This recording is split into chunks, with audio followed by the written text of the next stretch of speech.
Oh, hello, it is I. The one, the only.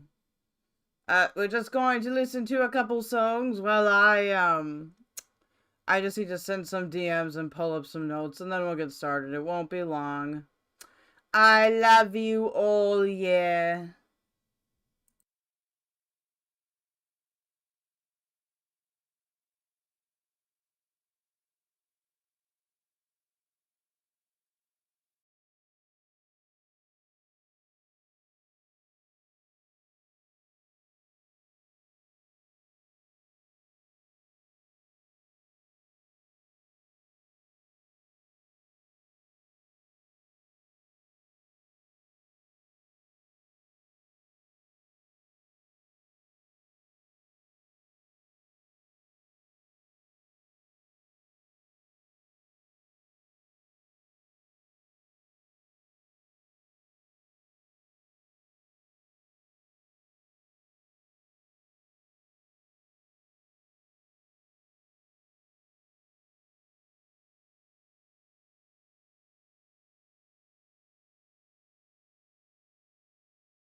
Cut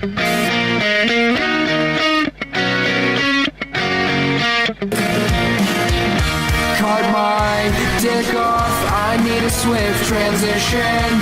Cut my tits off, feels like nobody listens. I can't deny it, feels like shit to want a cock but have a clit. I wish that I could have some tits inside my ass is where they sit.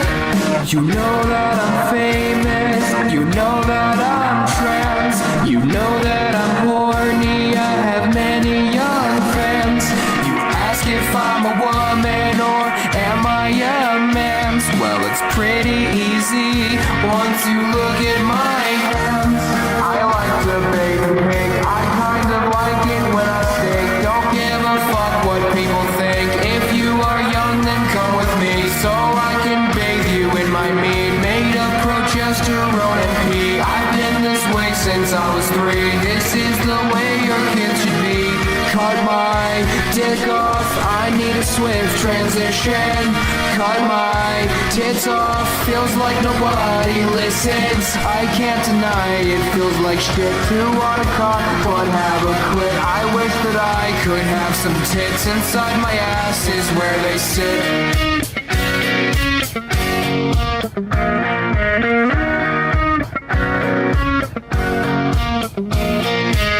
All of these bigots laugh at me. They think I'm such a fucking freak, but maybe I am meant to be. Without my cock I feel so free. I wish these idiots could see how much I love the HRT. Seconds away from HIV, seconds away from a court plea. All cause the bitch was just 14. Are all these SWAT teams just for me? I think the penis is boring. Let's hear the Twitter horse snoring. Cut my dick off, I need a swift transition.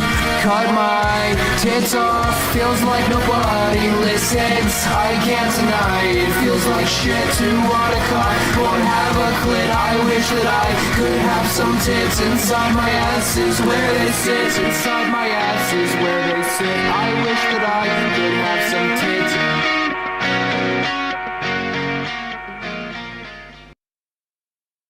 Thank you, Cat Tricks, for testing if the embed works. I think every time I change the time, it literally... Hello, Rena. It literally, like, changes the embed name. Let's get started. Let's get started in here. DJ Addypupils.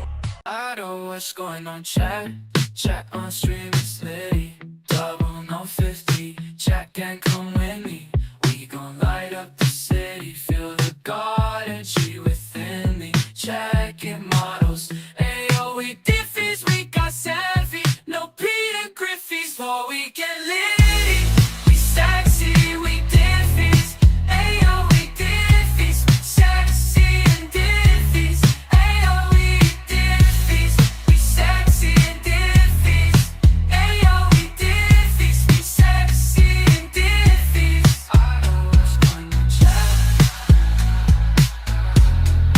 Ayo we Diffys, we sexy and Diffys. I know what's going on, chat on stream, it's Litty, 0050, chat gang come with me, we gon' light up the city, feel the God energy within me, checking models, ayo we Diffys, we got selfie, no Peet and Griffey's, for we get Litty, we sexy, we Diffys, ayo we Diffys, sexy and Diffys, ayo we Diffys, we sexy and Diffys, ayo we Diffys, we sexy and Diffys. I know what's going on, chat. Ayo we Diffys, we sexy and Diffys.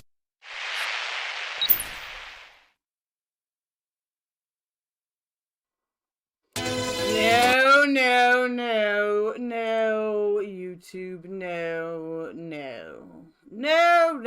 we are not doing more music. Hello! I don't know why I have a British accent, by the way. I don't know where that's coming from, Once again, it's probably Queeman's fault. I desperately need a haircut. My cowlick is, like, distracting the fuck out of me. So once my hair dries, we might switch to the hat. Who knows? Look, I made a different background. Look. Look at that. Isn't it beautiful? So as you can see, I haven't just been doing nothing over here. What does Diffys means? Hey, Addypupils. Yeah, thumbs up the button. Thumbs up the button if you love Addypupils and me, and if you also love all good things. So if you don't smash the like button, that means that you love all bad things. So now you have to, you're morally impaired even to press the like button. I swear to God, this cowlick dude. Cowlick gang. Oh my God, Jolteon, I love him. One of my faves. What does that say? Canadian flag? Yes, there's a Canadian flag. Okay, the huge one is obviously the Canadian flag. There is this poster on the, what is that, stage left? You know what I'm talking about, right? The one I'm pointing at. That is a signed Doug Stanhope poster from when I went to one of his shows. The middle is the new LGBTQIA flag. And on the very corner, it's difficult to see, is a original Homer hanky from 1991 when the Twins won the World Series. That's right, it's an original Homer hanky. It's probably worth money, but I don't care because I'd like it to decorate my room. Jolteon is cool, but Typhlosion has been a bad boy. Malcolm sent me. Oh, is Malcolm raiding already? Hello, TT the cat. How are you doing? I hope you are doing well. I thought that he'd be streaming for a little bit longer than this. I was like, I have to go. Unless you're just coming to interrogate me. In which case, that's fine. As long as you do it nicely. How's everybody doing today? We've got TT the cat, we've got Zeppo, we've got Sora Trails, we've got Rena, we've got DJ Addypupils, we've got, I already said Zeppo, Winter Rose, hello. Also, Winter, I'm so sorry, I got you mixed up with a different chatter the other day, and I said something kind of offensive based on that. So I'm sorry, okay? That was my eyes. I think we've got everyone. Oh, hello. Hello, Malcolm. No, I'm old. What do you mean, no, you're old? I have to eat dinner and go to bed. That's true. I have the advantage of being low vision and having the worst sleep cycle of all time. But thank you for sending people here. I appreciate that. I sent you a little DM. I'm not going to say what it's about, chat, because that would be not teasing. I'm going to send you more once I'm done streaming. I have a lot of things to send you, okay? I have a lot of things to send you. It's a lot. Uh-oh, you're canceled, bud. Oh, no, not again. Not again! Yes, blame the eye. It is the eyes, though. I literally... Chat. Okay, unlike Bo Blacks and his spaghetti BPD, or unlike Boogie and his spaghetti cancer, I've had all the medical tests done. I live in Canada. They're trying to fix it, but I need like to be put on this really intense routine, and it's a hard time. Damn it, yeah, fuck me up, but I'll be around. Good. Have a good stream. I told everyone to call you gay, and I'm sad no one has called you gay yet. I'm very bad at brigading, as you can see. To be fair, To be fair, the first time you raided me, which was not a positive raid, I feel like I benefited from that, but it's okay. You've helped me become very undumb, alright? You've helped me overcome the dumb, and that's worth more attention and money in the world. I'm talking really obtuse right now. Really obtuse. Hey, Josh. Did they find out you're 6'9" yet? Oh, yeah. Also, my chat has been, spreading a very vicious rumor that I am a cishet guy that is 6'9". I don't know why they're doing this, but whatever. Whatever. Let's get going with the content before I get distracted and blabber you all away. We've got all kinds of things to talk about. Oh, did I open this twice? What in tarnation is going on here? If my notes deleted themselves, I'm gonna be really unhappy. Oh no, Word is just being dumb. One moment. While we're taking a moment, you guys can tell me how you're doing. Alright. I hope you're all doing good. Also, remember to like the stream, chat. Like the stream. Support me. I have pinned my coffee up there in the chat.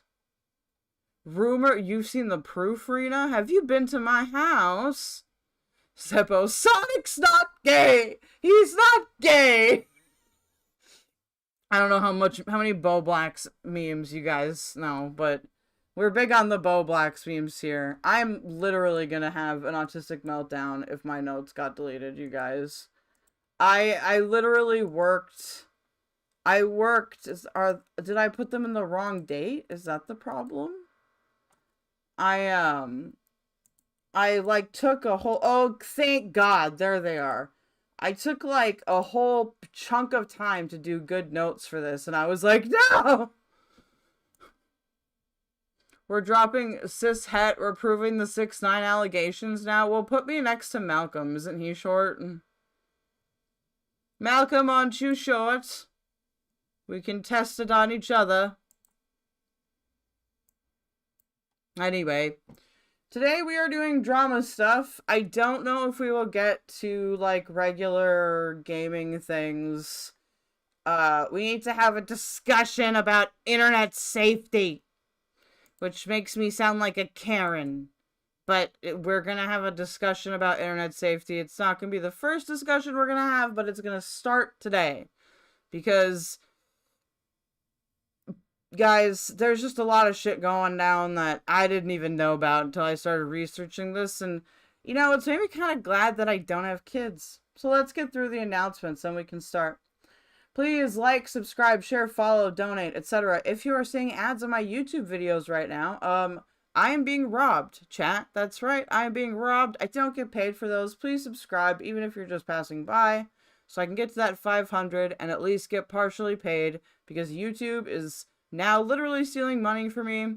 I pay for YouTube Premium, so there's no you don't pay the host excuse. Yes, we're going to be talking about Youth Risky today. You have 2 kittens next to you? Aw, that's so cute. Zeppo, I have a picture of Bo Blacks with long hair and thought it sort of looked like you. Josh, what the fuck? Josh is really asking to get fucking kicked. Oh, that's right, Josh. If we get through stuff, you get to read gay, Sonic fanfiction today as your punishment for being a dick. So, if you want me to get the most of my donations, by the way, you can go directly to my PayPal. That's paypal.me/KELDOGE, paypal.me/KELDOGE. I don't have any commissions for today. And the YouTube poll overwhelmingly chose gay Sonic fanfiction. We are going to do 2 things that you may find initially boring, but perhaps calming, alright? We're going to read through 2 articles. And they're going to talk about how Twitch has changed its policies and rules due to VTubers being coomers, basically. And then we're going to go over some clips. Rena, speaking of internet safety, a K-pop stan Twitter account was exposed for being a 32-year-old balding man LARPing as a 24-year-old Japanese lesbian, and he sexted minors and got their addresses. Oh my god. It keeps getting worse. Well, let's get into this VTuber stuff quick. You chose Hurricane. I'm sorry. We'll do more storm chasing videos, Sora. I've got the whole thing just put out there, okay? I've got the whole thing put out there. Also, I know you're probably wondering, before we get started, VTuber PD, yes, it's a lot, chat, it's a lot. But before we get started, I was planning to drop a EP this month. It's probably not going to happen. I'm having a little bit of composition block, I guess. Dawg is not having composition block, so it appears that whenever Dawg can make music, I cannot. So I don't know what that's all about, but I'll let you guys know when that drops. It is an EDM/techno EP. It's meant to be very fun and dancey. You can play it with your friends. You could be like, look, this internet transgender made these boppy songs. And then when I finally get to making, like, full albums, you know, I'll charge for them, but they'll be very, very cheap, okay? So if we're going to start out by doing my favorite thing, which is reading articles. Now, I'm going to see if I can... Oh my god, dude, this cowlick. That's it. I can't even do it anymore. I can't do it. I can't do it! Sora, there's random fireworks or banging outside, and it's scaring the shit out of me. So sorry if I'm a distant for a bit. No, it's all good.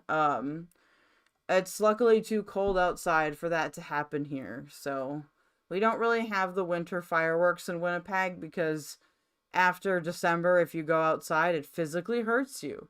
Rena, he was exposed because a Twitter mutual went to the same concert as him and wanted to see if they could find her in the concert pics and ended up finding out he was a grown man instead.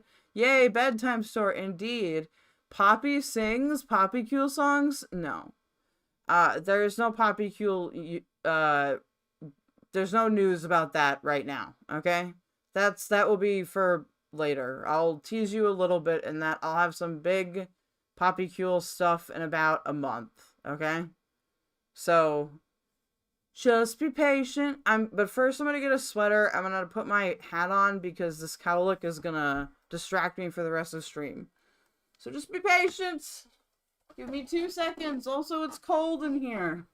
I need a haircut so bad.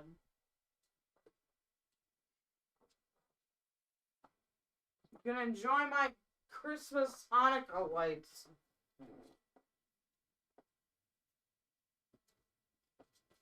Oh, I need to ask Malcolm how he gets that giant rainbow in his background. I thought that was pretty cool. I think I need to buy one of those round lights, though. Oh, alright. Alright. Don't worry, they're short articles. And then we'll get to the reacts, and then I'm gonna talk about some shit. You just got a haircut? Well, good for you, Josh. No, if you guys,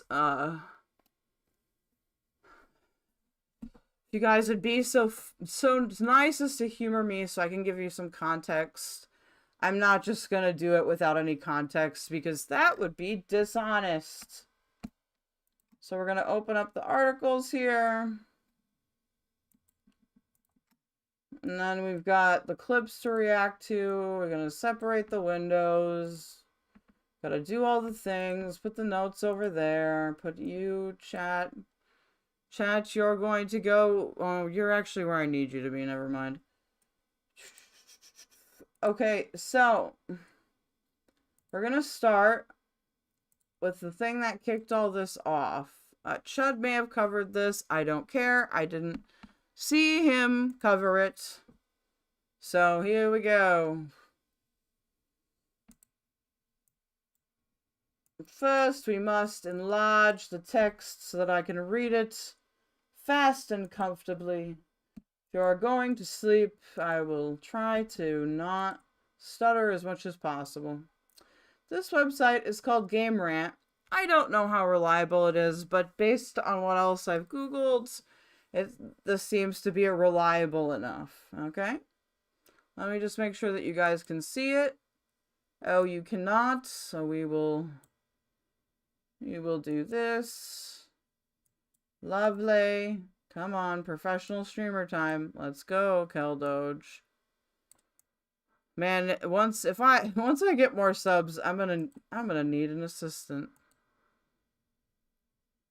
Whatever. The gray lines will be there. Whatever. Alright, let's get to reading. Shall we? So, the title of this article is Twitch Bans Popular VTuber. Twitch banned... Oh god, I'm not even going to try to pronounce this.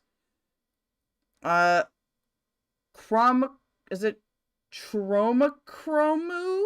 On their birthday for youth-risky content, causing disappointment among fans. Twitch has a history of banning VTubers, labeling some as AI in the past, which is objectively correct. Hi, Tori. Ah, yes. Welcome to the chat. Thank you for choosing me over Riverboat Jack. Thank you for choosing me over the large corporation. Let's see, we read that. Twitch is working to change how bans work, but it won't take effect until 2025, leaving some questioning its enforcement process. Oh, they're doing that again. They're doing that again. Chromu? Yeah, that's what I think. Hello, Silverclaw. How are you doing? I'm stuck in English mode today. It's Queeman's fault, and it's Child Logic's fault. Popular VTuber Chromuchubu has recently been, you can tell I don't watch VTubers, has recently been banned from Twitch during their birthday. Oh, that's so sad. Twitch has often been criticized for enforcing its rules inconsistently, true, and some fans are very disappointed that the ban happened on the special date. With over 35 million active daily users, Twitch is the largest streaming platform in the world. Over the years, the platform became home to many VTubers, including this person who has had a Twitch channel since 2019. Twitch has a complicated history with VTubers, previously labeling them as AI, and sometimes banning them from the platform. And Chromachu's ban is the latest controversy surrounding the subject. Now I want McDonald's. Fuck you. Cyrax should get suspended for youth risky. Yeah, I saw that about Cyrax getting a VTuber thing today. Yes, very suspicious, They were recently used social media to warn fans that their Twitch account had been banned for 7 days. According to the VTuber, they were banned on their birthday without breaking Twitch's terms of service, a situation they deemed as unfair. They explained that they were suspended from the platform with accusations of being youth risky. However, they argued that there is no child endangerment on the account, that they do not act as a child in any way, and that all streams are labeled as 18+. According to Twitch's community guidelines, however, any kind of sexual framing of anime characters with childlike appearances can lead to a ban, which I think is fair. And they do not deny that they produce not safe for work content. This seems contradictory. I'm not going to lie to you. So here is them talking on Twitter. I got banned on my birthday and I wasn't breaking any Twitch team service, sad face. Okay, just from this picture, I don't know how much I believe them that they were within compliance of Twitch's rules. Okay? Just based on I know that's not a lot of evidence, but just based on the picture, and we're going to talk about why. So, they got banned from youth risky. I wasn't bringing TOS, and my streams are labeled 18+. I don't know how much that really matters on Twitch. I know on YouTube, if you make your streams 18+, it does matter. But on Twitch, I don't actually know how much it matters. I make plenty of jokes, but I never act like a child or make jokes about that. And my model is a freaking chibi creature. Please fix this. So if you're asking, what the fuck is a chibi creature? Yeah, with no color context, the PFP looks like a drawing of a child. True, Serval. Chibi is supposed to be different than, like, lolly or lolicon in the sense that they're just supposed to be cute. Like, they're not supposed to be children. I think that, like, any normie looking at it would be like, that looks like a child, which, you know, if you're posting any kind of sussy content, I don't really care what you label it, lolicon, chibi, whatever. That's not appropriate, okay? As often happens when a popular VTuber is banned from Twitch, their fans are not happy with his birthday surprise. They keep saying it's because it's their birthday. I don't care. Many of them have commented on social media that this is a horrible situation and that VTubers are constantly banned for no reason from the platform. It's no secret that Twitch's bans are controversial. Twitch has recently promised to change how strikes and bans work, showing users more information about what exactly caused the violation of its rules. However, most of these changes will start in early 2025.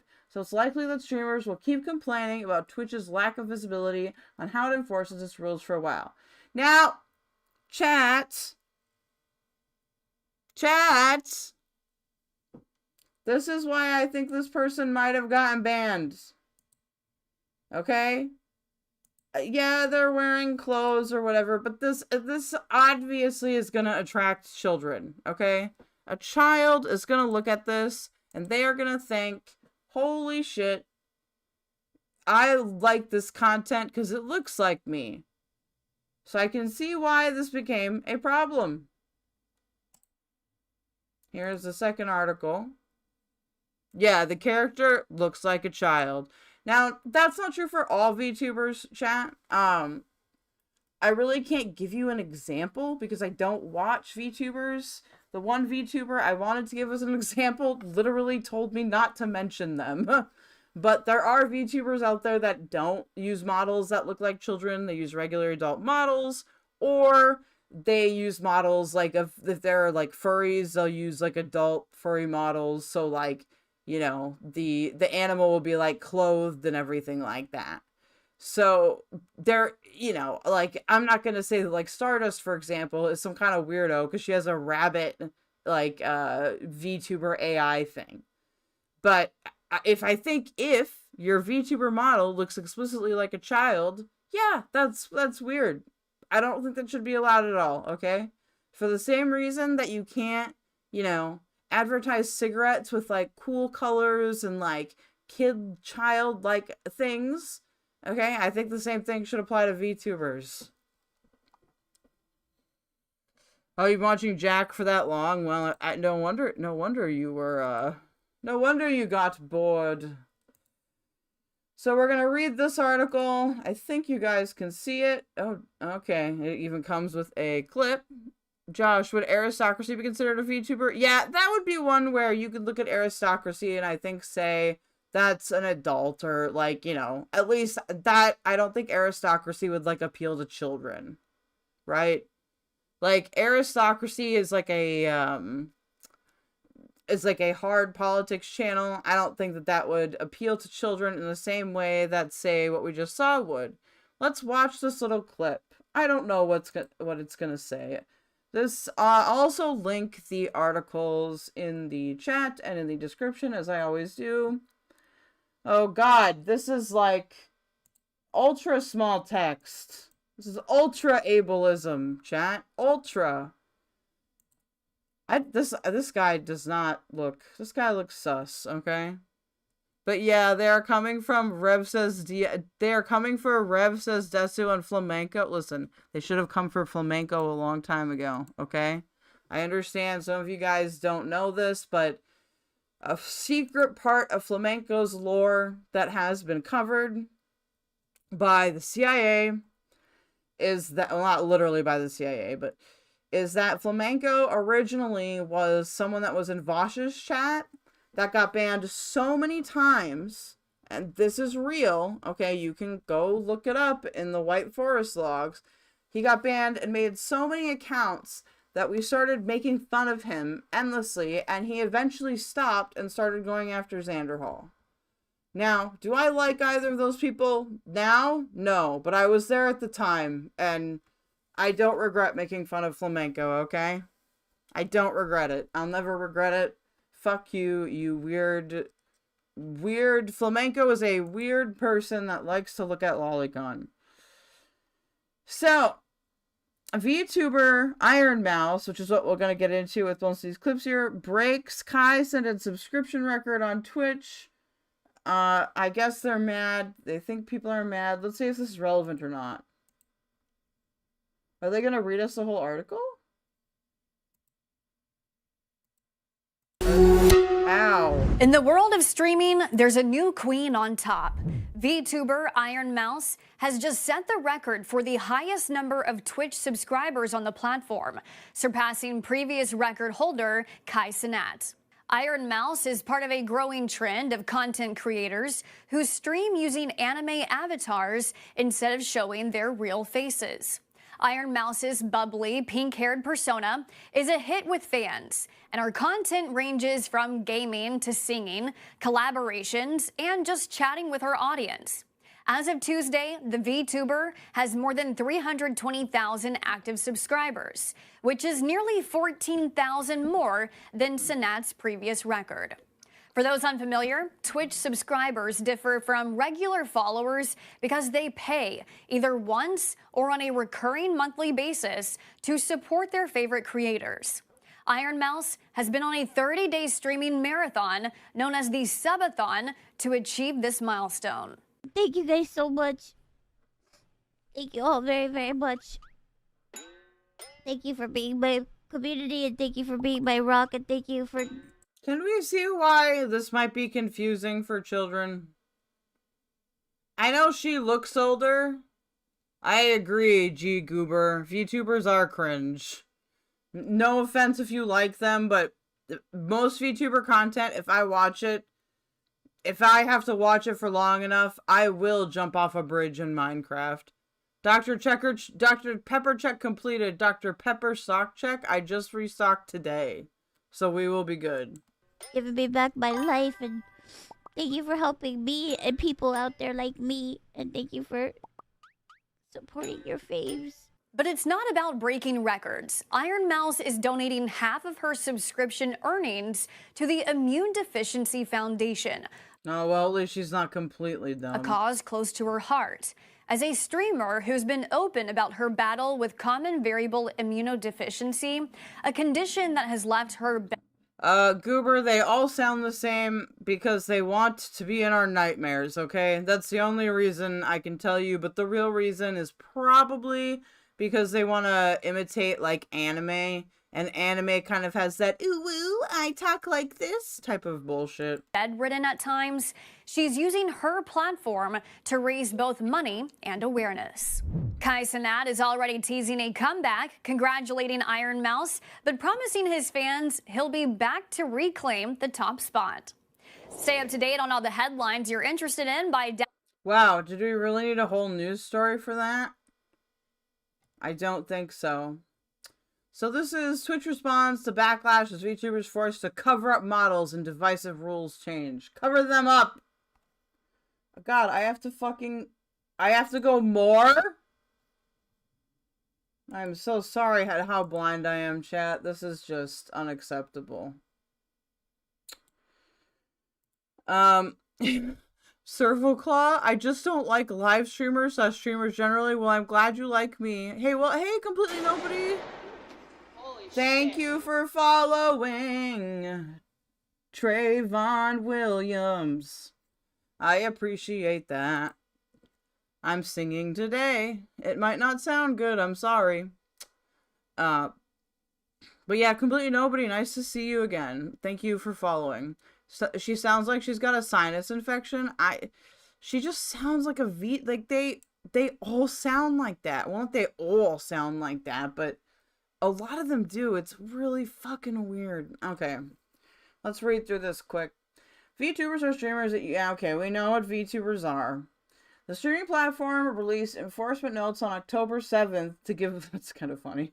To give more clarity and examples of its community guidelines, and the key one that a number of its platform's users have blasted is about how revealing VTuber avatars are permitted to be. And this is true. female presented nipples? G Goober, I've never heard of someone say ooh in any of the animes I've watched. Yeah, I haven't either. I don't know. Serval. I mean, the news person did say she had some immune things, so I wonder if that affects her sinuses. Maybe, but like, you can tell that she's putting on a voice, okay? And I refuse to believe that that's not putting on a voice at least a little bit, alright? Like, I could even do that. Like, I can... Even though I'm very trans mask, okay, I can still put my woman phone voice on, alright? It can still happen. Anyway, so the reason why they did this chat is because you had a lot of VTuber models that were very scantily clad. And what I mean by that is that, like, they were basically almost naked, which a real person cannot be on Twitch. The entire policy applies to VTubers in the same way it applies to other streamers, which is fair. They should apply the same. Genitalia, butt, hips, female presented nipples, and underbust must be covered at all times on general streams. These guidelines apply to VTuber models, but not video game characters, including those uploaded into games such as VR chat. I think that that's also fair, because you can't necessarily control what's going to be in a video game, right? But you can control what your VTuber avatar does look like.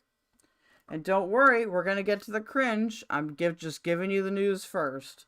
Hip coverage is often forgotten in this rule. Please be sure that your VTuber model covers this area. And by that, they just mean, like, you know, if your VTuber model has like a dress or like a shirt, you know, it needs to be covering the genitalia area, which includes the hips. Excuse me, okay? This person is complaining, I'm assuming. I bet Ironmouse is really a 40-year-old man. Dude, I would not be surprised, alright? Underbust, this is an injustice. I have to cover up. I cannot be completely naked. I cannot stream porn on your platform. So, this person named Kabukiko, I don't fucking know who they are, says, exceptions for VTubers specifically is wild, which is not, god damn it, which is not true. This is not just for VTubers. You cannot go on Twitch and have, like, a very scantily clad thing. There are some, you know, like, AFAB people on YouTube or feminine people on YouTube that I do see wear scantily clad stuff, and I think a lot of it is because it's just not reported, even though it's technically against the rules. So just because you see it doesn't mean that it is compliant with the terms of service.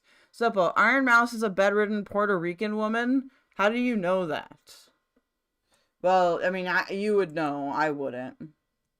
Apologies, I believe you are reading this incorrectly. So this is them clarifying. Ass, butt, genitalia, female presented nipples, and underbust. Really, it should be any nipples, to be honest with you. And underbust must be covered at all times on general streams. VTuber models are held to the same attire guidelines. They're just covering this more. I don't know why they were community noted. Why is it saying that VTubers hold to different standards than users streaming sexual content on VR chat? But VR chat is a video game. There's a difference there. You don't have the same control because it's because you're not looking at your VR chat model as far as I understand how VR chat works. You're mostly looking at the other characters and you can't really control that. But obviously you'd still have to mark those streams 18 plus anyway. Sora, cover up slut meme of the big boob guy I sent that one day. Yes, of the fucking British man wearing like the really obnoxious robe, and I was like, dude, I don't want to see your nips, okay? Stop it. Stop it. This sparked a huge outcry among some VTubers who stream using models that seemingly break these guidelines, as they've had to commission new models at the cost, which could also take time. My response to this is, maybe you should have, like, I don't know, gotten a model where you could have both. Maybe you should not have gotten a model that was sexually explicit. I don't consider this to be a problem, okay? So this is more complaining from a person named Leah Kitties. Twitch has now confirmed that VTuber hips must be covered. I think of many VTubers who don't have theirs fully covered be included. This is issues commissioning new outfits. Again, that sucks, but that's not Twitch's problem. Stop it, X. You're being obnoxious right now.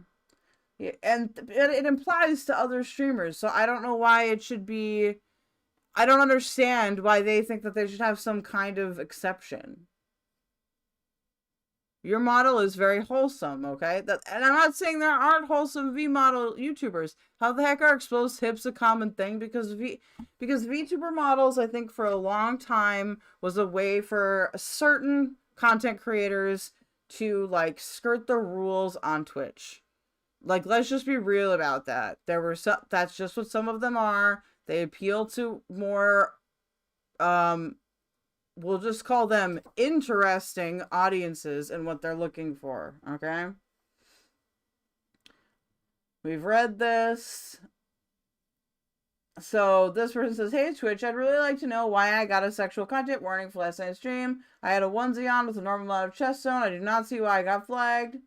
So what? No, no, no, no, no, no. This is not a normal amount of cleavage. All right?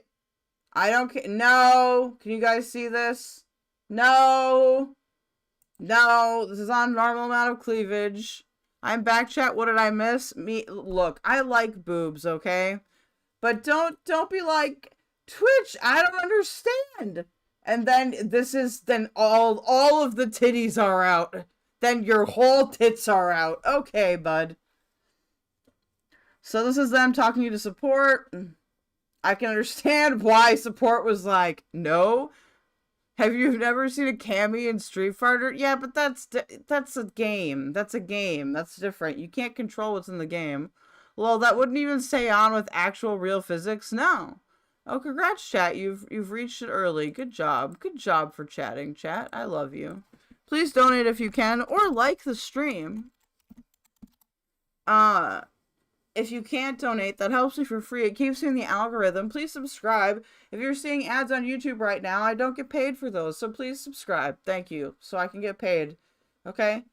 We're on a big train. Yeah, Goober, exactly. Oh yeah, totally a normal amount of cleavage. Yeah, see, that's the thing, is it's like, you can't be like, Twitch, why? All of the titties are out there. Like, no. If you were wearing this in public, okay, people would get mad. Neon Harper said, I'd really like to know why I got yeah, we said this. You can't show your hips if you identify as a girl, but if you can... Okay, so this is weird. They're trying to think of ways to get around it now. We're going to watch a video on this. That's why I said there is cringe after this. Don't worry. I'm just updating you on the facts of the situation because I don't watch VTubers.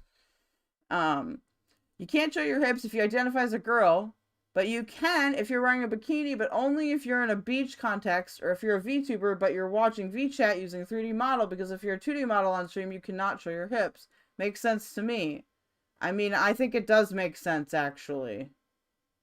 Sorry. Aura, an illustrator and designer, said, what I just read.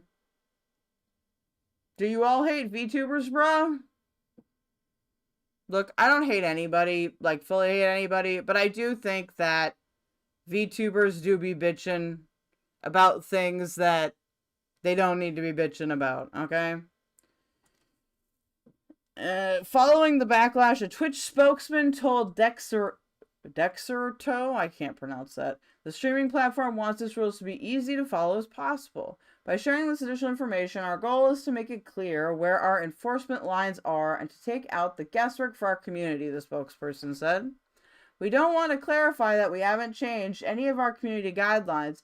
We just shared more examples of what behaviors violate our rules so that those rules are easier to follow and ideally less likely to trip people up. We want to get this right and appreciate all the feedback, as VTubers are and will always be a really valued part of the Twitch community. According to Twitch's community notes, swimwear, short shorts, and bodysuits are permitted as long as they completely cover genitalia. Okay. Hey, Newplex, what's going on, buddy? I know, I saw our pal M60 was streaming, so I figured people would file in slowly. That's completely fine, because we are going to respond to the Jessie Gender video after this, okay? So if you guys are excited to fucking dunk on Jessie Gender, once I'm done with this VTuber segment, then you fucking get your Jessie Gender dunking pants on, alright? We're gonna do it, chat. It's time to redo Tenderqueer. But this time it'll be worse, okay? So, though, that's the news. So that's kind of the general thing of what's going on if you didn't know. Obviously, if you're like me and you don't watch VTubers, of course you're not going to know. So that's why I read the articles. I'll link them in chat if you would like to save them for your, I don't know, maybe you want to argue with someone about something. Here's the first one. Also, I just like to give credit to people that write this shit. Here's the second one. There you go. And then I'll put them in the description as well. So the first thing we're going to watch, and these are pretty short. So we're going to watch Ironmouse's reaction to this. Luckily, someone took a segment from their stream and uploaded it to YouTube. Chicken Tendies queer? Oh, it's worse than that. Trust me. When I saw this on Chud Logic, you guys, for the Jessie Gender stuff, I was screaming at my television. So this is going to be very funny. Okay? It's going to be very funny, but first we need to get through the VTuber thing because it's going to lead into a spiel I want to talk about. So here's what we're going to react to first is Ironmouse's relevant content. I'm going to open the second one up as well.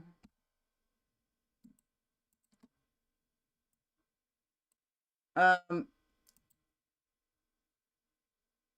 going to separate my controller window. Why? I don't know why it never wants to separate that bitch. Okay. So, la-dee-da-da-da. So this is Ironmouse's reaction. She is talking to CDawgVA and Ironmouse, and they give their take on Twitch's new controversial rules on VTubers. This is about 3 minutes long, so we won't speed it up or anything. The other video is also 3 minutes long. And I just want you to kind of see what these models look like, okay? I can see you're chatting, chat. Let me catch up with you. Winter Rose says tenders. Saw a serval claw. I almost read you as saw. What in the world? I thought I saw a flat cap in here. Maybe I'm just blind. When I look for videos of gameplay, I actively look for ones with no face cam and no VTuber. Maybe I'm just a weird one. No, that's not weird. That means that you want to look at gameplay, dude. It's okay. That means that you want to look at gameplay. That's totally fine. Alright, so here's the first one. This is Ironmouse and some dude. Alright. The new Twitch VTuber coverage rules are whack. They're the same rules that have always been there. They haven't changed. Drama. All they did was be a bit more clear. The only thing that's really whack is the fact that they're not including fucking VR chat models. That's what's fucking weird. Yeah, the VR chat thing is an odd choice. Listen, rule of thumb is, as long as you don't sit here and focus on your pussy on screen, or focus on your tits on screen, you'll be fine. People are going crazy. They've been tagging me like crazy on Twitter. Some people are getting worked up. I get it, it's scary, and yes, it could be a little bit vague, but I think the main takeaway is, don't sit there with your coochie like zoomed in on stream. Yeah, I mean, a lot of the things people don't like. I mean, sometimes the problem is that I think Twitch gets bans wrong quite often, but it's still I still think that for every Twitch ban, every 10 Twitch bans, they only really fuck up 1 or 2. It's not that it's double standard. A lot of people were like posting pictures of girls in bikinis. Hey, tipster, what's going on, buddy? We're doing some drama. We're gonna do the Jessie Gender after I tell you all why VTubers are being very sussy-wussy bakas. Okay, currently we are talking about Ironmouse and why it's weird that she sounds like a child. Thank you for rating. Before you go, if you are just passing by, please hit that follow button on Twitch. Alright, hit that follow button. If you're staying with us, thank you so much. If you'd like to donate, you can do paypal.me/KELDOGE. That's paypal.me/KELDOGE. That's how I get the most from your donations. I'm going to put further donation links in the chat. If you'd like to commission something, you absolutely can. You can go to my coffee. Welcome to the Dank Den. Or, well, today it's going to be more, the Re-Den than the Dank Den. But thank you so much, Tipster. I really appreciate that. So, before we continue on with this video, I want to make something very clear. Can you guys see why I might have an issue with how this is presented and what children might think of this? Yeah? Because this person, they're covered up or whatever. But if you're making adult content and you're using a childlike avatar or are presenting in a childlike way, this is going to cultivate an audience that has some, attractions that are not cool, okay? Bikinis like on Twitter saying, what about these IRL streamers that they're in bikinis? But what they fail to realize is that the girls that are in bikinis are at the fucking beach. And in the rules it says you can wear a bikini, but you need to. And to be fair, they're not always at the beach. And they're okay for the most part. They're at the fucking beach. And you know what? If they aren't at the beach, then fucking report them. Why are you looking at me for? Go, you fucking report them. I mean, the problem is that like you often can't apply a single set of rules to every situation. Yeah. And YouTube has learned this very well. And YouTube has kept its rules extremely vague for a very long time because they need to be able to have that room to ban people who do shit that they know is wrong, but they're like working around the rules because you can do that. Not hard, good. And then when you write out the rules like this, I think like to this level of detail, I think what it'll do is just lead people just almost breaking the rules, but just staying right within that line. Yeah. And then we'll just have to, it's gonna be whack-a-mole forever. They'll be like, okay, you can't do hot tubs. They're like, all right, cool, I'll just get it's like that day, do you remember the day that they allowed art nudity? Yeah, exactly. And I the think VTubers when were you like, write... oh, we can be naked because we're art. And it's just like, bitch, what? You know, we have members that have humongous breasts and they show a lot of cleavage and people are concerned about the cleavage stuff, but it's like, the main rule is don't make it the focus of what's on screen. So basically, like, rules like that with clothing, it's like to prevent an accident. You know what I mean? Like, a woman in a bikini can accidentally have a nip slip. But a VTuber can't accidentally have a nip slip unless she toggles the nip slip. Planned nip slip. You know what I mean?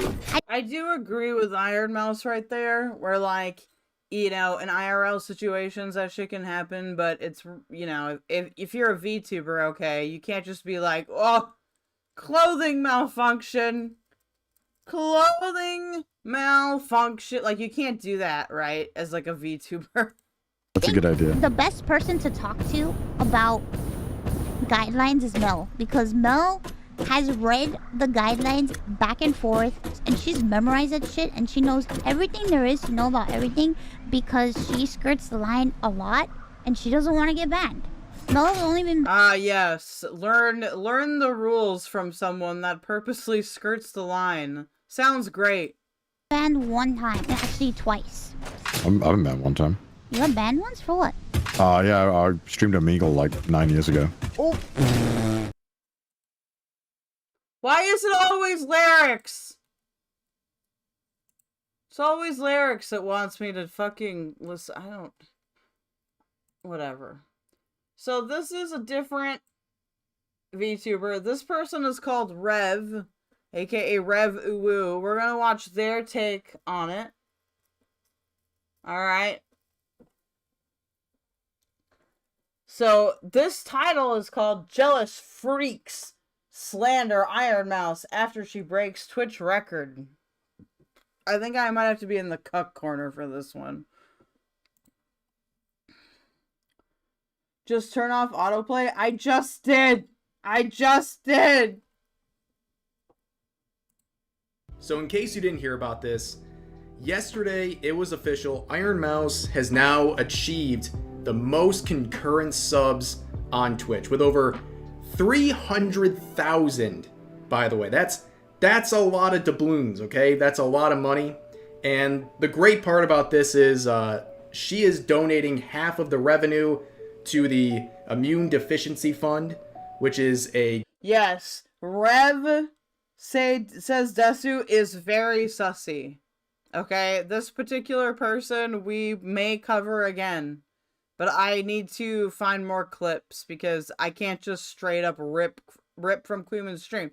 Maybe I will when we do the second safety thing and after we're done with our little talk here. Great cause. It's an issue she's dealing with and she's helping out other people who have similar issues. Great thing.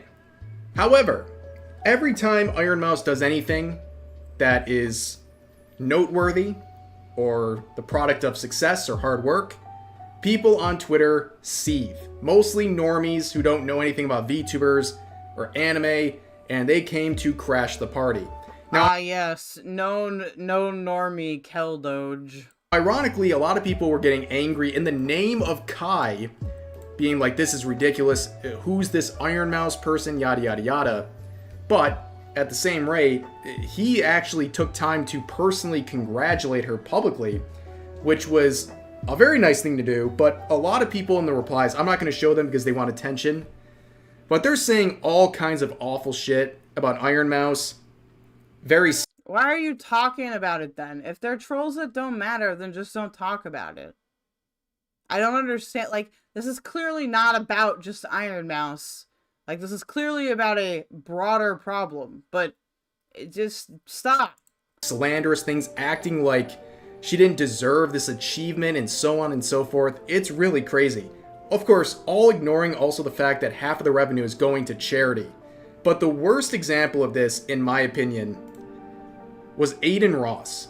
So I'm not even gonna like subject you guys to this 2.5 minute clip, but basically in this clip, the first half, he's talking about Ironmouse. He says, no shade to Ironmouse, and then accuses her of being a man, hiding behind a model, then accuses her of being basically a slave chained up to a basement being forced to do... To be fair, can we understand why this guy might be a little bit triggered by that? I don't know what their gender is, but, you know, this actually does kind of bother me when it is, like, clearly a dude, but they have, like, you know, my model looks like a 12-year-old girl. Like, what's up with that? It's true. The music is good. Completely nobody. Why is this guy's girl sprite wearing a fried egg on its head? I don't know. Do this by some guy. Then he accuses her of being AI generated. And then after finding out that she is raising money for charity, he goes, oh yeah, W's in the chat, guys. That's actually really cool. W's in the chat. Really cool, actually. It's so ridiculous. It just goes to show you, like, VTubers, no matter how much you think they're mainstream, they're not, dude. Like, people still crap on VTubers left and right. They don't even understand that there's a real person behind the VTuber model. And you can get over 300,000 subs on Twitch. You can break records. Literally be the most sub to Twitch streamer of all time, and people still won't even... Hey, Jesus Cow, what's going on? Your message has worked through Restream. If YouTube is still censoring you, I am apologize, because guys, YouTube has been just really weird with the top versus live chat. If you press the live chat, you will be able to see everyone. Live chat, not top chat. Live chat, not top chat. Live chat, not top chat. Also, why is she talking? We'll explain after. Also, remember to like the stream and to subscribe, because if you're seeing ads on my YouTube video, And I pay for premium, so they have no excuse for this. They are stealing money from me. They are taking my shekels, and I don't like it. Okay? So remember to subscribe as well. Acknowledge your existence. And it's all based on the, that kind of rhetoric where people are like, if I haven't heard of someone, then clearly they're not very popular. Or if I don't like something, then clearly it's bad and no one else enjoys it. It's such a juvenile thing, but I'm not exactly surprised that people are tweaking out over this. People see the most when they see an anime girl succeeding. They see a VTuber succeeding, and they just... Oh god, the poor anime women. Lose their minds. I don't have a rumble yet. I didn't tell you to play that. I turned it off. I'm gonna have a normal one. Whew. Okay, so chat. What am I getting to here? Okay, here's the deal. You can see that in both of those examples, like, these VTuber avatars are appealing to children. In the same way that if you sell cigarette boxes with cartoon characters on it, or if you live in a country where cannabis is legal, if they were to sell, like, these packages of cannabis in a way that would appeal to children. Now, I know what you're thinking. Well, it's not bad as long as they're not doing, Coomer content, right? But a lot of these channels are. I was recently watching Queeman have a Lolly Hill moment, and the VTubers that he was watching knew way too much about, the difference between Lolly and Lolicon and Chibis, and I don't want any part of it. Now, I'm going to find the unedited version of that video so we can watch it and we can continue to talk about safety, because I think it's really worth it. I think that in my quest to understand the internet more as I've been streaming, my views about a lot of this stuff have really changed. It's especially, impactful because I have nieces and nephews that I take care of. I don't have my own children, but I have nieces and nephews, and I don't want them to be on Twitch or on some site and to be attracted to something because it looks like it's for them. And that really is, I think, the defining issue with Lolicon, or with, like, that similar type of content, is that children see it and think it's for them, which then causes them to be at risk for grooming other children. Does that make sense?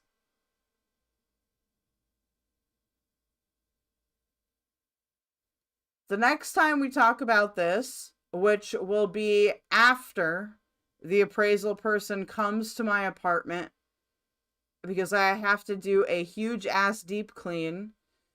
I think our landlord is considering selling our building, which sucks and is really last minute, but I've got a much more in detail presentation talking about community safety. This is just the introduction to it, where we'll react to longer things, and we'll talk about the Demon Mama situation that just kind of got left out to dry, and I want to really give my solution to that, which is very specific and very distinct, and that's this.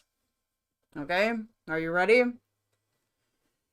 It's just not safe for minors to be in these spaces. It's not safe for minors to be on Discord. It's not safe for minors to be on YouTube.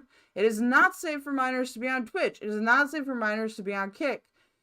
These spaces do not have the tools or the willing staff to actually prevent, CSA or other types of abuse from happening. We see it happen over and over again in the art community, for example. We've got the situation where there was with Leo Convoy, and now it's with Kumo, and now it's with all these other different people. I don't have nearly enough information about it to present it to you right now, but what I'm trying to communicate to you is that unless you have a literal social worker and you have a separate Discord for minors, so you are paying a literal social worker to monitor this for you, and you can show that, fine.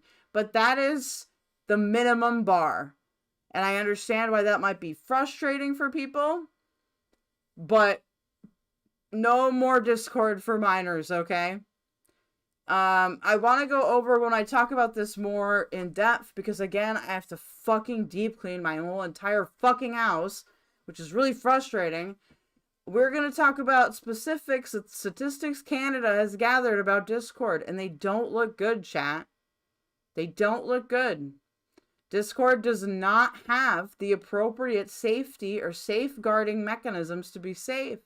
And look, I'm going to give someone like Demon Mama a lot of charity, because I haven't seen any evidence that Demon Mama herself has engaged in behavior that's inappropriate with children. And I understand that behind all of that is this desire to create a space where, like, you know, kids are, you know, teens are going to go and find it somewhere so we can control. No, that's the problem. Is I understand why people think that they can do this. I understand why they think that they're equipped, but we're not. Streamers are not equipped to deal with this shit. They're just not. And even if you are a streamer with a social work background, you're already compromised by being the content creator in that scenario. So again, unless you have a separate server where you have a licensed social worker that knows what they're dealing with, and it's only for minors, and you can prove that to me, and you can show me the credentials, fine. That's the high line I'll give you. But unless you can do that, it's just not safe. And the reason why, it's not because of the minors, okay? It's because in any space where minors and adults mix, predators are just going to be attracted to those spaces. And you can set up all the safeguards in the world, but you cannot stop someone from DMing someone else and, you know, grooming them. You just can't. We don't live in a world where those safety mechanisms exist yet, unfortunately. So we will continue to go into that. I didn't want to spend a ton of time on that today because I don't have the entire data presentation ready. Just IRL stuff is getting in the way, but I hope you guys can understand where I'm coming from here.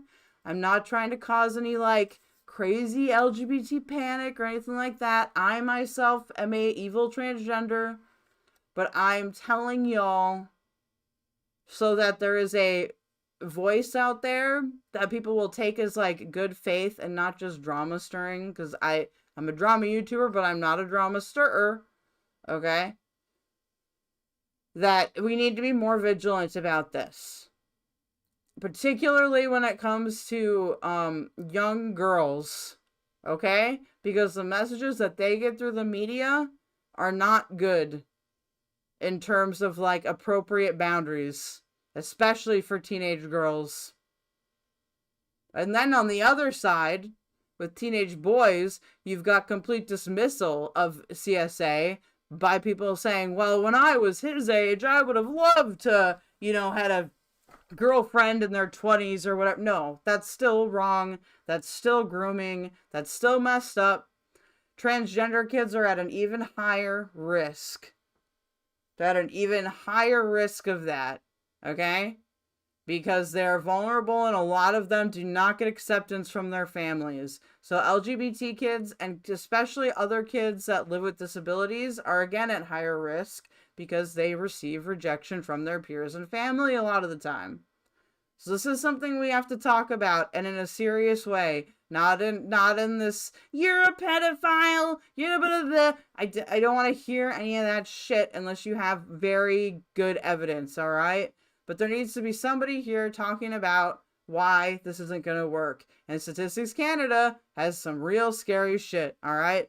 Right now, though, I'm going to switch to yelling at Jessie Gender, because Jessie Gender is infuriating, but let's answer your questions first, okay? Ready? We're going to scroll all the way up. Oh my god, Jesus cow. 33-year-old Day uses YouTube unsuccessfully. Shut the fuck up. He did forget to turn on the voice changer, I guess. Twitch isn't even particularly mainstream. IMO Serval Claw, I have to disagree with you. I think Twitch is mainstream, particularly for younger viewers. And when I say that, it's because Twitch is kind of seen as a safer platform, when in reality that's not true. They just are a more sensitive platform to, like, hateful conduct and stuff like that. But that does not mean that they're actually safe for children. In fact, if you ask me, I don't want there to be a YouTube Kids app. I think YouTube should be 18 plus only. Why is there a YouTube Kids app? Why? We didn't need this. No one asked for this. It doesn't work. All kinds of stuff gets through those filters all the time. You know, the ElsaGate stuff is still happening, just in a different format. So this idea that these platforms, no, there should be absolutely no YouTube Kids, no Twitch Kids, no nothing. You know, TV already does that. Cable television already does programs for children in a safe way. All right? Disney movies. Serval, I would feel bad if you're making fun of this person's voice if they are trans or something. You still didn't turn off autoplay, silly. Yes, I fucking did. Zeppo, I don't see Marina talking about this. She might be staying out of drama right now. That's fair. You can turn off autoplay before the video ends with a little button. I clicked it. Stop yelling at me. You just count. I think it's easy to understand Neander's Pove. She just did it for fun. Got roped into being a victim. Serval, IMO, nobody under 13 should be allowed on Twitch. I think it should be nobody under 18. I did not steal this position from Queeman. We came to it independently, and it's this. I don't think that children, anyone under 18, should have access to the regular internet. I think that we should have an intranet established by school divisions and other professionals that can monitor this intranet, and they can learn how to use it, but it's completely monitored, because right now, I mean, CSEM material and all of that stuff being distributed is literally an epidemic. It's literally an epidemic. And it's a huge problem. And this idea that kids or teenagers of any age are safe online just isn't true. And it hasn't been true even since I was a kid back in the day. Okay? And that was in like the late 90s, early 2000s, and it wasn't safe then. And it's still not safe now. So I really believe, maybe I'll give you 16, but I really think if you're under 16 or if you're under 18, you shouldn't be allowed to use the regular internet. You could use the intranet that's provided by an educational institution that's being monitored, but absolutely not the regular internet without, you know, literally your parent sitting right beside you. It sounds like a hard-ass opinion, but that's what you believe in if you actually care about child safety. Sorry. Joshua makes sense. Where are their parents? True. Chit the cat. Please more about Demon Mama and move on to Jessie Gender. I will. I just shorted your Canadian sports shirt. Thank you. 1000%. 1000% correct, Keldoge. Poppy said she was a therapist for her safe Discord. Exactly. I quit Discord in 2019. Love that. Good luck to those minors. Tori, live chat should be the default chat for live streams on YouTube. True. It really should be. Josh, are you 13? No, Josh is a grown man. Sometimes I think we older people were really privileged to grow up before a lot of these social media platforms became as pervasive as they are now. I actually disagree with that, only because it wasn't as widespread of a problem, but where a lot of this stuff really started, and we'll get more into that in my next presentation on this, where a lot of this stuff really started was actually in communities for people living with disabilities, where like you'd have kids that would be, you know, you're being made fun of by your peers, so you go online. Even back in the day, those spaces did have predators in them because kids with disabilities are vulnerable.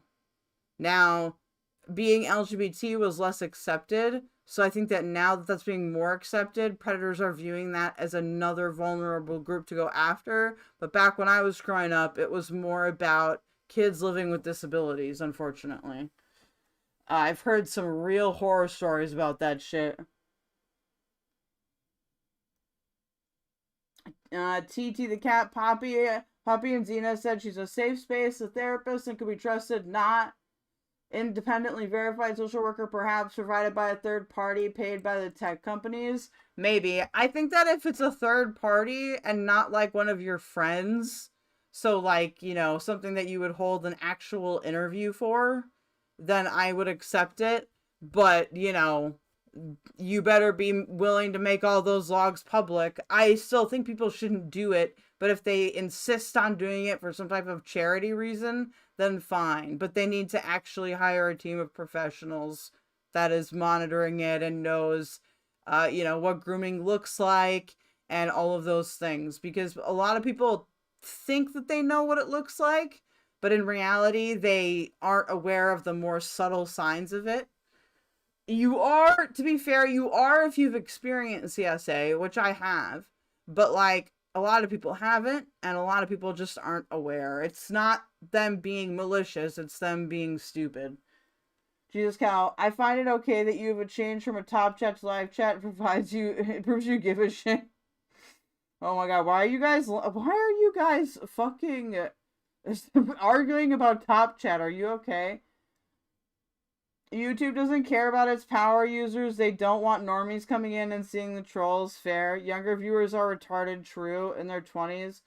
Watch some PBS. No. Months ago, there was an adult baby diaper lover that got through the YouTube Kids filter. Ah, this is why. This is why YouTube Kids shouldn't exist. Hey, what's up, Mr. Mullis? Coco Melon should be classified as psychological warfare. True. If you've ever seen Coco Melon, it is the worst show I've ever seen on television, and it should be abolished, okay?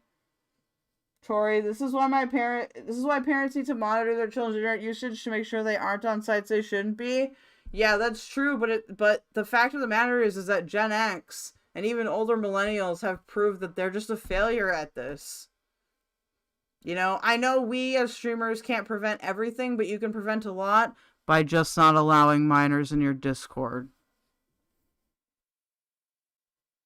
Thank you, TT the Cat, for your support. Josh is a grown man. Why can't I buy Keldoge super chat or super sticker? I would like to give monies. Because I am not at 500 subscribers yet, despite having high engagement. But if you'd like to give me monies, you can use one of the following. I get most of the money if you send me something through paypal.me/KELDOGE. It won't put up a notification, but I'll check my phone. If you buy my coffee, you will hear Kelly Jean say rope is for a limited time. It'll soon be changed to Smaggle.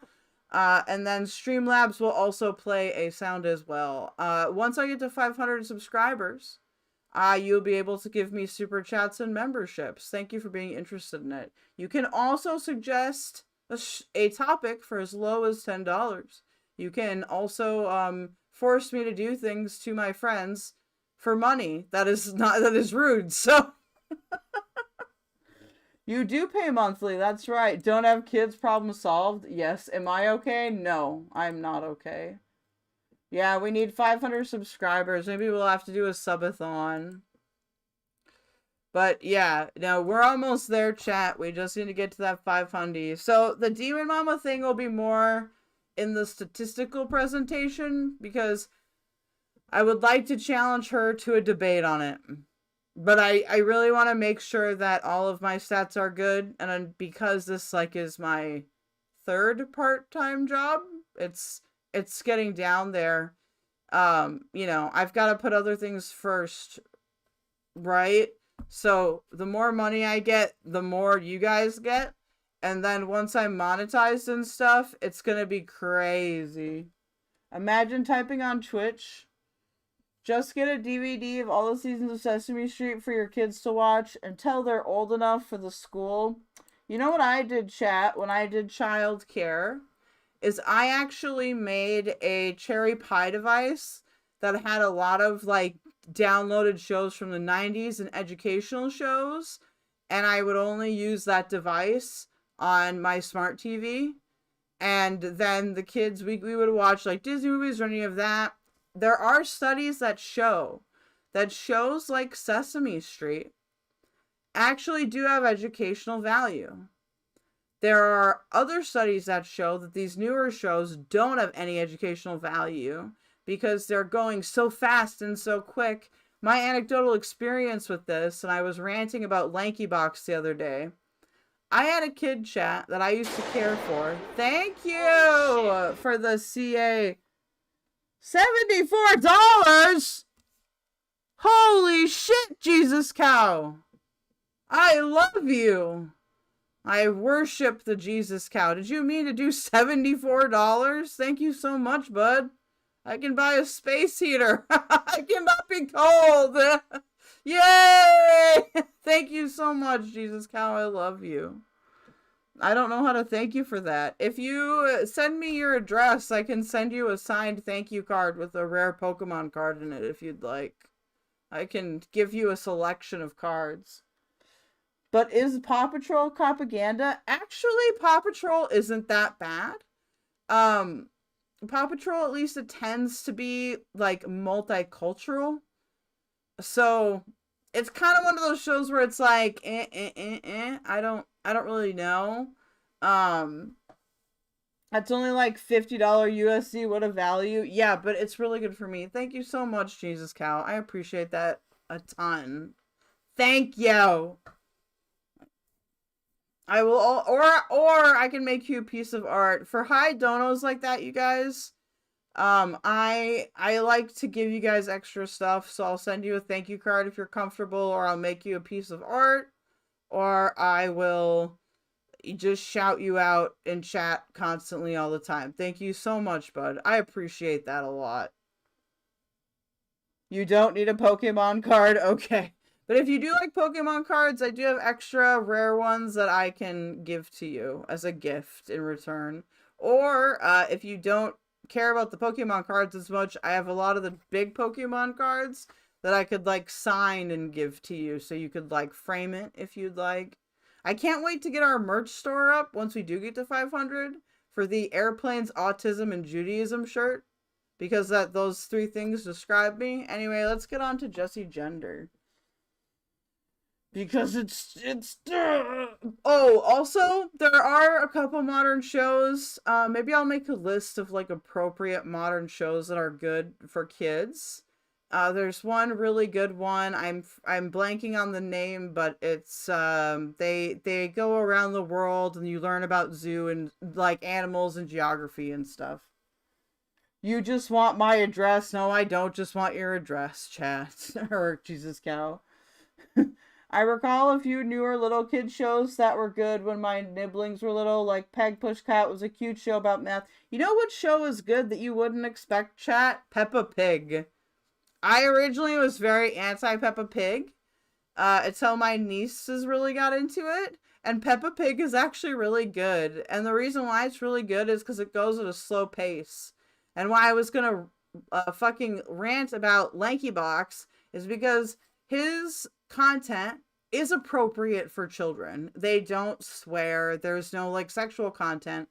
But he is going so fast and is so engaging. The one time I let a kid I was babysitting watch LankyBox on their tablet, I let them watch it for 30 minutes. Rope. Thank you. I appreciate it so much. Yay, Taya. I appreciate that so much. Thank you. You guys are awesome. I love all the support for my safeguarding. But no, the quickness and, like, the adrenaline that kids get from watching that kind of content, when you then say, okay, it's time to put the tablet away, they literally become depressed and can't deal with it. And there's a lot of studies showing that, you know, we have to pay attention to what kids are doing. I am absolutely against the tablet parenting. I think tablet parenting has really done some negative things to society. I know actually parenting is a lot of work, but, like, just by handing off that tablet to your kid, you're not teaching them good impulse control.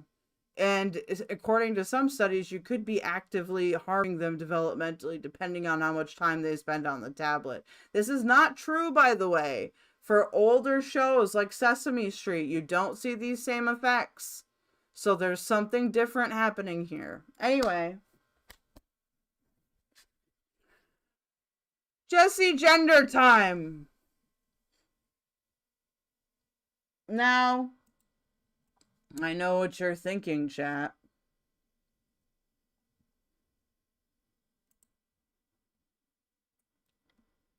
I grew up on Mr. Rogers and Sesame Street. Yep, both shows that have been shown in peer-reviewed studies to have positive effects on children.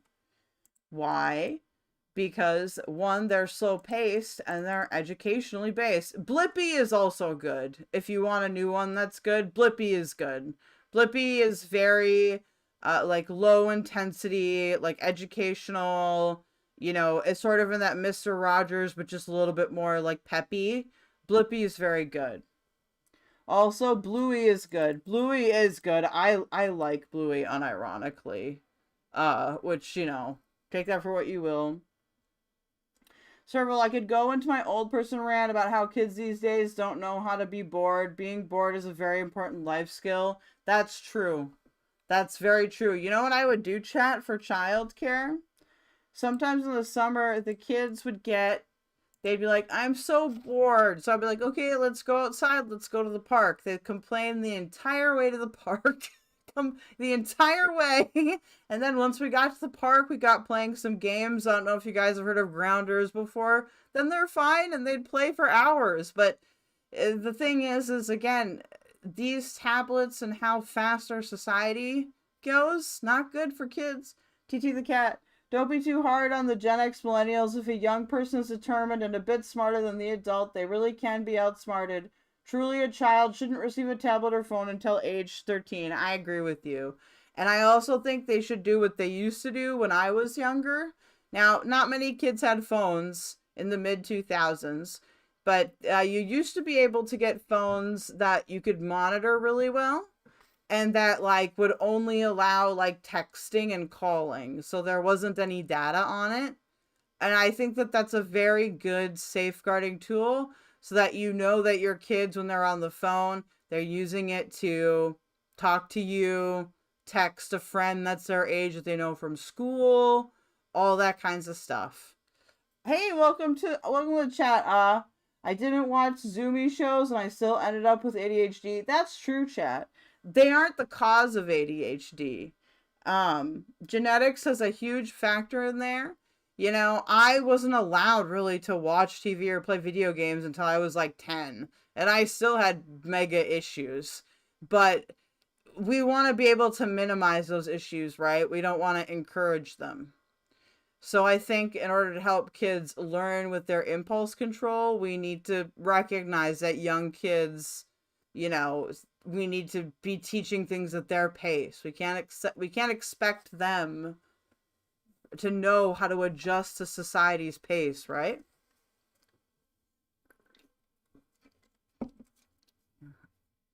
Some cartoons are good, Jesus Cow.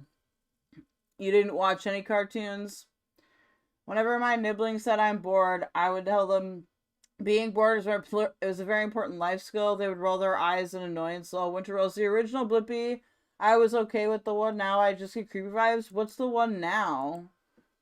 The one on Netflix is good. I don't know about the one now. Is it like how they switched Steve in Blue's Clues and then Steve was kind of weird? I loved Blue's Clues until they got, or not Steve, Joe or whoever the new guy is. I don't like him. I don't like him. Okay, chat. Now that we have started this conversation, we're going to talk about Jessie Gender. She's done it again. Now, my history with Jessie Gender isn't great. I defended her when she claimed that Keffals was demolishing her with her Tender Queers video, which is ridiculous. You can say that. Okay, yeah, I don't know the new Blippi. Now, say whatever you want about Keffals, like her or hate her, okay? Because that's where I originally got the Jessie Gender hate from. She was right about this one. Okay, so we're gonna watch a video by Jessie Gender. I'm gonna smoke a bowl so I don't ruin my career. You may smoke them if you got them. Hello, Rue. I see you. Yes. So, we're gonna watch a movie. We're gonna watch a video called YouTube is Destroying Its Creators. If we have enough time, and if you guys want to, I have gotten some old clips of when Keffals covered it, called Why Did Jessie Gender Throw Her Cat? And Jessie Gender doesn't want you to see this video, but it's more related to Jessie Gender's male socialization video. But first we're going to watch this one that made me mad. So this one is called YouTube is Destroying Its Creators. Now I've certainly got criticisms of YouTube, but this particular one just makes us look stupid. I literally turned autoplay off. Okay, if I hear any one of you say, you didn't turn autoplay off, I did. I did turn it off. You are lying to me if you say otherwise. I'm just going to open all the links in one.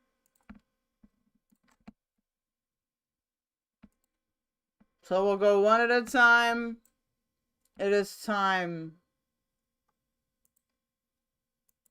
Newplex, oh my god. Good morning, Punch Chris 92.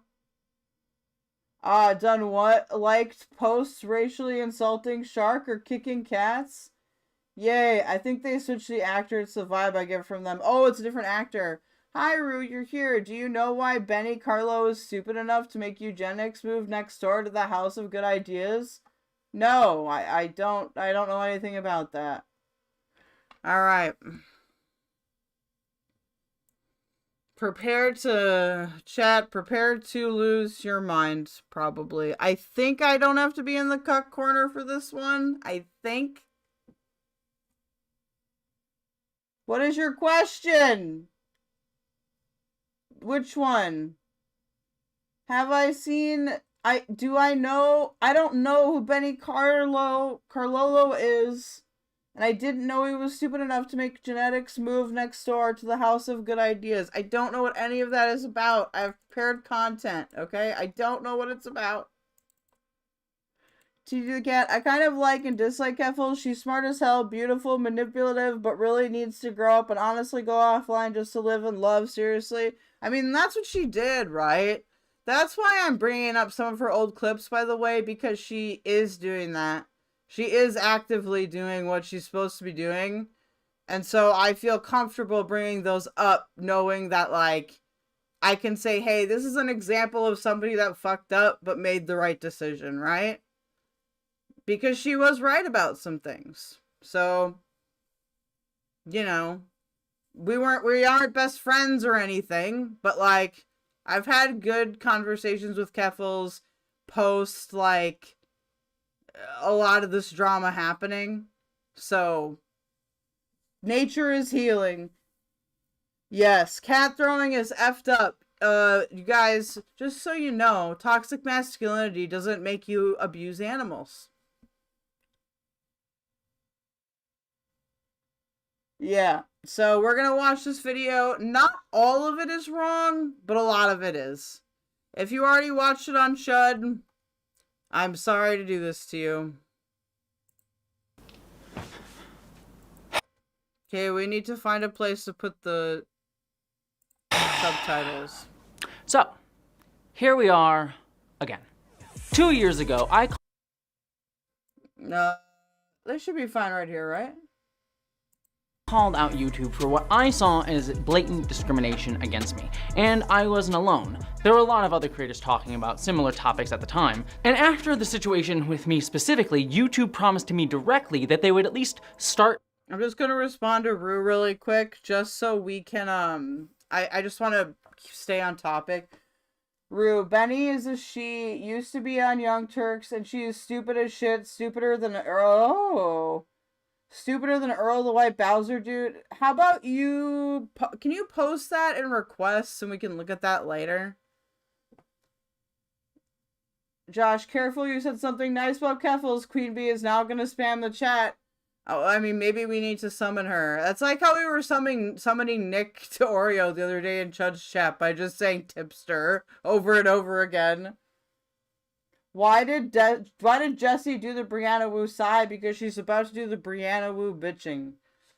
Apparently, it is more of a problem with all ages VTubers that could have minors watching. Well, yeah, because the minors are going to be attracted to models that look like minors. It's like, look at this box of cigarettes. It's got a fun cartoon character. It's all colorful. The grape flavor, like, that's appealing to kids. We don't want kids smoking cigarettes. So that's why that's not allowed. Discussions about trying to fix these problems. Yet, 2 years later, here I am again, facing the same and even escalating issue. And it's not just hurting my career, my ability to pay my bills, it's draining my energy, my creativity, and frankly, my health. Because over the course of the past month alone, I have dealt with 5 different situations that are indicative of how while YouTube claims to be a platform that supports... Has Jessie considered that, like, the problem is her?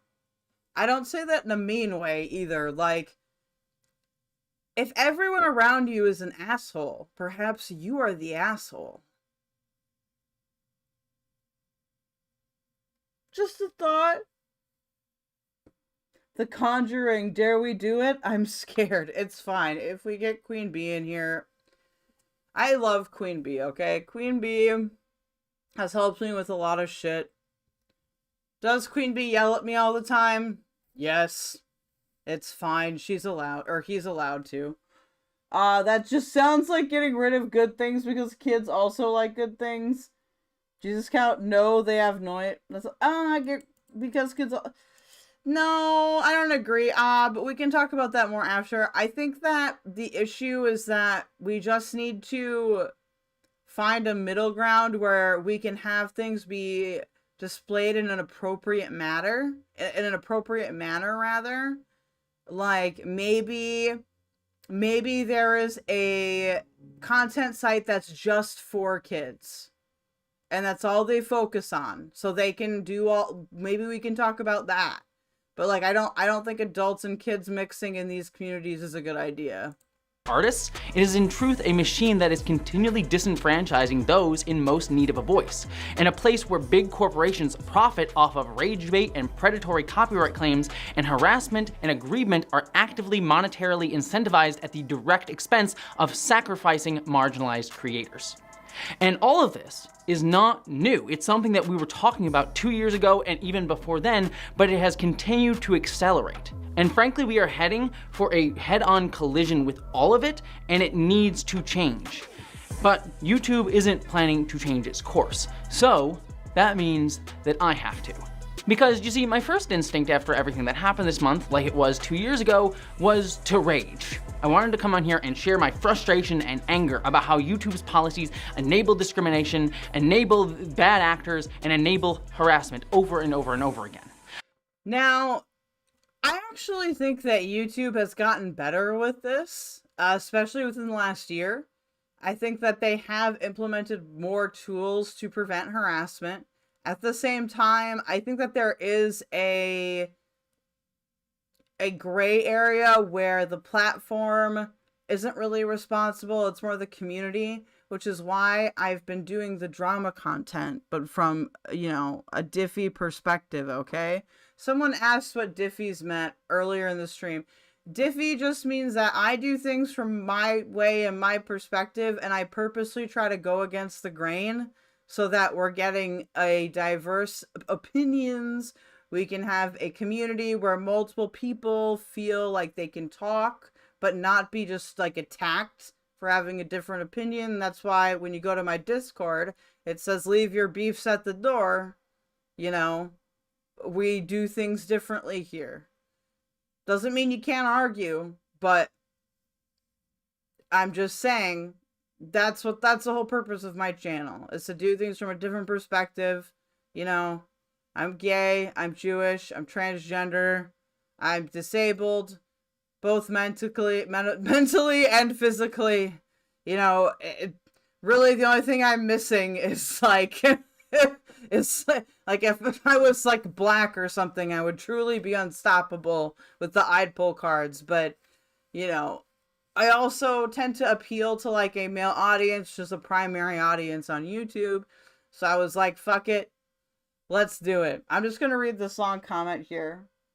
TT the cat, the common denominator never realize that they are the common denominator. It really takes an epiphany to realize you're the problem, or just listen to a friend, or maybe 1,000 strangers. True.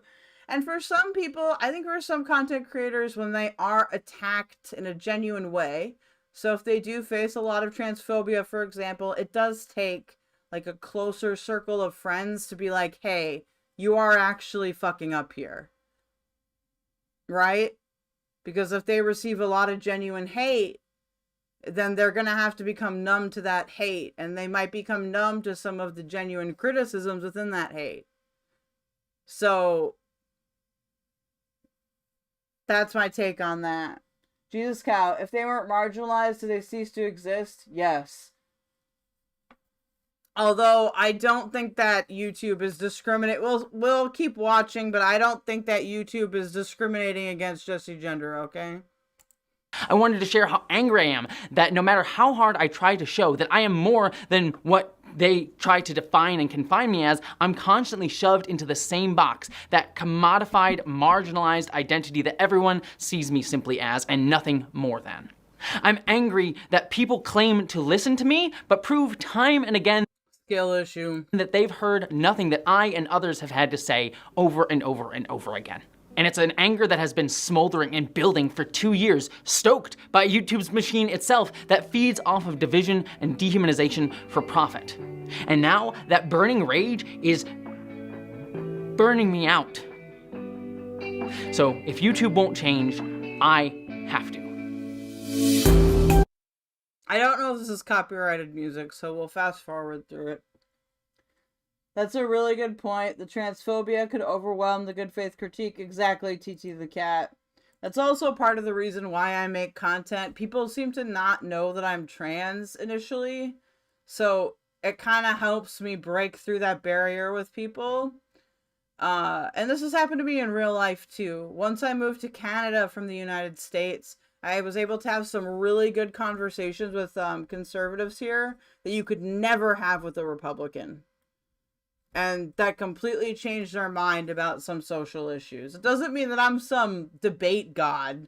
I think I just happen to be the right mix of minority, but also I'm deceivingly normal looking, okay? I'm deceiving people. Oh goodness, the drama. The critique is not good faith. Mr. Mullah's crying face. Newplex, yeah, it can be difficult to know which criticisms to listen to because some aren't worth the time. This is a terrible this is a terrible faith critique from her or me? Because, Jesus cow, I am not being bad faith right now.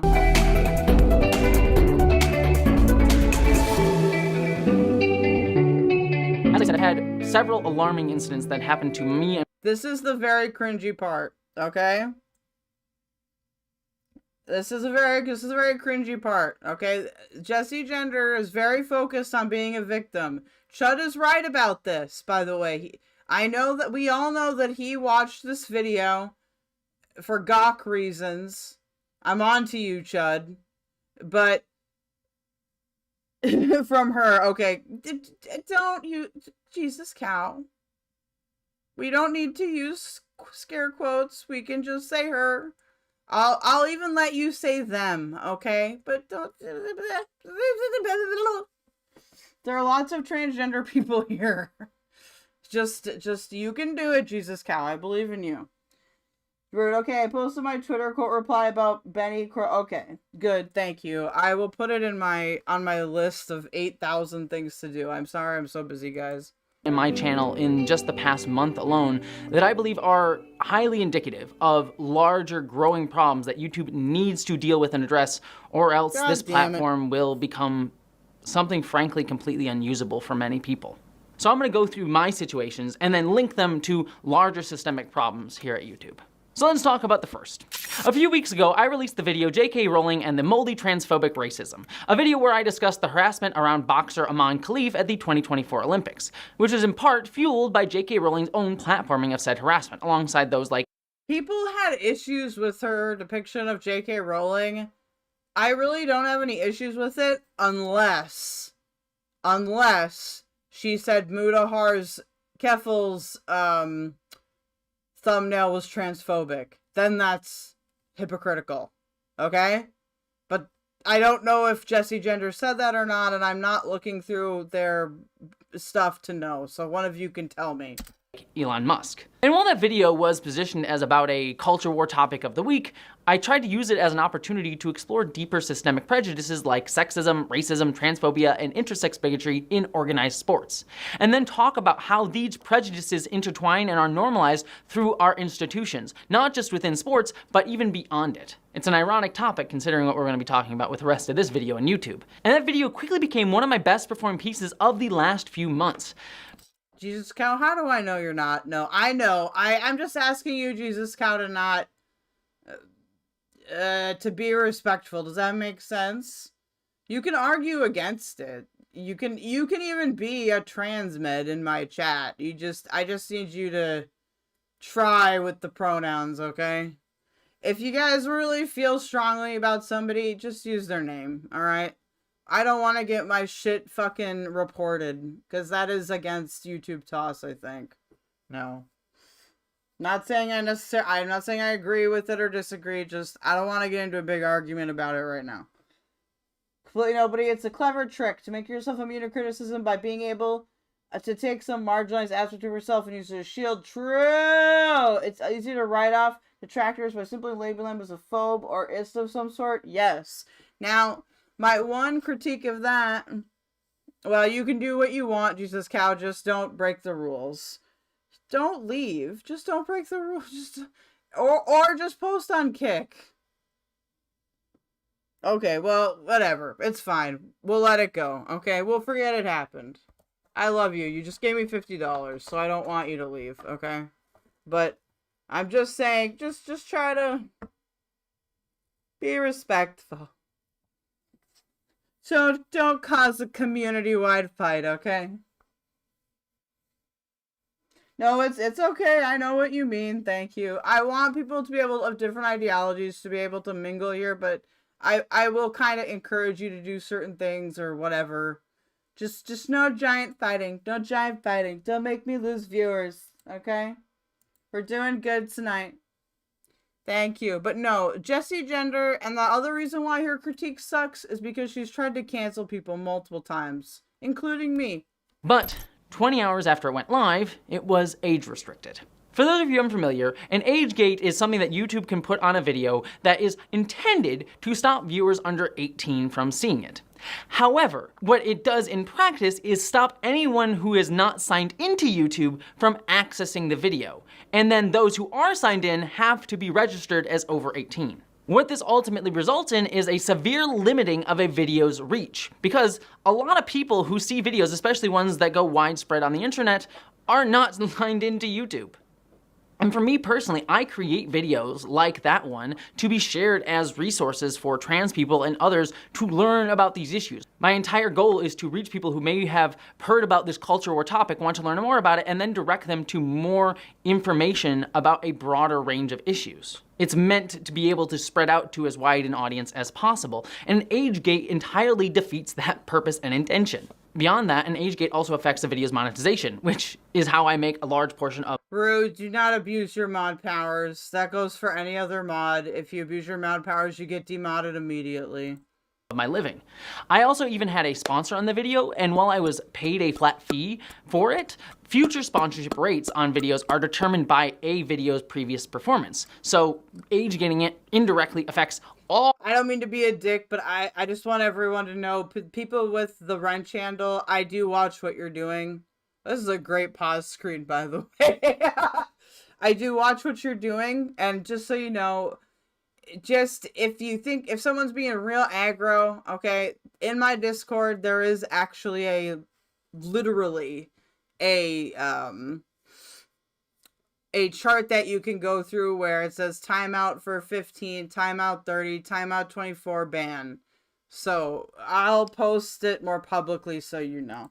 All of my sponsorships going forward. So obviously an age gate is a big deal for any YouTuber as it happened to the video. So when I woke up on the following day after the video went out and saw that the age gate had happened to my video overnight and had been up for several hours, beyond being frustrated and confused, I wanted to get it resolved immediately. However, there was a problem. YouTube gave me zero information on why the age gate happened at all. All I got was an auto-generated email that pointed me to their general policy, which mentions numerous things including child safety, drugs, graphic content, vulgar language, and nudity, but absolutely no specifics on what I supposedly violated with the video to cause an age gate. It was just, figure it out for yourself. Now, to be fair and balanced, YouTube does have a feature that can cite exact sections or moments of a video that break policy. However, interestingly, that feature wasn't used here. It was in a situation we'll be talking about later, so the distinction is notable to me. Okay, chat, I need you to keep two things in mind while we're watching this and while I'm packing this bowl, okay? Keep in mind how Jessie is framing this and then what the actual footage will be, okay? I need you to keep that in mind. That's why we're playing it at normal speed right now. Also keep in mind which platform she mentions, how she compares them to each other, and whether or not she might be promoting something on the DL. Reasons that we'll get to in just a moment. But with no information, I had to guess what had triggered the age gate in my over hour-long video. Because ultimately I wanted to try to appeal the age gate, an option that YouTube gives you to do in their back end. What I did know is that my video most likely didn't break any rules of child safety, dangerous activity, or excessive vulgar language. Because, yes, I do swear, but so get off my back, alright? Sorry, I'm trying to add some humor to this video so I don't just get angrier and angrier. But ultimately I narrowed down to 4 possibilities that— Okay, if you say normal swear words already and then say that makes me think that she just like said the N-word really loud or something. might have triggered the age gate. None that I actually thought broke policy, but maybe could have triggered an age gate being instigated. First and foremost, there was a quick clip where an athlete discusses self-harm, but I doubt that this triggered the age gate because it's not visually gory nor is it descriptive, it's just a mention of self-harm. Also, the clip comes from a video here on YouTube from the New York Times, which that video itself is not age-gated. The second possibility might have been from a brief shot of an intersex biology graphic that I show in the video, which itself has been used in other Hey, I resemble that remark. educational videos here on YouTube that aren't age-gated, and on top of that, diagrams like this are shown in school textbooks and aren't rated 18+. And as something that'll become important later on, YouTube itself, in its policy on age-gating, says that it allows brief non-sexual nudity within educational or artistic contexts. While sexually explicit Vosh moment. Vosh isn't intersex. I have 1.5 chromosomes, okay? Well, 1.5 sex chromosomes, okay? The other one, my other X chromosome is broken. content like pornography isn't allowed. We actually allow nudity when the primary purpose is educational, documentary, scientific, or artistic. So I don't think that broke it either. The third possibility is that it could have been some of the memes from transvestigation conspiracy theory groups that I show in the video.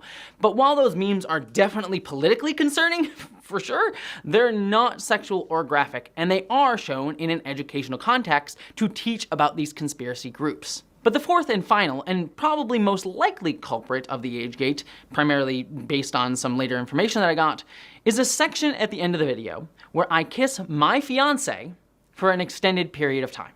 So this requires even more context.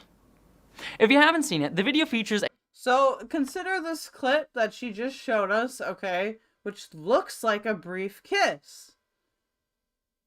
This is the warning. If you don't like PDA, look away from your screen now. All right, this is the first thing that she's done. When she shows us the full context, you will understand. Catrix, the Y chromosome is like half an X, so cishet Keldoge confirmed. Look, it's not though, but it's fine. a few fun segments with my fiance Erin, who, besides being absolutely wonderful and amazing and beautiful, can be a bit too judgy about how long I take to clear the trash. Y'all did not back me up in the comments on that one. Thanks for that.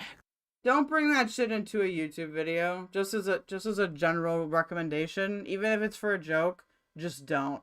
Because you do not want your relationship to become like a YouTube topic, okay? It doesn't happen to me. I've seen it happen to other people. Just don't do it. Just don't do it. Grudges being held.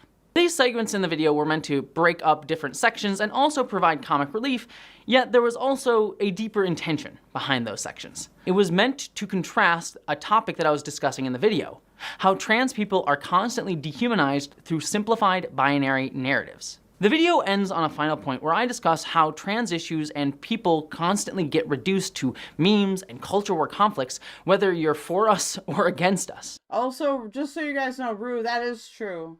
I am one of the original editors of the Encyclopedia Dramatica page for Christian.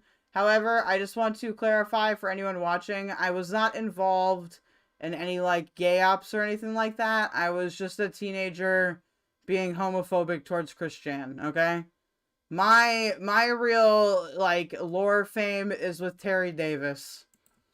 Rarely get to succeed, exist, or discuss our struggles on our own terms. Instead, stories that talk about us emphasize either our vilification or our fight against adversity, especially the adversity that doesn't. Importantly, I also talked about how we, trans people, rarely get to exist on. Did I go backwards?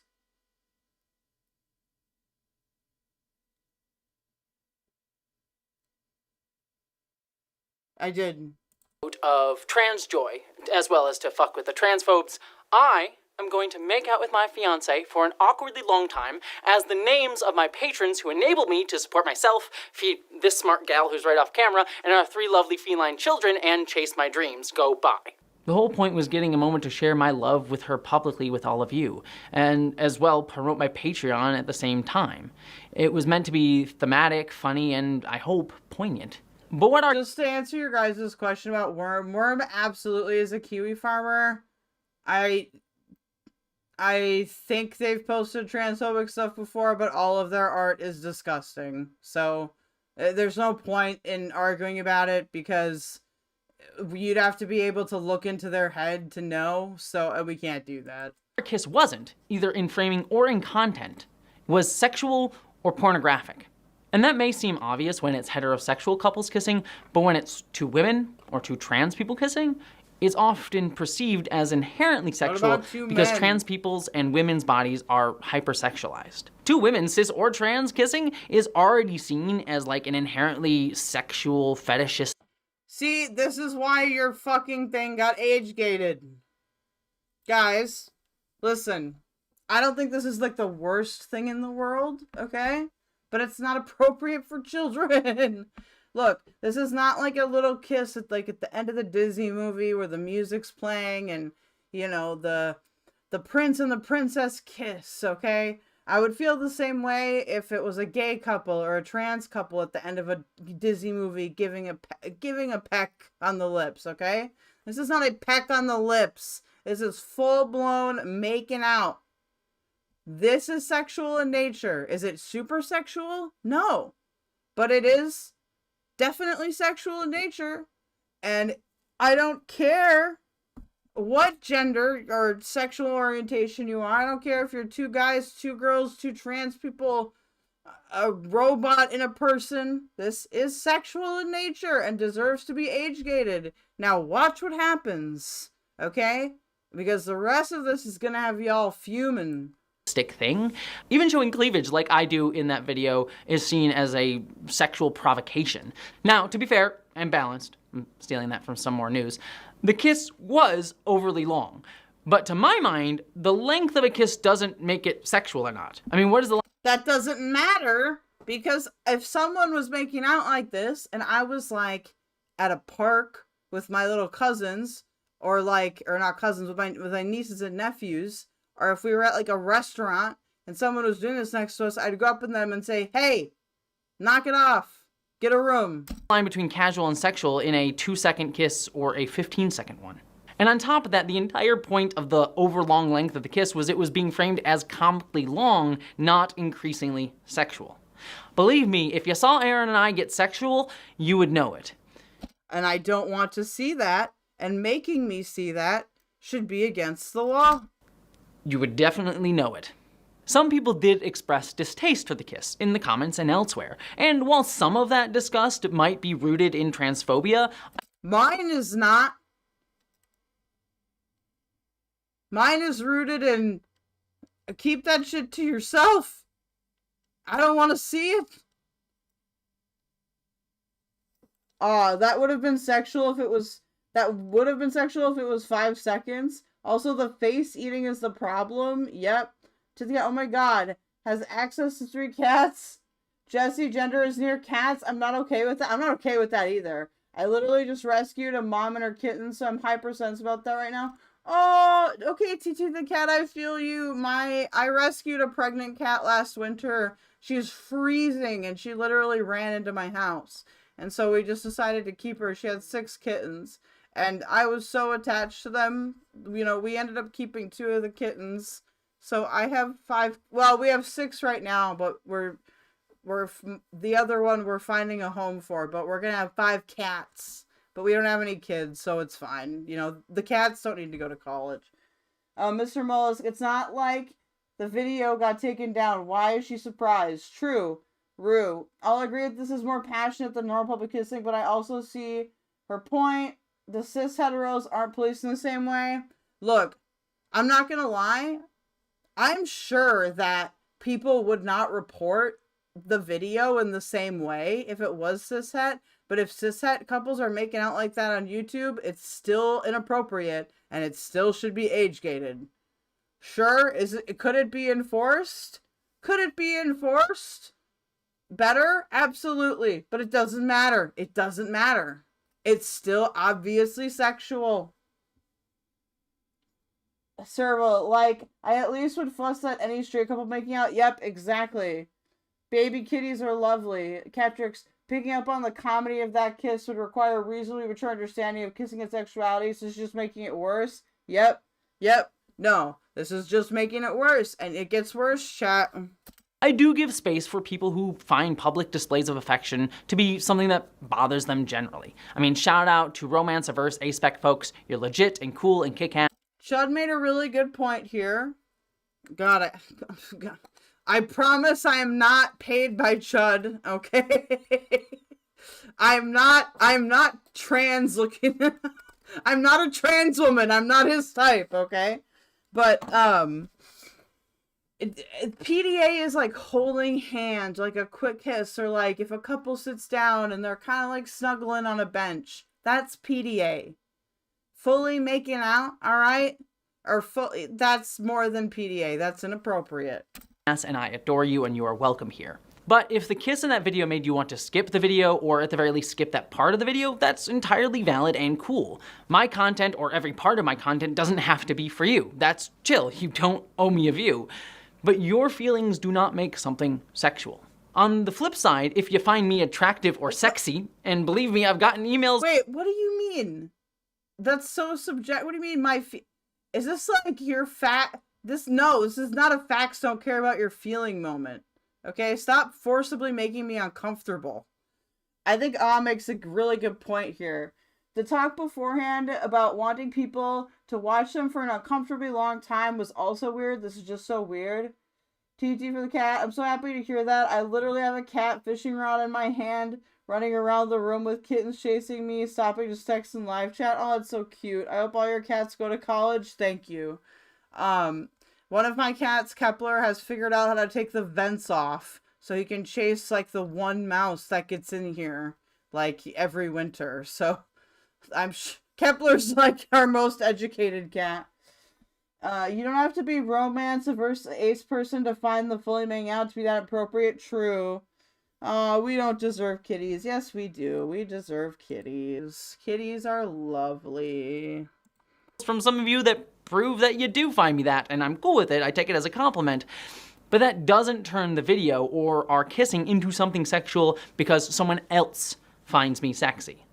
The choice of if you find me sexy or our kiss sexy is on you. It is not the intent nor the framing of the video. This is just incredible. It's just incredible.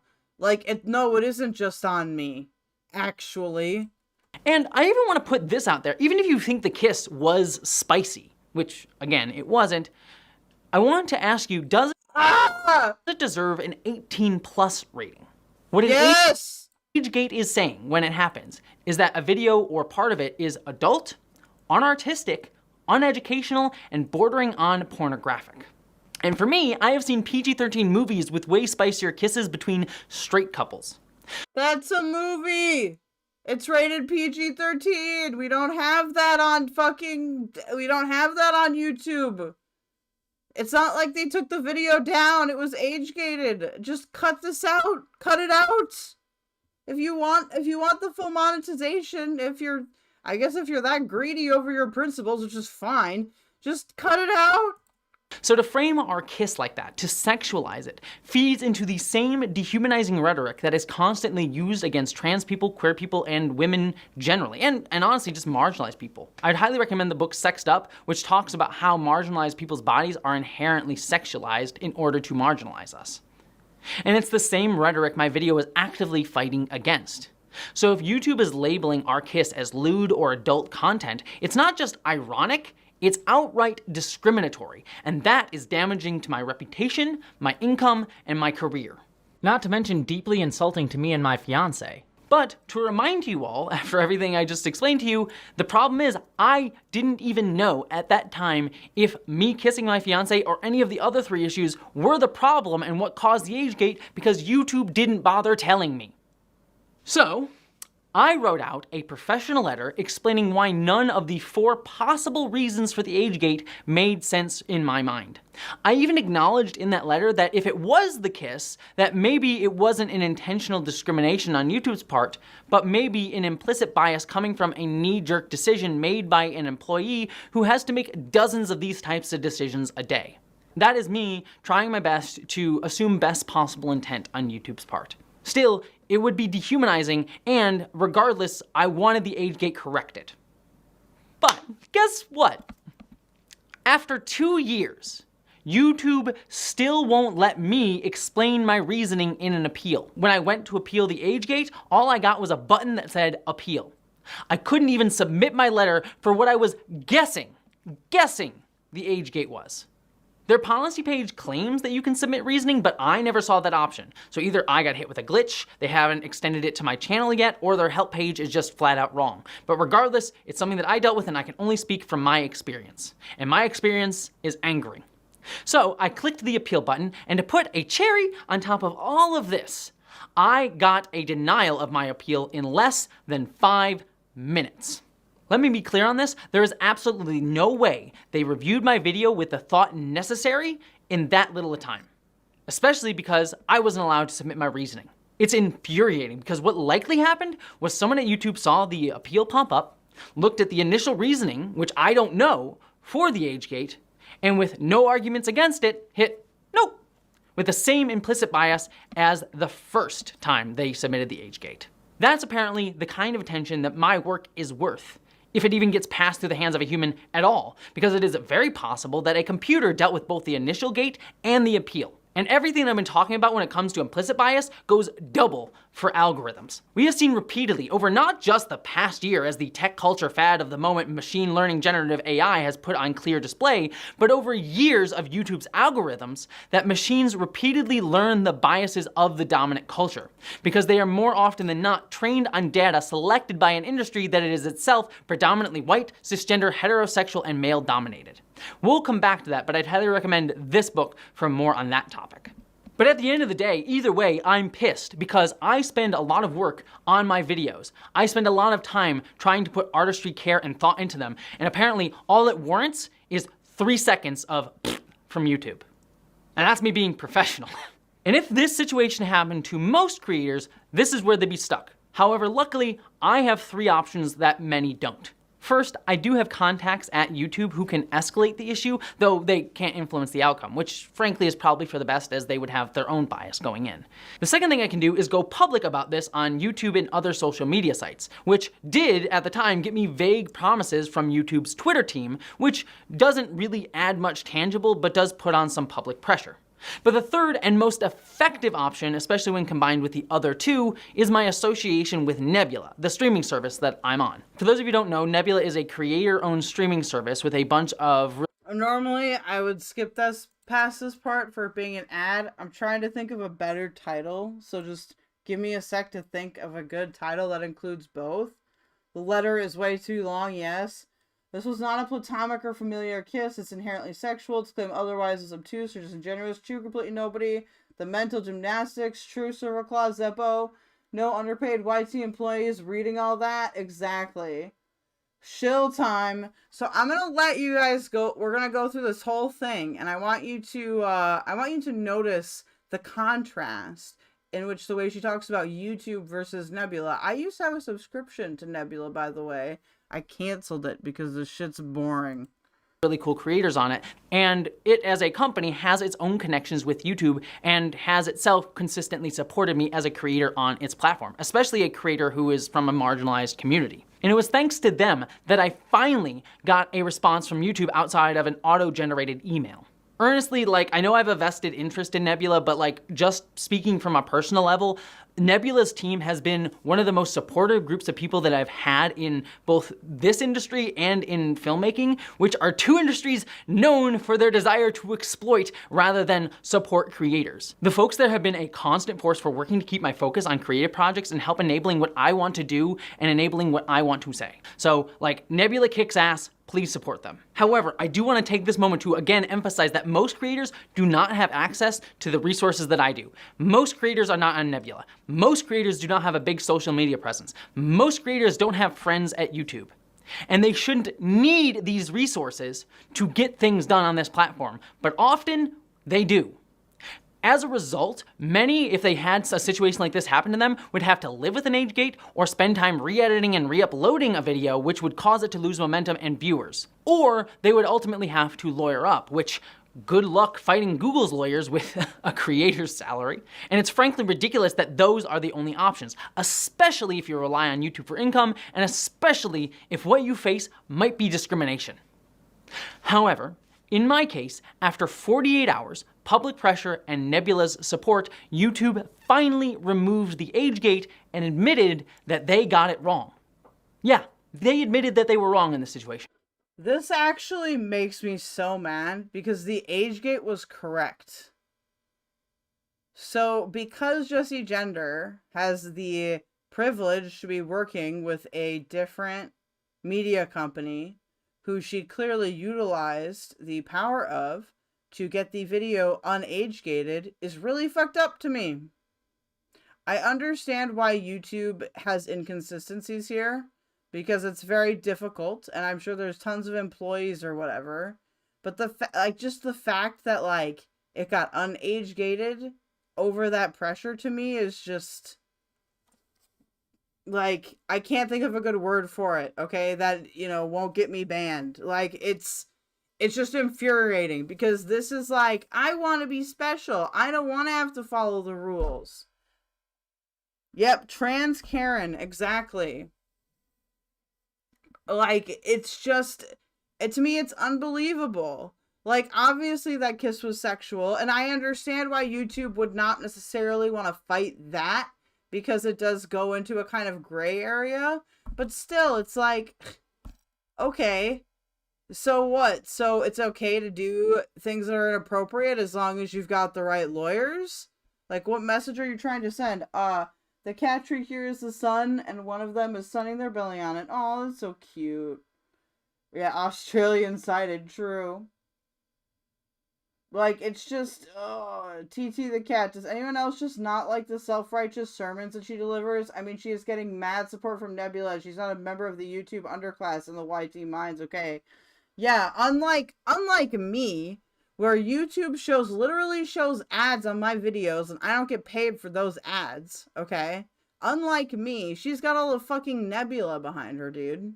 Is she really the right person to be talking about this? It's just an age gate, not losing their income, and I get it. Maybe YouTube could improve the algorithm so that an age-gated video isn't just, like, throttled to the bottom, right? But, like, that is the solution here, not, you know, complaining that you've specifically been discriminated against, and you should be an exception because I hate the Catrix, I don't like that she is taking the real issue with the platform misrepresenting them for her own personal case. Exactly. Hey, by the way, I know it's getting late, guys, and it's on a weekday, so you gotta go to bed. Make sure that you like and subscribe before you go. I appreciate it so much. Let's get to 500 so YouTube can stop stealing me money. Which is great. But by that point, my video had dropped from being my best performing video over the past few months to merely average, and it frankly hasn't recovered. And while I appreciate the resolution, I am not grateful to YouTube for fixing a problem that they caused and doubled down on when I took the typical appeal route. But what angers me most about the whole situation is the response that I received from YouTube about this through Nebula. Good news! We have reviewed the video you appealed and determined that it does not violate our community guidelines. Explicit content meant to be sexually gratifying is not allowed on YouTube. Posting pornography may result in content removal or channel termination. Videos containing fetish content will be removed or age restricted. In most cases, violent, graphic, or humiliating fetishes are not allowed on YouTube. Your video was flagged by the community and has been reviewed by our enforcement team. Upon further review, we determined that your content doesn't violate our guidelines and have reinstated your video. Any actions taken against your account have also been reversed, so there should be no termination or penalty against your account based on this takedown. YouTube's response there, while minimal, reveals some disturbing things to me. The first thing is they claim the age gate was triggered by a flag from the community. Now this flag could have been caused by anything. It could have been from a genuine concern from someone bothered by my kiss. It could have been a bad faith report from an... What I think is most likely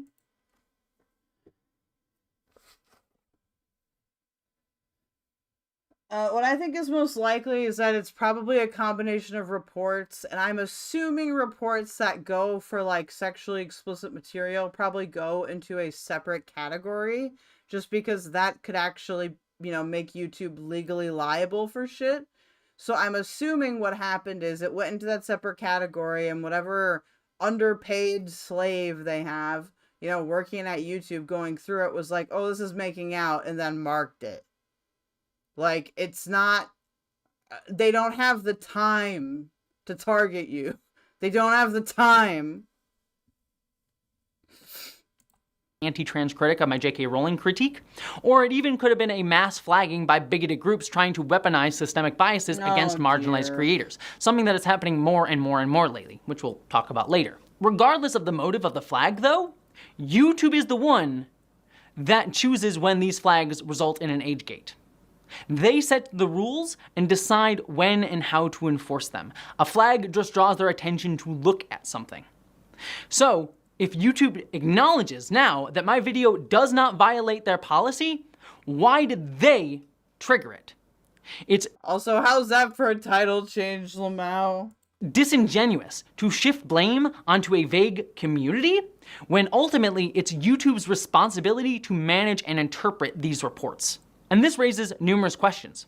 Why was the age gate instigated in the first place if you now admit that it wasn't worth an age gate in the first place? Why couldn't I submit a defense with my initial appeal? Why was my appeal denied in less than 5 minutes without a proper review, especially if it wasn't a clear-cut and dry case of someone uploading pornography or something? So this is why I think it was put into a different category when it was reported, because it may have been reviewed by a human already. And so when you hit appeal, it, you know, it's instantly on appeal. That's the best case I can think of. I'm not saying YouTube has a perfect appeal system. It doesn't. But, like, to me, there's just something going on here that's, like, I don't see it as them targeting her specifically. Yes, that is dead domain. Who? Oh, I see. I don't know much about that. I'm sorry. Oh, excuse me. What would I have done if I didn't have Nebula's support in this situation?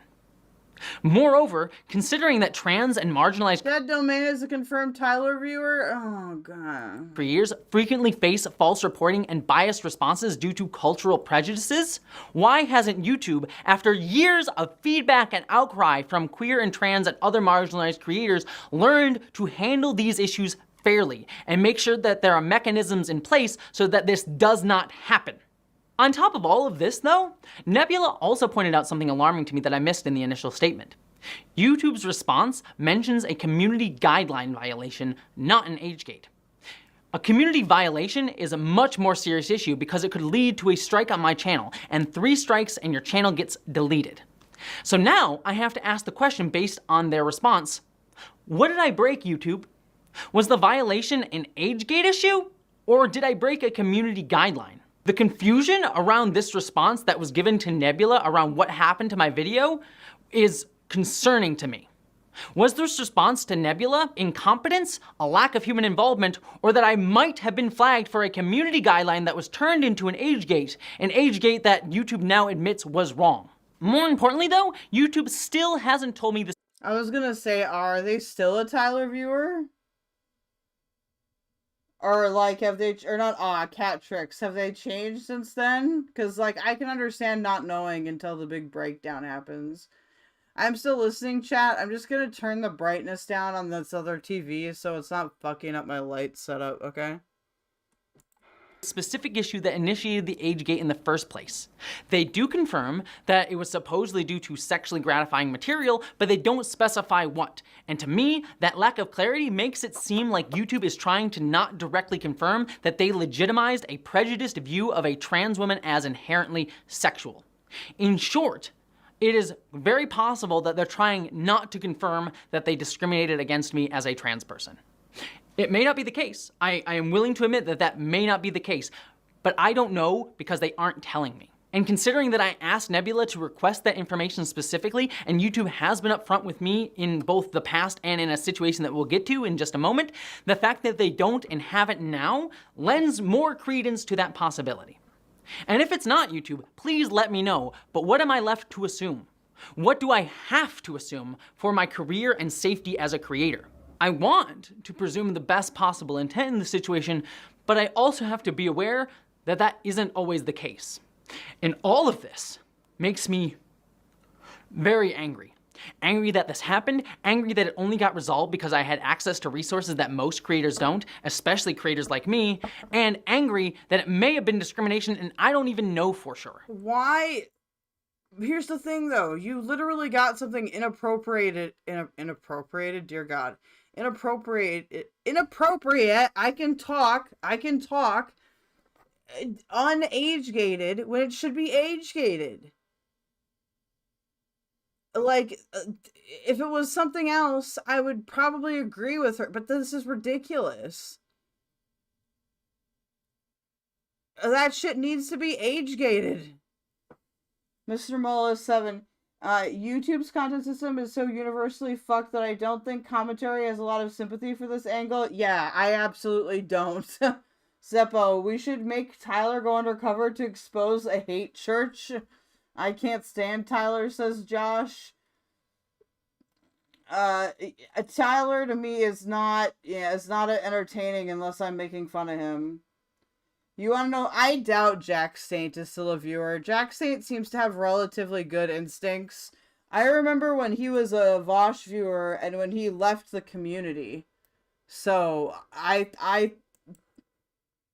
trust that Jack Saint has good enough instincts for that. I don't know about anybody else though. Yeah, the cats must run. I'm mad because most creators don't have access to the resources I have, especially creators like me. What? Yeah, exactly. What? What? But most of all, I'm angry because I've been here before.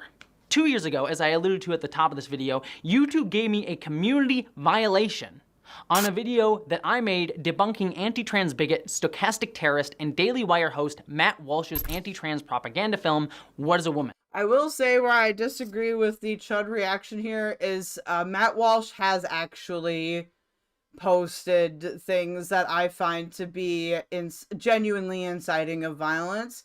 Now, that does not count for people like Ben Shapiro. I'm trying to think of some other conservatives here.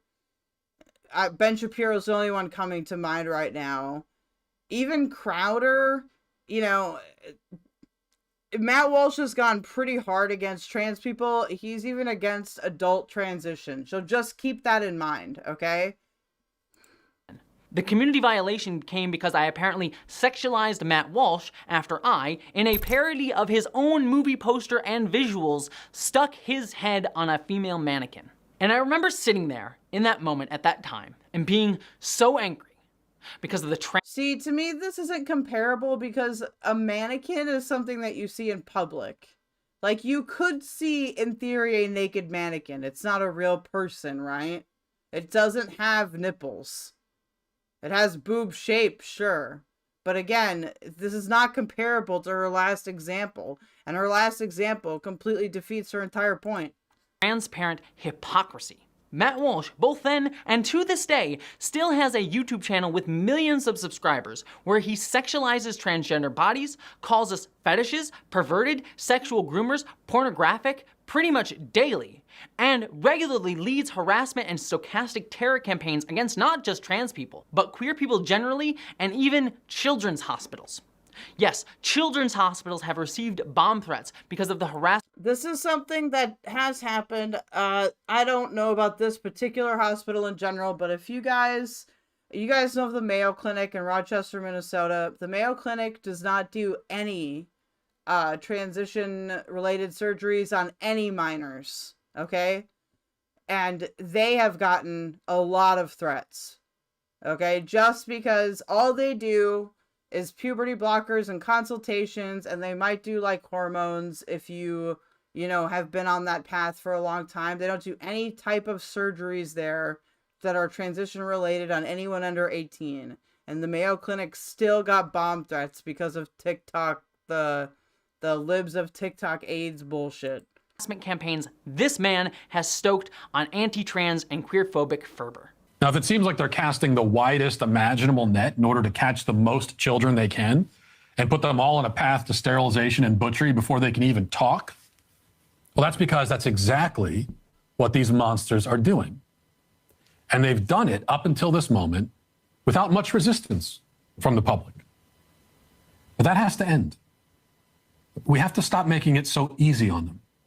Trans people regularly receive waves of harassment based on this man. So with Matt Walsh, it's like, what does that mean? You know, what does that mean? Josh, Boston Children's Hospital doesn't do transition surgeries on anyone under 18. Yeah, exactly. They're, this idea that, like, these hospitals for children are doing this just isn't correct. There might be individual carers that do, or individual surgeons that do, but, you know, even if you made being trans completely illegal in all of the United States, guess what? You can still fly on a plane and go get a surgery in a different country. And if conservatives want to complain about that and say, well, that should be illegal, then how are they going to send their kids to the abusive conversion camps in Latin America? Then we could go down a huge rabbit hole with that, but let's keep watching. And his company, The Daily Wire.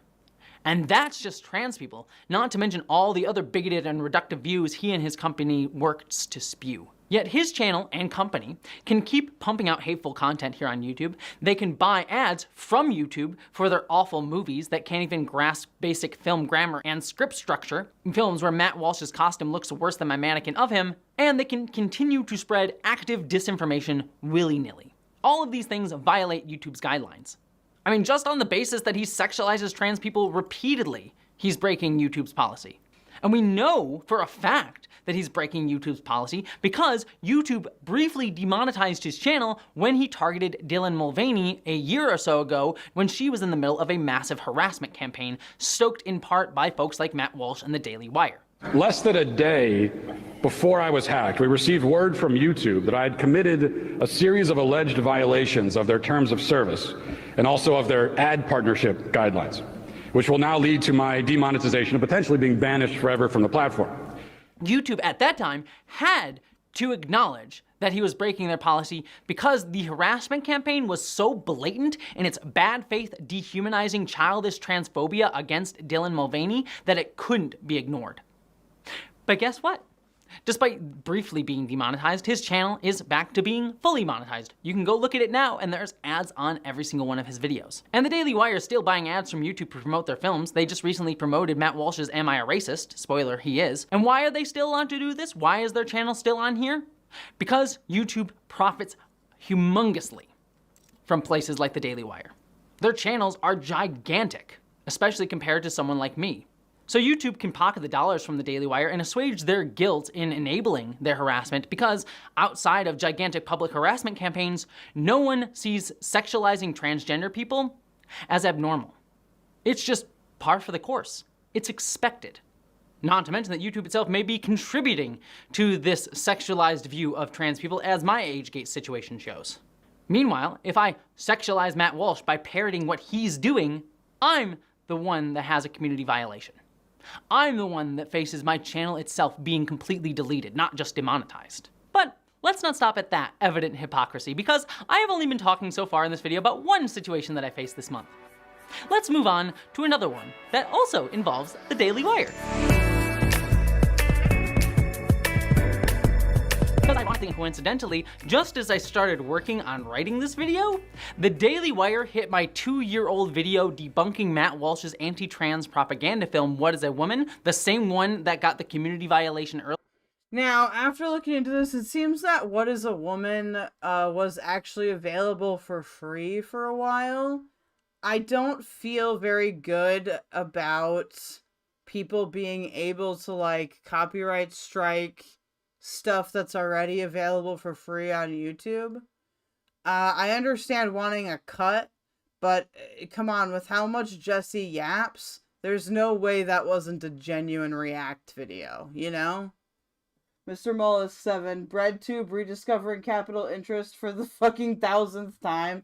Yeah, oh, yeah, no, it's because a lot of these people in BreadTube, now not all of them, okay, we don't need to generalize super hardcore, not all of them. But a lot of these guys have never run a small business. They don't know, you know, all of these details or what the things that YouTube has a problem with.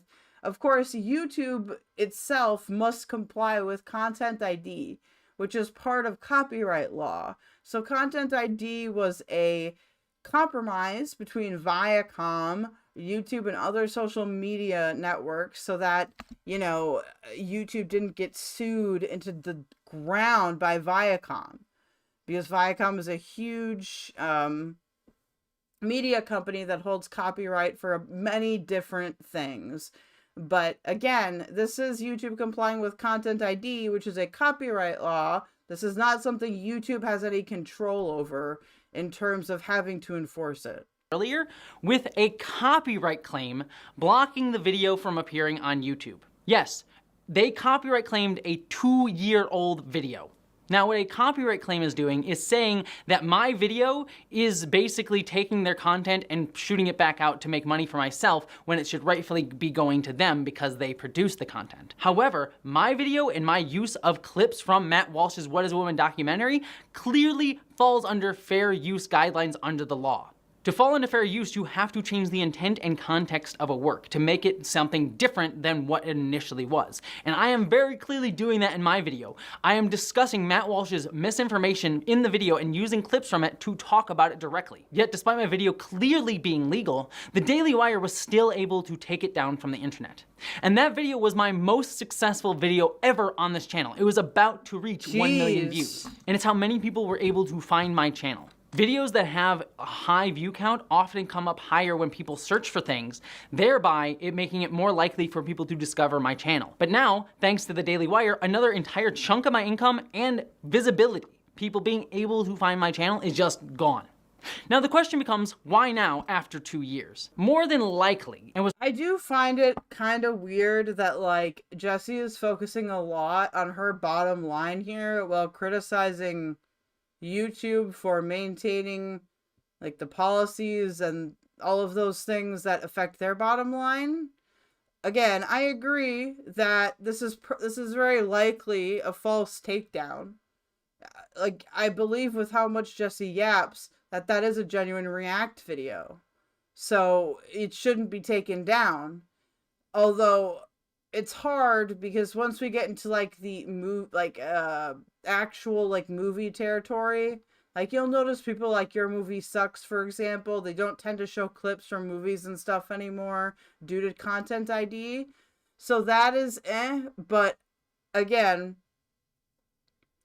I think that Jessie Gender's original video was a genuine React video and did not violate YouTube's TOS in terms of that.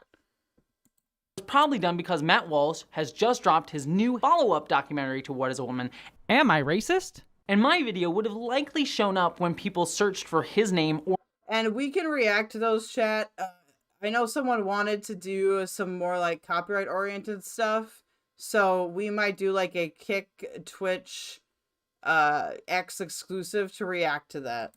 Or that movie. And the Daily Wire definitely can't have that. They don't want people to see a trans woman calling out their lies before they get sucked into Matt Walsh's echo chamber, because that's their entire game. Keeping people trapped in a cycle of right-wing propaganda by cutting off access to actual informed perspectives.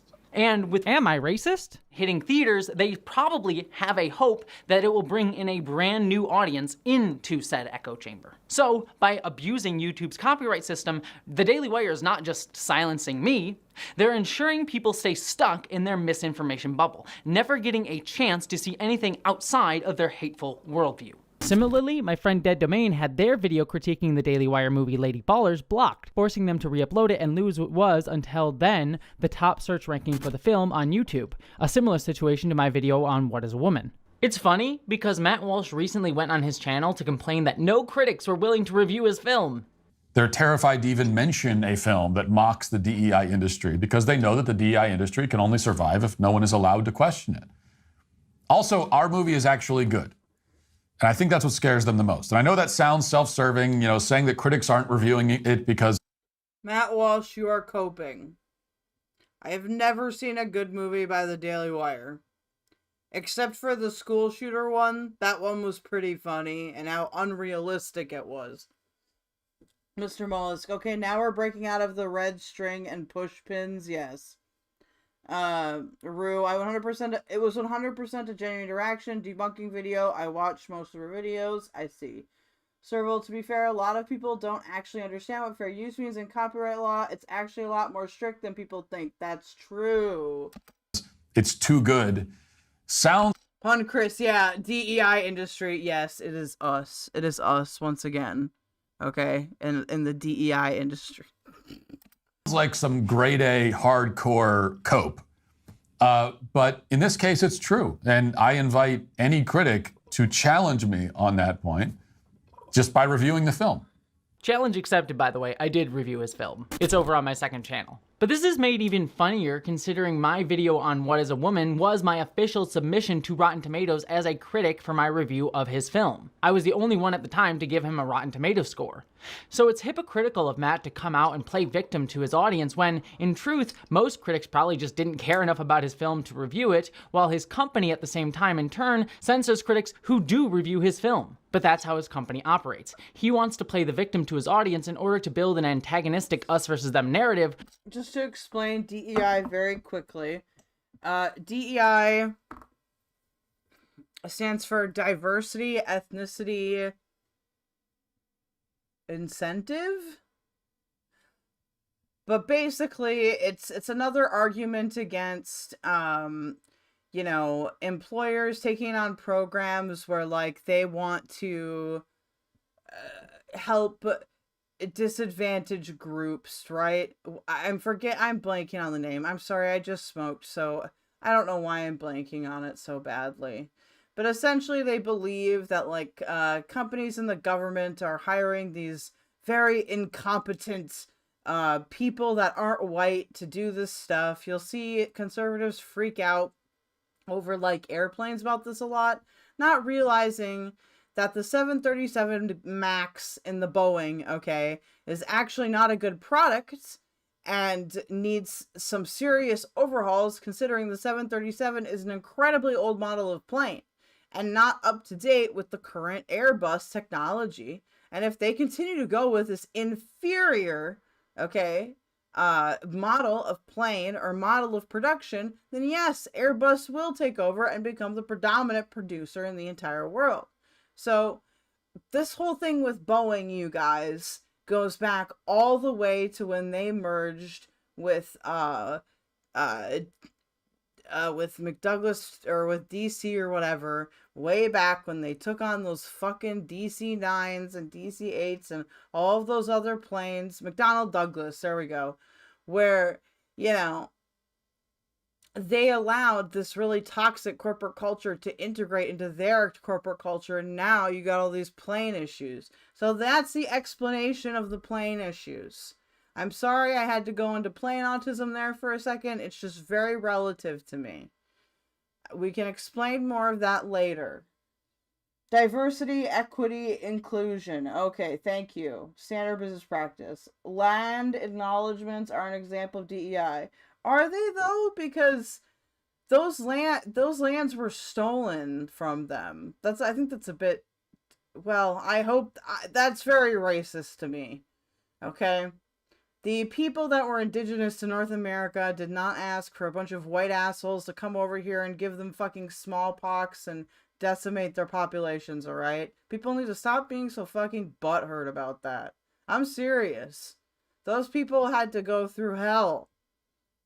All because what? Some Spaniards wanted some gold and some French wanted some beaver fur? Of course they wanted beaver fur because French people are degenerate.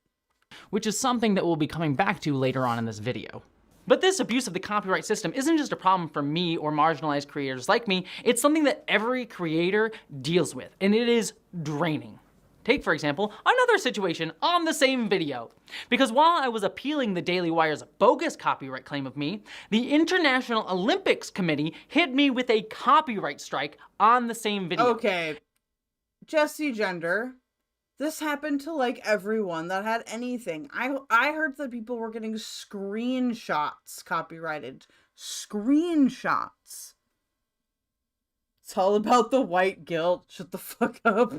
It's not about the, well, it's about the white guilt with other people, but that's just what happens. Like, this is different than like Israel-Palestine, you guys. Like, this is Israel-Palestine if like Israel had come in and already like fucking killed like all the Palestinians, okay? That's what the indigenous stuff here in North America is about. We are now giving reparations to the victims of that aftermath, okay? That's the difference. So, like, I feel very aggressive about indigenous rights, okay, you guys? I do have a lot of indigenous friends, and that's probably why. But, you know, how it affected their community is insane, and how the government, even here in Canada today, with, you know, Trudeau and the Liberals and the fucking blah, blah, blah, you know, they still do a shitty ass job at that. Anyway, that's not on topic. But this happened to so many people, so don't fucking say I am a victim of the, yes, you are, you and 800 other people, 8 million other people. A copyright strike is very similar to a community violation in that if you have 3 of them, you're gone, and it also completely removes the video from YouTube at all. Now, why was the International Olympics Committee able to do this to my video? Because I used 10 seconds of footage from the 2020 Tokyo Olympics during a section in my 4-hour video in a segment where I discuss trans athletes at the Olympics. I would very much argue that my 10-second clip would also fall under fair use, given that I'm changing the context and discussing the clip at hand. That tiny clip, though, was able to get my entire video wiped off of YouTube, and now possibly may lead to a deletion of my channel. Again, all of this for 10 seconds of footage in a 4-hour video that's been up. Jesse, I agree that YouTube can be overzealous, or not YouTube, but that the content ID system can be overzealous and does not clearly care about what the laws are around fair rights or fair uses. That's a great conversation. Here's the problem, though. I don't know how this would almost result in your channel getting deleted. Also, we've got ways around this. Like, for example, whenever there's music on my live stream, I always fast forward or start yelling. Because, like, I don't want that shit to get taken down. If there's not even a second of it, then Content ID can't falsely identify it. I shouldn't have to do that.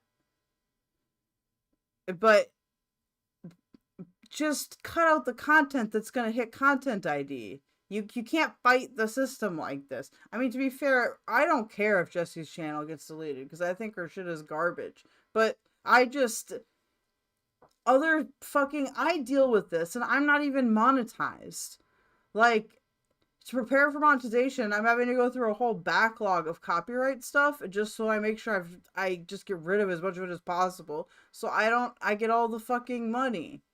Now you're like, that's not very socialist of you. But why should they get my money? I can just mute it. It's not like I'm a music channel. Fuck Trudeau. Yeah, the only shitty part... Well, I don't think he's gonna run if there is an election, but the only shitty part is that what's the fucking alternative? The conservatives?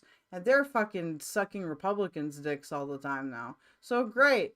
You know, they're up here. You know who needs to build a wall? Canada. Between the US and fucking Canada, okay? I don't care if I'm an American, like I'm born there. Fucking Republicans, stay out. For 2 years. And I want to dive deeper into it, because it's a problem that is ubiquitous across this platform. The claim on my channel was made on behalf of the IOC from a company called Friends MTS, which the International Olympics Committee hired for them.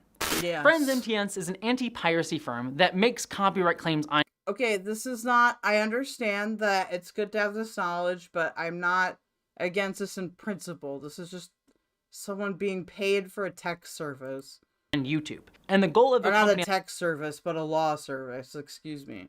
And the website claims to, quote, reduce churn, uncover new revenue streams, and engage with diverted audiences. In fact, their direct pitch to their clients is that they will take down pirates, disrupt their operations, block their audiences, and see your... Yeah, but that's because people are genuinely fucking with you if you have, like, if you want that revenue. I don't know why the Olympics is so aggressive about it, but this is just a tech service, okay? I understand that it's for money, but we do live under capitalism. Like, am I going insane, chat? Am I having, like, a fucking stroke? It's like she's doing the thing she's complaining about. BC NDP are the ones I care about election day next Tuesday. Oh yeah, make sure to vote. Guys, if you're voting in any local elections in Canada, please make sure that you vote for whichever candidate, NDP or Liberal. Don't bitch about it. Unless you're in an NDP Liberal riding, then good for you. But, vote for whichever candidate will get the conservative out. We don't need conservatives in right now. The Canadian conservatives, just like back in the 60s or the 50s or whenever that was, must be shunned again. Because they are betraying Canadian values by trying to adopt American politics. And as a proud Canadian, I will not stand for this. Revenues increase. It's very clear that Friends MTS's goal is not to protect copyright or follow the law, but to make profit for themselves and the people that they're hired by. In many cases, to do this, they clearly prey on creators by abusing YouTube's copyright systems. They hunt down creators like me who can't afford to fight back legally and falsely claim their videos despite them being fair use. But you got your one video overturned already, when it shouldn't have been. Hold on, I have to play this clip. I'm sorry.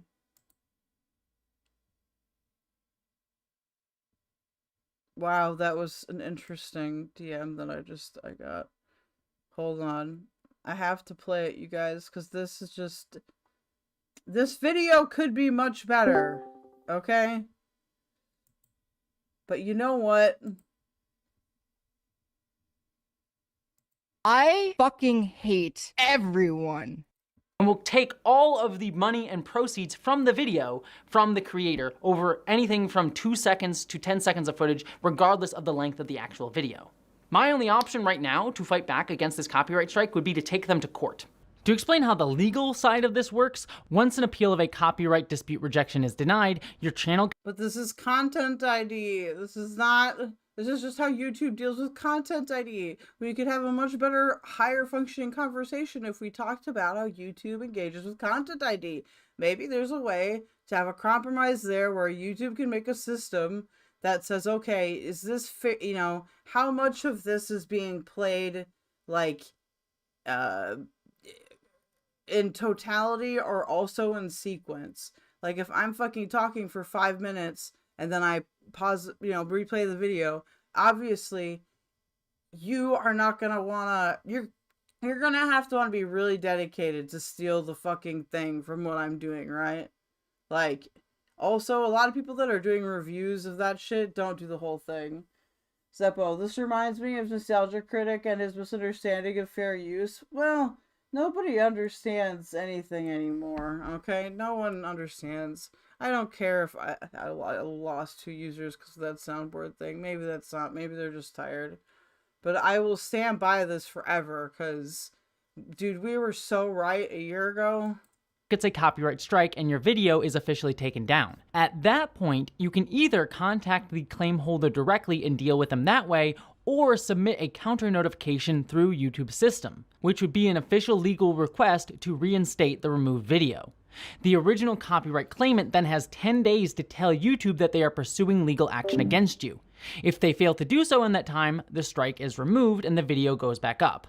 However, if they choose to begin a legal process, YouTube upholds the strike and the video takedown, but has no part in the 2 parties going to court. Instead, it waits for the court to work it out. Okay, I'm gonna put it on 1.25 and see if this is a little bit...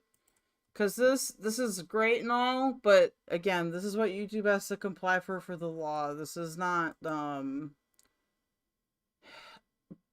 yeah. A quick update on this situation too, because while I was editing this video, I also chose to re-upload my original What is a Woman video with the copyright striked content from the International Olympics Committee removed. Not because I believed it wasn't fair use, but because it was only 10 seconds of the video and easily removed. However, every time I re-uploaded this newly edited video, it was blocked several hours after I uploaded it for clips from What is a Woman by a company called SVG Sports and Entertainment. And since I've had a few people ask, and even some more accuse me of falsely claiming that the Daily Wire is claiming my videos because it's SVG Sports and Entertainment and not the Daily Wire doing the claiming, let me break it down real quick. From what I found, SVG Sports and Entertainment is a content ID management service like the aforementioned Friends MTS that services different clients. They've also been the same ones that have copyright claimed other Daily Wire videos in the past from other creators, bringing down those videos. They also, on my video, are directly claiming the What is a Woman footage. So while I can't be 100% sure that the Daily Wire is one of SVG Sports and Entertainment's clients, as they don't promote them as a client on their website like they do, say, other clients like Settlers of Catan, I wonder why, they are indeed acting on behalf of the Daily Wire in terms of the copyright claims that they are making, and are likely doing so at the direct direction of the Daily Wire. So it's just someone hired by the Daily Wire, it's just one step removed. However, when I uploaded the video on a Friday, it went through and I re-released the video, and it was fine for the entire weekend. Then it was blocked again early Monday morning, killing its algorithm momentum. This tells me that not only is SVG Sports and Entertainment, on behalf of the Daily Wire's content, abusing copyright claims, but they're also actively seeking to target channels to do it, with them checking my channel when they come into work on weekdays in order to block it. My initial reaction to this copyright claim was to maybe just delete the claimed section, as YouTube's backend system sometimes allows you to do it in these cases to allow the video to go live with the content removed. However, SVG Sports and Entertainment claimed several hours of footage from my video, including sections of my video that are my own original footage. So my only recourse... Okay, so you know what? In this case, just because I've also dealt with this, okay? So here's where the Chud is Fair's part is coming, alright? This is probably not a correct submission for content ID. This is very excessive, okay? So this video probably did get taken down legitimately, which sucks, okay? That should not have happened. At the same time, you know, the beginning of the video with the making out thing, just...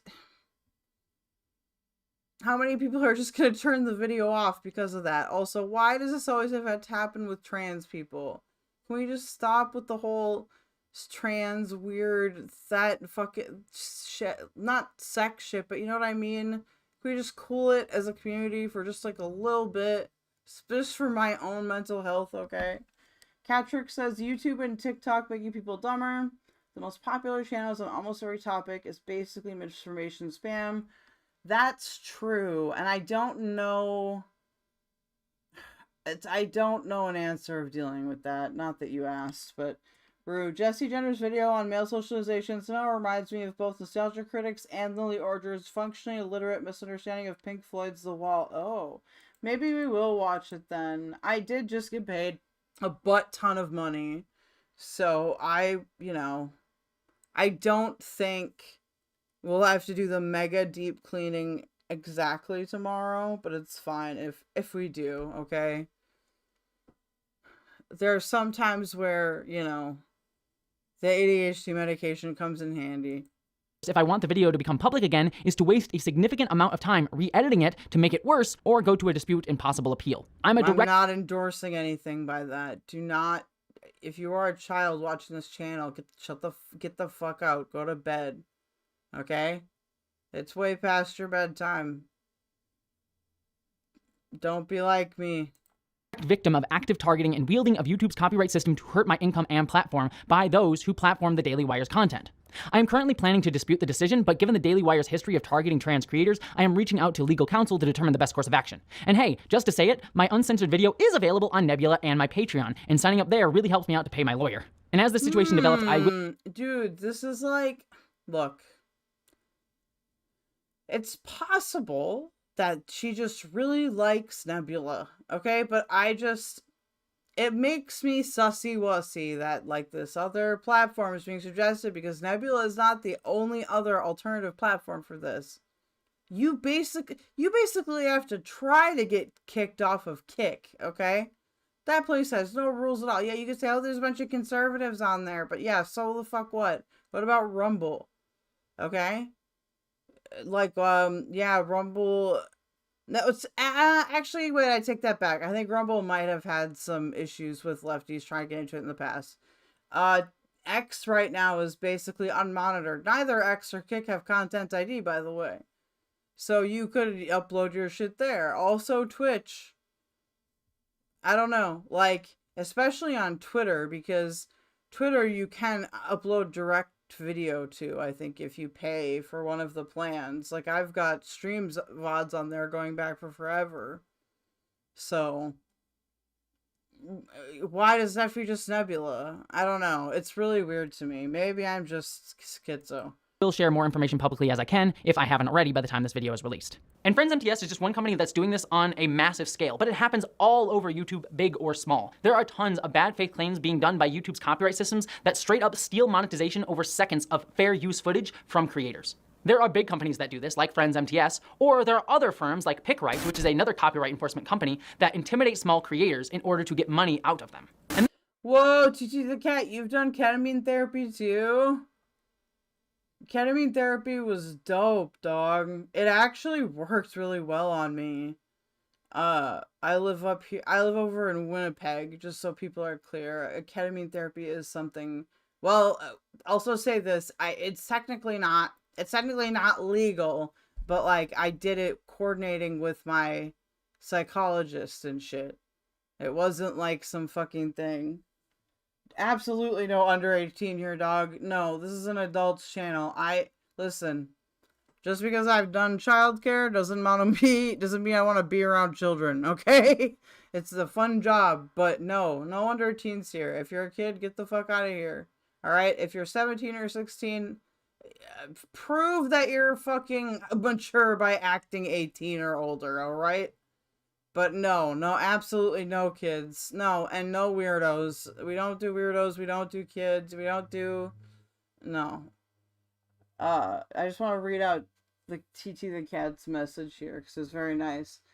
I'm so pleased goddamn Melka introduced me to your community. Initially, after one of his streams, I had to start ketamine therapy. He said he needed a lobotomy. I think my option was healthier. Yes, I agree. No, actually, I'm really glad I got introduced to goddammit Malcolm, because I had a debate with him that was really embarrassing, where he totally crushed me. but twice basically on lolicon stuff, which I had a more left libertarian view on until he had facts and data and shit. So I like him, even though we disagree on some things. He helped me not become one of those channels. This doesn't just happen on YouTube. There are tons of stories of law firms hired by places like Reuters who shotgun out hundreds of letters to small creators who may have used an image on a blog or something like that, that demand hundreds of dollars, the same amount of money that would cost. People going glazing can kiss my ass, okay? He could have been much meaner to me, alright? And he chose not to be. So, plus I gave him a copy of, fuck, what's it called? The fucking music thing, okay? That costs money, alright?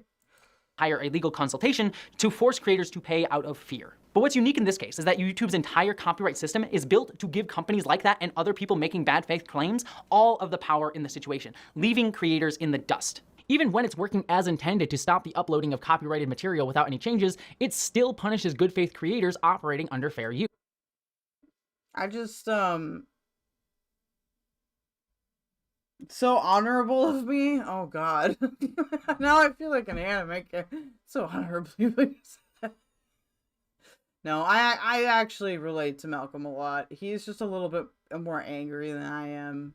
I've had a lot of therapy. Luckily, it was identified via the public school system. This is quite the pause screen, by the way. I'm sorry. I was identified as one of those at-risk kids, and I, being white and stuff, I was lucky enough to get into one of those programs, and I've been going to therapy for like 20 years, but I get it. I get the fucking anger. I get the fucking wanting to be old yeller, okay? Especially with all the shit that I've done, because I've worked in, like, I'm not a social worker, but I've worked in, like, social work settings in the past. This YouTube is, like, I have a live stream called YouTube is an Asylum. I wasn't kidding, alright? Y'all, some of y'all need help. Not all y'all. All y'all are fine, especially this community. This community is chill, but I go on some of these streams, man, and it's like, whew. Like, they can't... I'm gonna use this person as an example. I don't know much about them. I'm not trying to be rude. They, like, look at this pause screen, and they're immediately like, AGP. It's like, dude, if I were to ask you what AGP means, would you know? Like, do they actually know? Because I'm not a Blancardius or a transmet or anything like that, but, like, what they don't know what they're fucking talking about. Often, AI automatically flags content without human input as soon as a content creator uploads. Or low-level employees at companies like Warner Brothers or Disney issue claims without fully reviewing the videos once they go up, ultimately leading to stolen monetization from creators. When this happens, creators have to appeal to the same copyright holders who filed the claim, who often deny it, forcing creators to either have their monetization stolen or their video blocked, or they must submit a second appeal to the same copyright holders that could lead eventually to a copyright strike if they again turn it down. During which time their money is either taken or put in escrow. And both of the decisions in those appeals are up to the copyright claiming company themselves. Yes, the company making the copyright claim are the ones that get to decide if an appeal of fair use is accurate or not. They get all of the power. And the only recourse you have after those two appeals are to go to because of the law, the DMCA. Like, this is a law problem. YouTube could fight it, I guess, but, like, I don't know. Cat tricks. When Chud says AGP, he means stupid lesbian who won't let me get the gawk. Yeah. Those guys do not... look, I believe that Chud knows what AGP is, and he is using that joke. I don't understand his weird shit towards trans people, and also, he is kind of racist. Okay? Can we please have one person of color pop on screen without him being like, a black... Like, come on, dude. Like, just chill. The Chud Logic North thing is really funny, though. I'm not gonna lie. I know that's problematic, but I don't know. It's like just the lips or something. But I also knew of Chud Logic too, but when he first started, and he was much more like lefty and stuff, and so I don't know. I have complicated feelings about Chud. But the other thing too is that it also encourages the chat to be like that, and it's like, dog, like, please just let me live, okay? I just want to go into a chat and not feel like, damn, if I talk about being trans here, am I gonna get like fucking rabid replied? Not that it matters, but like, it's just annoying, you know? Like, I don't need to see that. Court, which many creators cannot do. And even if they were able to go to court in the meantime, their videos on their channel are blocked or not getting them any money that they need to pay their bills with. I mean, just recently, my friend and fellow podcast host, Council of Geeks, got several copyright claims on her channel for several videos where she used Doctor Who footage on her Doctor Who focused channel. Her videos on Doctor Who when Doctor Who is airing are where she makes a ton of her money every year. So for her to lose those videos distinctly hurts her income. And yet, those claims were able to be done by the BBC because YouTube enables it, and she has very little recourse on fighting back. No, because Content ID had that thing with the BBC. I'm not saying that it's fair. It's obviously shitty because, like, let's say someone fucking claimed me and we took it to court and they wanted to fucking go real hard in it, or they were like a billionaire. Yeah, at some point I'd have to quit. Like, I'm not gonna ruin my whole life over it, but, you know, I'm not saying it doesn't suck, but... She had to lose those videos, re-upload them, and make them objectively worse because she wasn't allowed to use footage from the shows to make her points clearer. YouTube systems are actively degrading content on this platform. It also should be noted that my friend Vera has been outstandingly vocal against the BBC for its anti-trans bias in its news arm coverage. And it's the same company that owns Doctor Who, by the way. Just so you guys know, this idea that BBC can have anti-trans coverage is sort of true. They definitely take weirdly neutral coverage for certain issues relating to transgender people in the UK. I don't think any of it has been outrageous, but I think that the CBC is one of the best broadcasting not avenues, but like channels in the world right now. They're very, very fair and balanced. I'm not even joking. I know they're technically a Canadian government owned whatever, but they're a lot better than the fucking BBC. I'm just talking about companies here, and while I won't get into it, there have been numerous instances where specific creators have weaponized the copyright claim system to silence critics of them. Very similar to what the Daily Wire tried to do to me, though on a less corporatized level. Take YouTuber Lily Orchard. I'm not going to get into topics surrounding why she has been criticized by others because that's a whole... No. I mean, okay, at least she's criticizing Lily Orchard, I guess, but... God... Fine, whatever. Let her take her on. Let her get the fucking PTSD that it would take to talk to this motherfucker. The cat or Lordy, the AGP conversation, that can get so ugly, and usually anyone who's talking about it just really shouldn't be. Trans people are valid, other discourse can exist, but let's engage with facts. Yet listen, here's my thing with blank cardian stuff. I'm not a blank cardian. I think the model has really obvious holes, and I think that autogynephilia itself is an actual orientation. I don't think it has anything to do with being transgender. I think that there is some selection bias going on here. You know, could we separate out, you know, all transgendered archetypes? We could do that, but you know what? None of us are ever going to perfectly fit into one anyway. So with the blank cardian stuff, I get why people might want to identify with it, or why they want something that they can hold on to and say, this makes me valid, right? Like, not even in a bad way. I'm just like saying, like, to get through their situation, they need to hold on to that. So, you know, as long as they're accepting and like nice and like pro trans rights or whatever. But as far as I'm concerned, you know, all that shit, the trans community, like, we need to just be better about just being chill about it. You know, let people have their little things. Different rabbit hole, but regardless, Lily has been open on her Tumblr about how she deliberately uses YouTube's copyright claim. Also, just so y'all know, you can never say that I'm a trans man, because I'm a fucking non-binary transsexual, okay? You're all allowed to throw that in your arguments. Because I am transsexual, but I also identify as non-binary, so clearly, you know what I mean? It's a good troll. System to target critics of her. She has also publicly referred to using copyright strikes as, quote, 10-day timeouts to creators critiquing her. That's all right. She'll do another response. She'll do another response video to my video on Nom Nom Nami, and send her for another. God, I hate Lily Orchard, dude. Even if it's alleged, this fucking predator needs to go to jail. Like, unironically. Like, it's all alleged. Also, I'm a crazy person, so you can't trust anything I say. But Lily Orchard, disgusting. Fucking piece of shit, okay? Should metaphorically be nuked into the sun. 10-day streaming timeout. This basically means that she uses copyright strikes against creators with zero intention of following up legally. Instead, she allegedly intimidates creators with these strikes, and when they follow up by beginning a legal process, she simply lets the clock on YouTube's legal backend timer run out until— Has anyone sent this to YouTube yet? This could get her channel terminated. I don't care if it's me kind of going low. Anything. Zeppo, are you here?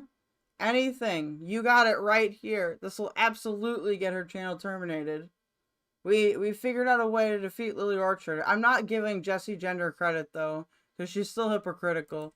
The creator's video is allowed to go up after at least 10 days of waiting, making the creator lose all income and momentum with their video in the algorithm during that time. Every size of platform, big or small, abuses the copyright system YouTube has established with few repercussions, and zero ability for many creators to fight back against it. And YouTube gets to wash its hands of all of this because, well, copyright claim isn't our issue. It's not our problem. We just built the system for it. To be fair to YouTube, the copyright system that they have put in place has been set up to prevent creators and copyright holders from having to go directly to a— This does not explain Content ID very well.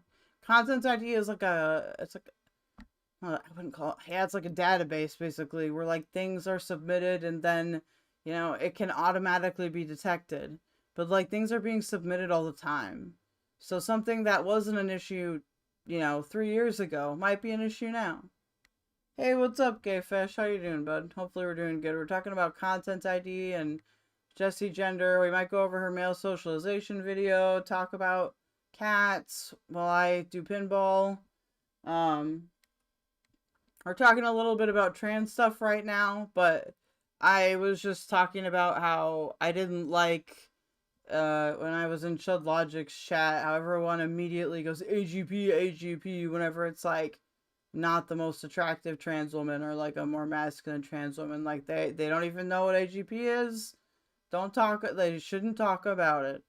The TT the cat, right? AGP exists, but that is not about trans people. Just give space for different identities. Good to know you're an NB trans person and should use he, they for you. Yeah, he, they is correct. I don't mind whichever one you want to. Just not she. I want your social. Yeah, that's nice. Lily Orchard has done a lot of bad. True. Gayfish, I am house sitting. There's dogs here. Oh, woof. Good. With dogs watching dogs. Also, if you're still here, I know it's late on a weekday, but please like the stream. Also, share and subscribe. YouTube is currently stealing ad money from right now. I've literally had people tell me today that they would want to, they want to get a membership. They want to donate with like super chats. So make sure that you subscribe, share. Oh, well, a lot of you guys are here. Can I show you something really quickly? It's really easy, okay? First of all, don't do it on Gender Jessie's video. Do it on one of my videos. See these three little buttons right here? Go to these three little buttons on my videos and do the clip if I do something funny, and please share it on Reddit. Okay? So not on this video, but on one of my videos, you get these three dots. Go to clip. It's really easy to use, even if you're on your phone. You post it to Reddit, you can get a bunch of karma, and then I get some subscribers and people that want to watch. So especially if you think something's funny, all right? I rarely, unless it's a video where I feel the topic is really, really sensitive, I rarely turn that off. So you go ahead. If you're in my Discord, we got a collections. What's up, Aries? I thought I'd come visit for a sec. Yeah. You're watching Jessie Gender. Fun fact, she has me blocked. LMAO base. Yeah, here's my Discord. My Reddit. Please post like clips and stuff to the Reddit or like suggestions. Unless you buy a membership, which you can buy for as low as $2 on my coffee page. You can go into the Discord and get access to the request channel. Then you can request something. You can also request it via commissions. Thank you. legal process whenever an issue of fair use or copyright comes up. It was set up years ago in an attempt to facilitate some form of intermediary system while also allowing YouTube to protect itself from having to intervene directly and thus open itself to legal liability. And I appreciate that difficult place that YouTube is in legally as a result. YouTuber Tom Scott made a great video a couple years ago on the problems and abuses with copyright law, talking about how it's a much more systemic problem that extends outside of YouTube itself. However, given the clear ability to abuse YouTube's system for intimidation and silencing, as I've discussed, I do feel that YouTube has some duty to provide a better system that actually protects creators rather than forcing them to gamble with their livelihoods or hire lawyers due to bad faith actors or strong-arming copyright holders using a copyright system that directly gives all the power to them. It should be the duty of the copyright holder to provide arguments that their claim isn't fair use. Hey guys, just so you know, it's okay if Rue shills in my channel. Rue is a friend of the show, okay? Rue can chill as long as it's not like constant, but it's fine. And breaks the law, rather than creators being punished so they are forced to argue to the copyright holder themselves that their claim is fair use. I don't know if that's what you meant by the emoji, but I just wanted to make it clear. Look, I want to be clear, protecting copyright does actually matter. We saw very clearly recently why it matters in situations like James Somerton's plagiarism, which is an also rampant issue here on YouTube. As HBomberGuy's fantastic video showed, this is a bad comparison because well, it's kind of a bad comparison. James Somerton was taking content from smaller YouTube creators, but he was also taking a significant amount of content from written works. I don't think it is reasonable to hold YouTube accountable for like being able to identify if a YouTuber is using written works. I don't even know how they would do that, okay? So this example is dumb. This video could have been so good, dude. Creators like James Somerton easily steal content from various sources with zero repercussions. But despite all the hubbub over HBomberGuy's wonderful work and the public shaming of specific figures like Somerton or Illuminati off the internet, there hasn't been any change from anyone at YouTube or really anywhere else to set any standard. Yeah, because how would they, look, I'm not saying plagiarism should be allowed and that it's good or anything, but how would YouTube do this? And also, it's not, plagiarism isn't illegal in some cases, I don't think. This is on people stealing content from others at all. All I've seen is some creators in my sphere saying that we'll hold each other accountable, which is really nice, but it does nothing for creators who have no desire to hold themselves accountable and wish to just steal whatever they want. How can I or anyone else hold? Well, that happens in real life too, though. Sometimes there are antisocial people that don't care about anything. Should we just not do nothing then because those people exist? They're always gonna be there, no matter where you are. If you're on YouTube, if you're on a different website, if you're on the internet, if you're fucking at work, if you're, you know what I mean? That's just part of life. You don't throw your hands up in the air about holding each other accountable just because some people won't do it, or some people might be lying. That's why you have good communication and shit like that between each other as a group. That's why you have spaces where we can all talk and be nice and have good conversations. Okay? This is the crying and whining and saying, I'm not saying that YouTube shouldn't change its policies or that it shouldn't make it easier or more accessible or more accurate. But Jesus fucking Christ. Ah!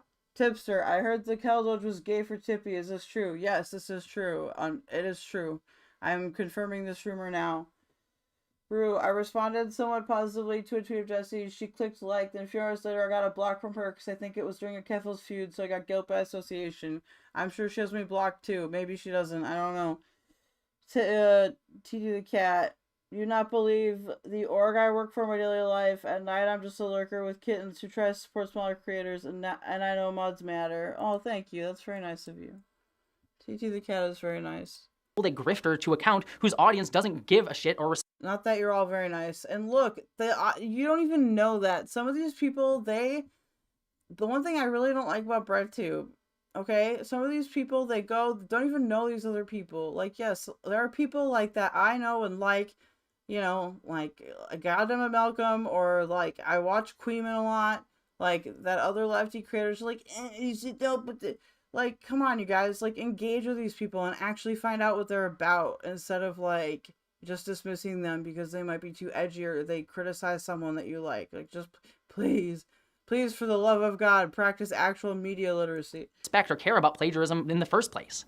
Yet, despite that clear breaching of copyright claim, YouTube does nothing about it. The only tools that we have are things like public shaming, as we saw in James Somerton's case. HBomberGuy never called for one. It's true, I am Tipster's mister.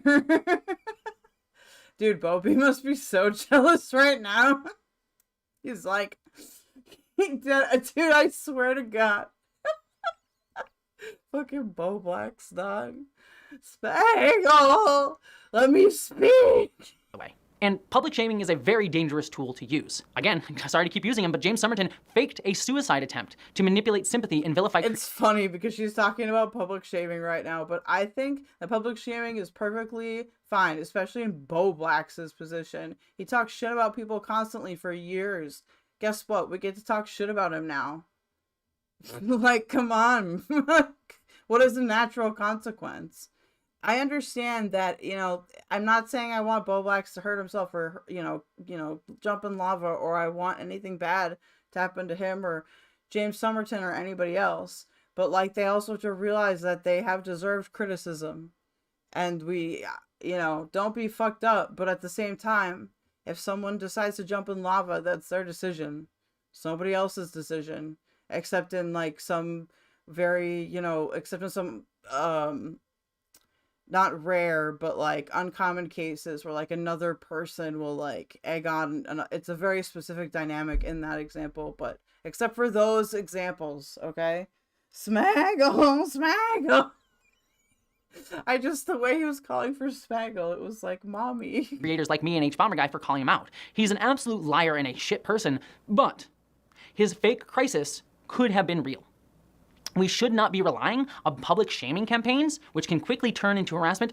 Well, here's the thing, though. There is harassment, and I do disagree with that. I don't want anyone to go harass Jessie Gender, for example. Don't waste your fucking time. Why would you waste your fucking time? Like, when I go interact with the Thorpes, I'm not harassing them. I'm having a genuine interaction with them. Don't waste your fucking time doing that. At the same time, you gotta be able to look past the dumbasses and the transphobes or whatever fucking prejudiced person we're talking, you know, about, like, and find the actual criticism. Like, there is no, we need, criticizing other people's good, you know, ugh. Especially if it's like constructive, like well written, like more positive. Thank you. You guys are fucking making me dough tonight. I love you, Taya. Fuck yeah, dude.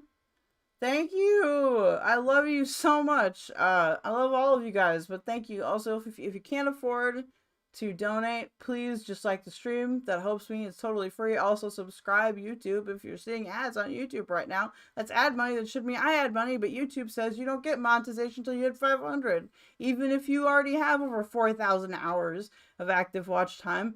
In which case, if I hit 1,000, I'd be getting full ad money right now. You guys are awesome. You interact with my shit like crazy. You're the best community I've ever fucking seen.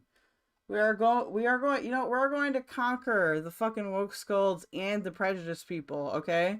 We're gonna do it. I don't care what anyone says.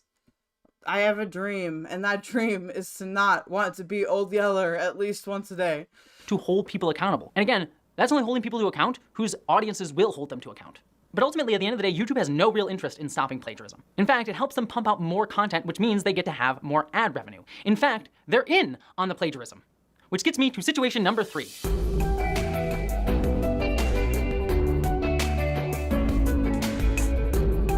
Just a little while ago, the New York Times released a story that revealed that companies like OpenAI have been— Tipster, if you vote for Jill Stein, we're getting divorced. Better be for Kamala. stealing YouTubers' work. OpenAI has been scraping the transcripts of YouTubers' videos in order to train their generative AI programs like ChatGPT. On top of that, Proof News examined a training dataset of YouTube videos from companies like Anthropic, NVIDIA, Apple, and Salesforce, found that they had scraped the subtitles files of 173,000 YouTube videos. Videos from people who are my peers and friends, like Abigail Thorne of PhilosophyTube, Maggie Mayfish, NerdSync, and even one of my own videos were used to train AI without my permission or consent. Both the amazing— I mean, I don't know. To me, this depends on what the AI is doing. I think for most AI, this is actually fine. But I think when it comes to, like, if you're AI generating, for example, pornographic images, I think that you should be able to have control over whether or not your image is used in a sexually inappropriate, way. You know what I mean? Or if it's a video depicting something that would like, you know, somehow smear your person. Does that make sense? Not necessarily your work, like not the words that you're saying or what you're writing or what you're acting out, but like your image specifically. So I feel like this argument is like really way more complicated than it might seem. Did you got happy to do that? Blame God Dog Malcolm you sent me. It's okay. No, I'm not gonna blame. That's lovely. No, I'm glad that you support me because this actually really helps me because now I've made enough money to get a little heater and also to improve my my setup. No, this really helps me. All the money that I get right now goes back into, sorry, whoever that was, let me do my spiel and then I'll undeafen. All the money I get right now goes back up into my setup and goes back up into costs. So like, you know, like you see, I've got more lights in the studio now. Okay. We can set it up. We can get a better camera. Yes. Dream your dreams. Thank you. It also helps me too, because I have worked regular jobs. I'm 33. I know I look like I'm 17 years old, but I'm 33. Okay. I've worked physical jobs, management jobs. I can't drive. It's just a pain in the ass. I just want to be able to, you know, get up and go to work, or if I have a bad fucking PTSD day or autism day, I can take off a day and not, you know, worry about getting fired. You know what I mean? I know it's a long time. It's me kind of asking for early retirement. Harris or bust? True. Harris is great. Okay, and listen, I used to be a Bernie bro. I still love Bernie, but you know what I mean? No, generative AI is bad. It's a new form of stealing. It's skill stealing. It's stealing all the effort people put into building themselves as a person. Like, do you mean that maybe I just don't understand what it is. Like, do you mean they're generating content that is in that person's likeness and is trying to imitate that person? Or they're just taking like, you know how like ChatGPT will have access to like the Bible. You know what I mean?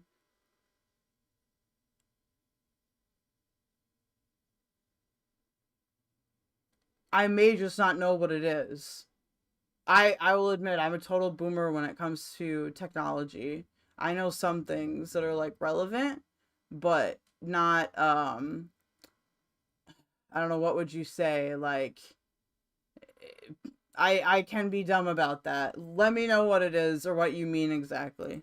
Tom Nicholas and NerdSync recently made videos on this exact topic that go into much greater depth about the dangers of scraping creators' work for AI algorithms, effects that go well beyond individual creators and can hurt the platforms like YouTube themselves, and will disproportionately affect marginalized creators. What's even worse is Google, which owns YouTube. I hate this because she literally had a company go to bat for her. I mean, I get that she wants to advocate for marginalized creators, but it's like, maybe make that just like a separate part of your video, or maybe focus on somebody else. Like me, whose ads get stolen by YouTube because I don't have enough subscribers. I am the victim. Not you. No, I'm not. I don't consider myself a victim. So glad to hear that. Oh, thank you. It's stealing from the Bible. That's fine. Well, what can we steal from and what can't we steal from? Like, I want to know what your line is. I'm just interested. I don't know enough about the subject to really have like a strong opinion on it yet. So I'm completely interested in being proven wrong. Allegedly knew about it and did nothing because they're doing the same thing. Stealing content from YouTube to train their own AI, violating our copyrights as creators. So my work then let's sue YouTube. Be stolen by big companies like YouTube. Or Google, I mean. Other creators' work can be stolen by larger creators like James Somerton, and there are no standards set in place. And yet, big companies are allowed to abuse YouTube's own copyright system to steal money from creators who are... The James Somerton thing isn't a good example, because James Somerton was using both smaller YouTubers and written text. It was a complicated... doing earnest work. And I want to be clear, it is creators like us, marginalized creators, that are hit the hardest. Because YouTube simply cares less about protecting us because society generally cares less. Bigger channels like Somewhere News, which I love by the way, adore Somewhere News so much, but they can cover the same topics like the Lady Ballers video that Dead Domain did without facing the same repercussions from the Daily Wire stealing their money, because the Daily Wire knows that going after another news organization, that becomes a newsworthy story. But the Daily Wire or the BBC disenfranchising a trans creator is just called a Tuesday. Oh my god. TT the cat, what 33 years old? Did you make a deal with Lucifer? Wowzers, you must be doing something right to be blessed like that. Thank you. You know what I think it is? I think it's because, like, it's something with me having ocular albinism and, like, my skin just being very fair. I think people view, like, fair skin as, like, equal younger looking, possibly. Like, I don't have full albinism. It's just in my eyes. That's why I can't fucking see anything. But, like, it does make me more fair skin. I wonder if that's a reason why. There have been people that have asked before I've gone on their show, on like live streams on here, if I was like 18. And I'm like, no, I'm 33. And they're like, no, you're not. Like, when I go in to buy like fucking like pre-rolls, or like when I smoke cigarettes, they look at me and be like, are you sure? Is this you? I can't explain things properly in chat. Maybe I'll write a comment later from her. Okay, cool. Yeah, or like send a message in the Discord or something, because I just don't. Maybe I'll educate myself on the issue better before I give out an opinion. I shouldn't just copy opinions from like the people that I watch. That's bad habit, chat. That's bad habit. I've been getting very angry at YouTube throughout this whole video, but I want to be clear and not uncharitable to... Oh, I also want to be clear. Everybody does that. Everybody forms their opinion through different people that they listen through, or different things that they read. Okay? Let's not pretend that we all haven't done that. Come on now. Let's be honest with ourselves. That doesn't mean that you shouldn't be honest about it, or that you shouldn't think about it, but hey, there you go.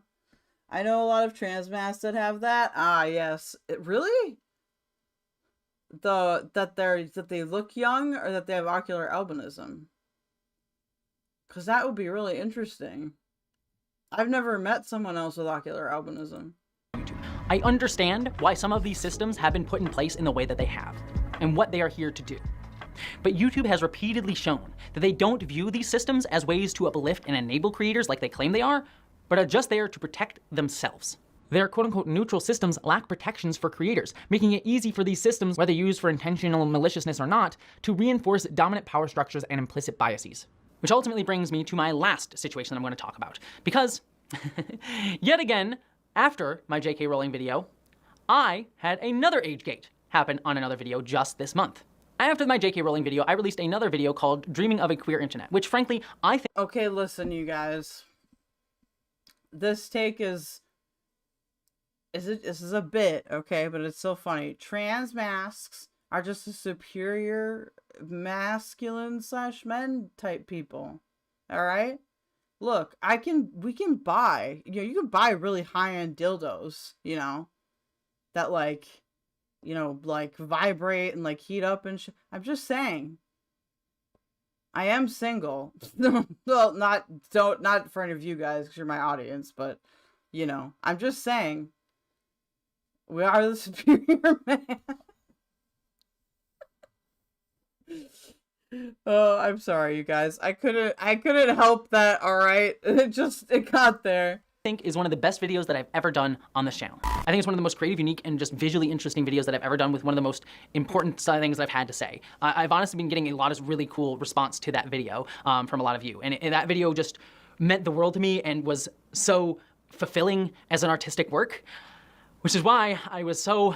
You're good, TT. Don't worry. Just all I ask is just no gooning. No one goons to me. Well, I guess fine. Jesus Cow did pay the gooning tax, okay? So there is the gooning tax, but don't tell me about your gooning. That's all I ask. That guy that gets mistaken for anger. You're 45, Rue? What the fuck? No, you're not. You have to be in your... Fuck it. What? God damn it. There's a pudgy muffin of a cat on my lap. Aw, my cats are, unfortunately, after last time, not allowed in the studio anymore. While I'm streaming, they just make it too difficult. Frankly, just defeated. When that video itself also got an age gate on it.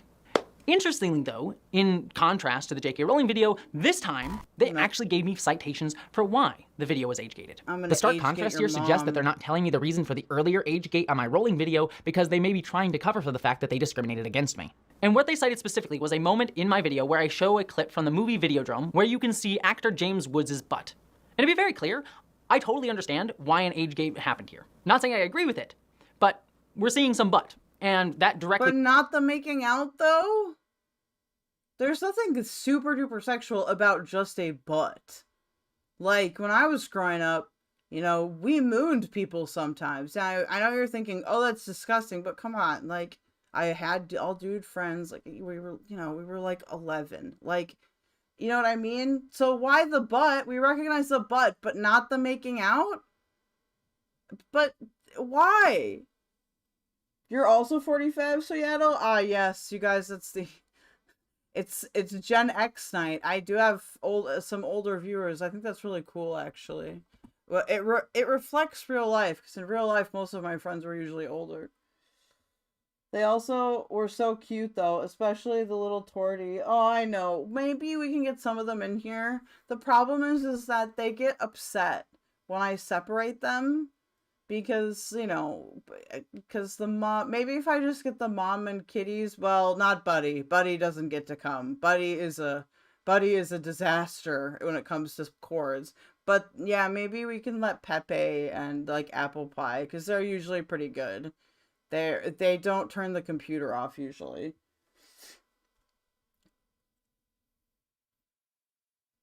I didn't know that. I forgot.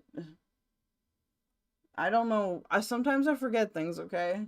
It goes along very clearly with the nudity aspect of the age gate guidelines. And even beyond that butt, in that brief about 5-minute section of the video, there's a couple shots of censored nudity and body horror from that same film.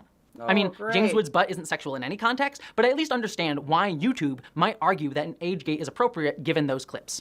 But that said, personally, I believe that I can argue that— Okay, so butt, understandable. But like, sexually making out, not understandable. I'm so confused.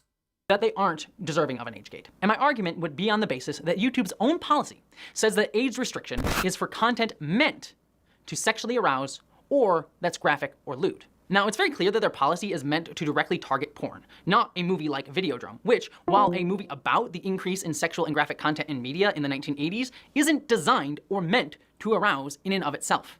It is a movie about critiquing that. And to critique it, it has to display it in its own artistic body horror form. That's the theme of the movie. So on that basis alone, I would argue that this content isn't meant to be sexually arousing. On top of that though, as I mentioned before, YouTube's own policy allows nudity when it's in an educational context, and as long as it's not gratuitous. We actually allow nudity when the primary purpose is educational, documentary, scientific, or artistic. Which is exactly what my usage of the footage from Videodrome is doing with it. I am recontextualizing the footage to be educational. What do I mean by this? Well, let's look at an example from YouTube's own policy of when an educational exception for nudity should apply. For example... Okay, I have to respond to Oz's comment here. My cat once gripped a pile of cords, started backing up, and he broke the internet. Yeah, so Leo, who I've had on stream before, he is the adult red flame Siamese cat. Like, he has like the red tips. He fucking chewed through the electrical cord of our internet cord when we were moving in to an apartment that we don't live in anymore. And I had to take him to the vet because he electrocuted himself and I was worried about him. I think it did make him a little bit dumb, but that's okay. Because, like, if I had cats that were all like Kepler that could figure out how to, like, undo the vents so, like, they could get that one mouse that we get, like, a year, like... It's fine. Some of them can be done. A film with a sex scene may be allowed if it included details such as the name of the film, director, actors, in the video content, and in the video description. Remember that giving context in the content, title, and description will help us and your viewers determine the primary purpose of the video. In my case, for my video, Dreaming of a Queer Internet, in the section where I am showing the nudity from Videodrome, I'm not just tossing it in for spicy B-roll for the sake of it. I'm analyzing at that specific moment the visual symbolism of the movie. I'm talking about why James Woods has a yonic orifice on his chest. I'm talking about why the movie Videodrome... I don't know what this movie is about, but it looks weird. That's so much worse. Yeah, he doesn't chew through electrical cords anymore. At least we've only had that happen once. Is showing sexually explicit content. I also, as they state in their policy, explicitly mention David Cronenberg, James Woods, and the movie both in the video itself and the description, ensuring that I am providing context for these images. It's not just something that I'm showing up removed from its context to make it become pornographic. Year before Gibson imagined cyberspace through the language of TV, David Cronenberg's 1983 masterpiece Videodrome explored the merging Of technology and body. The imagery that I'm using is crucial to the academic analysis that I'm presenting in the video, where I'm discussing the film's take on the internet and technology through a queer lens. Content, by the way, that I am censoring so as to remove any gratuitous aspect from the visuals outside of what I need to be talking about. I am being very intentional with the images that I'm showing. For instance, I do show the movie sadomasochistic. Okay, Megaritz, I was watching the earlier part of the stream. You mentioned Ironmouse sounds like a child. Many VTubers do a fake voice, but not her. She has a medical condition that makes her sound that way. Okay, I'm willing to believe you, but what medical condition is that? Like, I'm not, like, I do believe you, Megaritz. Like, you have good takes, but what medical condition is that? I've never seen this movie. I don't know. Oh lordy, I'm not 100% sure where gooning is, but I read a Reddit post. I think probably, yeah, no, gooning is basically that. It's just being a weird creep, basically. If you don't know what it is, then you're probably fine. Scenes, but censor the woman's genitals and breasts in that image, because while the imagery is relevant to my analysis, showing that specific aspect of nudity is not. I remove as much as I possibly can to still make the point that I am making. I'm also talking about the body horror on display in the film and what it's meant to symbolize. They are critical to my points. And to me, all of this clearly fits under the educational content exception under the age-gate policy, which is supposed to separate random clips thrown online from genuine academic analysis. And on top of that, I would argue that my video is 100% artistic as well. There is artistic intent throughout the video, such as when I show images on a TV screen in the video and when I don't. And it's intentionally supposed to underscore my themes symbolically. Again, I choose my visuals very carefully, not flippantly, and with artistic and academic care and intent, and it is not meant to sexually arouse. Okay, Ironmouse's medical condition has been well known for a long time. It is CVID, some immune condition that makes her vulnerable to also... Okay. No, that's fair, Megaritz. That's fair. I apologize then. I apologize. I genuinely did not know that. I don't know anything about VTubers. I apologize. So it's good that it's well known though. But a lot of them do fake it, and it bothers me. But I understand that that is a nuanced issue that requires discussion. And I'm more than willing to have that conversation and make that argument as an artist and creator on YouTube to YouTube itself. I can understand why the age gate happened. Why, when you see James Woods' butt in a video, that you might go, oh, that requires an age gate. But sorry, every time she says this, okay, you get the butt, but you don't get the sexual making out. Why? Like, I don't think Jessie Gender is some kind of, like, I don't think she wants, like, groom people or anything crazy like that. But why? I'm just perplexed. What's infuriating to me is that I appealed this again, and I was again unable to provide any context or any of my argument, and I got a denial in 10 minutes. Which is more time, at least, than my J.K. Rowling video got, so apparently James Woods' ass gets more scrutiny than my fiance and me kissing. But when I got that denial of my appeal back, that appeal cited the 12-minute mark as another reason for the age gate. Let me show you what the shot is at 12 minutes in my video. Please tell me where the nudity is in this. What this response to my appeal tells me... It is a fetish room, though. I don't know. I need to let that take bake for a second. You can tell when they fake it. Okay, I'm just not familiar enough with VTubers then. We'll familiarize ourselves with this cursed community, because I don't want to do art community drama, because I'm not gonna lie, you guys, I know some of you are in the art community, but, like, y'all scare me a little bit. I got voice empathy, so it makes me physically uncomfortable when people put on a voice. See, I can tell when people do it, but, like, I kind of have to know what the general, like, voice sounds like first, if that makes sense, or the general accent, right? Or else I might not know, just because of autism. Megaritz, the VTuber Snuffy used to do a fake high-pitched voice and eventually stopped doing it. Her decision to start using her real voice was very well received. I seem to remember hearing about that. Is that either no human reviewed this appeal, or whoever did so was so lazy it's insulting. It's a slap in the face to me as a creator in either way. I worked hard on that video, and YouTube couldn't even be bothered to properly explain the age gate. They didn't listen, they didn't want to listen, didn't care, and frankly just told me that they don't give a fuck about my art. YouTube could have had the discussion with me and still put on the age gate. To be fair, YouTube doesn't give a fuck about your art. They don't give a fuck about my art. They don't give a fuck about none of y'all's art. They give a fuck about their bottom line, that's it.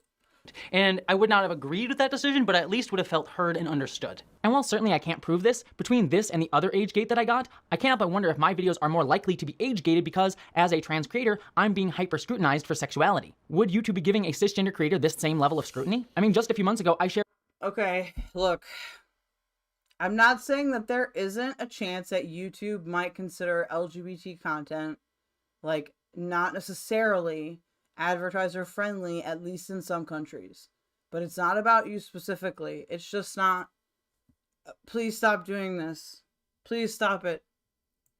Numerous images of graphic footage from the ongoing genocide in Gaza, and that video wasn't age-gated at all for graphic content. But now, a video with censored clips of nudity from a 40-year-old movie is age-gated on my channel.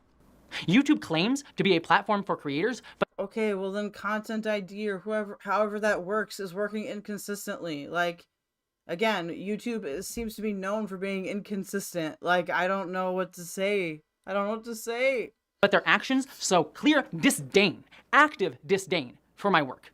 At least if they had cited James Woods' ass again in the appeal response, I'd at least have respected them more for consistency. And then, listen to this. This is like the ultimate Karen, you guys. This is literally the ultimate Karen. They had the nerve to go on Twitter and say, "We're sorry that this isn't the outcome that you expected." No, YouTube, it wasn't the outcome I expected, and I didn't even get a chance to say what I expected to you. I am sitting here, willing to have a professional conversation with you, one that my work deserves, and you just wave me away. Frankly, you give me the finger. It's an insult. You wave me away. You give me the finger. It's an insult to me that the Content ID system does not individually look at me as a special thing. Why do you not have your low-paid workers that review it? Why do they not? Why am I not special, YouTube, to you? Why? Why? To me, my career, and my artistry. And so I sit here, 2 years after my first major issue with YouTube, dealing with not only a similar situation of discrimination from YouTube, but 3 separate videos within a month of each other, both of my latest videos and my best performing video ever, that remove my ability as a creator, as an artist, and a marginalized person to speak up for myself. Situations that harm my finances and remove accessibility to my art. Obligatory, let me speak! And my perspective, all behind false claims of sexualization or that I'm some petty thief, all given a sense of legitimacy because the systems that you... Yo, we got 20 on that YouTube. Let's go. Get them likes going, okay? Get the subs going. Get the donations going if you can afford it. Let's go to the moon. YouTube has put in place. I have to argue my points on their terms, and even then, when I make the argument, I'm not even allowed to be heard. Nothing has changed. It's only gotten worse. 2 years of me speaking out about these issues, expressing...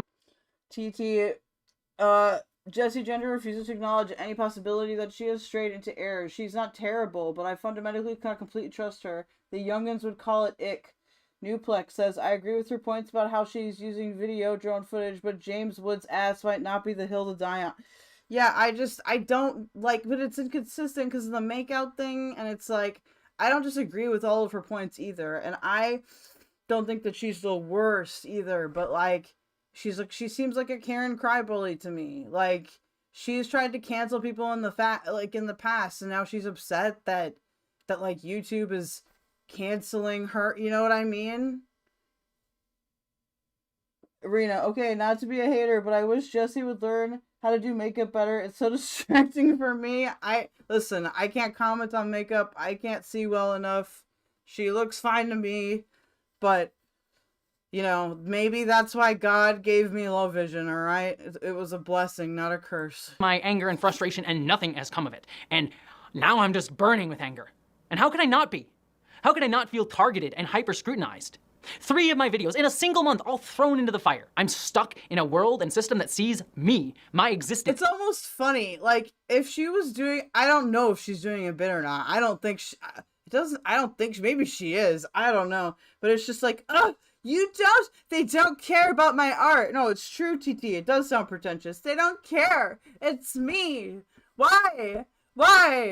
Care about me. I am the victim. Like, it's so, My presence as a battleground. And it never lets me be anything but furious.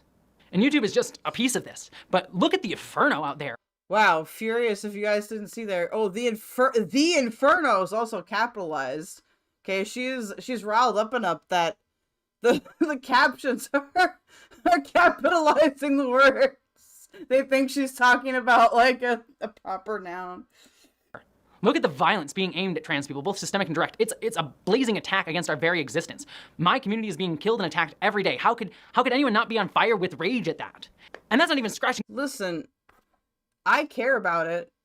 Did you know that that LGBT youth in Winnipeg are disproportionately homeless youth due to not being supported by their family or like their, direct community? Like, we care about this stuff, but this kind of shit, one, if you're not consistent and if you make a bad essay, then you're not really advocating that well. And two, like, it looks very performative and like kind of fake, Like, I'm not saying that Jessie Gender herself is fake, but like the Karen thing really fits to me, she sounds so righteous and then she's talking about a butt in her YouTube video. True. The surface of everything happening in the world right now. I am seething and my anger is fuel. And frankly, it's justified and it's righteous and it's burning me alive. Rope. It's consuming me and turning me to ash. Taya's making it rain. Holy crap, Taya. Thank you so much. That's so amazing. I hope you are in a good financial position because that is I'm very thankful so much. Thank you.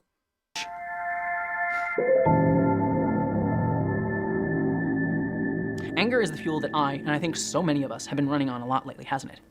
Righteous anger. I wake up every morning and there's something to get angry about. A story, a tweet, or a new way. If you join the Discord, I'll get you that tier 3 there. Corporations are trying to exploit us to push us out of jobs or access to money. Another video showing the genocide happening in Gaza, or another legislation targeted against my community or another marginalized community. Hell, maybe it's just anger at another stupid culture war nonsense bullshit argument against a science fiction TV show. No matter if it's big or small, about things that matter or don't, anger is as much a part of our wake-up routine as brushing our teeth. At least, it is for me. Even in small doses, it's always a tiny flicker. Its embers are constantly being fanned, and it feels like everything is a fight right now, big or small, because anger drives all of this. Those who run these systems knows that this anger feels clicks, engagement. Rue says, reminder that Jessie Gender made that infamous tweet last year about how being a leftist isn't about winning. Well, I mean, she sure don't know what winning looks like. I guess that makes sense. She said the word, I swear I've never seen this before. Oh yeah. No, it's predictable if you know what she's gonna say. You know it's predictable if you know what she's gonna say. And money. And that's what YouTube has become, isn't it? A platform that stokes this anxiety, this anger, this constant frustration at all times in order to generate more money for itself. YouTube turns... Honestly, Jessie, have you considered therapy? Like, look, shit makes me angry too, but this is a lot. Especially, like, I mean, I get it could be performative and I could just be having a tism moment, but like, Nuplex is not talking to me. Every conversation, from pop culture to human rights to being able to make a video, into culture war content. Outrage is the currency, and outrage merchants here on YouTube are thriving off of it. Outrage merchants twist emotions, turn everything into a battleground, and narrate every... Listen, to be fair, I'll admit it. I do performatively yell and become pissy at things because I try to be funny, though. I don't want you guys to actually get pissed and go, like, fucking do something crazy. Don't take yourself that seriously, please. Like, it's okay to get, do what we're doing right now, like having some dunks, having fun. That's okay. But like, once it actually becomes hate, like, don't carry that around with you. Like, that'll eat your soul, all right? But also, it's okay to be a dunk merchant, all right? It's okay to do negative coverage. It's okay to be critical. Why do I feel like I have to fucking keep repeating this? Because just in case Jessie Gender watches this, I want my point to be very, very clear. I know she's just going to say that I'm Keffals 2.0 because she tried to cancel Keffals before. Story, whether it's about Hollywood creators, fellow YouTubers, or marginalized people like trans folks like myself, as somehow an attack on their audience. Big YouTubers like Matt Walsh or Nerdrotic or Critical Drinker, who are some big creators in the pop culture space, constantly tell their audience these people hate. I'm not familiar with Critical Drinker. He looks unwell based on the amount of figurines back there. You. They're attacking you. They're out to get you. This is an ideology committed to making your life more miserable. It actively seeks to remove joy from existence.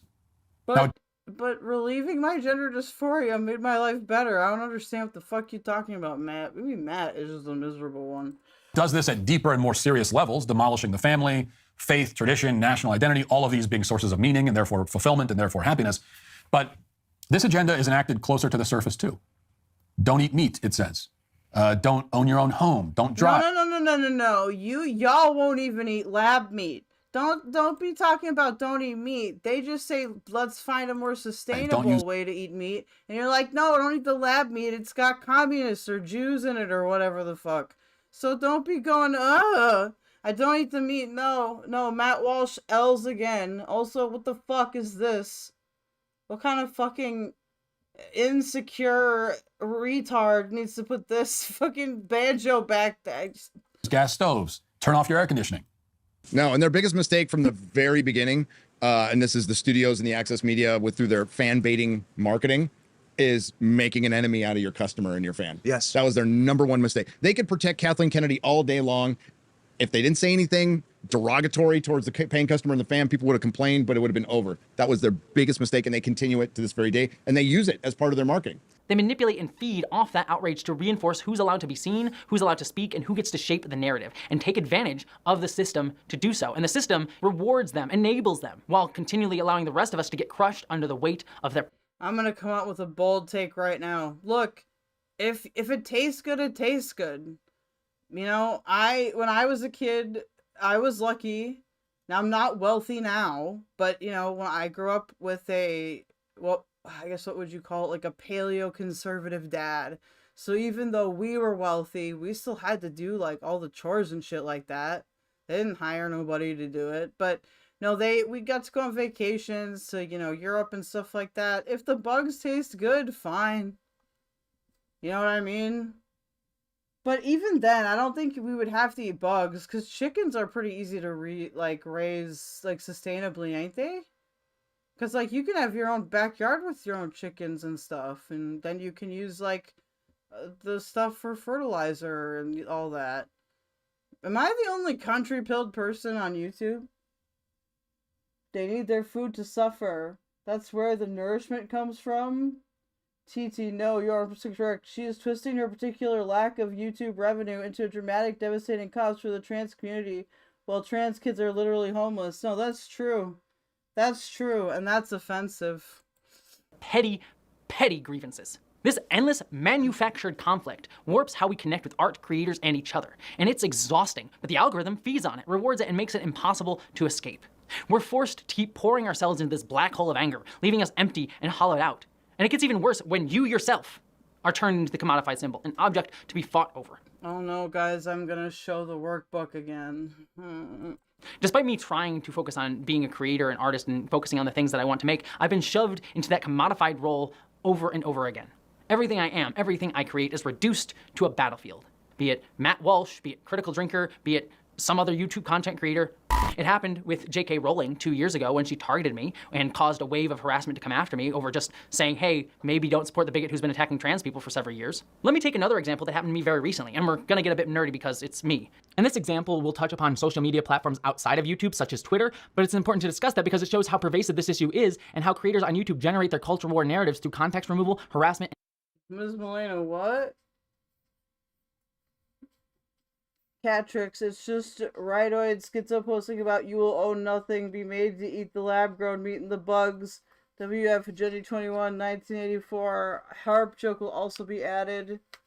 Also, just so you guys know, I finally got to, I finally am at section 3.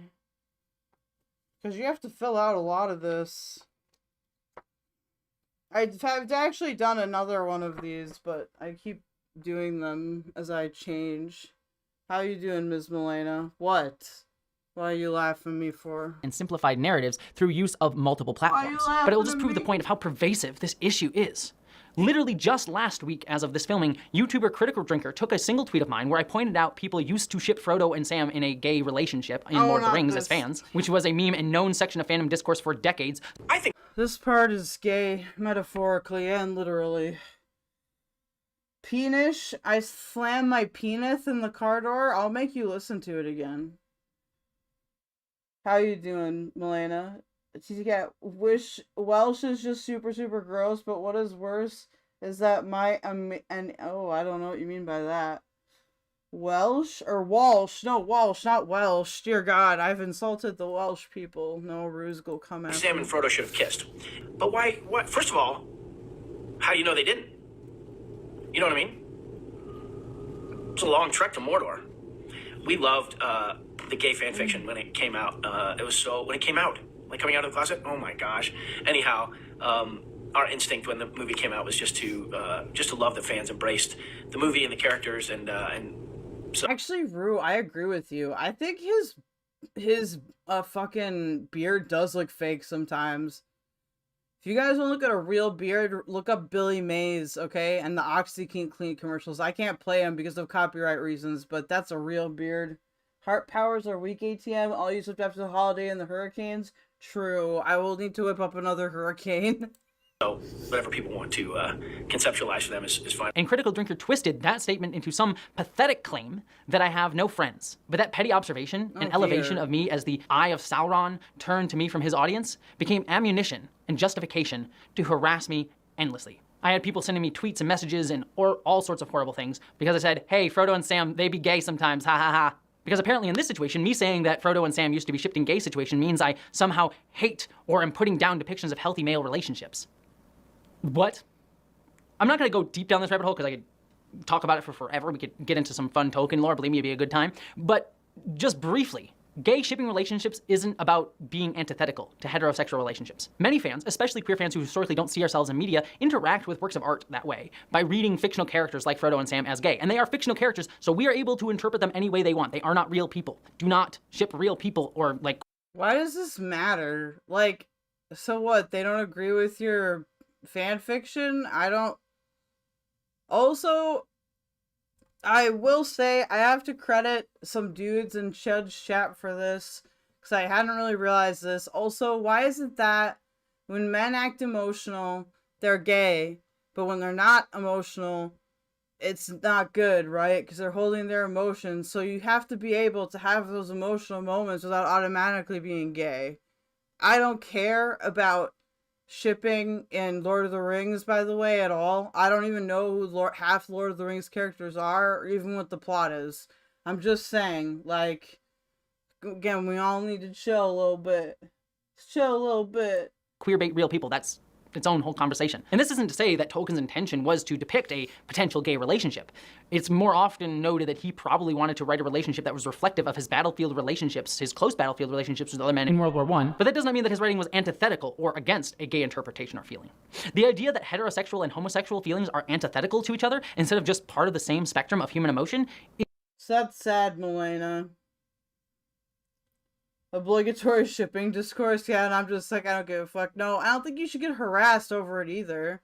Like, people like to write fan fiction, let them write fan fiction. Like, sure, My Immortal was a curse created by Twilight fan fiction that those of us that participated in that fandom a long time ago will forever carry with us as a burden. But still, you know what I mean? Fells, is it gay to give your bro a piggyback ride for 20 miles to destroy a cursed artifact? True. That is something that bothers me. A guy doesn't do toxic masculinity and then suddenly they're queer-coded. Exactly. Like, that could have just been like, he's going to battle. It's your brother. Okay. Me and Tipster aren't actually dating, but like, if Tipster was like dying from cancer, I might like kiss him on the cheek or something and be like sad. Like, but that's not gay. Is a way to delineate an us versus them narrative that separates community and dehumanizes all of us. We're seeing it happen right now with folks. I'm sure once Tipster hears that, he'll make it gay, but it wouldn't be gay for me.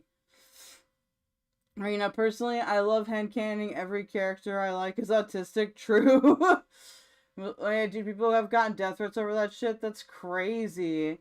TT, sorry, kittens interrupted typing. Apologies, no worries. I love that the cats say hi. Just do more gay fanfiction of men that are doing toxic masculinity. True, based. Okay, but why not both? Okay, fair. Like the critical drinker, saying me talking about gay shipping that fandom has done for years is somehow me attacking strong, platonic male relationships. Also, like, how can you not understand where the Frodo and Sam gay relationship fandom comes from? But he was her love as well. I thought I saw something. I mean, come on. And by the way, if you want a longer, more interesting discussion on queerness within Tolkien, I highly recommend friend of the channel Verily Bitchy's fantastic video on it. But arguments about Tolkien aside, going back to the situation at hand, my tweet was used in an antagonistic binary narrative that was then...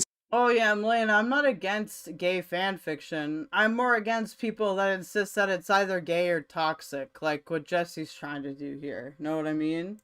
Spread on YouTube, Twitter, in articles, and all over to make an argument that it was gay relationships versus heterosexual relationships. And it goes all the way to the point where YouTubers start making content about my single tweet in responses to it. So much so that the Quartering has his own thumbnail about it. What I'm saying is don't project it on people that actually isn't. Look at the way that they frame me, deranged journalist. Which, sorry, I have to say, I do love how he makes me look like some evil Two-Face shoving gay into Critical Drinker's face in there. It's very graphic design is my passion. But ultimately, the goal of all of that harassment and simplification of my words and disinformation is to keep me quiet or to make me out like some ridiculous weirdo who loves shoving gay relationships down people's throat. All for a joke that was old in, I believe, 2004. But ultimately, it's not really about me. The larger point is that they use me, or anyone else that they want to at any point, by taking a single tweet, taking it out of context, blowing it out of proportion, and using it as evidence in their culture war campaign. The goal of this style of low-effort content is to make a quick profit off of the current discourse based on some cartoonish vilified caricature of an individual target, me in this case, usually from a minority group whom they can easily twist the points of to their audience who are often not exposed to differing perspectives or voices and thus can easily misunderstand an out-of-context point that these creators have created to throw in. I don't really have an issue with this because the Quartering's fucking retarded, and it's pretty clear that the Quartering is going after this stuff with a prejudiced perspective in mind. All I'm saying is like, okay, have your gay fanfiction, think they're straight, just don't, just don't do the you have to be straight or you have to be gay or toxic, you know what I mean? Just be balanced, all balanced in all things. To their culture war narrative. And YouTube as a platform uplifts this lazy, baiting content that builds itself on agreement. These grifters also always frame it as if anyone, especially minorities, who doesn't share the same hegemonic, culturally dominant, cishet white supremacist worldview that they're trying to reinforce, must be actively lying to you. First female dwarf that we will ever see on screen. Based. Also, okay, Reina, this is my most favorite kind of off-topic comment I've ever gotten. I feel in my heart that my favorite Pokemon are autistic because, wow, he's just like me. So if people interpret characters as being gay or trans or whatever, I can respect it, even if it's not my interpretation. The fact that you brought Pokemon into that makes me so happy. Nuplex, some like it hop. Melena, oh yeah, I think this is an overcorrection to people telling them they can't have the gay things. True. Also, don't underestimate the left's ability to use this kind of trigger to troll the right. I guess that's fair, but I just feel like this video that Jessie Gender's done isn't good enough to like successfully do it, you know? Rena, the Quartering might actually be the worst YouTuber to ever YouTube. Yeah, plus he peed on his floor, bro. Yeah, that's true. It is kind of insane out of context, but it's still based. This is a lie. The first female dwarf we will ever see on screen. I'm sorry, this is from The Hobbit, the first Hobbit movie. What do we see here? Crazy.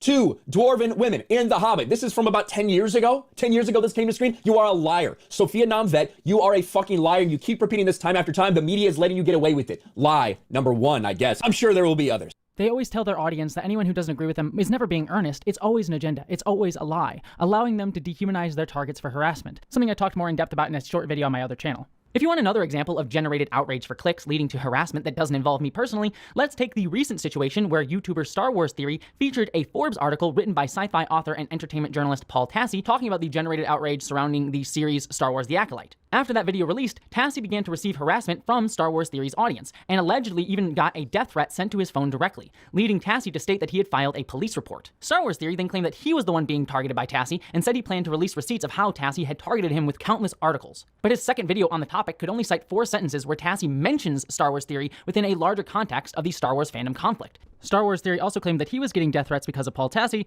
but was unable to provide proof while Paul did, showcasing Star Wars Theory's clear hyperbolicism and Melina, yeah, she's decent and her heart is in her place, so I figured that at the worst she's mostly harmless. The thing I just don't like about Jessie Gender is that she's advocating for shit that I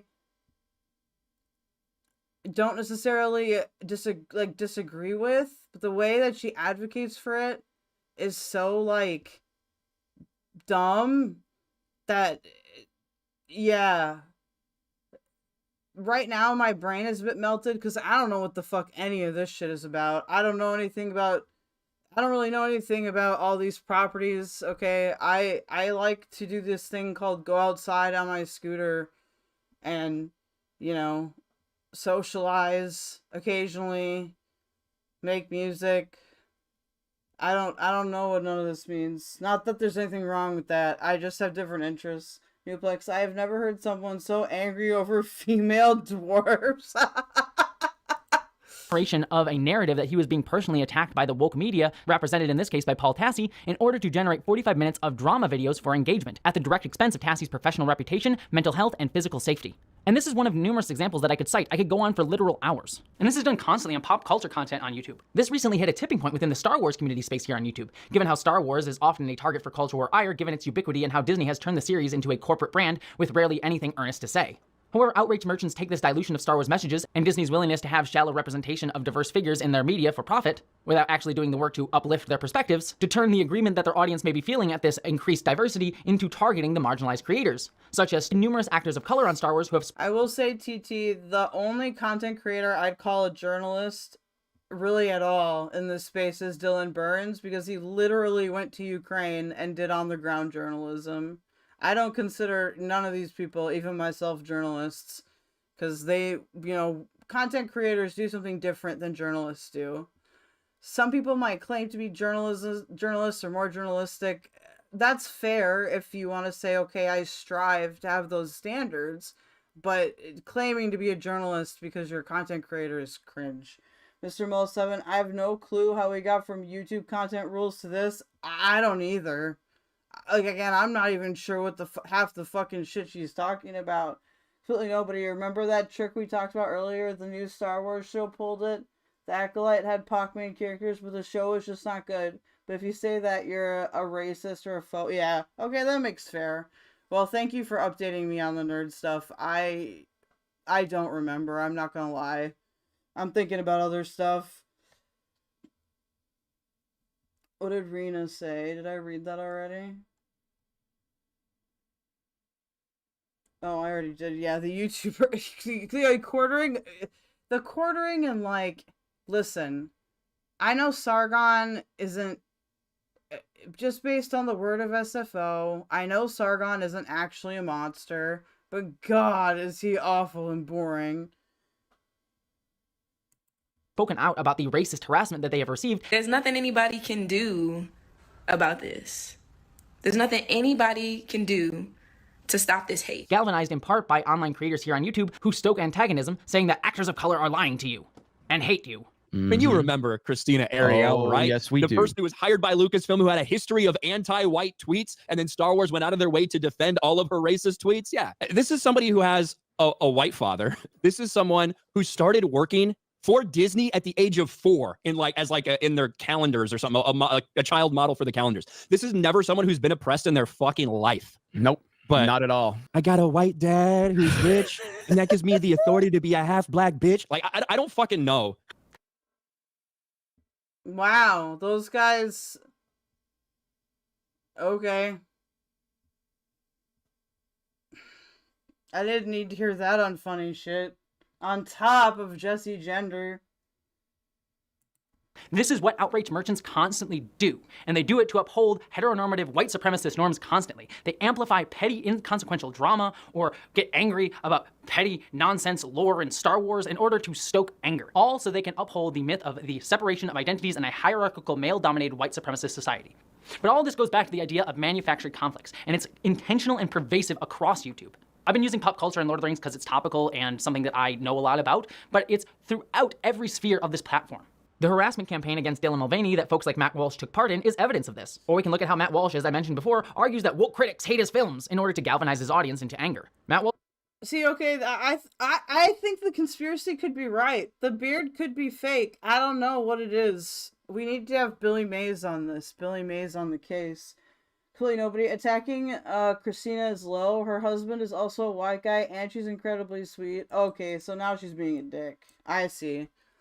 Thank you for helping me on the lore there. Constantly amplifies harassment against trans creators and other marginalized folks, but it's not just the Matt Walshes or the top Star Wars YouTube channels or pop culture and right-wing content. This style of content is pervasive across all sectors of this platform. I've even talked about in several of my past videos how even in leftist spaces, and again, I identify as a leftist, there's pretty polarized campism that constantly reduces complex systemic issues into simplified good-bad binary narratives, and it removes our ability to understand the systemic structures in place that cause all of it, instead leading us to blame trans people or black people or Muslims or the Jews or individual bad actors. And as a result, it reinforces... As a Jew, I do control the world, okay? I know what you've had for breakfast. I know what you did last summer. I know if you've been bad or good, just like Santa Claus. That's right. That's right. That's right. The very systems that oppress us, making sure that those who already have power get to keep it while we're left scrambling to defend ourselves as we attack each other. Chapel Roan is a great example of how this happens even in supposedly progressive spaces. Yeah, but Jesse, you attack other fucking lefty content creators all the time. You may not attack me because I'm still pretty small, but like, maybe at some point you will. I'm just saying, like, this is kind of rich coming from you, ain't it? Dylan Burns does rock. I do like Dylan Burns. Roan, in an interview, criticized the Democratic Party for issues like their support of Israel amidst the genocide in Palestine and now their invasion of Lebanon, as well as the Democratic Party's historically weak allyship of the LGBTQ community. Her reasonable stance was stripped of nuance. A misinterpreted phrase, "both sides have issues," which is distinct from "both sides are the same," was taken out of the context of the interview, which then was cause enough for her to be thrown into a discourse binary of "you're either with us or against us." Critics argued that because Roan dared to critique Kamala Harris, she essentially was supporting Donald Trump, even after clarifying in a TikTok video that she planned to vote for Kamala, acknowledging the stakes of this election while rightfully bemoaning the fact that we only have these two really terrible choices, while not saying that they were the same. She still was attacked. She was dehumanized through people questioning her identity as a queer woman, showcasing that her identity is only accepted as long as she supports dominant views. And as a trans woman, it mirrors to me how I often see trans people dead-named or misgendered within liberal spaces when they oppose dominant viewpoints, a moment which signals to many other trans people within that space that we are only accepted as long as we don't dissent. Some of the backlash came even from cis gay men within the LGBTQ community, highlighting the misogyny that appears within this community alongside more general issues of sexism. She was dogpiled and accused of supporting fascists simply for being critical of leadership, which is a core tenet of supposed liberal democracies. And as a neurodivergent queer woman who's spoken about her struggles with sexualization and objectification, Roan had to step back from the public for her mental health recently due to all of this. Honest to God, it reminds me of what happened to the Dixie Chicks after 9/11. The wonderful Brigitte Empire covers more on Roan in her own video, but this highlights how these issues are not just within right-wing spaces, though the grifters are often more right-wing, but is prevalent across the internet in how we dehumanize each other. And it's being supported by YouTube's Oh no, oh no. Who will be the sacrificed one if she brings up lefties? Who will be the sacrificed? Clearly nobody. Very little of the Disney Star Wars stuff has been very good, but because it's a chock full of marginalized folks, they use it as a shield against people who point out the miserable narratives. That's fair. What's up, Ellen Degenerate? Complaining about the overcooked genocidal risotto when the other choices throw up from a genocidal dog is regarded or retarded. True. Dylan Burns is hot, says Rue. Complicity. He may be too young for you. I don't think he's that old. Even real issues, things worth having nuanced conversations about, get aired publicly between creators to farm engagement rather than to genuinely build solidarity. He is a legal adult, though. Or ask for accountability. There's no space for a simple conversation, no effort to work through differences. It's all just spectacle. And the algorithm doesn't care about resolution or growth. It craves outrage because this keeps people glued to their screen, feeding the cycle of anger. And the more personal you can make these conflicts, the better. That will get even more engagement. And if you don't have that personal David versus Goliath fight, it's easy to fabricate one through misinformation and posturing, as we've seen. And what's worse is it pushes us creators into performative roles, turning real struggles and real harm into content. Instead of fostering understanding or compassion, it drives division, forcing creators like me into a corner where every word is taken out of context to reduce a simplified narrative to be weaponized. If you want clear... Unfortunately, Jessie Gender, for you, I've dealt with you before. Well, a form of me has. Even if I don't have the strength to get to the masculinity video tonight, we are still gonna watch, okay, the little preview with the Keffals showing how she said she threw her cat thing, alright? So, we are not leaving without me showing the cringe. Accurate. Mr. Mill7, I don't care what the rest of the menu looks like. If the risotto is genocidal, it can fuck itself. I guess that's fair. Examples of breaches of YouTube's terms of service, take how many of the YouTubers that I've mentioned, such as Ryan Cattell or Matt Walsh, refer to all trans people as mentally ill, sometimes even calling trans people disgusting, such as in this clip where YouTuber Ryan Cattell refers to the upcoming video game Dragon Age the Veilguard, allowing people to choose to have their own created character to have top surgery scars as somehow fetishizing mental illness, referring to gender dysphoria in trans people. Dragon Age the Veilguard character creator has option for top surgery scars. That's right, in this world of magic and elves and different races and crazy shit, dragons, magic, all this stuff, it turns out that mentally ill people are still cutting their breasts off because they just so desperately need to put this in the game. Oh, too bad I fucking owned, y'all. TT. I'll upload it. I should upload it to my channel. Maybe I'll work on that, later. I fucking owned one of these dudes in a debate where they were like, they're cutting the healthy body parts off. I just fucking ran him over on the tomfoolery show. I'll upload that one. It'll be good. For you. They don't want you to create characters that look super feminine, but they do want to give you the option to be able to make sure your character has also chopped his breasts off, just like you did. This is so weird and strange. What the fuck? Why would you think that? I don't get it. This dude has mental problems. And fucked up. And it's gone past the point of, oh, look at all the options in character creators. This is celebrating and fetishizing mental illness. That's what this is. It's very fucking weird. This clearly breaches YouTube's terms of service. Even if you take as a given that gender dysphoria is a mental illness, which is its own whole nuanced discussion to get into, not all trans people experience gender dysphoria. Nor do even all trans men who get top surgery suffer from gender dysphoria. Or even all people who get top surgery, period, because more than just trans men get top surgery. And to imply that all trans people, or even simply all trans men who get top surgery, as Ryan is here, are mentally ill, is a way of dehumanizing transgender people, which breaks this section cited on screen of YouTube's terms of service. Others, like Matt Walsh, make similar statements all the time. Gabriel Mack, and you see her in her underwear with a huge hole dug out of her thigh there. You can see that in the thigh. But you also notice something else, the sad thing here. If we can select just one sad thing from this tragic, grotesque spectacle, and that is that she still doesn't look at all like a man, right? She has wide hips, kind of an hourglass figure. She's very small. Matt Walsh is currently engaging in delusion. I don't know why this must be some kind of Christmas themed thing. I just feel weird. He's got those candles behind him. Like, Matt Walsh is a real weird guy to me, you guys. He's one of those guys where it's like, you know, he has the appearance of a normie, but he's actually an asshat. Like, oh, really? Farming engagement, you don't say, Miss Gender. Yeah, you don't say. She's never done that before. She wouldn't know. Keep the Dixie Chicks name out of your mouth, Rue. Does he realize he used the right pronouns for trans guys? No, he doesn't. TT, as a biracial black B that was a left hook out of nowhere. Ouch, wish I had the rich parents. Woof, those boys don't hold back. Yay. Ellen, he's talking about how breedable he thinks a guy is. Oh no. and petite. Now, she doesn't look like a woman, certainly, but neither does she look like a man. She's in sort of, if you choose to destroy yourself. Oh no, dude, he's absolutely coping about that one. Ellen hit it right on the head there. You'll be left with this, which is what all trans people who get surgeries are left with. Yet YouTube does not take down their videos or punish these channels, despite these being fairly regular statements in their work. Not to mention, as I said before, being trans is often referred to as a sexual fetish, which is also a breach of YouTube's terms of service as it sexualizes transgender people. Yet again, I mean, it's technically wrong. I don't know. See, I'm always afraid of going too hard against people that are just ignorant, right? Like, Matt Walsh isn't just ignorant. This dude has issues, but you know, like your average yeehaw.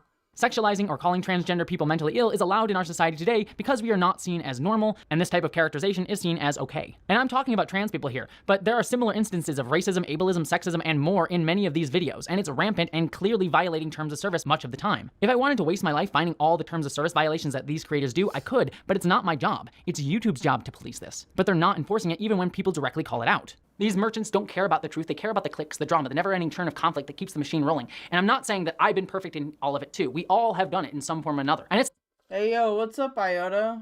Thank you for joining to give us the info.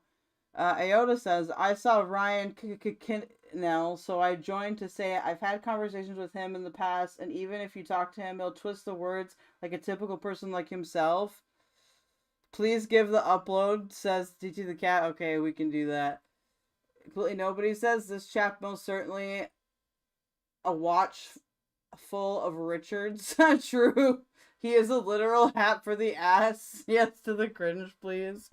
Okay, Jeremy too. LMFAO. Yeah, no, those guys, I think Jeremy's grifting probably a bit. And I think a lot of those guys are, you know, they're addicted to an ideology because it's the only thing that's, that they're proud of about themselves, you know? Also, hey, if you're new, welcome. Consider subscribing. If you're seeing ads on YouTube right now, YouTube is stealing money from me. Yes, I am going to continue to complain about it until it goes away. So please subscribe so I can stop complaining about it. Also, like the video, it's free, or donate if you are so kind, as we've had TT's donated quite a bit, which is awesome, and Jesus Cow donated a lot, which is awesome. So thank you guys so much. Let's get back to this so we can get to the real cringy stuff. It's the system's fault on YouTube. YouTube's algorithm thrives on drama and outrage, and it rewards those who play into it. I have constantly seen tiny channels barely scrape 100 views, but then suddenly release a negative video on a culture war topic and suddenly explode. Take Andy Pants Gaming, which is a small channel that recently skyrocketed due to low-effort reactionary video content with titles like Why Are Games Gay Now? Or The Pussification of Games. It's the perfect example of YouTube's reward system. I'm not gonna lie, this is funny. Are gamers homophobic? They're woke. Pacific. Like, oh my god, dude. I gotta figure out how to take advantage of these titles somehow, okay? Like, it just, you know, just like titles like this so that people, like, where people will be likely to click, but then, you know, it makes them mad because I'm using their shit against him.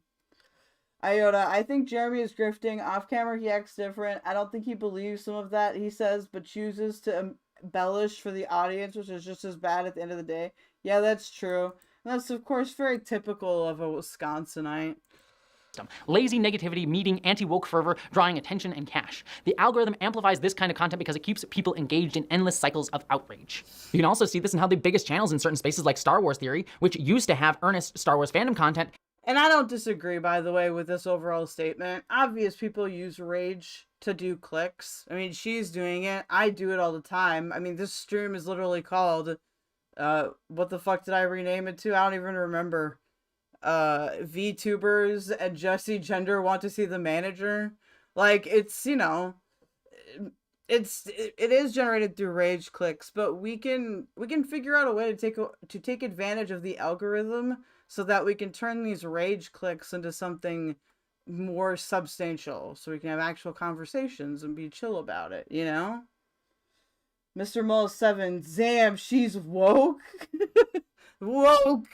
have instead shifted to simply low-effort culture war rage bait. I also can't know a person's or creator's mind, but I have to imagine that it's soul-sucking to constantly make content about things you hate. I can't imagine making 2 or 3 videos a day about stuff that you absolutely despise, especially when the content you're making isn't exactly creatively fulfilling. On the opposite side, marginalized creators and creators trying to make earnest works of art struggle to be heard. When we pour time and energy into creating thoughtful, nuanced content, the algorithm pushes us aside in favor of creators who stoke culture war flames. It's not the culture warriors that we're fighting, it's YouTube's own system. I'm sorry, nobody, but it's in my genetics as a my place of origin is Minnesota. I live in Canada now, but so I went from fake Canada to real Canada. But so it's in my blood. I'm sorry, nobody. Which actively fuels rage for profit. We're left battling not only the bigots but the platform itself. YouTube, alongside other social media sites like the artist formerly known as Twitter, are, to put it frankly, harassment incubators and factories, where people create narratives to harass and bombard you until you're silent or you respond, which can then lead them to get more content for rage bait. Honestly, just mentioning these folks in this video will probably get me more harassment, so I do apologize if I'm not in the comments like I usually am. And I've tried my best to not participate in the drama content that YouTube incentivizes, but I'm not perfect in that either. I've contributed in my own. Jessie, you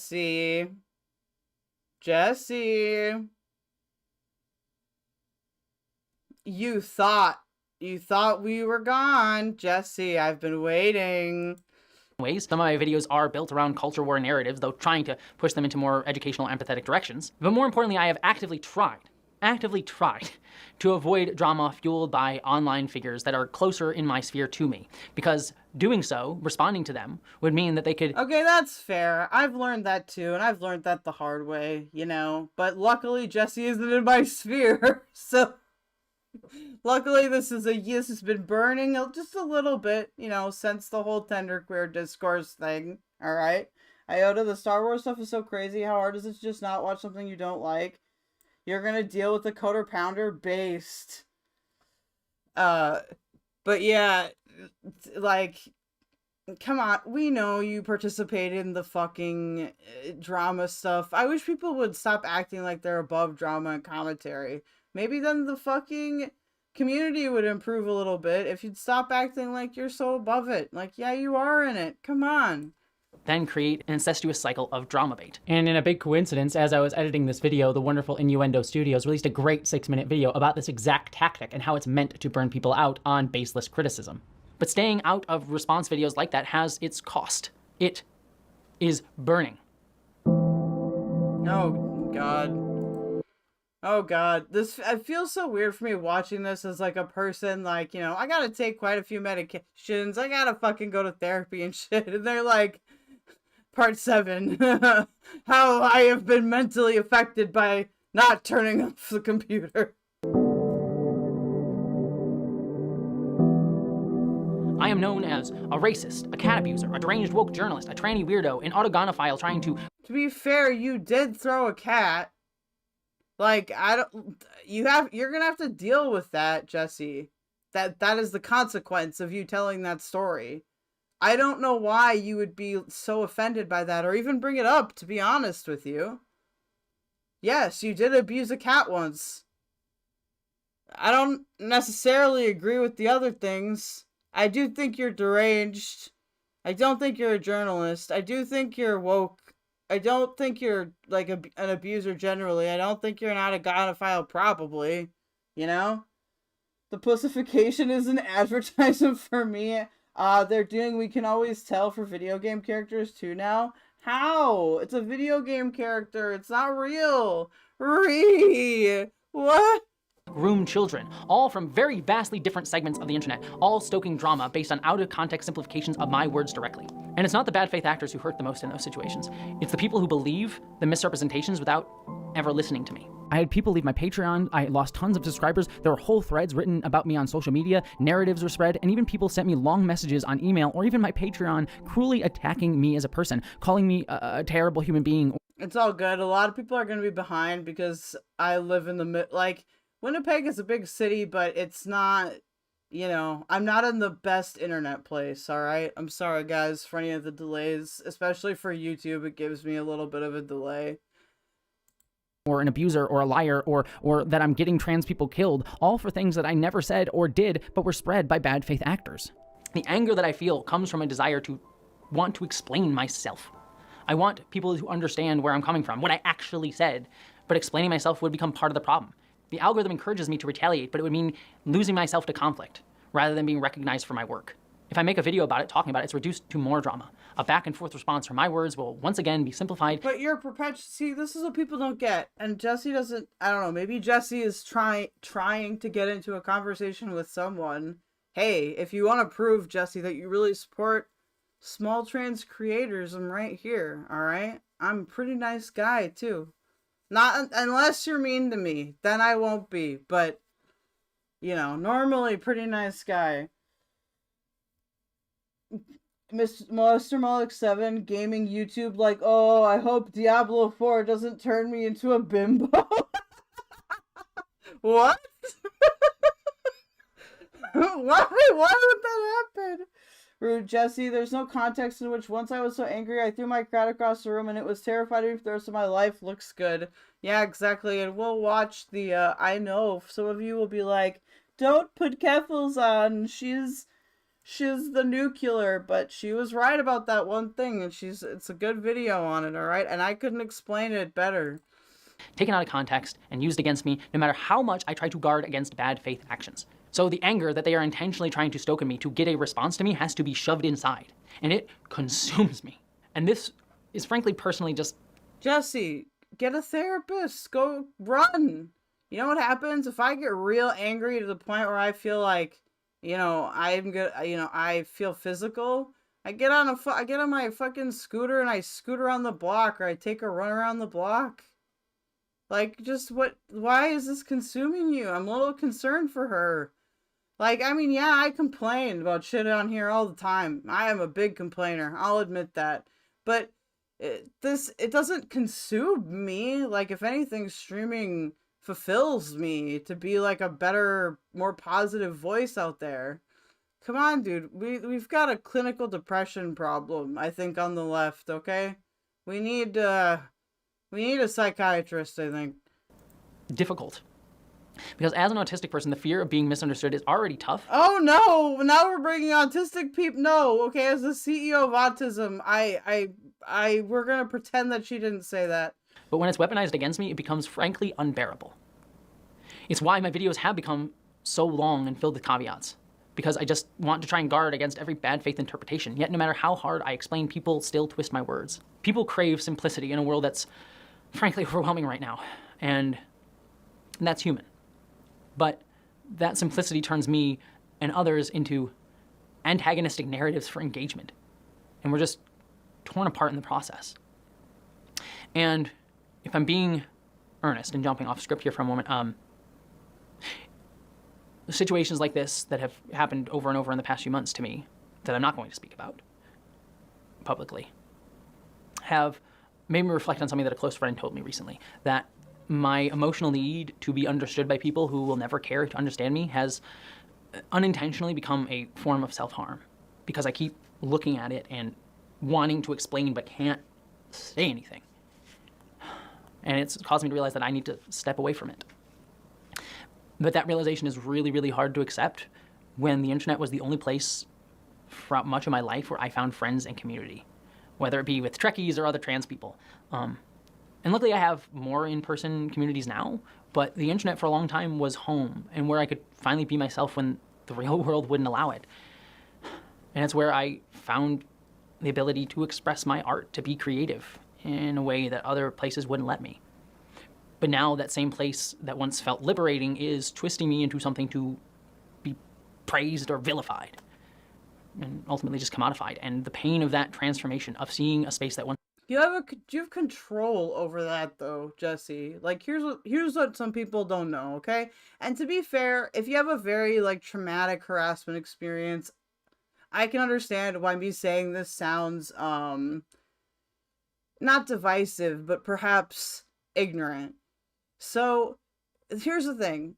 We can't control how other people treat us, but we can control how we react to that.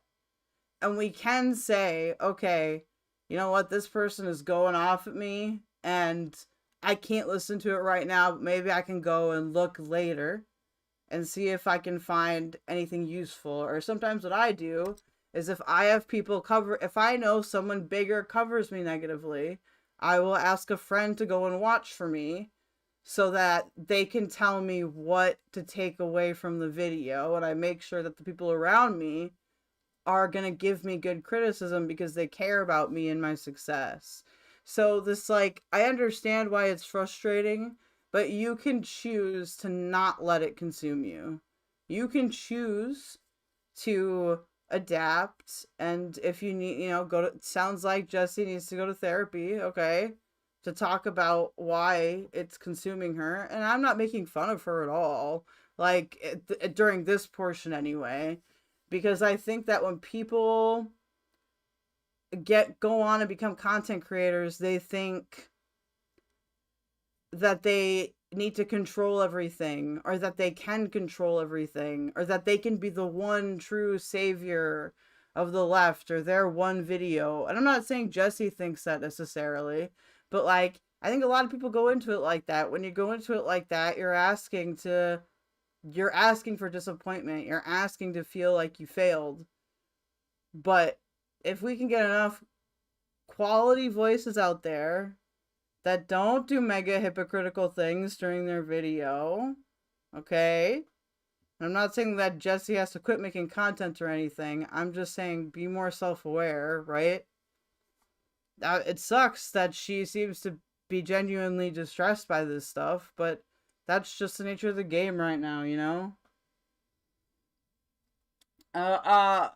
When I'm angry, I write a very angry letter. That's a good thing too. I used to do that a lot to my, I had a very abusive ex-girlfriend that it took me quite 2 years now to really get over. And I used to do that actually to cope with it, is I would write her really angry letters and then I'd, crumple them up and throw them away.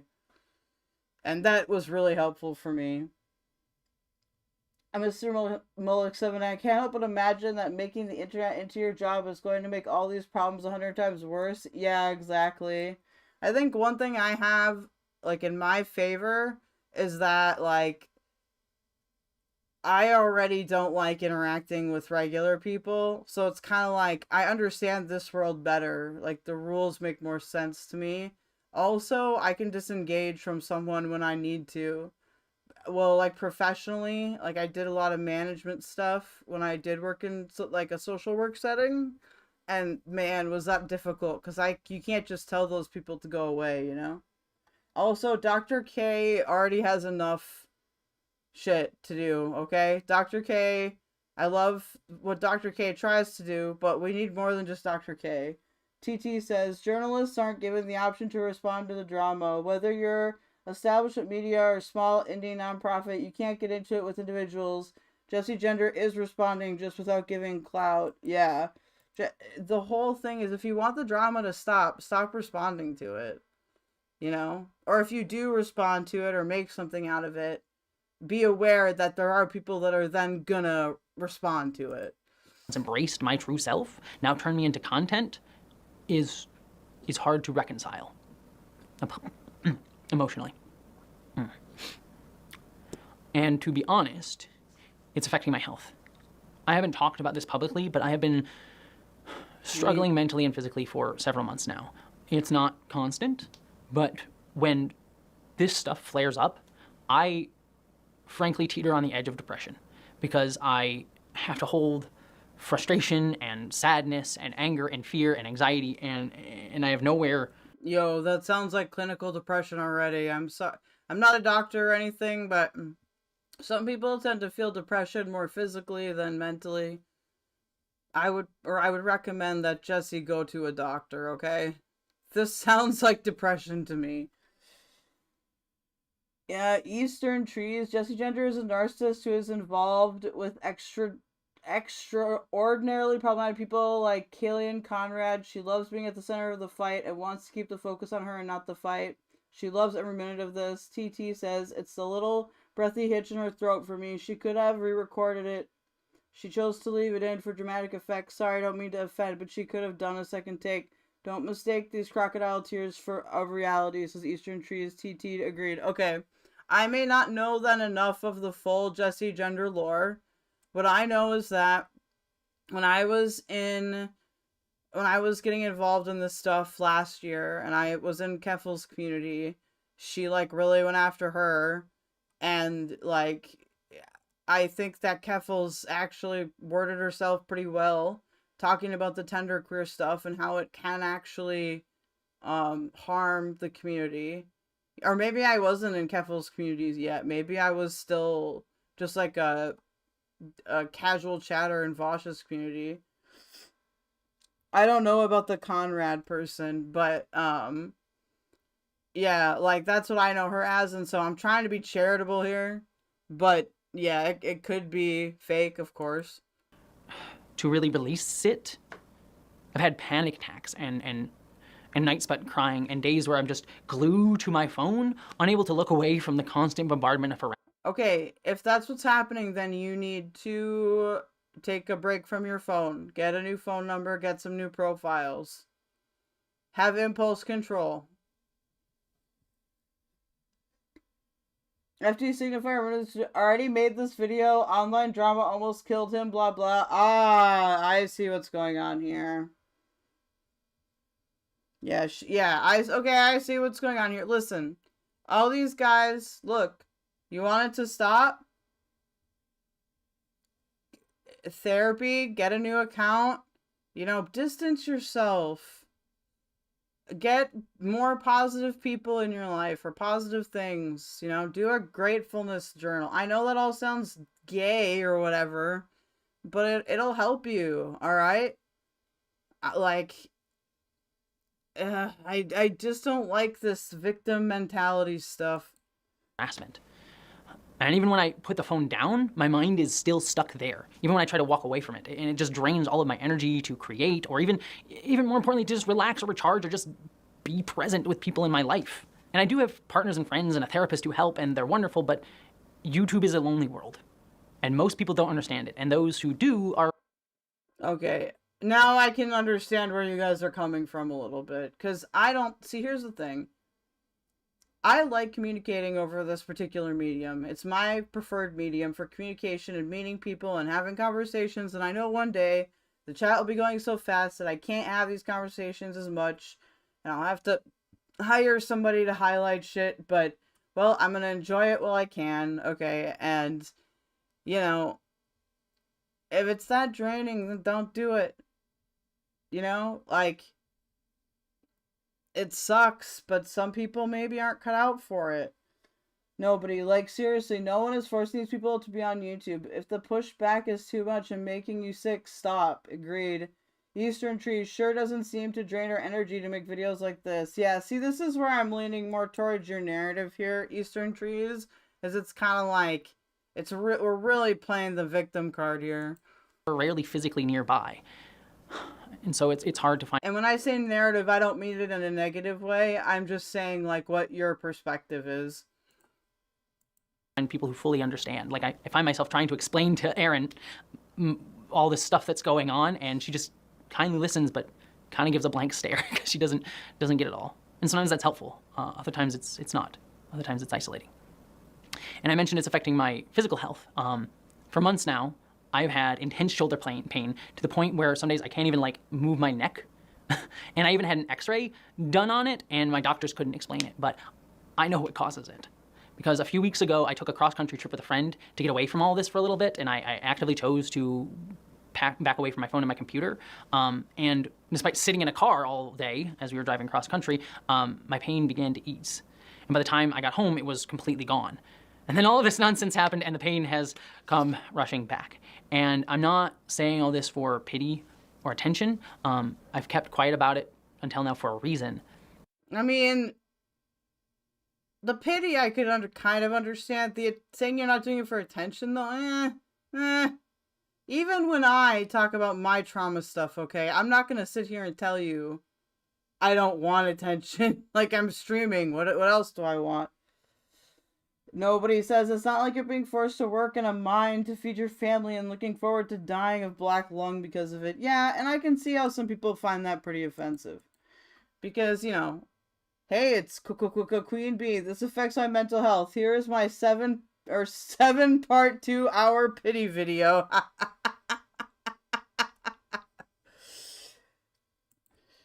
But I'm sharing it now because A, something has to change, and 2, B, I guess, I know I'm not alone. This is unsustainable, not just for me, but for so many creators and people dealing with all of this stuff that I've been talking about in this video. The ecosystem that YouTube has created is deeply damaging for all of us, and it's, for me at least. If I keep going down this road in the way that all of this is incentivizing, telling me to feel, it's going to kill me slowly. And I've been realizing that over the past few weeks and months, and it's made me question whether I have to step away from YouTube completely for my health. And that thought's been swirling in my head, especially since early this year, as I watch people like Matt, Pat, and Tom Scott retire from YouTube. You know, it's left me wondering, when is my time to get that? When do I get that helicopter ride to the sunset moment? What will my exit look like? And is it now? Because it would be an easy fix to the health problems. But when I think about that, when I think about stepping away from this, it tears me up because there's frankly still so much that I want to do and say. You know, my biggest joy this past year was making Identities. It was a science fiction film that I made, for those of you who don't know. It's on Nebula. But making that, I got to work with actors who I adored. I got to create the sci-fi that I've always loved, and I got to build something meaningful with a queer cast and crew that made every challenge that I faced on that worth it. And we made something that is really special to me and that I want to do again. And when I think about the videos that I made on YouTube, like Sex and Star Trek or the Dreaming of the Queer Internet video I told you about, I love making those videos. I am so proud of them. It is a joy to make, it is a joy to share, and it is joy to just do. You know, and I love sharing my life and my joy with all of you. I love sharing Aaron and our love for each other. It means the world to me, and I love having it be part of videos. I don't love it. I don't want it to be shared with me. That's the problem. Or any of my nephews or nieces under the age of 16, okay? This part just fucked up the whole video, man. Like, this actually could have been a much better video, and it just fucked up the whole video. I love making things that support me and her through my creativity. And I like turning difficult topics into something positive and hopeful. And that feeling proves to me that there is a fire in my heart that still wants to create. I still want to do videos. I have many planned. I'm working on a sci-fi feature film script that I'm so excited about. I'm pitching Identities as a TV series. And I want to make these projects not just for me, but for you. Okay, this sounds like Jessie Gender wants to make fucking TV shows or movies or whatever, and it's not successful for her. And I'm just gonna be honest with Jessie Gender. If she thinks YouTube is bad, okay, wait until you get with some of these professional actors, professional directors, professional vocal performers, professional musicians. You think YouTube is bad? like you ever had to have private on a professional level vocal lessons? The teacher just roasts you the whole time. I don't mean to be like stuck up or anything like that, but I'm just saying, you know, if you want to make it, you got to be willing to take the heat. Nobody was right up there when he was talking about the adage of if you can't take the heat, get the fuck out the kitchen. You know, Hollywood ain't gonna be any easier. I sound so old and rural when I talk like that. Rue, this woman's thesis of essay was literally just I'm clinically depressed and it's all YouTube's fault, wasn't it? Yep. TT, Nebula helped her make a feature-length movie. She's not the victim here. She got some flack, some of it righteous. Maybe that's the problem. The feedback was accurate, like Keffals, and therefore it hurt. True. Catrix, navigating internet nonsense is easy compared to the politics of that world. Honestly, yes. Dude, navigating internet nonsense is easy compared to having to deal with, like, the politics of being an actual celebrity. Like, it being actual celebrities, actual actors, actual music. There's a reason why they get paid a shit ton of money, okay? And part of that, part of it's for their performance, and the other part is because of how fucking competitive it is. And how it fucking can kill you, you know. Literally. Because I'm excited about them. I don't want to lose my love for this work because that spark is still in me, waiting to be fanned into a giant flame. But instead of nurturing it, I've been pushed to fuel the fire of anger that's burning me and many creators from the inside out. This is like, look what you made me do, but in like a whiny video essayist format. You know, I've seen it happen. I've seen friends and fellow creators burn out who work in YouTube and similar industries dealing with similar issues of systemic failures like Hollywood. I've seen many of my friends with hopes of sharing their voice and creativity This just is be crushed. no. Being a content creator, look, I'm sure there's a lot of pressure for those content creators that are at very high numbers, like 1 million subscribers, or even at 100,000K or 500,000K. There's certainly different pressures, but compared to Hollywood, I don't know, dog. Navigating internet, not the Catrix. I don't mean celebrity necessarily, just entertainment stuff is all kind of competition, behind the scenes nonsense, insane egos, etc. Okay, that makes sense. So I agree with you. Nobody. Tangentially, I've got an idea for an awesome TV series. I'm cagey about sharing the idea publicly, though. I'd hate some Nepo baby to see it. Yeah, don't share it if you don't want to get stolen. Rue. You debased your 15 years of classical voice lessons for spare change. Busking on the streets of downtown Ann Arbor, Michigan, and Jessie Gender gets paid to complain about people being mean online. True. Gigi the Cat, you, ma'am, are no Matt Pratt to put herself in that league and then shill her feature film again. Yeah, exactly. It's just so fucking... It's obnoxious. It could have stopped moments ago. The weight of it all. And I know all of this is worsened by my financial fears and the pressure of YouTube's algorithm, that I constantly feel like I have to churn out content that do numbers. And when those numbers don't line up and the money doesn't come in from YouTube's back end, it feeds that anxiety, this fear that I'm not understood, and it creates a vicious loop. Because I've been seeing lately my Patreon has been gradually declining this past year, not because of any failure I believe on my part or my creativity, but because all creators face that natural ebb and flow of supporters, and it's normal. But that ebb hasn't been balanced with new patrons because... Yeah, because you have to engage with what's popular, even if you don't like it and even if you think it's toxic. I mean, that was a challenge for me. And by the way, guys, I don't mean to get uppity with the fucking Hollywood stuff. It's just, you know, I've been in that world a little bit, and I didn't like it. I'll just say that, okay? I've spent too much time explaining myself to people who don't care to hear me instead of creating for people who do, based on that anxiety and anger and frustration at this whole situation.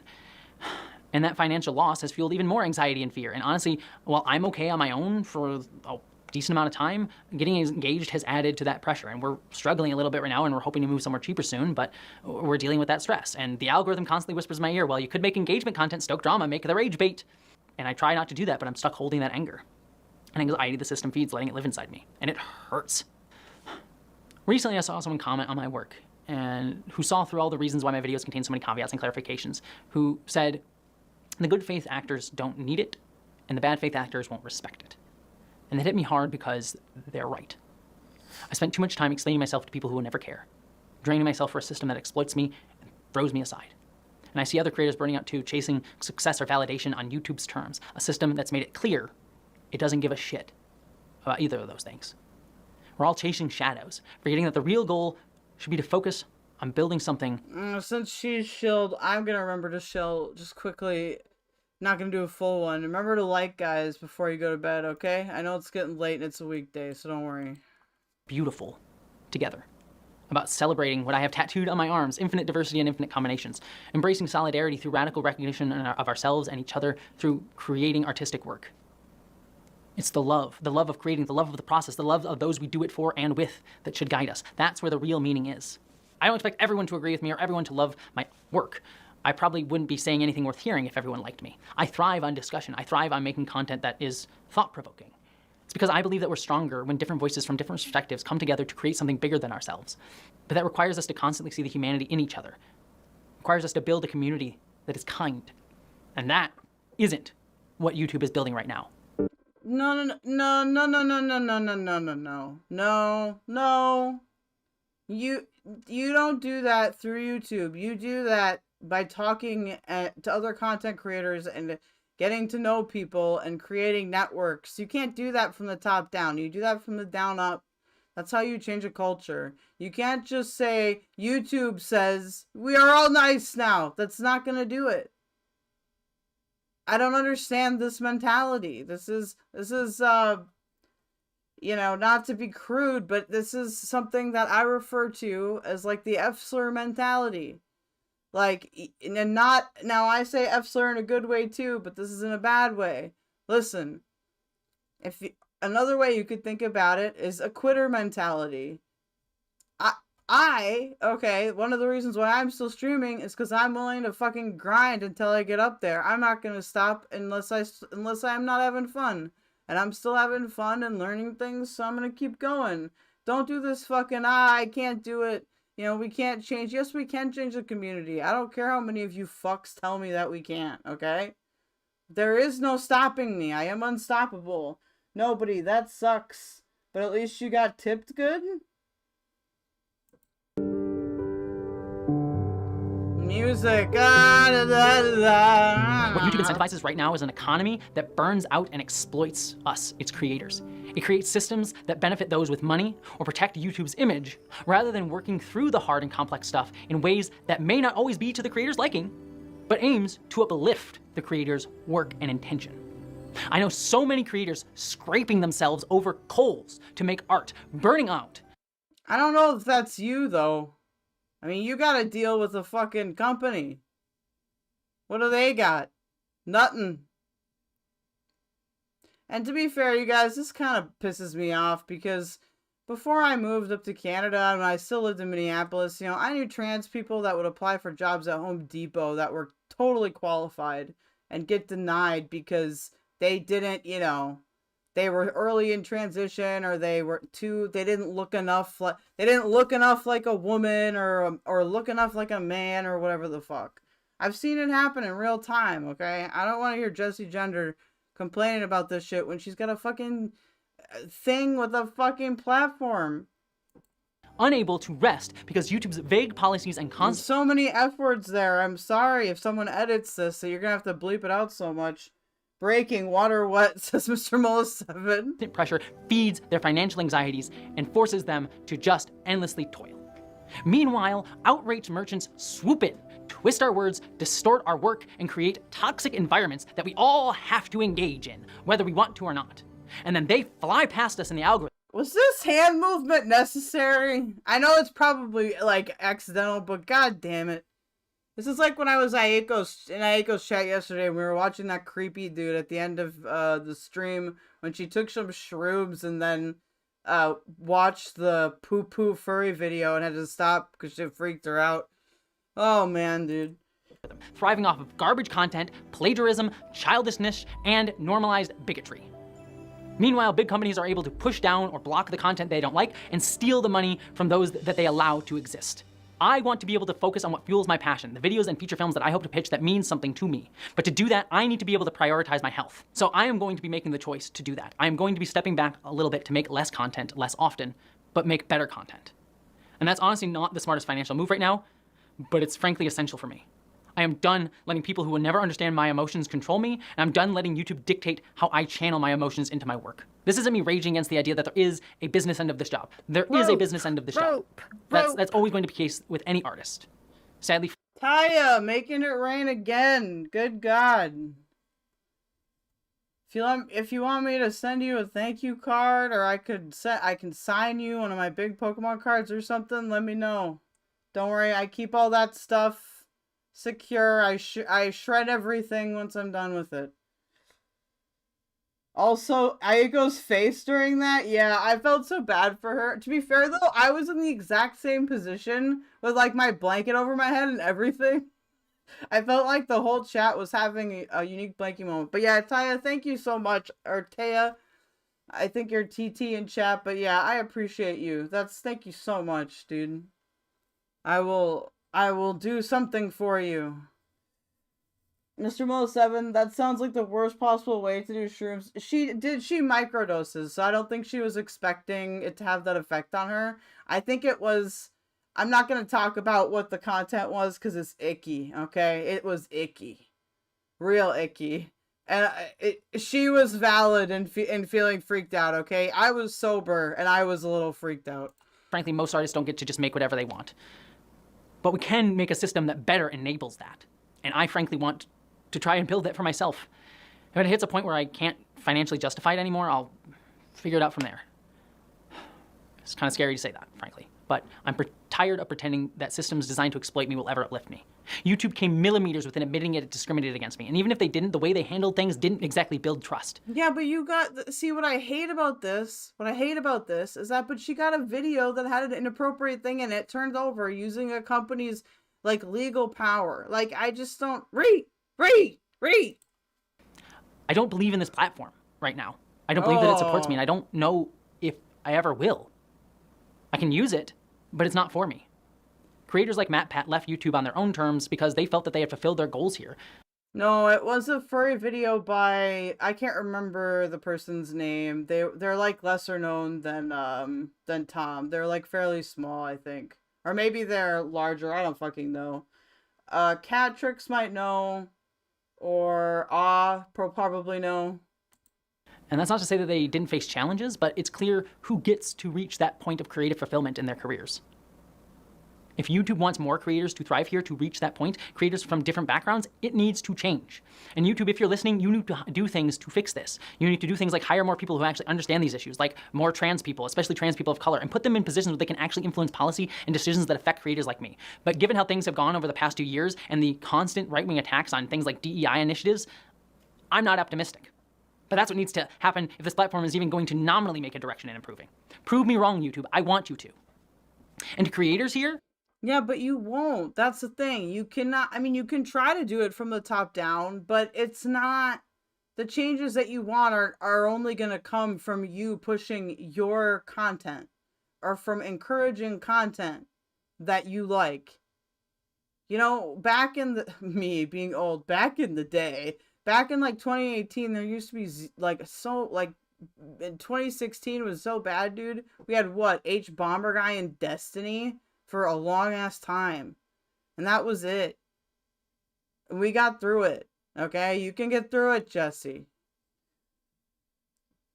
Oh, I thought you said poo poo furry. Assumed it was blue. I don't know which one it was, but it had. Look, I'm not playing that video, even though the video was just a commentary video. I ain't playing that video on this channel. Okay, too much poo poo, gross, icky. Ugh. Frankly, I think we need to organize. We have power as creators, but only if we stand together and make our demands heard together. Nebula has been such a huge help to me because they represent many creators, not just me. I'm not joining your fucking Nebula. Why can't we just make an actual creators union then, like the actors do? Oh, let's do that. Why does it need to be on a platform? God damn it. Creators whom are bigger than I am. And it's our collective weight that allows Nebula to get anything done. And I'm so grateful for them. They kick ass. And I do believe that Nebula's existence helps creators even outside the platform. But frankly, we creators need to do organizing more outside of things like Nebula. We also all, viewers and creators, need to push YouTube to... Oh, sorry. Thank you for getting something overturned that should have been age-gated because it was sexual content. All right? Yes, good job, Nebula. Demonetize hateful channels like the Daily Wire, PragerU, and the Outrage merchants. As the Star Wars fandom shows us, we are at a tipping point. We are all feeling it because we can't keep going down this path. So the question becomes, what will this platform define itself as? What does it want to be? If YouTube demonetizes those platforms, it would send a clear message to creators that this kind of toxic content isn't acceptable, and chasing it won't be rewarded. But right now, it is rewarded, because YouTube needs the money, and I'm frankly not sure that that will change anytime soon, because YouTube is invested in uplifting that type of content at the expense of marginalized creators, done through mismanagement and misunderstandings of how its sense of neutrality upholds these discriminatory views and silences creators who speak out. YouTube publicizes itself as a place that uplifts creators, yet they protect big companies more than individuals and allows lazy, low-quality content to dominate, not just over others, but at the direct expense of their creators. We as they don't care. We're contractors.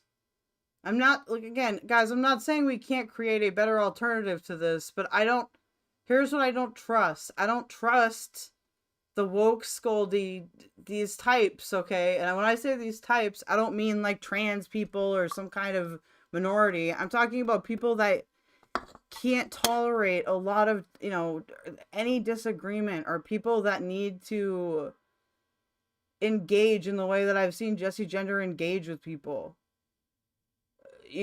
We got to be more open than that. We got to be more willing to compromise than that. We can do it, all right? But we got to do more trying than bitching, you know what I mean? completely nobody. If Kel plays a video with a furry taking a crap, I'm unsubscribing and blocking. Dude, if I play a video of a furry taking a crap, alright, I have gone psychotic and someone needs to call 911, okay? Creators need to have these conversations more, and viewers need to be talking about it too. And it's not just about this platform's health, it's about our health as creators. The burnout emotionally and physically is real, and it's only going to get worse.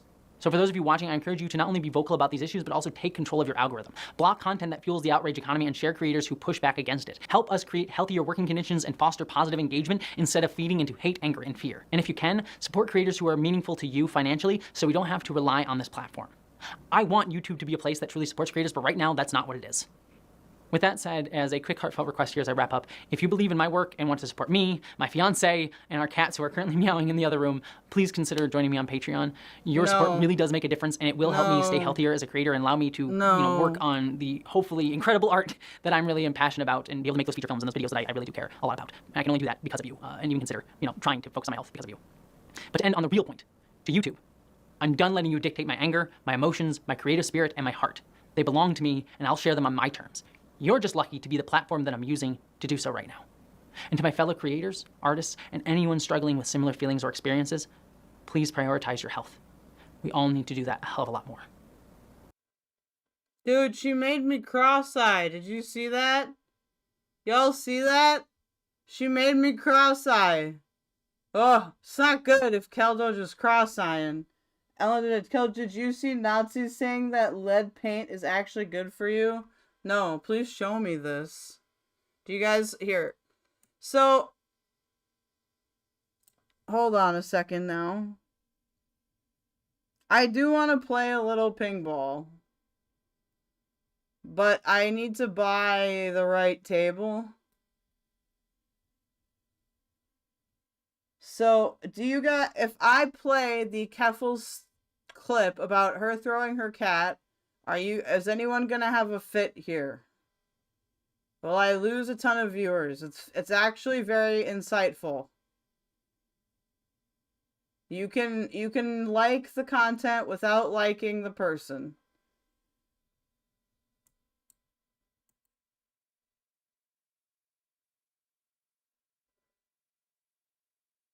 I'm waiting for the response. Usually QQ will cue me, but maybe he's busy tonight. He's busy tonight. It's not very long either. Hold on.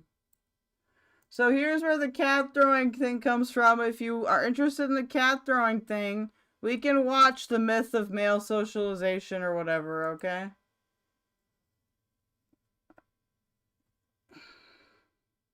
This video from Keffals about it is 8 minutes. I'll speed it up.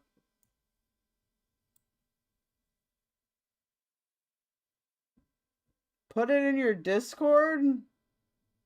Yeah, you'll catch the trans if you see it. No, it's to give people context if they want to watch the other video or not.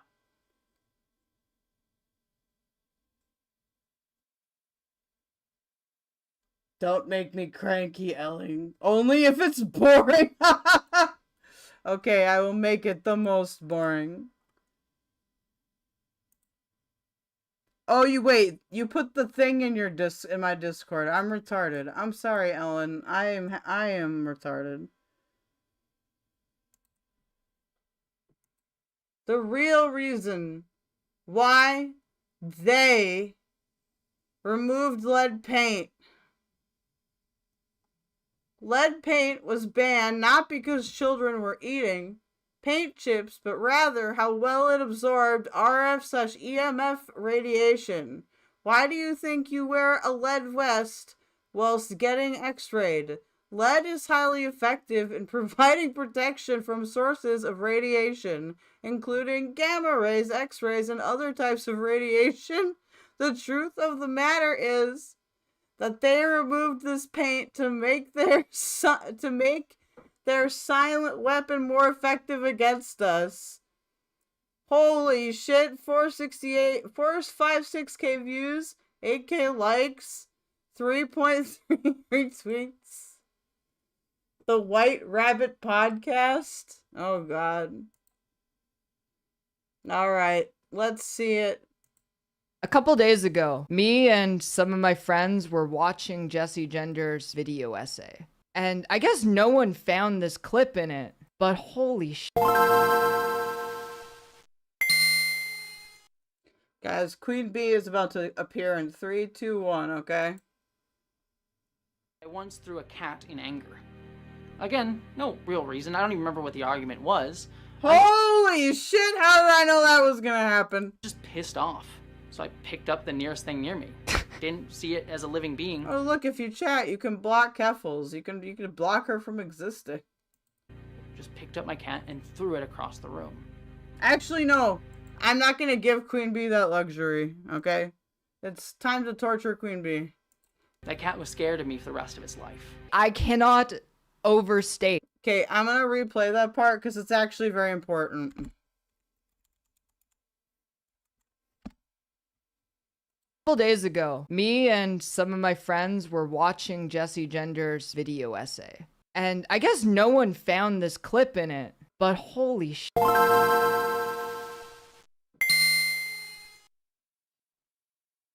once threw a cat in anger.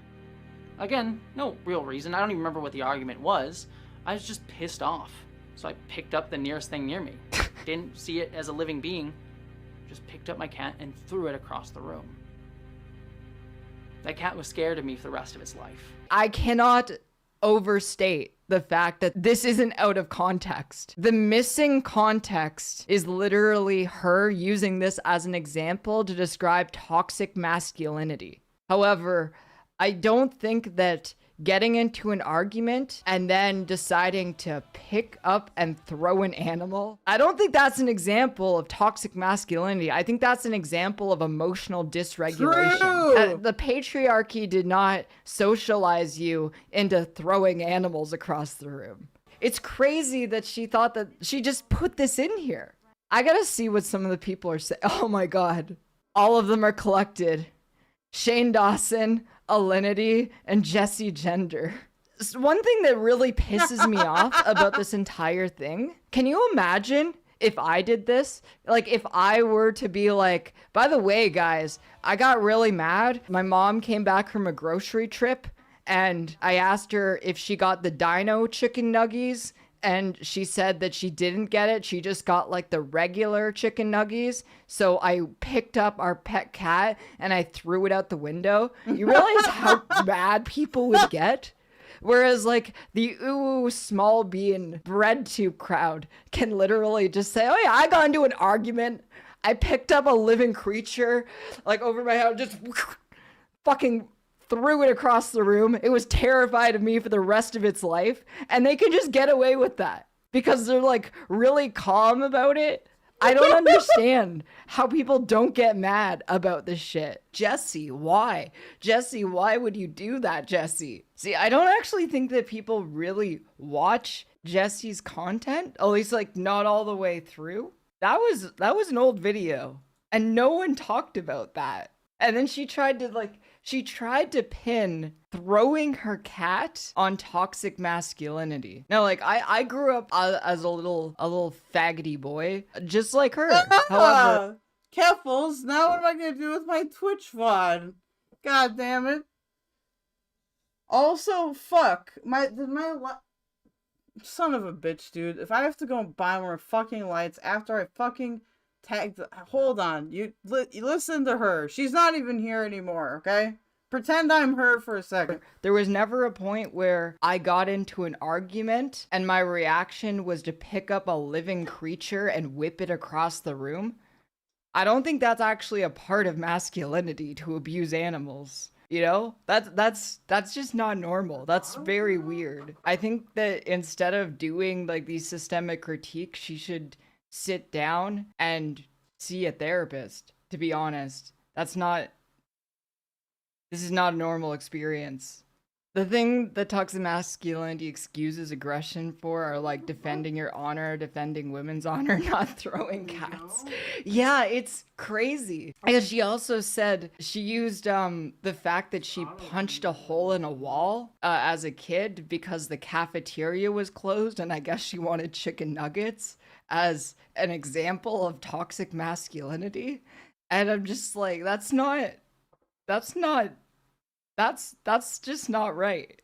I also That's have not to pee. right. I'll be right back. That's not what toxic masculinity is. I got into fights with my siblings. I hit my little brother. My bigger brother hit me. We were little pieces of shit to each other, but I never took it out on an animal. Yeah, I know cis girls who were scrappy as fuck growing up. I know cis girls who stabbed people in high school and who fucking like got into fights in the hallways. Just like went up to another girl's like, you're a fucking bitch, whipped them to the floor, and then just started punching each other.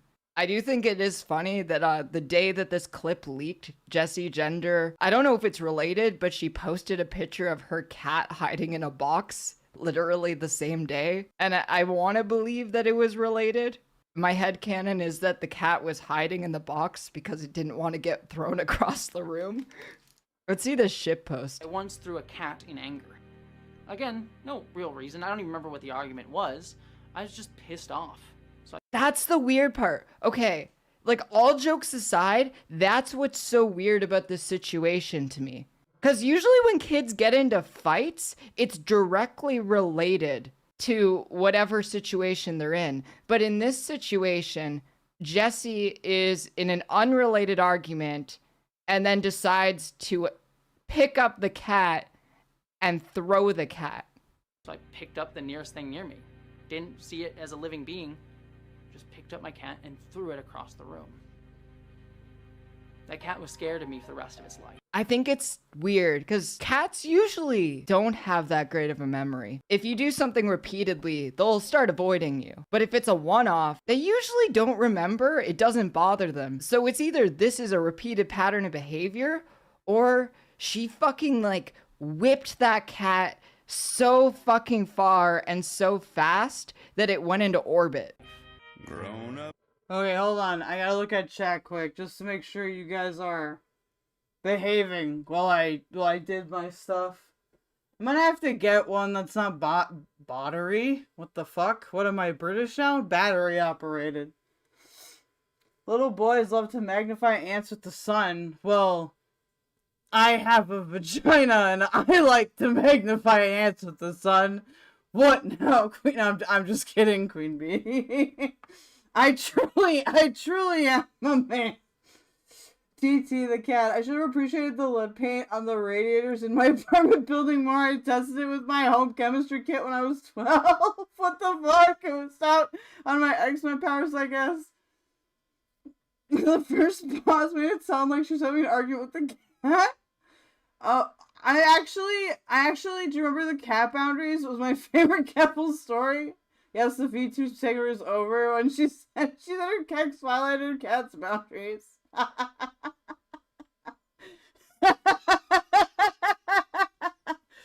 Oh man, you never saw little girls torturing an insect? I've seen little girls fucking make insects a part of their weird, like, mud food when they're like little kids and like playing house or whatever.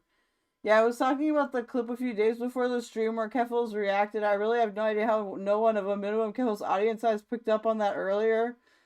Well, you know, she's a sneaky one. Queen Bee, then you didn't look very hard. Catrix, wow, I love Keffals now.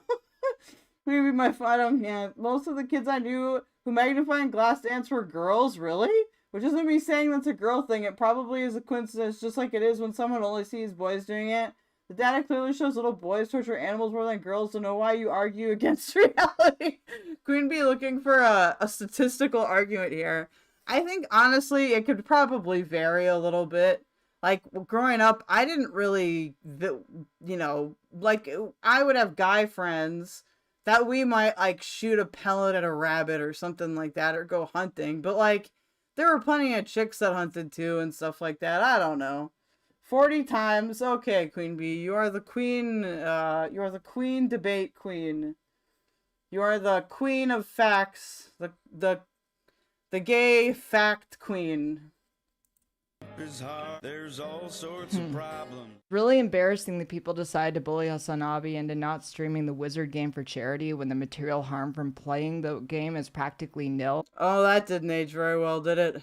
There's now no money being raised for trans people who desperately need it. So Jesse's response to me saying that is, here's the thing, I like Hassan overall, but this is the wrong take. With his platform, he doesn't need— I like how I go to pee and I come back and there's like an intense debate over like who's magnifying ants more. Are you guys okay? Do we need to do some like wellness exercises? to use and give attention to a game that supports an economy of hate to do so. What he should do is play a game by a trans creator no one knows and do a charity stream. Full disclosure, I was on a lot of drugs in that period. Like in February, that was at the peak of active addiction before I had to go to daycare for drug addicts. The way that my take has changed on this is I still think Jessie was in the wrong because Jessie suggested that Hassan should stream The Last of Us. So The Last of Us Part 2, the thing about that is the studio is notorious for crunch, to the point where one of the people working at that studio had to be hospitalized because they were crunching so much. Crunch is a term for when they have a deadline to release a product and they are rushing in order to release that product. So people end up working way more hours than they should, and it ends up affecting the physical and the mental health of everyone at the studio. The gaming industry has a lot of problems, but also recommending to the socialist live streamer that they should stream the game from the studio notorious for violating workers' rights, that's a pretty bad thing to do or expect from him. But I also think that Hassan was incredibly whiny. He never did the stream to support the trans community. He literally punished the trans community because people got mad about him wanting to play Hogwarts Legacy. Which, come on, dude. You are like 33 years old. Act like an adult. Oh, damn. Queen Bee sent me a thing. Okay, look at the data! Look at this graph! I'm not very invested in this argument. Look at this graph! I'm not very invested. Sorry, I just, you know. I think it's kind of a given that, you know, testosterone can make people aggressive or whatever. It's the sex is bimodal. Your mom is my bimodal. To be frank, he did do $1 million stream for Turkey, which I'll give him credit for, but yeah, I can see how it feels. He put the trans community on the back burner for that. Like, I'm glad that he did that for charity, for Turkey, but that was not the plan. So he basically just said, fuck the trans community. A handful of you are bullying me on Twitter because of Hogwarts Legacy, so I am going to back out entirely. But here's what to do when they hit rock bottom. Did she ever make that video on Vosh, by the way? Why would you do that to me, Keffals? Put a copyright thing in there. Why would you do that? What you doing? Okay, so does Jessie Gender have a video? The masculinity one that you guys keep telling me about, is the myth of male socialization the one we're talking about? Is that the video we're talking about? This Keffals video that we just watched was released on August 5th, 2023.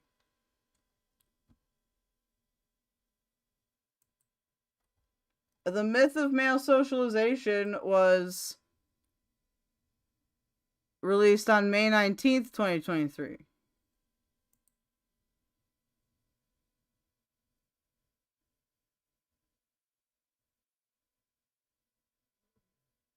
Oh my god. Rue, that's not what we want to do with our graphs. Because everyone's been calling for me to look at the socialization one, probably because it'll make me want to die, okay? I just want to make sure that's the right one, okay? If I go back here... Wait, can I search in her videos? Is that a thing I can do?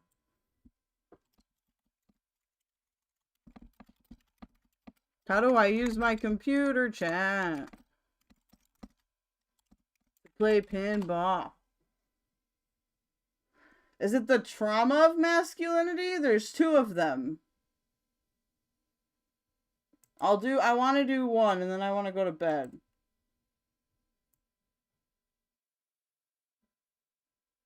Chat, there are 16 of you here. I could also just go to bed. What do?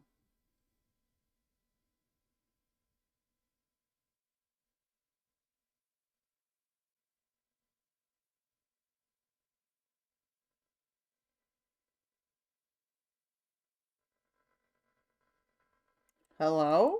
Is this thing on? Microphone?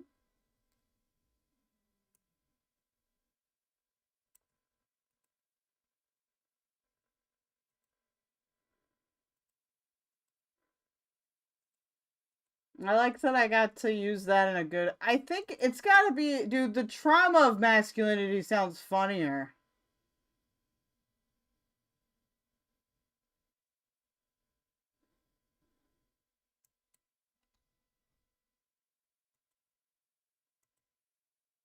Just staring. No one's home. It's 2 a.m. but I have to work tomorrow. Okay, you know what? It is late. I wanted to do pinball. You must have been really cherry picking to come up 40 times more. Oh no, they're starting baby. What do you think will win, Harris or Trump? Probably. Well, actually, I'm gonna go with, I think Harris will win. I don't know by how much though. I haven't looked. Hey, it's Ruby. No, this is, you're still baby. I'm still retarded. Rue, I finally have a knife block based.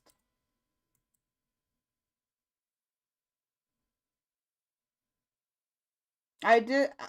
And Kel, do you want me to show the chart again? I'll show the chart again. We'll zoom in. Look at this graph. Oop-a-doop-bop-doop-bop-bop. I'm gonna read it. For clarity purposes, please be nice to each other. Well, not be nice, but please don't be rude to each other. We're arguing. This is by Harold or Herzeg. Content may be subject to copyright. Ooh. Gender differences, involvement, animal cruelty, data from 2004. That's kind of old. Beating, male only 77, female 2. Okay. Shooting, 33% male ratio. What's the closest ratio? Neglect/abandonment. The ratio is different. Even it's still elevated male. I wonder what the percentage is on like what the error percentage on this is. I'm surprised that hoarding isn't more female, actually. Bestiality? What the fuck? Sorry, I wasn't expecting that. I wasn't expecting that one. Okay, it's based on convictions. Okay, I just was like... I just was going, piece of what? Burning, that doesn't surprise me. Fighting, that doesn't surprise me. Drowning, that doesn't surprise me. There's no poisoning on here, though. Torture, whoa. Torture's, wow. Men really like, or males really like fighting, torturing, and beating.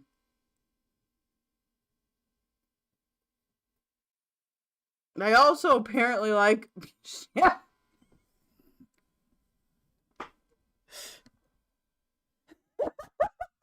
Yeah, tricks. White women don't go to jail for what they get up to. That's so true. Oh, you guys can't see me because of my head. Shit. Here, I'll move my fucking head. My bad. Now you can see the chart better. You just can't see the other thing. I could make it smaller, but then no one can read it.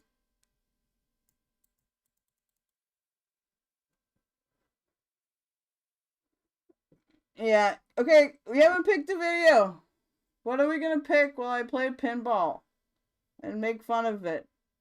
Actually, you know what? I'll play Tears of the Kingdom and run around while we make fun of it. How was that? They don't care. We'll just do whatever. They want us to do dog fighting.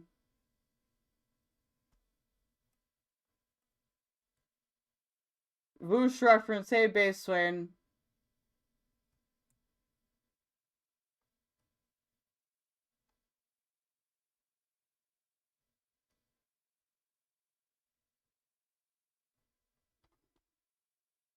Please nobody, yes. It's okay. You know what? Is Rue still here? What did Rue mean by someone said you have to do the masculinity video. There's 2 masculinity videos.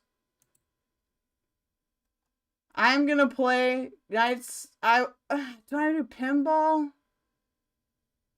Or nah, we'll do the other one. Because I'd be playing that anyway. So I might as well play it on stream if I'd be playing it anyway.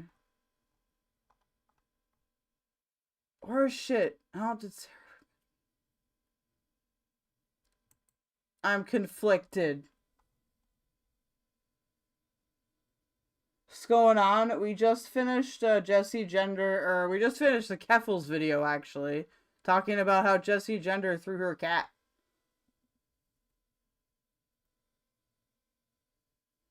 I'm sure there is. We could also look at a different type of cringe if anyone has any like unique suggestions.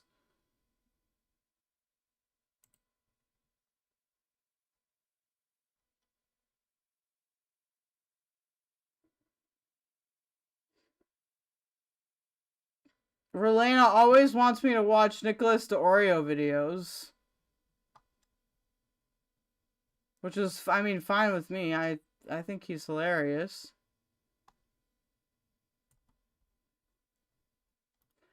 Queen Bee doesn't like Tie Tent anymore. I'm bored of Tie Tent as well.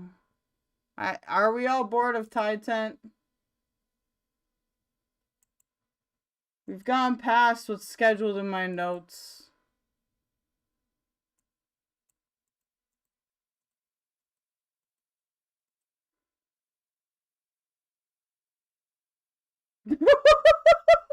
They're not even listening to me. Dude, I love this, actually. No, I want to hate on Jessie Gender. She deserves it. Fuck her. Okay, and the reason why is because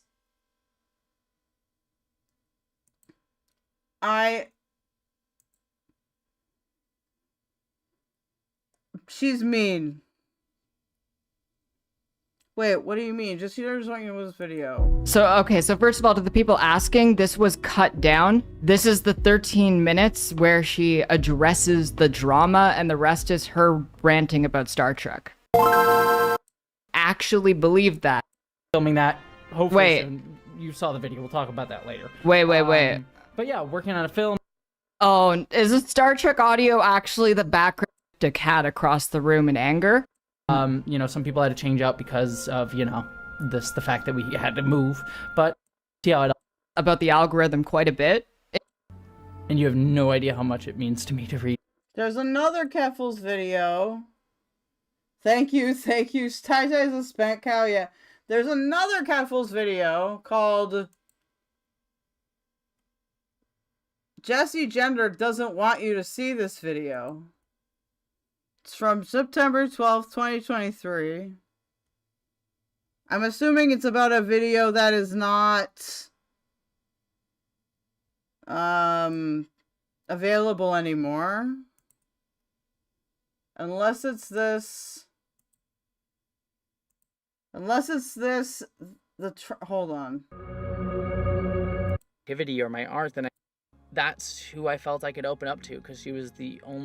Oh god, this is all are just dealing with as much gender dysphoria, even if they are in polarized binaries.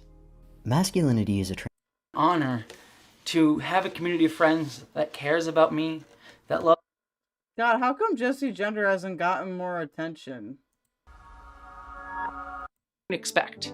Maybe I just less than right from their birth instantaneously, based on their very bodies, not who they actually are. But this one looks gay.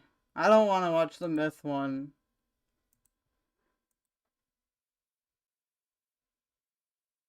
Alright. We're gonna do eeny, meeny, miny, mo. I was socialized autistic too. Actually, let's listen to this one. This one seems pretty low calorie. Generally say This is called The Trauma of Masculinity by Jessie Gender. Oh wait, this is the part 2 of the myth of male socialization, but I don't care. I need to pre-watch this Keffals video before showing it, because I don't know what all comes up in it, okay? The Keffals videos can be... I got away with one, okay? We should probably not tempt the vultures, alright?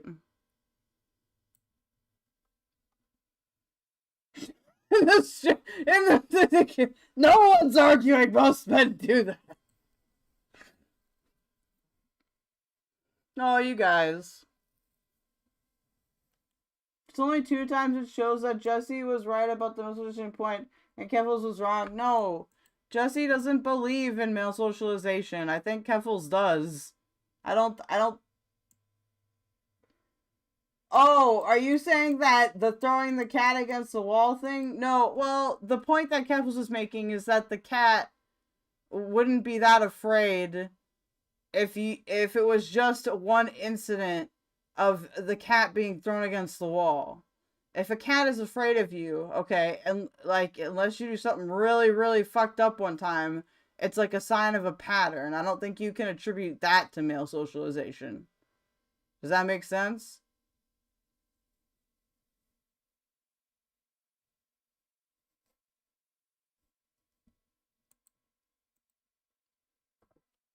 I think that men can be more a boy's way, but well, yeah, but not repeatedly though, Queen Bee. I would argue that once it gets to the point where the cat is afraid of you, then there's probably some more going on there, right? Can we all agree to that? Or are we here to just be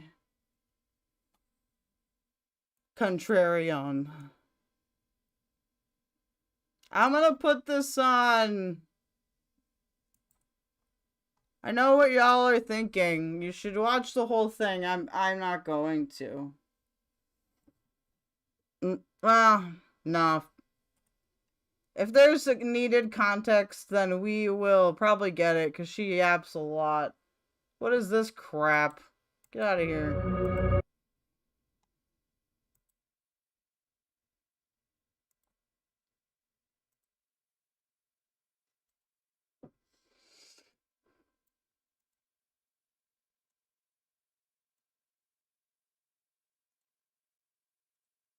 Why is this here? I don't want that.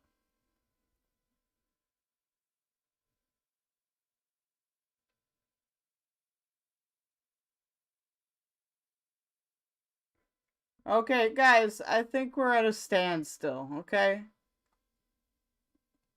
I think we're at a standstill. Let us enjoy the crying feminist. Or not, well, okay, not the crying, whatever you want to call her, alright? As long as it doesn't break the toss. Or else I'll make you listen to that Nicholas DeOrio thing where he's talking to President Sunday and I go, okay, I'll stop. Thank you. Sorry, I just played something new. What do you mean? This is new. Like from her? You want me to play something new?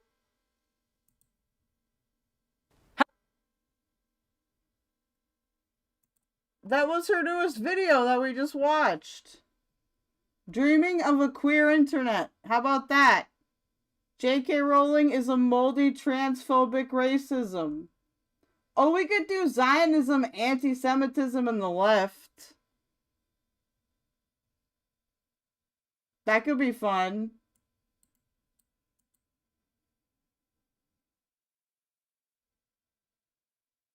Fine, we'll play the other one. Fuck you. Hello.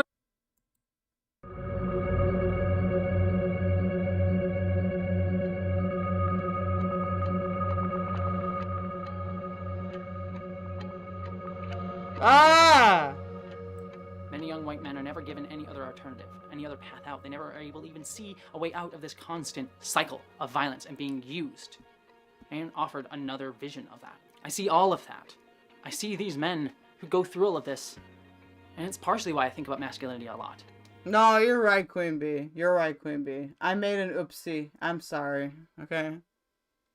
I'm sorry, Your Honor. I made an oopsie. Because I know that path. I walked it for a time. I know the emptiness. Wait, hold on. There's also Bad Empanada's reaction to the anti-Semitism video. Let's do that tonight. Let's do that tomorrow. Unless this one is boring, then we'll go to that one. Forced to feel. I understand how this system creates angry, violent men like this. How it turns them to wring them of all their money, chasing this thing that they'll never achieve. Giving me all your money. And then turns them against others. After all, I could have seen how that could have become me.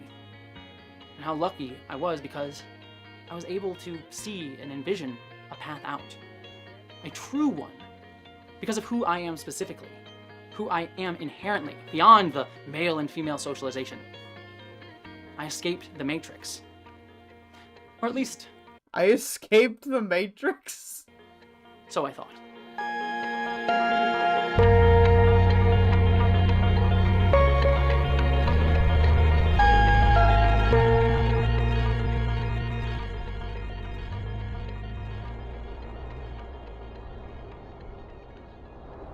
How's the young missus tonight? Hey, Ambrose. I think young Shane has his eye on you. The baby? He's a nice lad, not half so foolish or something. He's nice, he is. But you know it's not real. He maybe just thinks he likes me. What do you mean, real? I mean, I'm just a girl he sees every day. Maybe the only one. What would that matter? It just does. It matters to me. But he's a good guy. He'll be fine. Real. You know, we're all in two places here, and we can get caught up in that in our own way. Well, I'm not staying. That may be. Did he just develop an accent randomly? You might think that, and that may be. But people kid themselves if they think the only life they're living is somewhere else. I don't have a life here or anywhere else at this point. Easy now. Someone told me you wanted to try out driving heavy haulers.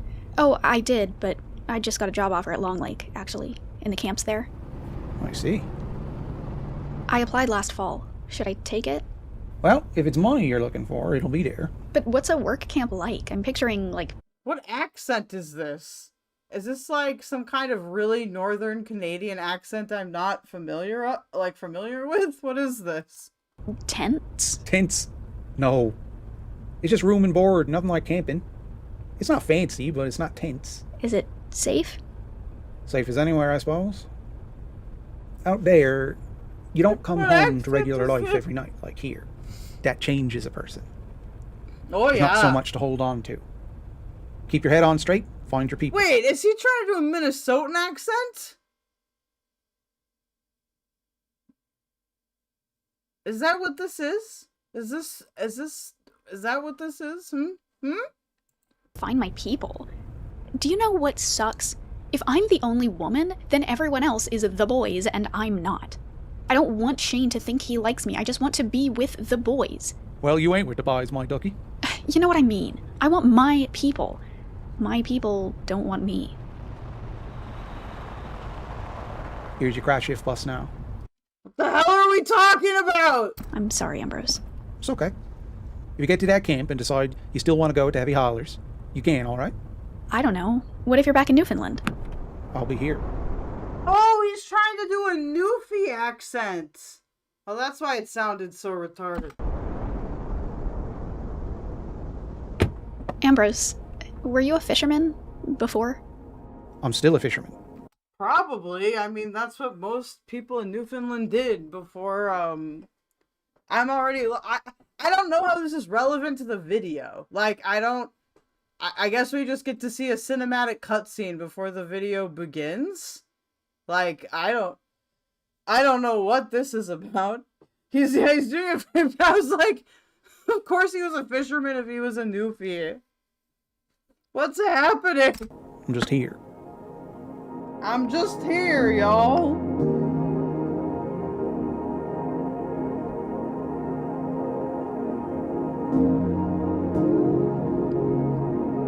I'm gonna get copy struck for this.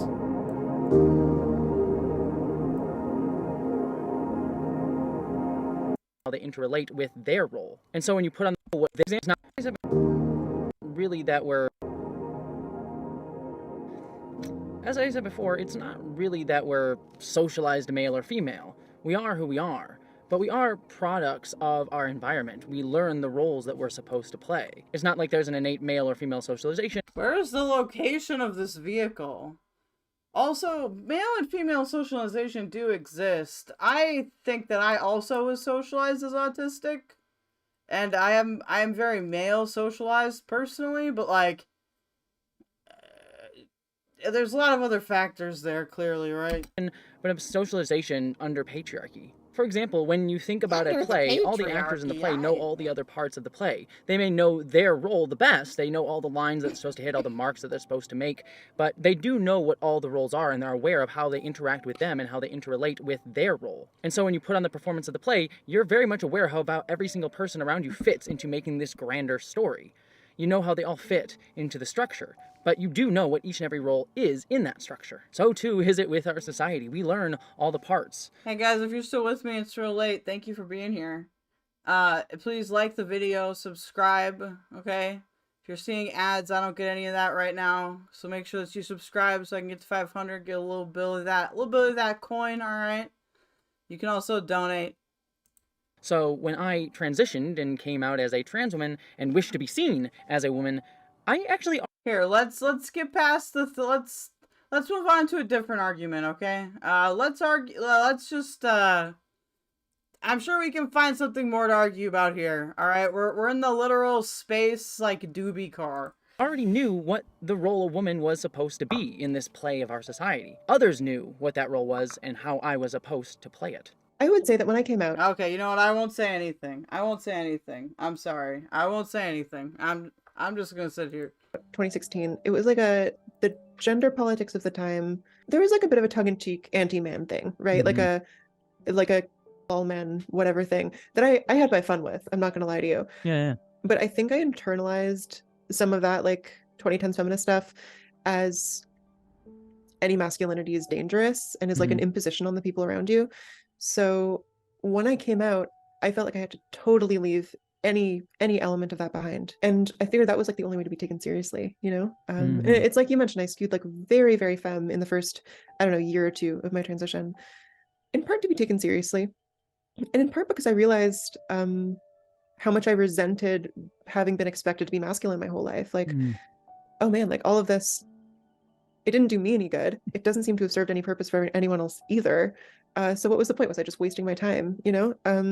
So I kind of like leaned into like the misandry chic thing as a way to get... I don't know. Does it say in the chapter? No, it doesn't. I'm assuming she's another YouTuber. Like as far away from like manhood as possible. Yeah. As I began to be seen more as a woman, I noticed a shift in how people viewed and treated me. The men around me saw my ideas as less valuable when I was in a typically male-dominated spaces like corporate environments or business trips or even specific male... Also, just so you know, I love you all equally, okay? Male nerd spaces. The most stark example of this that I can give is that I actually came out when I was working as a ship supervisor at a Starbucks. And before I came out, I was viewed as a man, and I was given a decent amount of respect, despite the fact that I had never worked at a Starbucks before I became the shift supervisor. But a year into it, when I did come out as a trans woman, I had a year of experience behind me, and yet, even without changing how I physically dressed or appeared, people perceiving me as a woman when they met me, when we got new employees, or even some of the employees that I had been working with for over a year, started to listen to me less. I noticed that I would have to repeat myself more and more and more just to get people on task and get things done. And that was just because they saw a shift in me being a man to me being a woman. There was no physical change. I didn't look any different. I didn't even change the clothing that I wore, the same uniform every single day. And yet that subtle shift managed to change how they viewed me and treated me, even while being affirming of me as a woman. But this moved beyond this because I noticed it in many other places too. The same concepts and ideas that I've been told as a man were intelligent were less valued than before. And as a result, I found that I begin to question my ideas and confidence more so than I did when I was viewed as a man. I often find anxiety and wonder if maybe I've gotten worse with my creativity or my art than I used to be because my thoughts are challenged more often. To a degree, I think that this has made me a stronger artist and creator, but it also creates this deep-set anxiety within myself that I'm constantly questioning if I'm good enough. That didn't really exist before. at least not as loudly. I also found that I'm quieter with men around than I used to be. That's not to say that I'm not loud and boisterous, but if there's a very vocal guy in the room, I find myself... I think that she's talking about, like, when she came out. Because she clearly, like, if I were to be working with somebody that had this presentation, I would assume that they were a woman, okay? So I'm assuming she's talking about the difference between pre-transition, when she probably was not, you know, passing as a woman, or when she was presenting as male or whatever, and how she's treated now that she is a trans woman. Because this is true. I've experienced it. I actually experienced it a lot streaming. There's a lot of mask privilege that goes beyond, like, what your genitalia is or what your identity even is. Like, if people perceive you as a male or masculine, they will just take you more seriously. It's weird, actually. Yeah, but she said she came out but didn't change her presentation at all. Oh, I mean, I'm kind of wondering if she's like, some people wait until they feel sufficiently, like, feminine enough. Does that make sense? Like, they wait until they feel like they can pass as whatever their chosen gender is, and then they come out. But, like, everybody knows about it, you know? Like, there's no way you couldn't, like, know that that something was changing, right? Because, like, a lot of people that I know, like, usually come out after they've been, like, on hormones for a little bit. Usually it's not, like, a right away thing. In my case, because of my own hormonal imbalance, it was a more of a right away thing. But, like, I think for a lot of trans people, they wait, at least, like, to come out in terms of, you know, like, where they work, or, like, the general public, and not just to friends. It just sounded like she said the only difference at work was coming out was as trans, not presentation. I think she's just saying it poorly, and I'm able to speak the myself shutting up so that he can take the center stage. I've noticed this in numerous occasions. Even around men who I trust, I found myself acquiescing to their space more often than I did. And this isn't who I am. This is the role that I learned to play. The role of the woman that I have been learning the rules to since I was a kid. And I began to play them as soon as I came out because it was already ingrained in my brain. Certainly there's an amount of experience that having played this role for a very long time has given me, but I knew exactly how I should play it from the first moment that I took it on. Because one thing I'm talking about Yeah, Base Swain, that's a good way to put it. Pre-installing, but for gender. is, and I'm curious your reaction to it, is like, you like saying you double down on like the misandry chic, which is such a fun phrase. I think is I think part of like the music playing in the background makes me want to end it all. I'm not gonna lie in Minecraft. I don't think I would have assumed she's a woman. Her clothes are pretty gender neutral. I mean, like, to be fair, like, I feel like for me, you know, the little details aren't as obvious, you know, because of the whole, like, being low vision thing. Okay? It's easy to pass in Keldoge land, okay? I can't fucking see you. how it's these binary viewpoints get reinforced of like, I need to reject this thing in order to be the thing that I want to be, and living up to some like avatar of femininity instead of like yourself. Yeah, and the whole process of like fitting like the really in vogue version of femininity at the time, I felt totally alienated from myself. It didn't, I mean, I think too, like, this is, Flatcap said this is who? Lily Alexandra? You know, too, I think this is it's also a contrast between someone who's clearly been transitioning for a while versus someone that's just, you know, coming out. yes, I was transitioning and, you know, changing my name and all that, but beyond that, I didn't feel like I had really come to understand myself. No, that's not what I said, Queen Bee. That's me. No, you silly boy. Better because yeah, it was all about being as far away from like the opposite gender as possible. And that anxiety that I talked about earlier, it's something that has just grown a little bit since coming out. I think it's part of the reason why I write such long videos on this channel. I picked up the habit because anytime I left a gap or didn't mention a related topic within a video, people would assume hostile intent for me or that I was ignorant. I would get so many comments. Actually, Queen Bee, you want to know something crazy? In my small town, like when I was younger, like growing up, I was probably like 17 when this happened. I went into the Walgreens. Like it was, we got a Walgreens and it was like everybody in town was so ecstatic over this fucking Walgreens. I was like lazy and hadn't got my hair cut, so I had like the long hair surfer dude look, and I was getting called he in there and shit. That's a true story, okay? I can produce witnesses.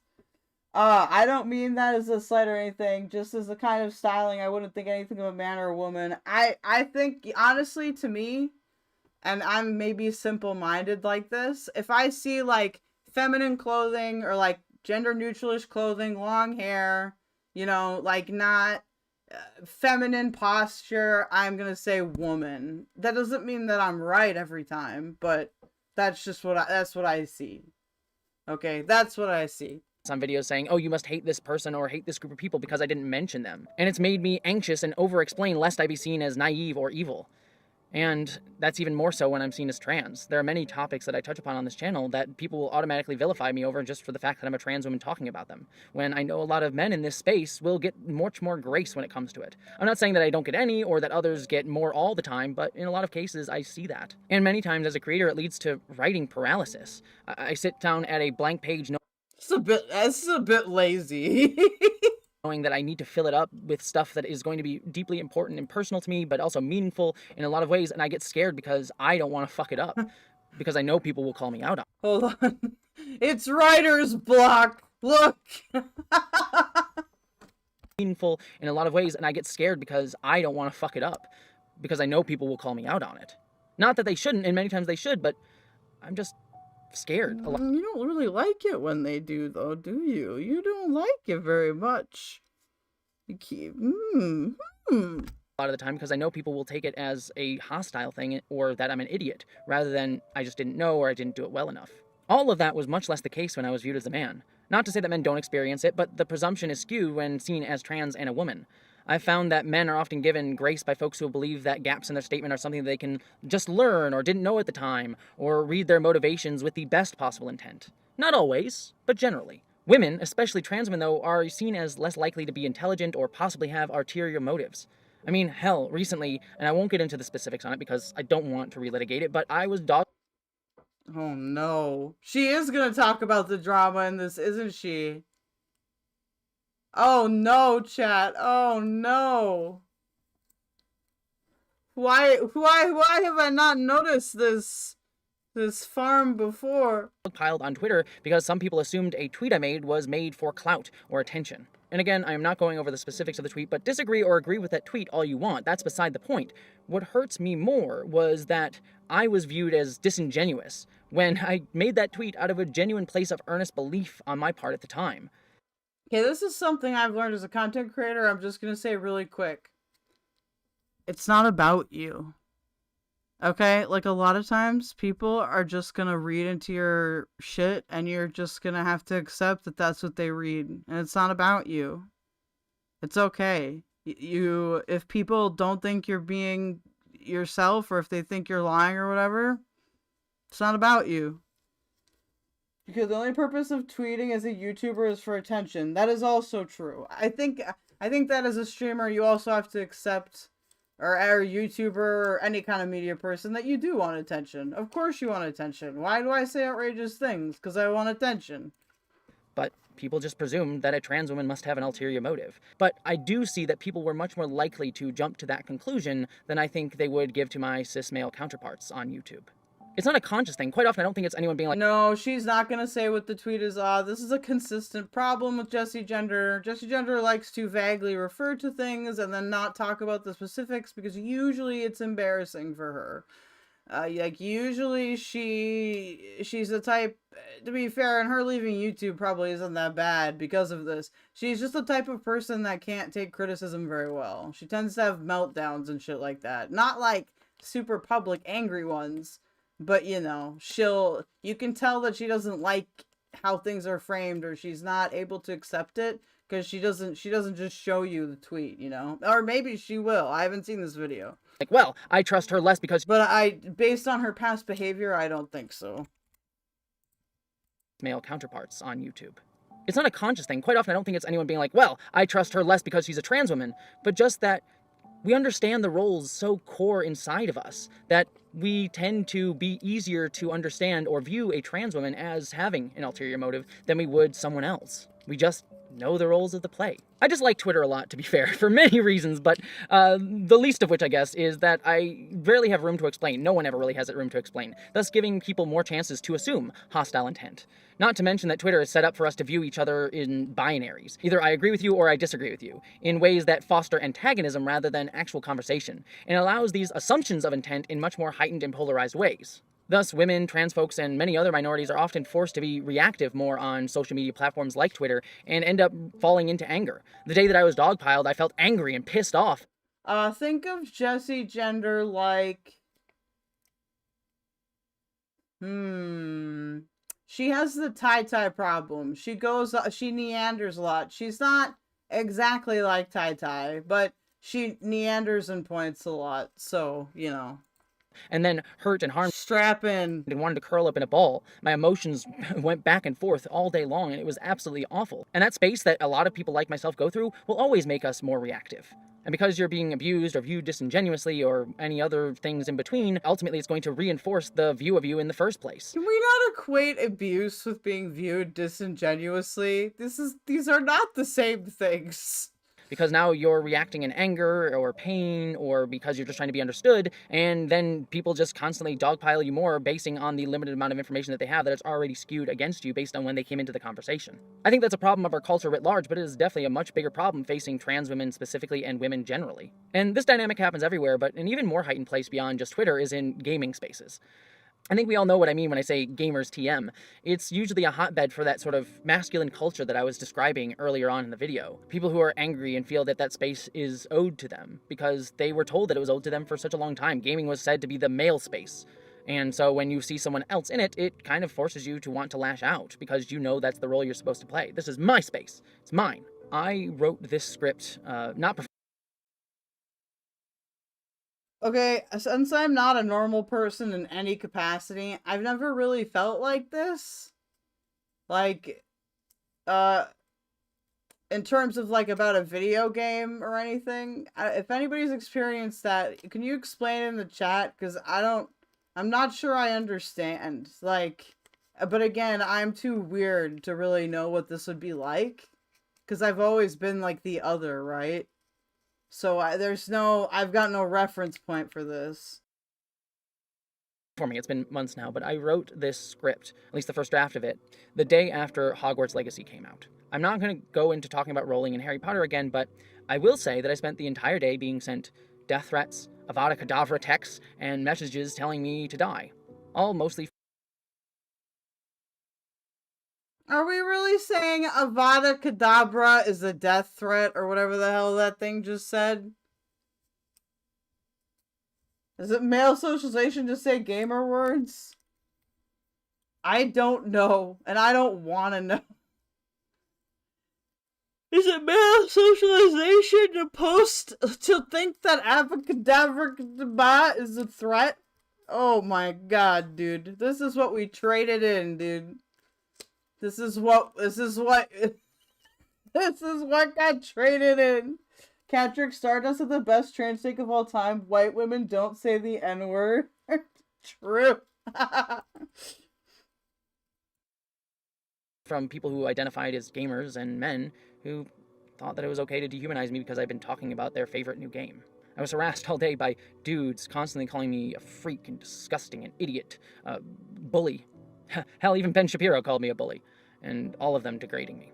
Jesse Earl, one trans YouTuber and writer, tweeted in December that unlike consuming previously owned Harry Potter books or films, purchasing Hogwarts Legacy while Rowling is, quote, using her ongoing platform to target and also justify her continued targeting of trans people is hateful to trans people. Rowling responded accusing her of pure think, and he literally said the only reason he's not playing is because people who, quote, quote, chirp, chirp, chirp, are basically bullying him into not playing the game. You are the bloody fascists!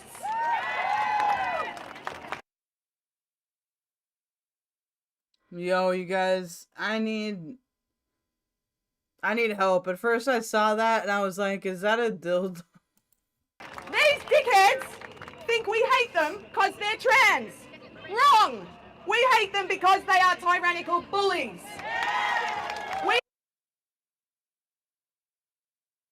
What is... Oh, this is a woman speak event? Dude, these people scare me. Not because they're women, but because, I mean, come on, look, Jesus Christ. What was my opinion on Hogwarts? That, my opinion was basically I didn't really care. I understand that when properties like that come out, like, I don't know how much of it actually goes to J.K. Rowling or not. So, play whatever games you want, but just, you know, if you can, obtain a free copy of things without, you know, paying for it, I think that that's fine. I think it's justified in certain cases, you know? Not that I would ever do that myself, you know? I don't do anything illegal, ever. Okay, I'm a good doge. But yeah, my opinion was basically, play whatever you want, who cares? And not that, like, that's to excuse anything J.K. Rowling has said, but, like, how involved was she even with the game? You know, like, it seems dumb. We hate them because they won't take no for an answer. From you? Hold on, from you? I will take no as an answer from you, okay? For several reasons. Not all of them aesthetic. We hate them because they won't take no for an answer. They don't see the hurt or pain that I went through, only that I was talking about a game they liked in a negative way. But it goes to even more when I even speak negatively about a game. As many of you know, I actually used to do videos for GameSpot, and I made 2 videos for them that I'm... Okay, I remember why this was suggested to me now. Thank you to Women Speak for handing Australian trans people the fattest optics W of all time. I can't believe, dude, that the Nazis came and they were like, yeah, that's what Bay Swain is referring to if nobody knows. The Women Speak people had the Nazis come and support them at Australian Parliament. Dude, honestly, based on that woman speaking right there, you know, with the hair shit, okay? That's some interesting optics right there, alright? so deeply proud of about sex and gaming. They were videos that I had to work really hard to pitch to get through, but I felt that no one really was talking about sex in a positive way in the gaming sphere on the level of somewhere like GameSpot, and I thought it would be really cool. And I think they are. I think they're great videos. And there's a joke I'm making in my head. Okay, I won't say it. And the second of those 2 videos was about consent, and I worked really hard in that video to understand who the audience was going to be that was going to watch it. Go and watch the video, and you'll see that the first thing that I start to talk about within that video on consent and gaming is to talk about how men are often dehumanized. I know, right? What the fuck, lol? That's all I can say. Rue, so Keldoge understands my principle of Morrissey is the reason why I pirate Morrissey's music. Yeah, exactly.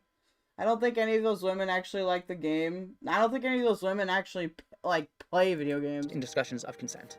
I talk and focus on, for the first 10 minutes or so of the video, about how men should be given agency and understanding that they do have consent in sex too. They should not always see themselves as constantly desiring sex as we tell men to be, or always consenting to sex simply by virtue of being a man. It's something that we quite often tell men. That's the role we tell men to play. And I started the video that way because I knew that it would be primarily young men on GameSpot's channel. What game is that? Is it like a porn game? Who would encounter the video, at least at first. And I took pains, a lot of pains, to try to speak to them. Because I knew what they were going through. I had been through it myself as someone who was seen as a young man. Another thing the Uncharted 2 scene highlights is how men are often seen to consent simply by virtue of being men. Nathan Drake must want to have his hands on Chloe's butt because, of course, he's a guy and he would want that. I thought you'd want to be in on the action. It's a subtle idea that underscores how we in our society today often Booty. discuss men as always wanting sex simply by virtue of the fact that they are men. And it depicts women as withholding consent just by the fact that they are women. Yet, not only is this dehumanizing to both men and women, it isn't true. There's an implicit message in our society that men are somehow less manly if they don't want sex. They must always want it. Having sex, and a lot of it, is a measure of one's masculinity. But in... You know what? I kind of hope that goes away a little bit. I think as I get older, now to be fair, you could argue you're not AMAB, so you don't know, but as I get older, I really, it's really not as important anymore. In reality, it's okay for men to not always want sex, and it's okay to turn down sex even if someone else wants it from you. As I said before, sex requires enthusiastic consent from every participant who chooses to engage in it, and games should reflect this reality.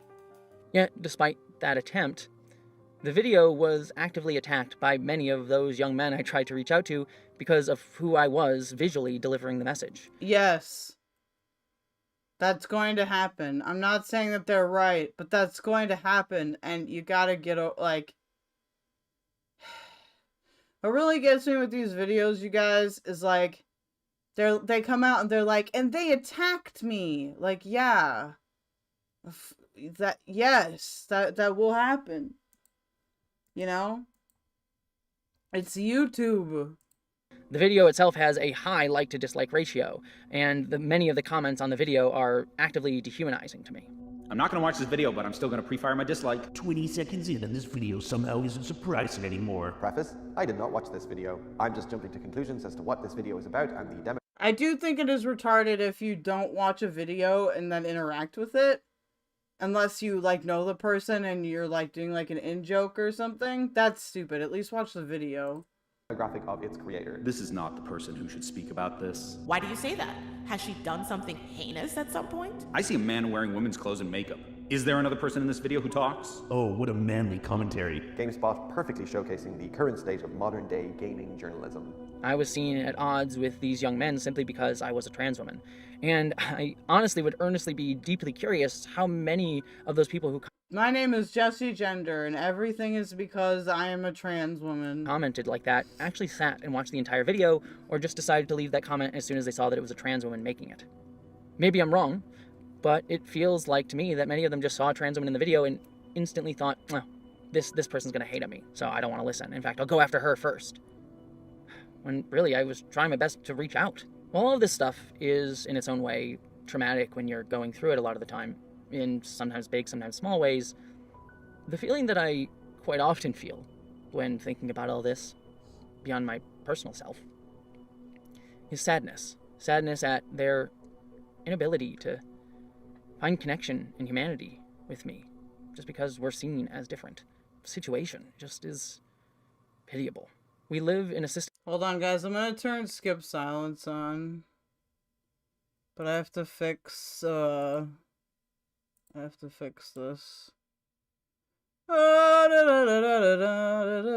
Where is it? Motherfucker. There you go. Enabled. Thank you. That tells some not to see others as human. To only see others with contempt, anger, and fear just based on who they are visually. How's anything but pitiable? How inhuman that is. Not just for the people who are being dehumanized, but for the people doing the dehumanization. It's inhuman to both of us, and cruel to both of us. Sure, one is more directly emotionally and physically harmed than the other and suffers more directly, but it dehumanizes us both. It limits us both. While I personally have anger, trauma, and pain from all of this, and I'm sure many others do too, what really tears me apart is how sad all this makes me feel. But all of this fits into the world that I've been discussing. It creates isolation and antagonism, not just for men, but between... Yo, I think Jessie Gender is, like, mixing up, like, I am 14 and these are deep thoughts with, like, symptoms of clinical depression. Men and others, and it forces them to view men and women in competition, just like many men see themselves in competition with other men. It all serves this system of isolation and views people as roles for output in these constant binaries. It causes them to push against each other while constantly desiring to be near each other, like magnets that repel, but desperately just want to pull close. However, women, LGBTQ folks, and other marginalized people often realize sooner than men that this system isolates us, because it was never made to allow us to be at the top in the first place. Some will try to work within the system and get to the top, your girl boss feminists and such, but for many of... Is that really the greatest, like... To be fair, she ends up, like, being a huge part of the fucking National Forest and Wildlife Service at the end of the show. Like, isn't that kind of a retarded example? Therapy is a good choice for both. True. True. Therapy is a good choice for both.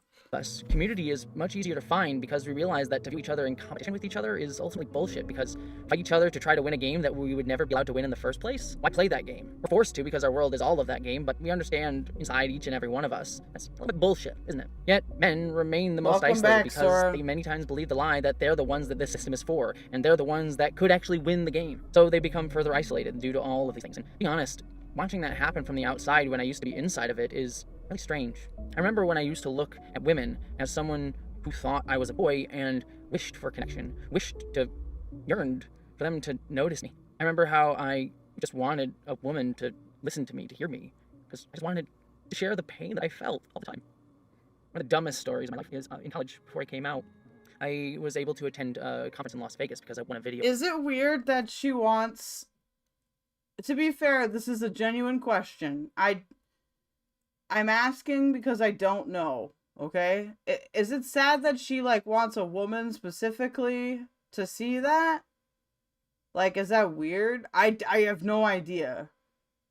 I don't know if there's any trans women in the chat or not, but I don't actually, like, know how to feel about that.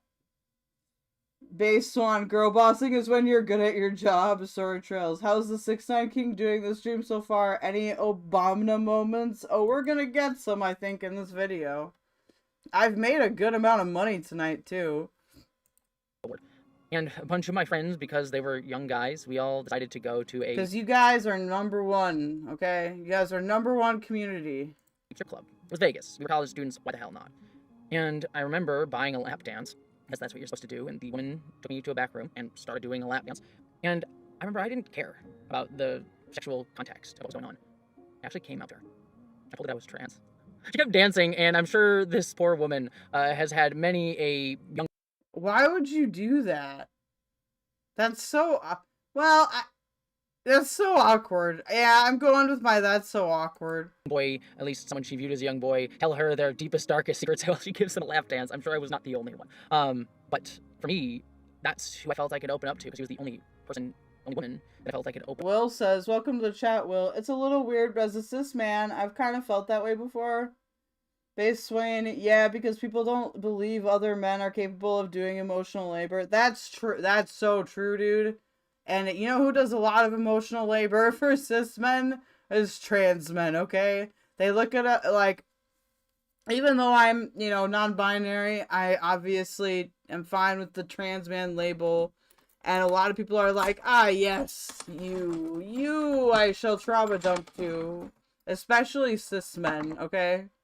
You guys, like, I've got so many stories from when I was younger where, like, it was pretty obvious. To be fair, it was homophobic / transphobic, but, like, not in a way that really bothered me. You know, I'd have, like, my cis guy friends be always telling me their shit. Always. Always. Not doing that way.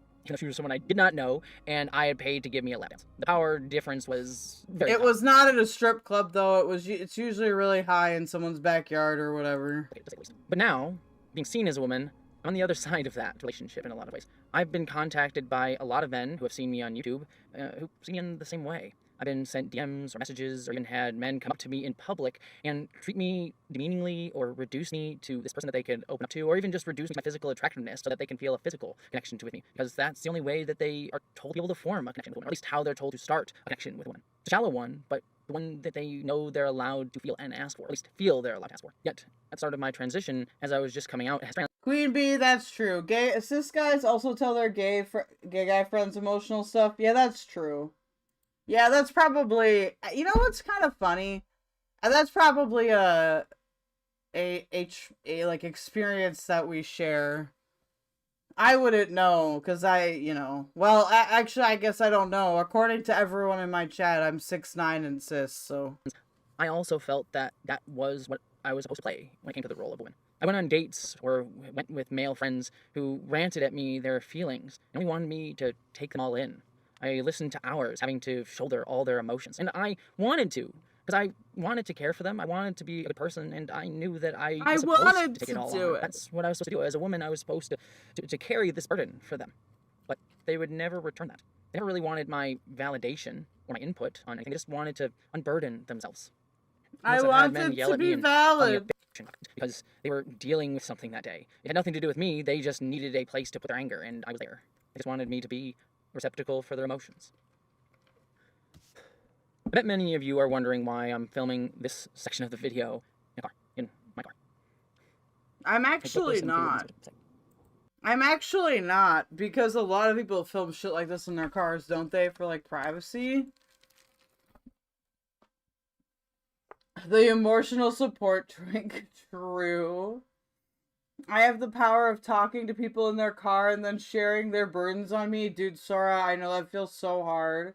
Well, women, trans men, and gay men definitely seem better at listening to someone vent than straight cis men usually are. Yeah, and I think that's mostly because of cultural reasons. I think a lot of cis men aren't taught to listen. You know, I mean, I personally had difficult times with listening until I went through therapy. Sora, like, it happens elsewhere, but primarily anyone's car is the most common spot. Rue, hey, you're also Keffals under some major AI filters. True, I forget about that. I am Keffals under major AI filters. That's where the 100K went. It went to building me. Which is why you should like the video. It didn't. I'm actually just me, okay?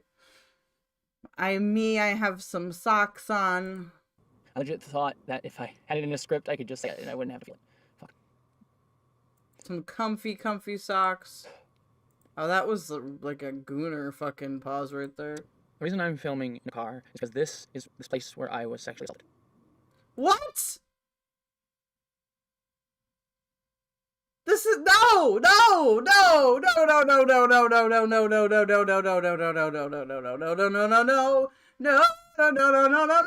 This is not where you go. What happened? I'm not going to go into the details of it. Frankly, I'm not laughing at her being essayed. I am laughing because I feel really awkward, and that's just my, like, my compulsion is to laugh when I feel really awkward, okay? That sentence did not go where it needed to go. Frankly, this is a lot harder than I thought it was going to be. And honestly, I don't owe you that story. But I wanted to be in this space to talk about it because when it happened, right there, it started because a guy... It's like, okay, listen. I say this as, like, you know, a victim of SA and stuff like that. So, allow me to make it funny so that I can cope with it, okay? It's like she's gonna go back there and she's gonna take, like, the luminal light. She's gonna be like, and this is where it happened genetically. And this is where the exact thing look. And then it's gonna be the fucking SUV sound where it's like, da-da! No, it was like, I need to laugh so I can cope with it, okay? This is not something you'll ever hear from me, alright? Okay, it was not a mistake to watch this video. I told you cars are where they unload burdens. Dude, fucking Short Trails is like, I told you I'd shoot, and you didn't believe me. Who I had been seeing a couple of times, called because he was dealing with something really difficult, and he needed someone to cry to. And despite the fact that I had a busy week, I wanted to be there for him. So I drove to him, and because his roommate was weird, he just came out to my car, and we sat in the back. And he opened up to me, and I started to share his... Sora Trails, I feel you. It's just, it happens in my DM box. I wake up, and there's... Oh... God. Just, there's so much shit that I just have to be like, I'm dealing with too much right now, but I'll get to it. Feelings, and I related to a lot of what he was going through. And when it was a lull in his feelings, I tried to open up to him about what I had gone through that intersected with what he was going through. I tried to relate to him. He did not take it as an emotional relationship. He did not want my reciprocation of his emotions. Hold on, I want to try something here so we can get the full effect while also not waiting 8,000. Wow, this lets you go at really specific speeds. 8,000 things, alright? Wait, no. Do I have to turn it off and turn it back on? There. He took me trying to open up as an invitation He took me being emotionally vulnerable as a chance to use my body because he saw it as an invitation to use my body. Because I had opened up, that meant I must be open to everything for him. Because he saw me not as someone who could relate to him as a full human being, but as someone who could be a vehicle for his need to connect with something. Not someone, something. And so he took my vulnerability as openness to use me. And so he did. And being honest, at the time, I thought that that's what I should have done. And it took me a very long time after that event. Wait, I'm confused. Is this essay or regret? Are we in a Chud Logic stream right now? I don't think I'm allowed to do an R-word review. Well, the internet is like a woman that you can endlessly trauma dump to. Yeah, but you shouldn't. You don't want to end up as one of those cow people, alright? I realized that I hadn't wanted it. For a long time, I thought I had let it happen, and as a result that I had wanted it to happen, because that's what I was supposed to do, right? Be there for him. I was doing the right thing by being there. That's the role I was supposed to play. It wasn't that I had had some male socialization and now had learned female socialization. I knew my entire life that the role was one that was supposed to be there in that way for him, to be used, to be a non-person. So I played that role because I felt empathy for him. And I remember that night in a parking spot, I disassociated from my body. I want to be all poetic and connect to what I did earlier in the video visually and say I just looked up at the stars and looked at that and was able to be outside my body. It wasn't that poetic. I wish it was. But I did look down at my body and saw it like he did. As a thing. My own body became an object to me.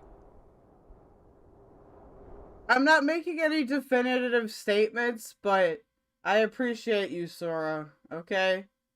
That's, oof. That's not something you should put in a YouTube video, you guys. I mean, you can, but... oh boy.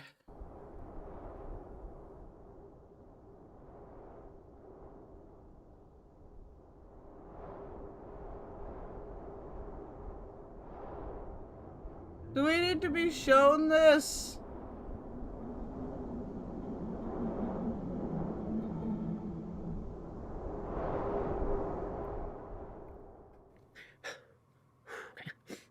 Sorry, that got dark for a second. Even as I share this story with all of you about how I was used, I know that a lot of you probably feel sadness and sympathy for me, maybe even pity me, that experience.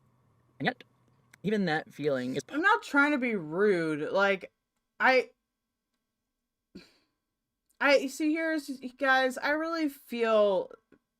Alright, how am I gonna say this? I feel conflicted because in my own experience, like, I would not allow, like, this kind of vulnerability to be, like, shown on camera. Not that because I don't like y'all. It's just, like, it feels kind of violent. I mean, there was a content warning and everything, so it's not like we weren't warned.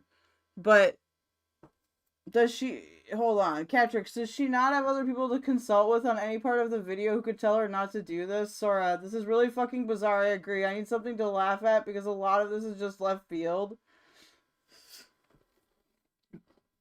It's one of those things where I want to keep going because I just want to see what she's gonna say.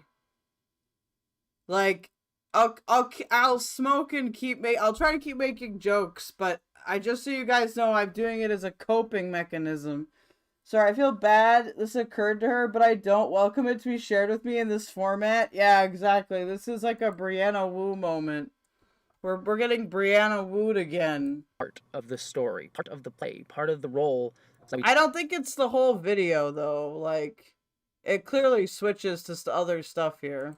Ourselves about men and women. Women, especially white women like myself, though more often cisgender white women of economic privilege, are often framed as fragile, weak victims, needing protection from predator men by strong, dominant, controlling good men. And our vulnerability in that I'm just gonna story grab plays some into pepperoni the sticks. same binary idea of man is strong and women is weak. I didn't tell you that story to feel bad or sad or pity me. I told you that story to explain how I felt I was supposed to play that role. I know that I am a strong, kick-ass, smart, funny, weird, strange person. Imperfect one for sure, but, you know, I don't feel like I need protection. But I'm sure many people will hear that story and wish they had been there to protect me. But that's the place that they put themselves in the story as the savior of me. No one came to save me. It's essential to recognize that that role of a white woman being saving that I've been cast in is one that all of us were taught.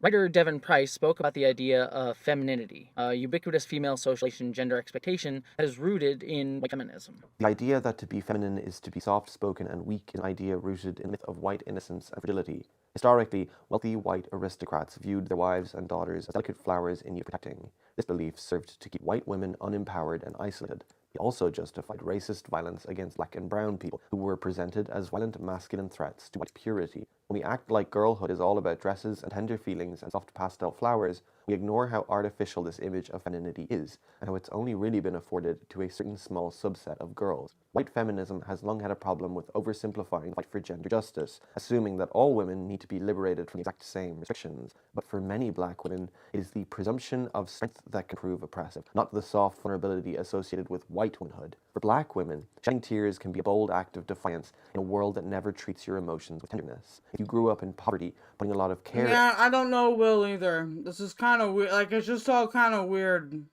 Time into your appearance may be the unusual thing. There is a reason being a femme was an expression of queer identity in predominantly working class lesbians specifically. My story as a white woman, as someone ostracized and used, can be used to garner sympathy for the concept of vulnerable womanhood when I'm seen as a woman. In fact, many patriarchal institutions or governments, like in the United Kingdom, and many gender-critical TERFs even, will deny that women can even sexually assault someone, which women definitely can. The Sexual Offences Act in England and Wales makes a key gender distinction. Current legislation states that a person can be found guilty if, quote, he intentionally penetrates the vagina, anus, or mouth of another person with his penis, without that person consenting to penetration and without the accused having a Why are we sharing essay stories and then reading this out?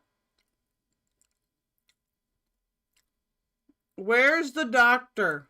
reasonable belief consent has been given. The specificity of pronoun and body part in the legislation applies to the perpetrator, not to the victim, i.e. anyone can be, but not everyone can. It means that a male victim's case cannot be prosecuted as only as an offense of sexual assault or causing a person to engage in sexual activity without consent. Not only does the law say men cannot be by women, but societal assumptions also undermine their testimonies. That, for example, men can always fight back or must have been aroused to be erect in the first place, unlike women who can be penetrated against their will and desire. In fact, having got an erection while enduring trauma is one of the biggest stumbling blocks for victims struggling to make sense of an assault. NHS guidance for victims of sexual abuse says erections or visible signs of arousal are not exclusive to positive sexual experiences. But they view it that way because it reinforces this idea that white women are weak and needing protection and could never, ever, ever do harm. Dude, I'm like 8 times more mentally ill just by hearing that, okay? Thank you for staying with me throughout this chat, so I do not end up in a padded room somewhere. It's all a bit much. I'm not weak and needing of protection. Yet, when I'm seen as a trans woman in... Oh, by the way, I'm not against sharing emotional things, okay? But in this detail, it is not appropriate, alright? Transphobic circles, I'm viewed as a predator man who assaults others. I am that predator man who sexually assaults others. Like, I've known that, but saying that line after sharing my story, God, it pisses me off that they do that. Yeah, the same thing happens to many people in different roles, like black women or non-femme presenting women or marginalized women. When their stories can be used to reinforce a patriarchal white version of womanhood, then they will be seen in sort of diminutive, needing protective ways. But when viewed as black, for example, black women are often dehumanized and seen as oppressive, angry, vitriolic, aggressive, violent. Remember how we spoke about earlier how anger is often used for control, used to lash out at others to shut them up, or to control men's sense of manhood? Trans women are often victims of intimate partner violence because men sometimes feel that they aren't manly enough by being with a trans woman, so they react in violence at the person who's making them feel that way, a trans person, instead of analyzing that it's a problem that they are internally struggling with, that it's their own sense of manhood, but they will lash out at the person making them feel less manly. But we are told that we can treat women that way, especially trans women who are more dehumanized. And we do worse to trans women of color. Black trans women, indigenous trans women, and trans women of color generally are murdered mostly during incidents of intimate partner violence. The idea of victimhood of women is part of the system of violence and control. Instead of women being seen as agents of our own ability and capable on our own. Isn't the rate, like, insanely different, though? Like, if you look at the rate and say, like, the global south, or with, like, between, like, white trans people and trans people of color, I want to say, like, the rates are pretty different. Not that that makes us a dishonest point. I just wanted to point that out. Seeing ourselves solely as victims allows women to uphold that same patriarchal dichotomy. Why you often see gender-critical feminists, aka TERFs, only define womanhood through the oppression of women. Ah, yes, my longtime enemy. I go back, way back with the TERFs, you guys. I made our gender cynical just as a joke, and it blew up into a 45k sub, and then gender critical got banned, excuse me, which sucks, because I didn't have any fucking content for my anti-gender critical subreddit. Queen Bee, if you mean like North America versus Bashil, I'm sure it's different. Yeah, that is what I mean. Bodies, because that's all they see. They only see the ways. Well, it's pretty different between people of color even in North America, isn't it? Like, you know. They are harmed as women, and then they get used by Nazi groups, fascist groups, authoritarian groups, because ultimately it's still reinforcing the same patriarchal view of womanhood as weak and needing protection from men, who they see trans women as, but needing protection by men. The cisgender patriarchal man enacting violence against trans women. Had a bit of an idea about some of the things that you can do, and then, for once. Oh my god, you guys, it's the Nazi lady. I know this lady very well. She won't let me call into her goddamn talk show when she had it. Alright, this woman is a cry bully. I'm talking to you. I'm talking about you dads who maybe carry, that's what you say. I'm so down with the American lingo. Maybe you carry, maybe you don't. Maybe you consider yourself a protector of women. Maybe you're that sort of man. Maybe you have a daughter or another or a protector of women. Maybe you have a daughter.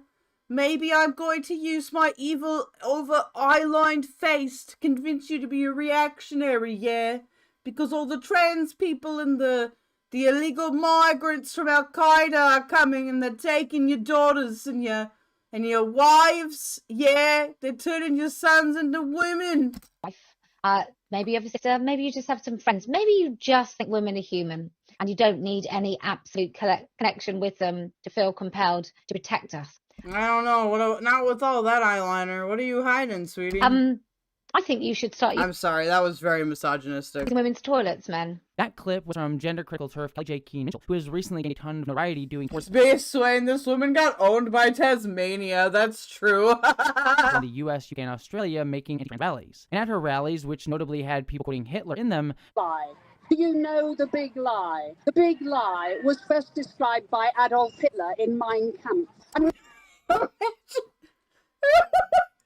Imagine sitting there and being like, you got the mic and you're like, you know what I'm gonna do?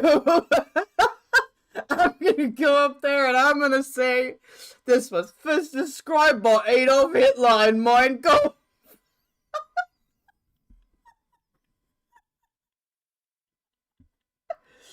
Hey, did I just get rated? What a time to get rated. What's up, Raiders?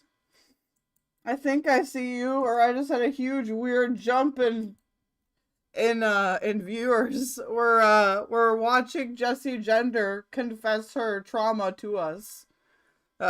Welcome. I am the Keldoge. Please like and subscribe. Alright, what you're going through. I tuned out. Is Keldoge laughing at great? Shut the fuck up, Queen Bee. I am not laughing at that. I'm laughing at this woman quoting Adolf Hitler at a rally, okay?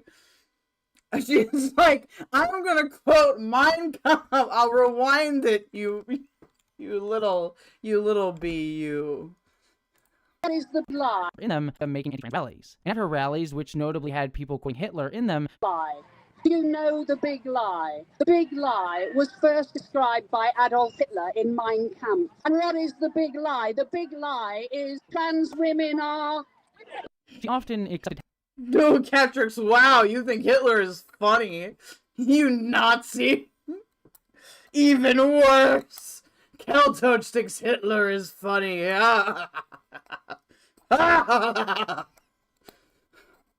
What a Nazi.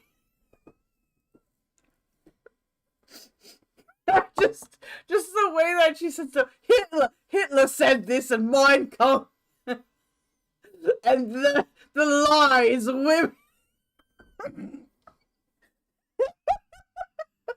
Help from far-right groups like the Proud Boys. Notably, she recently held a rally in Australia where neo-Nazis attended and started doing the Nazi salute. This led to her to actively... Queen Bee, that's so true. I am gonna turn the Grippers from cat dogs into dog boys. From cat boys into dog boys, but they have to not be Nazis anymore. Okay? They have to be something else. That there were neo-Nazis in attendance, but this was something that had been going on for a very long time. Something about all of this doesn't Who rated, or did we just get a jump in viewers? That's crazy. Thank you, guys. make any sense. It feels really off. It feels like they were either... I mean, look, in the UK, we had police impregnating women who were animal rights campaigners. Like, Okay, okay, first I gotta ask you guys, what is she wearing? Okay? People tell me that my suspicion that there's a bee cult isn't true. And then you got this bitch right here dressed like a fucking bee. She just needs the black stripes. Alright? And she'll be attracting all kinds of different, you know, flowers. They're at least dressed kind of normally, but she comes in the yellow fucking... She could literally stop traffic. They think she's a traffic cone. we had those police infiltrating groups. I don't think it's beyond the wit of anyone to think that either was TRAs dressed up, or police, or... We could have just had a jump in viewership because somebody stopped streaming. Welcome, you guys. If you're not familiar, my name is Keldoge. We do funny stuff here. Please like and subscribe. The YouTube is stealing ads from me. Okay, they show ads on my video. They don't pay me. So please subscribe. We're making fun of Posey Parker and some TERFs and Jessie Gender. Okay, we're having a little dunk fest. Just something was just off. There wasn't enough violence between the two. These neo-Nazis' presence got many to finally wake up to the anti-trans connections with far-right groups, as Nazi imagery is fascism that many will recognize. Yet this connection between authoritarianism, fascism, and rhetoric and anti-trans bigotry is not new. It's because the rhetoric espoused by TERFs is one of protecting the privileged white woman, and many far-right radicalized masculine groups rally to that message. You'll also see companies funded by big billionaires take advantage of this as well, like Matt Walsh and the Daily Wire using anti-trans bigotry to sell merch. Again, all being used for... Matt Walsh, the more I look at him, the more I see that he just wants to be Billy Mays and he can't do it. Like, he just can't do it. Elon Musk, Stokes, and Anti-Fauci, and Fauci! Dr. Fauci! One mask, two masks!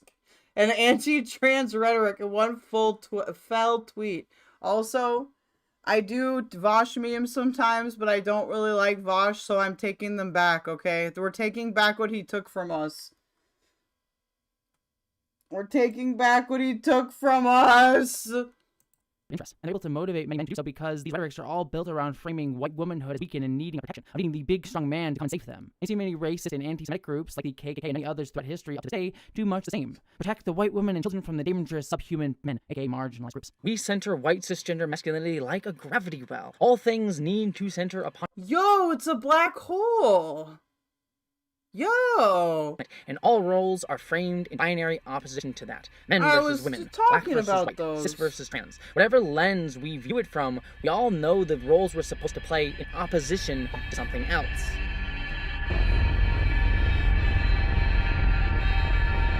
It's become a Tyler video!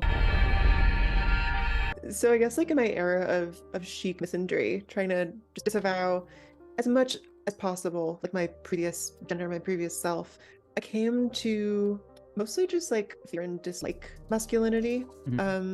And part of that was just like I had a lot of these really terrible experiences with men, you know, as like a teenager, a vulnerable queer teenager. I think most of us did. Which I think is often why trans women are not seen as only in opposition to cis men due to our femininity, but as active antagonists. Because for trans women, femininity was not a weakness, but a chosen path. Femininity to many trans women was not a burden or viewed as something weak, but used to escape the path that we were told to walk, the one that we were told we could win the game by walking. Femininity in this way. Are we gonna stop the car trauma dumping soon? I don't need to know these things. Help, I'm lost and alone and my camera's fucked. I'm sorry, I'm losing my mind. I hate how she mixes the sound effects so loud and they drown out her voice before she's done it with the line. Yeah, that's why I've got the subtitles on. Becomes a strength, not a weakness or burden, as we are told that it's supposed to be. It's also why drag performance is also a really powerful tool. A performance art that is distinctly different from being trans, but one which also uses femininity as a strength. Or when women of any background or kind don't wish to take on the tools of masculinity, like a girl boss style corporate feminism system that won't let many or any women get to that place at all. Even then, it's only temporary when a woman gets there. Look at the fact that the 2 women that were leading tech companies recently stepped down, and they've been replaced by more men, leaving the top 5 tech companies only run by men. Or how many are currently talking about how Elon Musk potentially hired a female CEO of Twitter so that when the company fails, which it seems like it inevitably will do due to Musk's recent terrible decisions as CEO, the woman will instead take the blame, despite her never having had any chance of being able to right the ship after Musk's decisions at this point. So many fields that are dominated by women also include a lot of like unacknowledged or unspoken work, you know, like support worker. Bass swing, rattling car door, let me out! Let me out! The camera's like, ah! Caregivers, these things, like, it's not just about the physical thing you're doing, right? It makes me think of like my mom was a special ed teacher. She's retired now, but I remember. Yeah. Oh, awesome. That's amazing. Yeah. I remember like I wonder if you had your mom had a similar experience. Like because she was special ed, like a lot of her work like she did not get paid for. She'd go out of her way to like go to like Office Max and buy supplies for kids, go to visit their homes and give them like stuff. And she would do this from her own pocket. Unfortunately, this is sadly true. Teachers, this has also been known to happen in some like group home settings in the United States, will spend their own money on necessary materials because the state and the federal government refuse to give them the required amounts, and it's very sad. In her own time she was not paid for, but she felt like it was a necessary part of her job. And that's sort of like, I'm sure there are male special ed teachers who do that too, but teachers are often like seems like a women's role, and then special ed even more so. And so like that's like labor put on women to do it without getting payment for and actually losing money because they're caring for the people they're supposed to be in charge of. You're so right. I totally agree. I mean, my mom, I'm not exactly sure how to describe it because it's not exactly special ed, I guess. It's like at an adult ed center, but it is for like disabled adults. And she's an art teacher. So every time we go over, every time I see her, she is always working on. Okay, this is 2023. You should know the language by now, all right? If you're in the field, it's people living with disabilities, okay? That's what it is if you're in the field, all right? Sora, I don't know if it's still true, but a couple of years ago, the most rich woman was the founder of Oracle Java. I have no idea if that's still true either. I've never heard of that before. Today I learned some sort of project for the class. And she loves it because she gets to like decide the stuff herself. Basically, she picks the projects, but she's literally always working. You know, all the time, and it's often from her own supplies. Yet again, I think for trans women specifically, I do see a special hate. I think it's because we, in the eyes of society, though not in ourselves, were given a choice to live up to this ideal of manhood and actively rejected it. Not because we never could achieve it, but because we realized that no one ever could. And we found strength in a path that we were able to see and articulate. One that many others would view as a lesser path, but for us was the best path. Looking outside of where I live, it's terrifying what's going on. And it is so often in bad faith framed as amazing pause screen. But so I think that this is interesting because I feel like as a masculine person or as like a man, you have to also face that reality that you can't control everything. You can't save everybody. You can't, you can be a leader, but you're going to make mistakes. You can be strong, but that doesn't mean you'll win. You can work hard, but that doesn't mean you'll get what you want.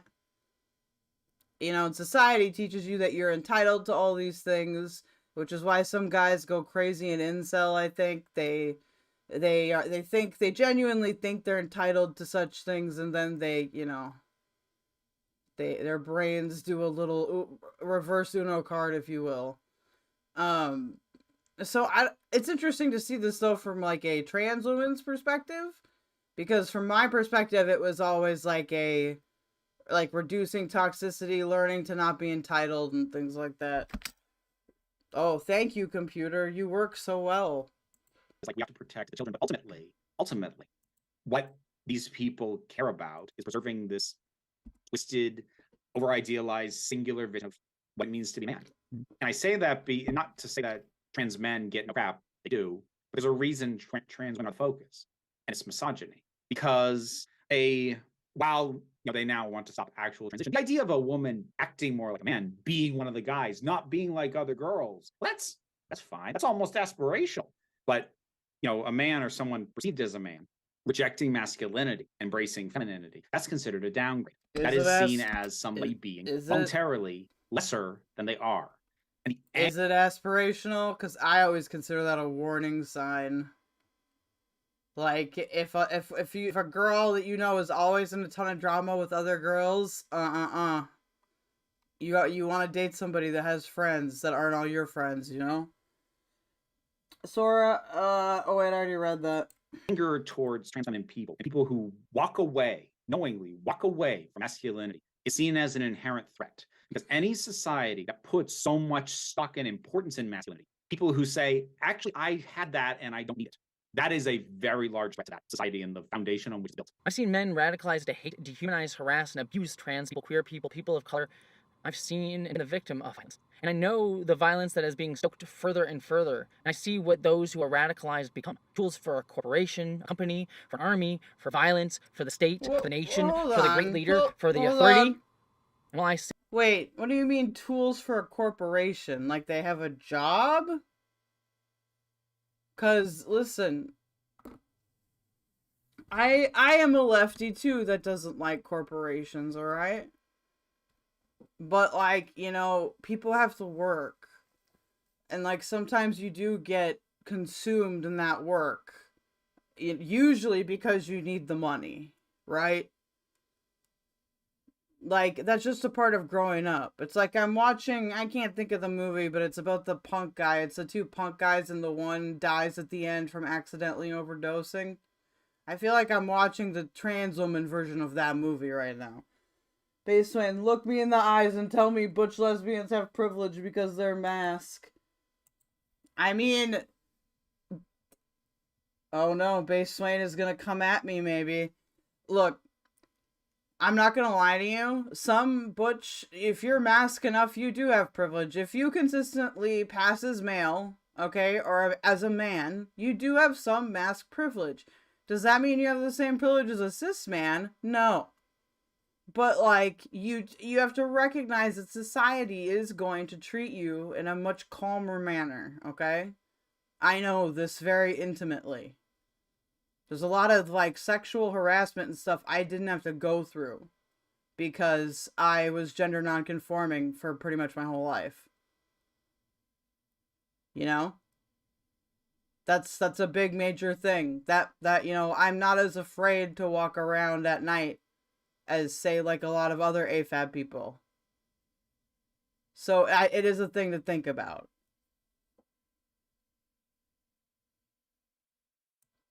Clown shoes? Feeling like you take a major dump? Well, you go take a dump and make sure it's in the toilet, mister.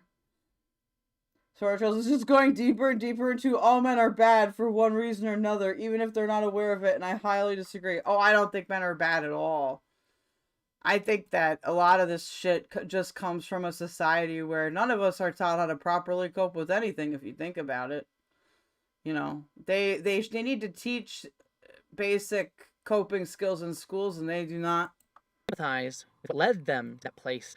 I know that there comes a time when I can't help them. It's better for me to stand up and fight for those who are more vulnerable because they need me and others to fight back for them. or even better, alongside them, because many of them have been fighting for a much longer time than any of us. Because we all realize that this terrible, horrific system will never be torn down by its own terms. It'll be torn down on our terms. To do that, we need to think beyond it. Welcome to the chat, man. Everyone's oil sands are different, and these were mine. There's often a tendency to want to characterize the Northern Alberta oil sands as either entirely good or entirely bad. The jobs and profit versus the climate-rattling destruction. But over my time I'm not gonna lie, I hate this trend in video essays where they're like, I'm gonna read this really big... I know that it's, like, popular in documentaries and stuff, but it's like, just say it to me. Like, you know, we don't need to do all the reading and the look at... I learned you can have both good and bad at the same time in the same place, and the oil sands defy any easy characterization. My experiences were very much colored by their place in time, a time just on the doorstep of ubiquitous smartphones and social media, but not there yet. And of course, my experiences are heavily marked by my being a woman in a workforce that is so overwhelmingly male. This was also a time when discussions surrounding the mental health of workers, especially itinerant male workers in a masculine environment like the oil sands work camps, barely existed. Camp life fosters a certain unique set of mental health challenges in an environment that is probably the least suited to contend with them. The boredom, isolation, loneliness, and depression add up for many, and for some are too much to bear. Instead, the industry prized itself on having millions of hours without lost time incidents while hiding away the human wreckage.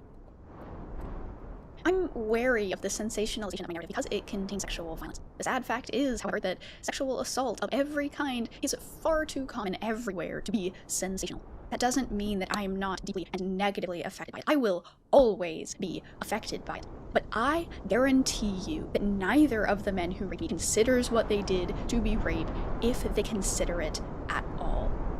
Well, that got dark. I was nothing in his life but a short release from the boredom and loneliness and Hey, pandemic what's in up? his life. But he was a major trauma in mine. But work camps are a uniquely capsuled-off society, a liminal space, and analog for so many other male-dominated spaces. Of course, I'm assuming this is talking about, I'm assuming a woman working in the, you know, remote, I keep thinking of the Alberta sand oil things.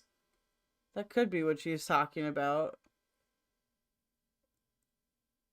But basically, there's a lot of... This happens when men are in isolation. There's a lot of dudes and they go off and they mine or they do oil stuff and they're up there without their support systems and all that.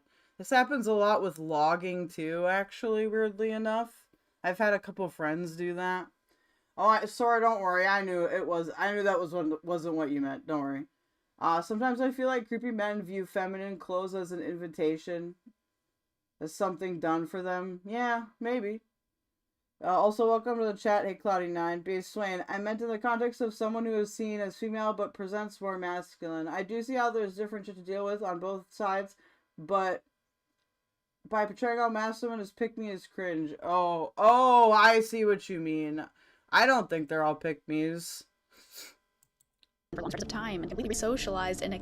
I think that it's a warning sign if a girl says, I don't like drama and other girls are dramatic. You know what I mean? Like, even at a certain age, I realized that, you know, it wasn't that other girls were dramatic. It was that I didn't fundamentally relate to the experience of being a woman. For some people, that's just issues with socialization. Like, they might be autistic or whatever. But I don't know. To be fair, I find it a general warning sign in anyone who says, I don't like drama, but all they talk about is drama. Okay, I love drama. I always just assumed it was manly men doing manly man stuff and giving each other bro jobs to avoid getting cabin fever, says Captrix. That's what I wish. What is this thing about VTubers on the stream title? We went over that. We talked about how Twitch changed their rules so that VTubers can't like show their hips and stuff, and they cannot, you know, they cannot be youth risky. So if you want to go back, we talked about that for a little while. Right now we're talking about Jessie Gender. In an environment like that of the oil sands, it does not matter how many decent people are there. I knew plenty of those. Oh, so it is the oil sands. So the oil sands out in Alberta, which is, you know, them some lonely places. That's hard work too.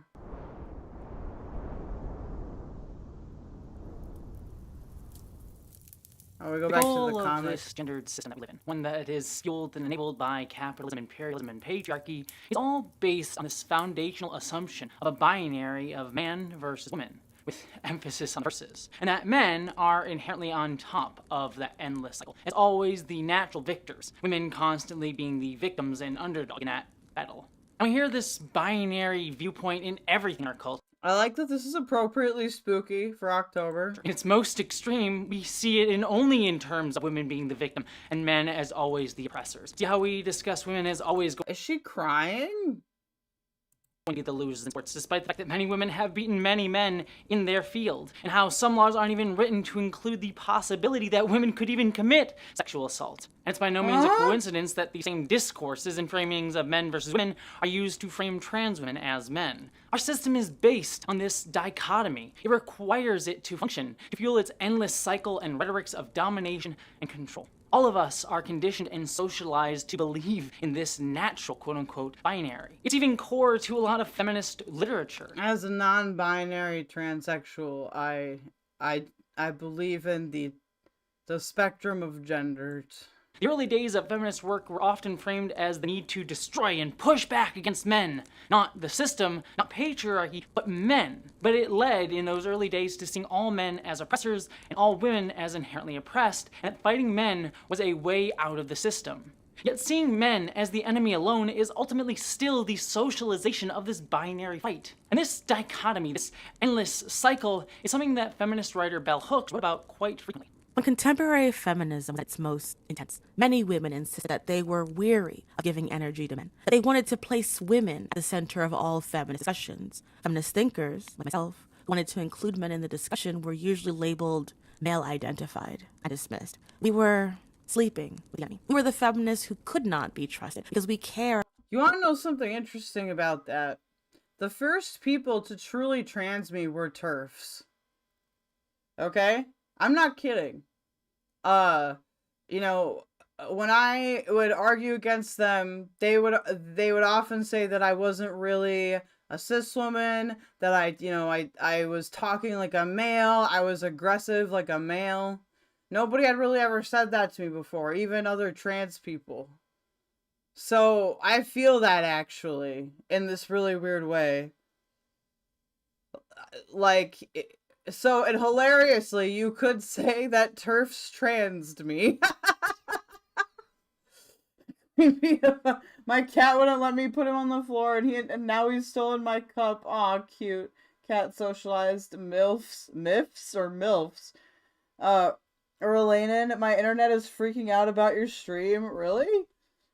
Maybe because more people are watching it than usual? I don't know. I'm sorry.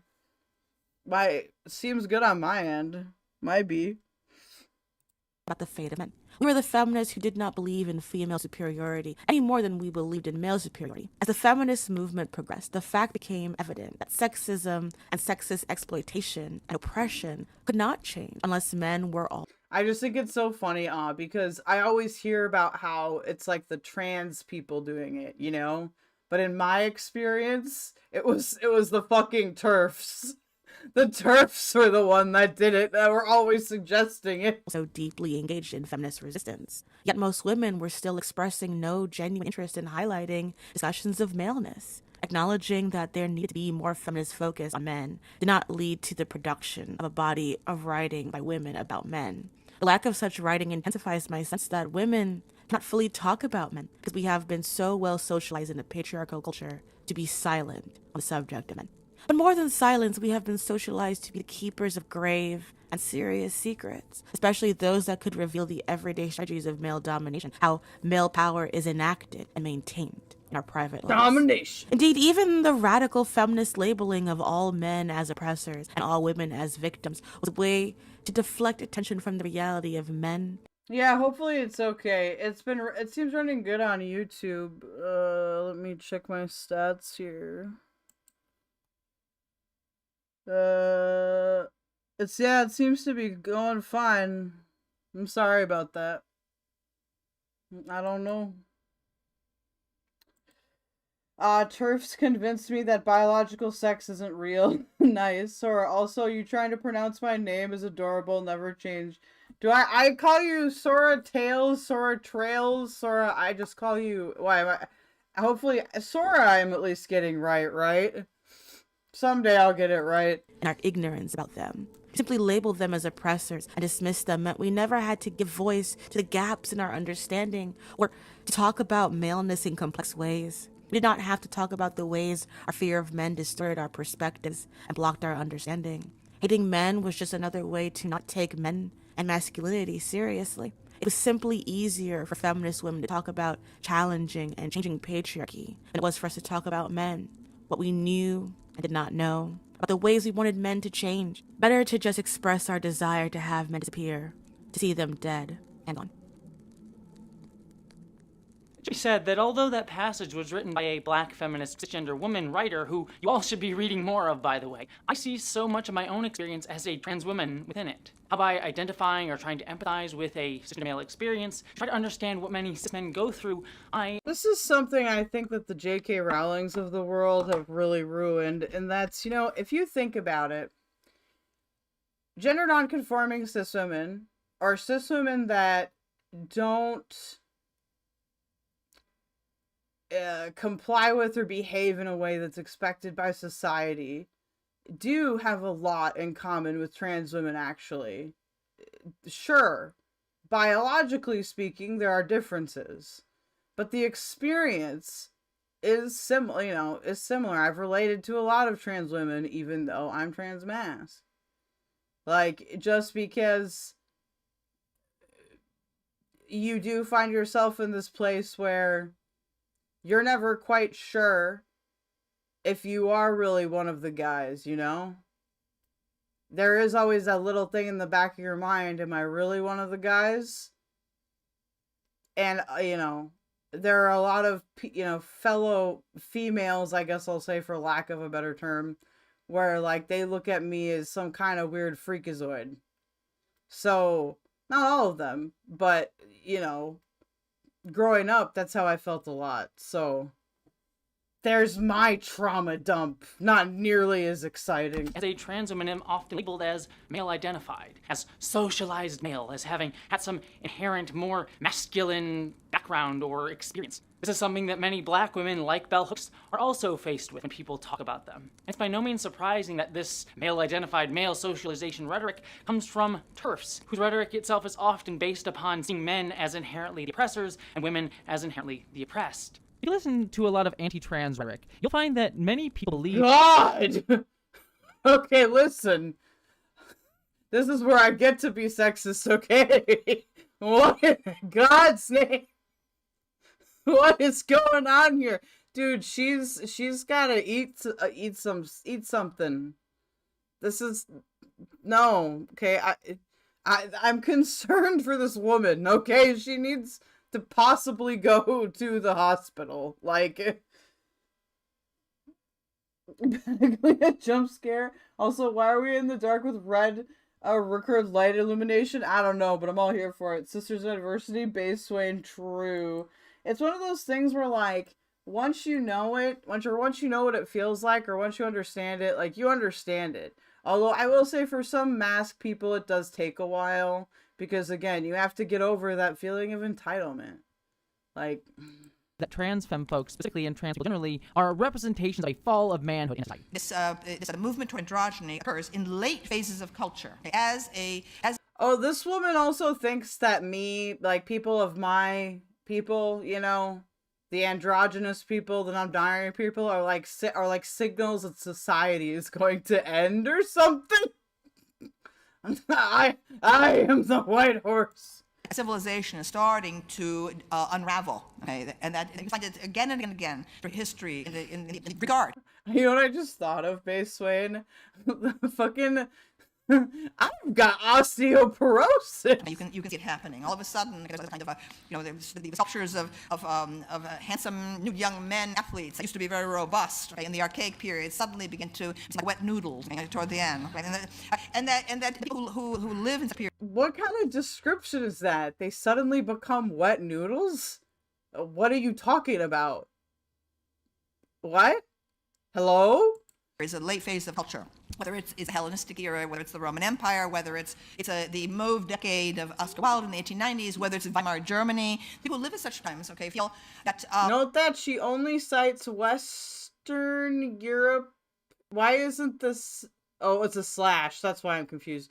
Western's this European example, denying that manhood can exist in any other form or culture. Well...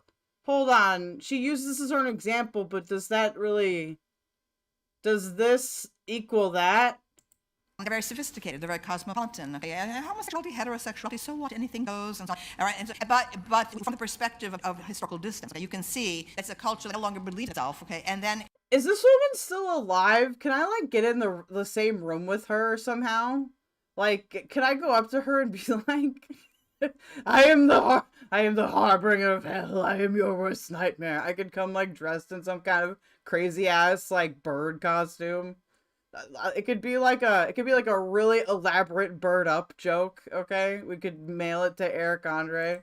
And then what you invariably get are people who are convinced of the power of heroic masculinity. Okay, on the edges, whether they're the Vandals and the Huns, okay, whether they're the barbarians of ISIS. I know when she said the Huns, she meant like the Horde, but my head went to the 4chan.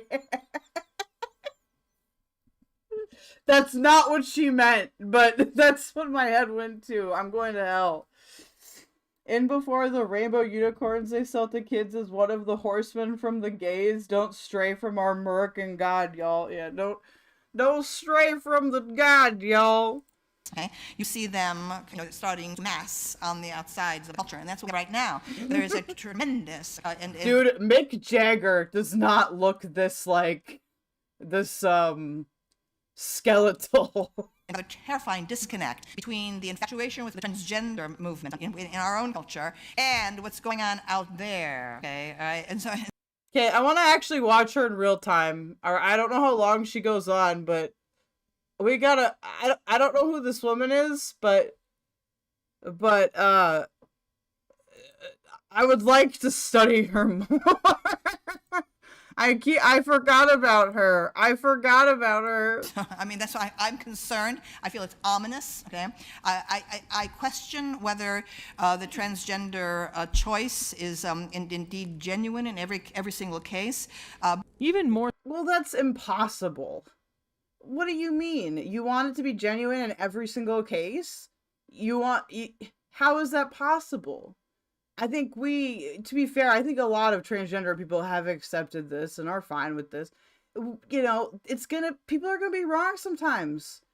Just like when you go to the doctor, maybe you get diagnosed with the wrong thing, okay? Maybe you think you have fettuccine borderline personality disorder, but it turns out you have fettuccine sonic mania, okay? It happens. So they connect that idea of the decline of manhood to the idea of a fall of Western civilization that's happening right now because trans people exist. You can even see this in recent tweets by badly bearded man Matt Walsh. And in a way, men like Matt Walsh are correct, but not in the way that he thinks. Trans people represent a fall of manhood in our society because we show how bullshit this society's version of manhood is. That there are ways beyond it, new ways to be, new versions of even manhood that can exist. But since this idea of manhood is what Western civilization, neoliberalism, and capitalism, as well as fascism, which dovetails with these systems quite nicely, all build themselves upon, of the man who goes out to work and has a wife back at home with their 2.5 children, then trans people's natural existence is a threat to all of that because we show that identity is not a goal to achieve for society or for capitalist ends, but a This is me in a coffee shop, honestly. I just like staring. The juiciest part of her theory is that she considers pederasty, I can't read that word, I'm sorry, part of the height of civilization because of ancient Greek. She was pro-Nambla, but she disavows that now? She was wait, what's this woman's name? She was pro-Nambla? Oh, we gotta look more at this lady. Okay, that's, we gotta, this skeleton is going in the hall of the lol. Suit for oneself to actualize that should be facilitated by society, not despite it or for it. Western Thank civilization you. sees the project of identity as a No state one- function to be bounded and defined, and trans people show Wait. that we can. What Catrick said, what the fuck? Yeah. Just go to the wiki page. Okay, guys, hold on. Okay.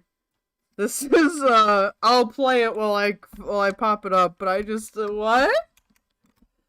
What? Create something that works for us as people, not for the state. I think a lot of white trans femme folks like myself often wish It's ContraPoints. to speak about this connection that we sometimes feel with white cis men who are angry and frustrated because we recognize ourself in it. But we are at tension with being open about that fact because we don't want to delegitimize our Camille? identities as Why does women. she have such a fucking That we retarded feel name? to say all this would again have people say that we're male identified and give them ammo in that fight. Trans women are not manly, nor are we men, but we are human, just as men are. Why did you get so loud right there, Jesse? Jesus Christ. Okay, I'm going through. I'll find the juiciest part of the Wikipedia page there. Okay, she's apparently she is an American academic, Camille Paglia. I cannot pronounce that shit. Social critic and feminist. Paglia was a professor at the University of the Arts, Philadelphia, Pennsylvania from 1984 until the university's closure in 2024. She is critical of many aspects of modern culture and is the author of Sexual Persona, Art and Decadence from, I don't know how to say that name, to Emily Dickinson, 1990, and other books. She's also a critic of contemporary American feminism and post-structuralism, as well as a commentator on multiple aspects of American culture, such as visual art, music, and film history. Okay, I'll tell you the interesting parts. And this system that we live in itself wishes to make it seem that men and women and trans and cis people or white and black folks are incapable of relating to each other. But we can, because we're all human. I see this tension, for example, in videos like the ContraPoints. Oh no! Oh no, chat. Hold on. I'm scrolling through the... Okay, here's how I'm gonna do the same thing that I did to myself.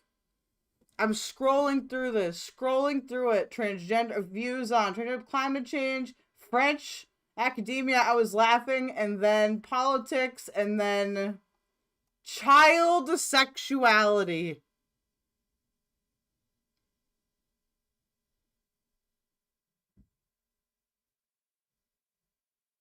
What in God's name have we... I have seen this one before. I forgot she existed. Child sexuality. Alright, I guess we're reading this. Hold on. We're reading it right now. This is now a Destiny stream. What the fuck? I didn't put that there. This is violence against blind people. Okay? In accordance with a highly politicized view of child abuse, Paglia notably commented in an interview in 1992, in the case of Sinead O'Connor, child abuse was justified? This was her response to the singer's action on Saturday Night Live, where she tore up a picture of the Pope in protest of unfolding child sexual abuse scandals surrounding the Catholic Church. In 1993, Paglia signed a manifesto supporting NAMBLA, a bunch of PDF people organization. 1994, Paglia supported lowering the age of consent to 14. She noted in a 1995 interview with pro-pedophile activist Bill Andriette, "I fail to see what is wrong with erotica fondling with any age." In a 1977 Salon column, Paglia expressed the view that male pedophilia correlates with the heights of a civilization, stating, "I have repeatedly protested the lynch mob hysteria that dogs the issue of man-boy love. In Sexual Persona, I argued that male pedophilia is intricately interviewed with the cardinal movements of Western civilization." Paglia noted in several interviews as well as Sexual Persona that she supported the legalization of certain forms of child pornography. What? Holy Vosh! What the actual fuck? Okay, I'm sorry. She needs to do more than just disavow this position, okay? This is a very specific position on man-boy love. I don't like it. Absolutely not. Directly to jail. I don't care if she's done anything or not.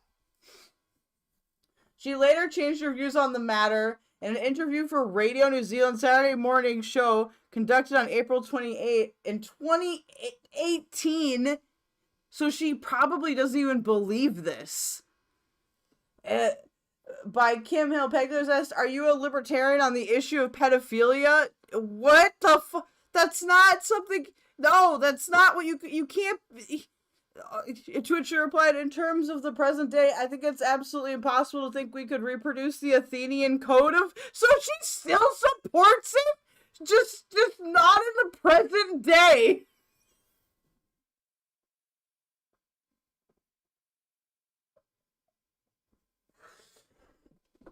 Obama! Oh my god!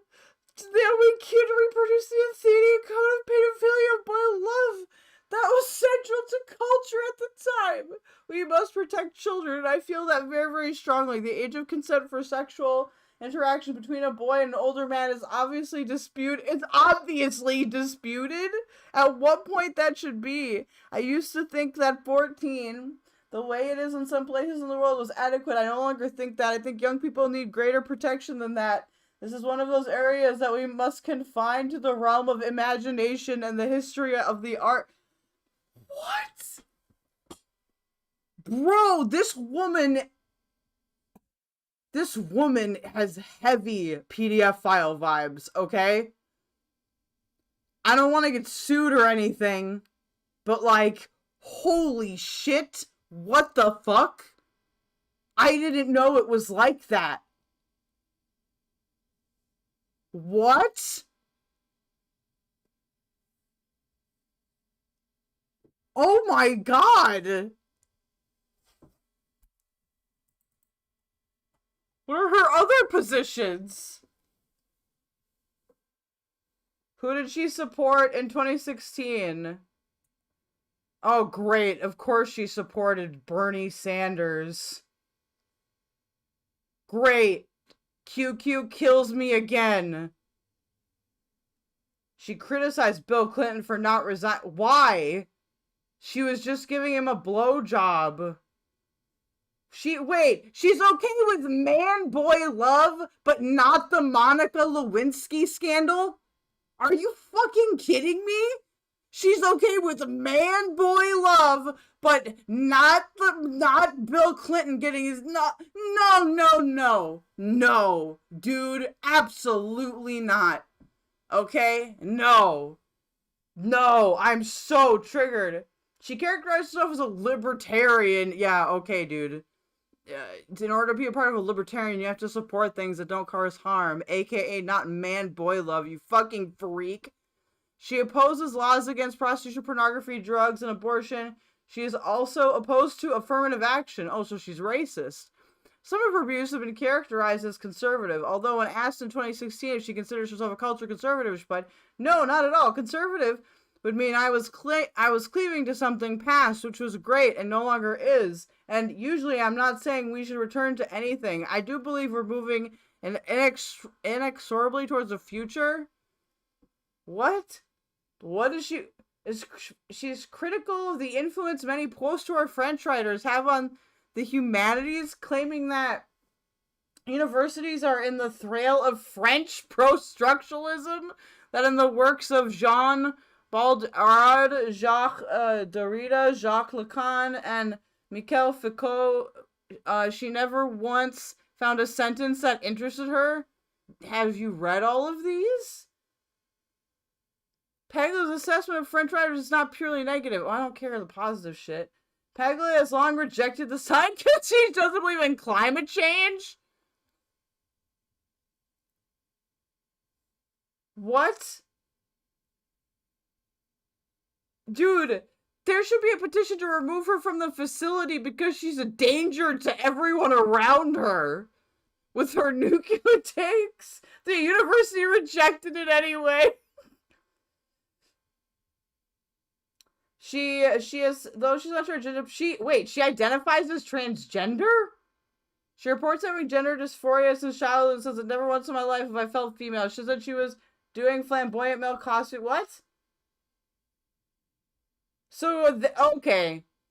Okay, so she's an AAP then. That's what this is. This is AAP. That has to be AAP, dude. I'm not reading her views on feminism, okay?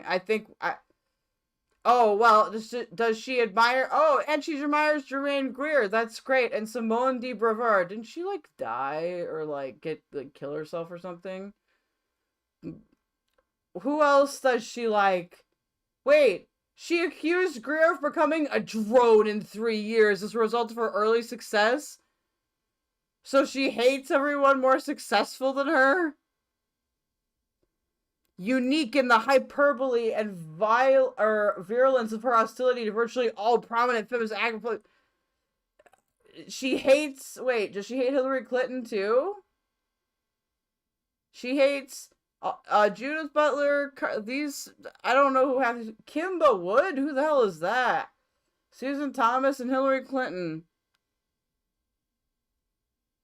In 1999, she was an essay called The Professor of Parody, in which she criticized Judith Butler for retreating to abstract theory. Oh god, everyone hates Judith Butler for that. You criticized Paglia, I don't know who that is, don't care. Naomi Wolf traded a series of sometimes personal attacks with Paglia throughout the early 1990s. Bro,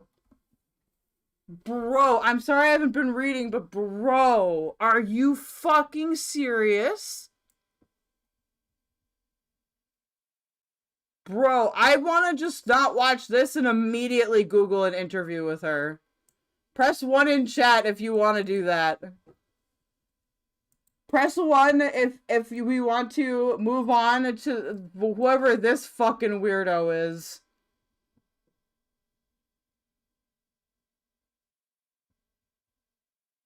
Because we can always finish this tomorrow. 1? Okay, I'm waiting for more 1s. Bro! She doesn't believe in current day pedophilia because it doesn't model the Athenian... What? What? She's up. I wanted to see what you guys were saying.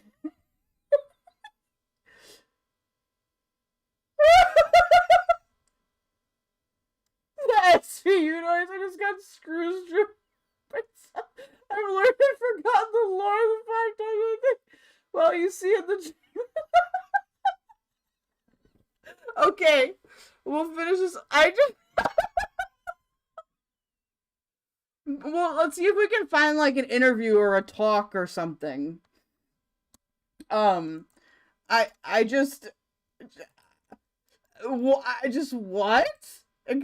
Excuse me?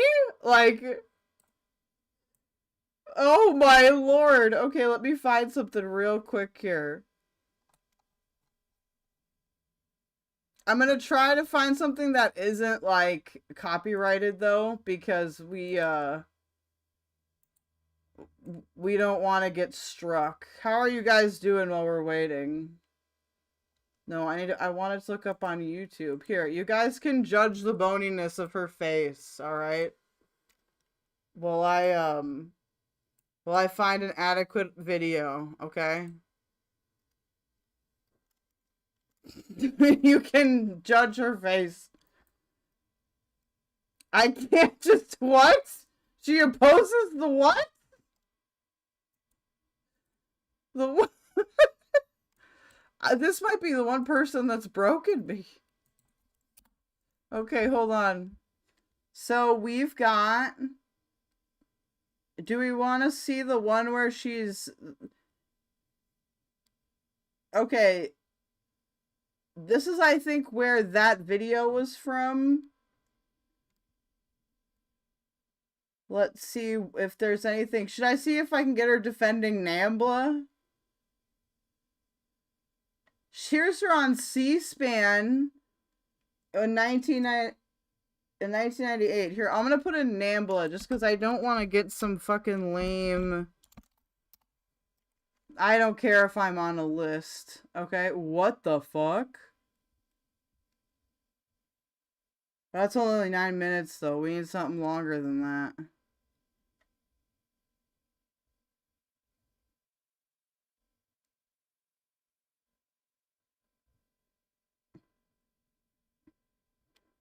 Okay, I think we're just gonna have to go with the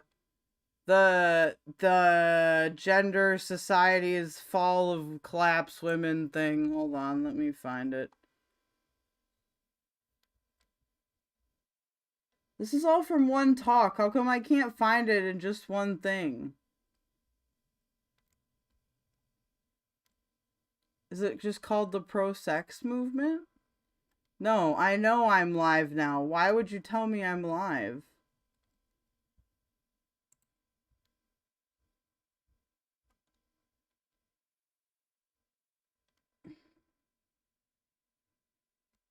This is from 5 years ago.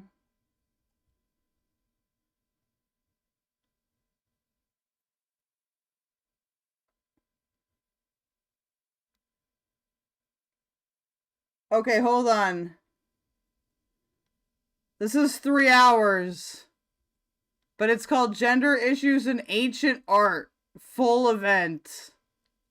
So she's gotta just be a part of the event, right? She's not like the whole event. Hopefully. Oh no, she is the whole event, isn't she? Okay, we're not doing art theory. I'm sorry, guys. I will actually end it all if we have to do art theory. Welcome to the Free Library. My name is Andy Cahan, director of it. Professor Paglia was a co-founding contributor and... All right, we got this.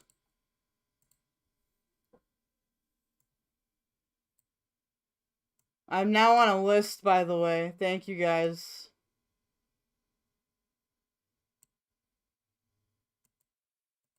columnist for Salon.com, beginning with its debut issue in 1995. She has written numerous articles on art. I don't care. Subjects. Okay. New book.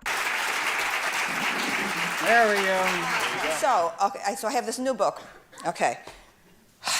You know, I had thought I was done with these subjects. Okay, I thought, okay, that I had stomped, okay, on political correctness. Okay, and I went back to teaching and writing. I didn't have to go back in public again. I was writing on poetry, on art, on movies, etc. I felt so liberated. And now, okay, you know, class, okay, I'm back. Okay, I have to go back on the road again. Okay, this enormous surge of political correctness, and it's gotten even worse. Okay, you know, people attacking speakers at Berkeley. Okay, which is one of the great influences on me. Okay, when I arrived in college, 1964, fall of '64, it just happened that spring. Mario Savio.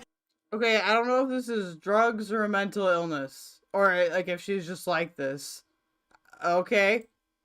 The free speech movement, okay, a huge influence on me, okay. All right, the essence of the 60s, the essence, okay, was free speech, you know, for free thought and free speech. What the heck happened, okay? You know, we've got the situation today where people go out, they have in their heads these slogan words, jargon words, loaded terms, you know. All right, we're against racism, sexism, homophobia. Who isn't? Okay, and so on. All right. She's trying to do Roseanne Barr. We are the forces of light. They are the forces of darkness. What kind of like Manichaean, you know, simplistic thinking is this? All of art and culture in the U.S. is coming to a dead halt because of this hysteria. Okay, so anyway, I'm back. Now I'm back. Okay, all right. So, bro, she's gonna like hit herself in the face. All right. My God. All right. So I've been looking forward for years to getting my. She's got that Elon Musk she does. It's like, you just look at her like, huh? My What's third essay happening collection now? now. My last one was Vamps and Tramps in 1994. Okay, all right. So all these years have passed, and my third essay collection was part of the package deal with my publisher, Knopf Doubleday, with glittering images. So it's been years I've been waiting. Finally, I thought, at last, I'll get so many essays which I've written, important essays, I feel, which are scattered all over the world, in one place, at last. But instead, okay, as I'm assembling all the material, my publisher says, gee, all these things, that you were saying 20, 25 years ago about sex and gender seem like they're now, they belong now. So they had this idea, they invented this idea, they invented this book, okay, they culled these essays off of the mass of the other things I wanted out, right, and put it into this book. Okay, so it took me a long time. I had to, go through everything I'd ever written, and I presented them, the editors, with this pile of stuff on these subjects of sex, gender, and feminism. And then, if you have drugs to do, I highly suggest doing them now, legally and safely. They decided what would be, they thought would be most interesting to contemporary readers because of how prophetic I was, about so many issues, including the growth. I was prophetic about how we couldn't achieve mad boy love that they did Athens. I'm so good, dude. Okay, I understand, Malcolm, dude. I'm full anti-Gooter now. Okay, this woman. Oh my God, does Malcolm know about her? Of that parasitic, masterclass of administrators in college campuses. This is one of my big themes, okay? I was one of the first, send up that, probably the first to send this warning shot up about it. I said, watch out, okay, this bureaucracy, that is slowly, expanding and getting its tentacles into the operations of colleges and universities. And look what's happened, okay? Absolutely, the faculty has totally lost power. The faculty are eunuchs, okay? The faculty in this country what have they ever? The faculty are eunuchs. Said, where have they stood up, okay, against all these incursions on free speech, free thought speeches? Nothing. They're all they pose as leftists. None of them are leftists. This is a delusion, okay? They're bourgeois careerists who latched on to leftism as a wonderful badge. Hey, fuck off. Okay, that's how Lenin came, All right. He's pretty famous, so I'm sure he knows. I know, but I need to see Malcolm react to her. Edge. I need to see it. And I know because when I entered graduate school in 1968, okay, there weren't any leftists, okay? The leftists didn't go to graduate school. Are you kidding me? What? Okay, right. If there was anyone who was really, kind of a radical, they dropped out after a semester or two. In fact, I'll give you an example. When I my last year of college, I went to Harper College, State University of New York at Binghamton. And they used to call it Berkeley East, as a matter of fact. There were so many radicals. It's all these incredibly progressive Jews, from New York City. Oh my God! Oh my God, dude! This woman is dude. This woman. We need to get this woman on Matan. This woman must go on Matan. We need to start a fucking what do they call those things? Where you put all the signatures on them. All right. We need one, so she goes on Matan. This must happen, but there has to be a third adult there to prevent her from molesting Matan. I'm more disturbed that people listen to her. Basically, Handy in my leftism car when I start my master's rip. I was gonna say she has to go on Matan, but there needs to be a cop in the room or something, just so Matan is safe, okay? I was because I'm from upstate. I'm an upstate girl. So the girls, they were dressed in black leotards, Martha Graham leotards. They knew about abstract art and so on. They were absolutely. She knows a lot about the leotards. Holy shit. Radical. They're fabulous. Anyway, so I know what a real radical looks like. Seething real radical looks like. And when I was confronted by the leader of the campus radicals in my last semester of college, and they said, "We heard, okay, that you're going to the Yale graduate school." And I said, "Yeah, okay." All right. And they said, "No, you don't go to Yale, okay? In fact, you don't even go to graduate school, okay? If you're going to go to graduate school, you have to go to Buffalo, SUNY Buffalo." Do you think this actually happened? Do you think this actually happened, or this was a conversation that she maybe had with two people? Do you think it was a real, a whole group of people really went up to her and were like, you cannot go to Yale. You must go to Buffalo.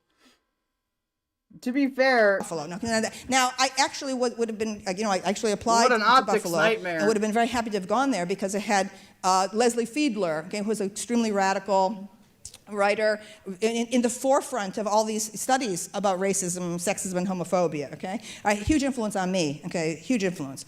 And also there was Norman Hollins, okay, who did psychoanalytic criticism at a time when it was not, fashionable during the period of the declining new criticism. All right, so I would have gone there, but I chose Yale because of the library. And I made the right choice because the library, Sterling Library, is indeed the basis of all of my work. I ransacked the stacks, okay, of that library. But I just want to point out to you, okay, that, that my going to graduate school was regarded as in some way, offensive to radical politics, right? And my choosing of Yale, it was in particular.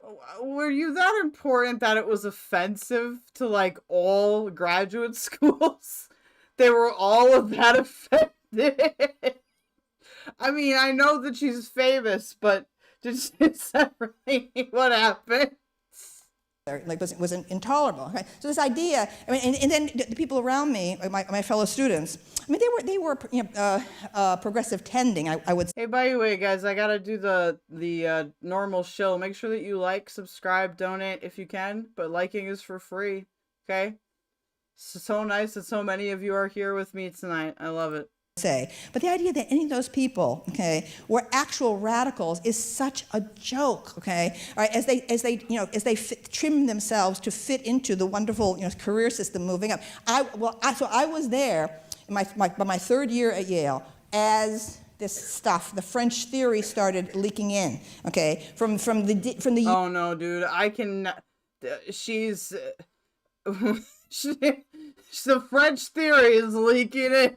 Yearly visits from Derrida, okay, all right, and it was brought in. This plague was brought in, okay, from Johns Hopkins, University, okay, all right. So I saw it starting. I didn't know there was a plague at Johns Hopkins University. And I remember saying to a fellow student, I said, they're like high priests murmuring to each other, okay. I saw the disgusting elitism, okay, of post-structuralism from the start. The idea that is any kind of a leftist system is absolute nonsense, okay? All right, so you mean like, well, I don't want to start naming names already, do I? Do I really want to? All right, like, but I've been on the attack against the queen of gender studies, Judith Butler, okay?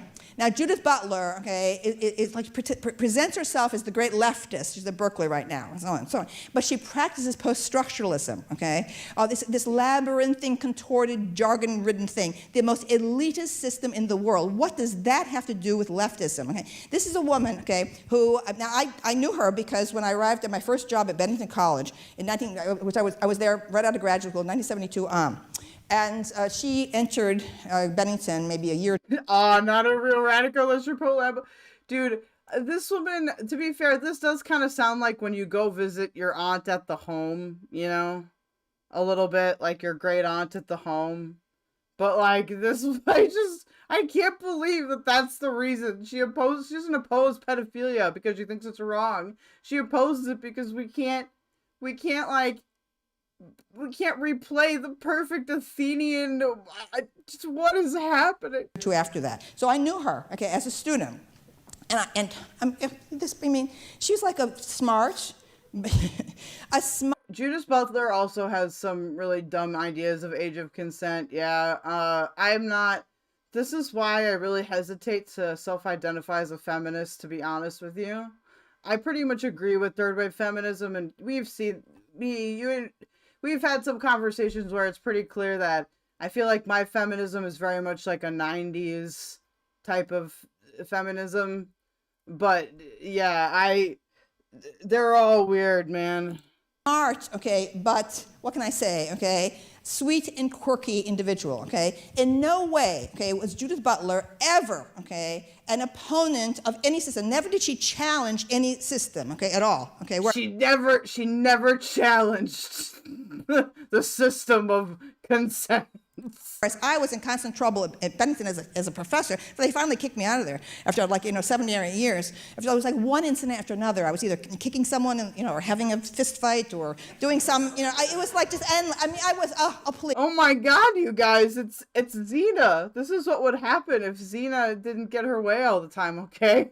It's fucking Xena, dude. Oh, when I came on the scene and people said, "Oh, she's too much," I went, "Oh my God, I am." If you're not sure what I'm referencing Xena from Poppy and Xena drama a long time ago. But this is just like I'm just aggressive. I'm aggressive. Shadow, okay. By 1990, when I came on the scene in 1990, I was a shadow of what I was. Amazon feminist, at Bennington as a teacher. Anyway, so I knew Judith Butler, okay, and she wasn't even in my classes, but I had her some of her girlfriends, were in my classes. And so anyway, she transferred to Yale. She transferred to Yale in the middle of the and Bennington at that moment was in the David Bowie, transgender. Okay, I have a question. So are TERFs just is this are the 70s and 80s happenings at universities like their YouTube drama? Like they'll just talk about this forever? Like ad nauseum? Okay, a flamboyant moment, but they have a huge influence on me. Enormous, David Bowie, of that period. She transfers to Yale, okay? At the very moment as post-structuralism is the hip thing to do, okay? It's very hip. In no way was it some sort of an act of defiance or resistance, okay? She adapted herself to the smoothly careerist thing, post-structuralism, which has destroyed. You missed that? Oh, yeah, I think, I wasn't intending this, but we may have bullied them into never streaming again. The humanity. Which, I mean, to be fair, is probably good. Then they can't get more victims and shit, but, oh man, this is crazy. Okay, absolutely destroyed it. Now, in my present book, there is a reprint of what I wrote for the Chronicle of Higher Education, which was a review about, when was it, like 2013 maybe? Okay, they asked me to review 3 new books by women, young women academics on the trendy new thing of bondage and domination. This is hilarious to me. I'm sorry. I know it's exhausting to some of you. I totally get it if you're like, I gotta turn in, this lady's too insane, but this is perfect for me to go out on, okay? I would be listening to this anyway if I were to get off and go into my TV, because people like this I am fascinated with, because they are just complete contradictions. They live in a mental space that they've compartmentalized so much that they've become a walking contradiction, A lot of lolcows are like this. How come there aren't more lolcow shit on her? She's a fucking... Yeah, Athenian boy love like her over there. Check her hard drive. Theatrics, was transgender. Yeah, was transgender David Bowie back in the day. Now it's Hamas, 1984. Chris, trying to listen to Camille Page is exhausting. Damn, Will. Yeah, that's probably for the best. Bondage and domination. Okay? And these are books from university presses. So I didn't know what to expect. And my essay, which is a lengthy and detailed essay in the book, okay, demonstrates that how post-structuralism has destroyed a whole generation of young scholars, maybe 2 generations now. All right, these young women, each one of their voices, you can feel their personality. Is this because they won't sleep with her or something? I had to look up what post-structuralism is defined as, but Okay, so these are lively women. Okay, lively, optimistic, idealistic women, and that horrible freight they have to carry in order to try to get a job. Okay, in this profession with so few jobs, because there's all kinds. I mean, the bottom dropped out of the teaching profession like in the 1970s, basically. Okay, so in order to preserve any kind of job opportunity for themselves, they have to mouth platitudes about Foucault, as Foucault so powerfully said. Okay, on and on and on. I mean, you can't believe these books are ruined. Okay, there's one book in particular. Maybe this is what happens when you read this many philosophy books. your mind just melts and you become this. That I really lament in this essay, okay, which is about dominatrixes, okay, of big city brothels, okay, and she of course that's what it's about. And did actual, field research, in a fabulous book that should have been published by a trade, press. This woman, I didn't realize this woman was the ultimate gooner. Dude, we can't call Tyler the Guna Bomber anymore, okay? She is the Guna Bomber, the OG Guna Bomber.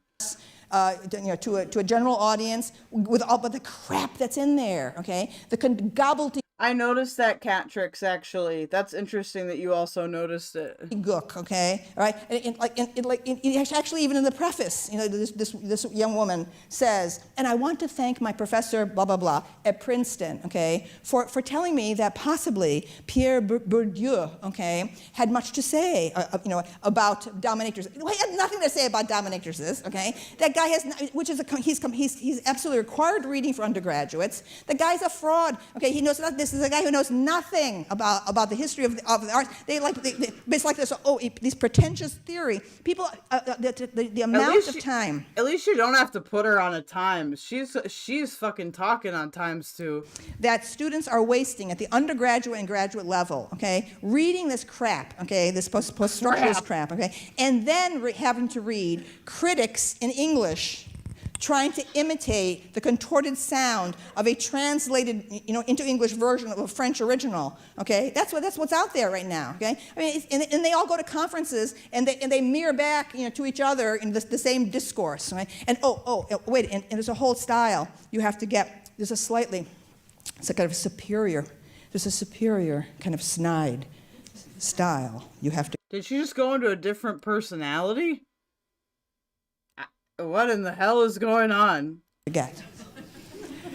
Very knowing, slightly. Are you saying this is President Sunday's future? Listen, if we intervene now, we can save President Sunday from becoming what I can only describe as the ultimate Guna Bomber, okay? He's smirking. Superior. We can save him today. We need to get him to stop reading books now. Okay, it's sick. It's an absolute sickness, okay? Parents are bankrupting themselves, okay, to send their kids to the Ivy League to have this junk injected into their heads, okay? And then we wonder why, okay, the arts are the American arts are so boring. Even the popular arts are now boring, okay? Even the popular arts can't get it right. There's not, her complaint is like, there's not enough, dude. She is doing her AAP drag queen. No, you guys, I know some of you don't. I'm not a blank artist, okay? Also, good night to some of y'all. Please remember to like the stream before you go. I'm not a blank artist, but if this is AAP, if I've ever seen it, okay, it is. AAPs are scary, all right? I'm glad I'm a little fucking gay HSTS homo, traumatized person, all right? I don't actually believe in blank artism, but yeah, it's just, dude, you could be her. You could be her. I wonder if she's more coherent when she was younger. I don't know. Well, I'm gonna see if I can find something from when she was younger, just to see what she says about the NAMBLA stuff, because that could be pretty disturbing / funny. Like this week, this past week, In Despair, okay, this much touted series, okay, starring Susan Sarandon, whom I love, okay, Jessica Lange, a great actress, okay, Joan Crawford versus Bette Davis. They can't even get that right, okay? I mean, the films are there. It's like the production, the clothing, the sets, the direction. Is she having an autistic meltdown? The writing, every single thing, shoddy. Crappy. Okay, this is what we're surrounded by. This is why I only watch now Turner Classic Movies, the great things of the past, to watch great production. This is why I only watch Turner Classic Movies. Oh my God, she's crazy. Values. All right. R.I.P. Robert Osborne. Okay, one of the great connoisseurs of film. My goodness. All right. At any rate, okay. For 25, oh my God, how long I've been going on about these things. And both the left and the right are guilty of ignoring the problems of the universities. Okay, I blame William F. Buckley. Okay, as well. Okay, none of them took it seriously. He is also at fault. I will list those at fault. Queen Bee, who was AAP, AGP for other gender, basically. In like Blancardian lore, if you will, a lot of like transsexual men that are AAP are like they fetishize like gay men and stuff like that. Does that make sense? Like the meme is that they read a lot of yaoi in like the TERF forums. Now like I said, I don't believe in that archetype, but if if projection it was ever real, okay, it's the fucking the pro pedophilia, the man boy weirdo up here, okay? It's oh boy. I wish I don't have this on my soundboard, but just the tipster, is this lolly, comes to mind. And they say, oh, post-structuralism, Dawg. It's a fad, it'll go away. I kept warning and warning. My own mentor, Harold Bloom, okay, when I was writing my expose about post-structuralism, junk bonds and corporate raiders, that took 6 months to do. It began as just a review of 2 books of classics books by these gay guys, Foucault, followers and so on. See, there she's talking about you, Queen Bee. She's talking about you, all right? The cat tricks, the actual term Blankard uses is auto-homoeroticism. Yeah, but I can't say that very well, okay? I had no idea. I thought I was going to give them a positive review, and then I saw the horror, okay, of the Foucault world. And I spent 6 months doing this. Even my mentor, Harold Bloom, said to me, you're wasting your time, okay? You're wasting your time. This was the attitude of the senior professors. You're right. You're wasting your time to try to reform the academy, okay? All right. So the entire professoriate. Wait, Queen Bee, has Queeman heard of her? Has Queeman heard of her? I want to see Queeman react to this. Even if it's only like a 20-minute thing, okay? I know he probably doesn't give a fuck about feminism, but it would just be so funny to see his reaction to that. The liberals and the conservatives ignored this. They kept on saying it's going to go away, it's going to go away. Well, no, it didn't, okay, because once the bottom fell out of the job market in the 1970s, suddenly you had this system, okay, where you have, it's essentially a system of servitude, where young faculty members have got to talk the talk, okay, have got to show, okay, that they believe in the same things that their superiors did. Now, where I really noticed the drop-off in quality of scholarship was when I was doing Glittering Images, my last book, which came out 5 years ago.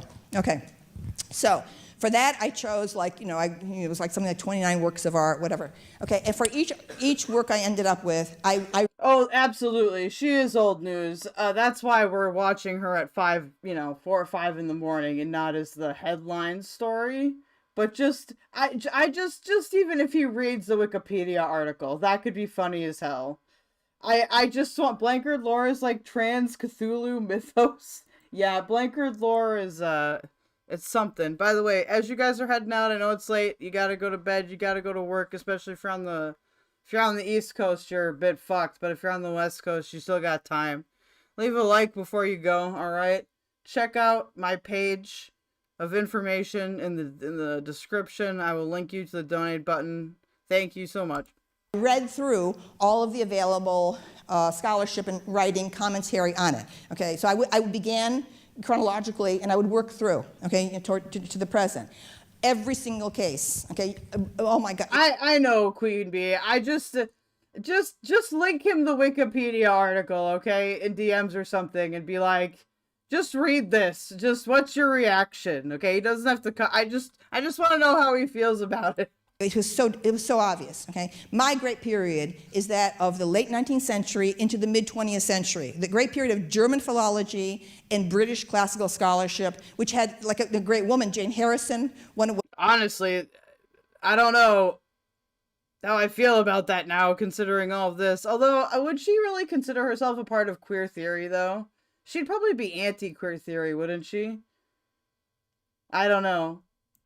one of the important figures of the Cambridge School of Anthropology and so on. I love that period. I love the wonderful lucidity of the prose of those great British classicists of the first part of the of the 20th century and so on. Okay, so that's my period. So when you anything about that for the older works of art, my goodness, okay, the incredible depth of and breadth of the erudition and the ability to articulate, to use this graceful English that has lasted to today. All right, so I would move through, and without fail, in every single case, okay, by the time, the last thing worth reading, okay, in art history, about anything, okay, it's like the 1960s, okay, the 70s, okay, it starts to weaken. By the 80s, the horror of post-structuralism has set in, okay, and by the 90s, it's a complete crap. You cannot believe the books that are published. Now, there will be books, okay, that are of good quality scholarship in a very narrow area. You will find good monographs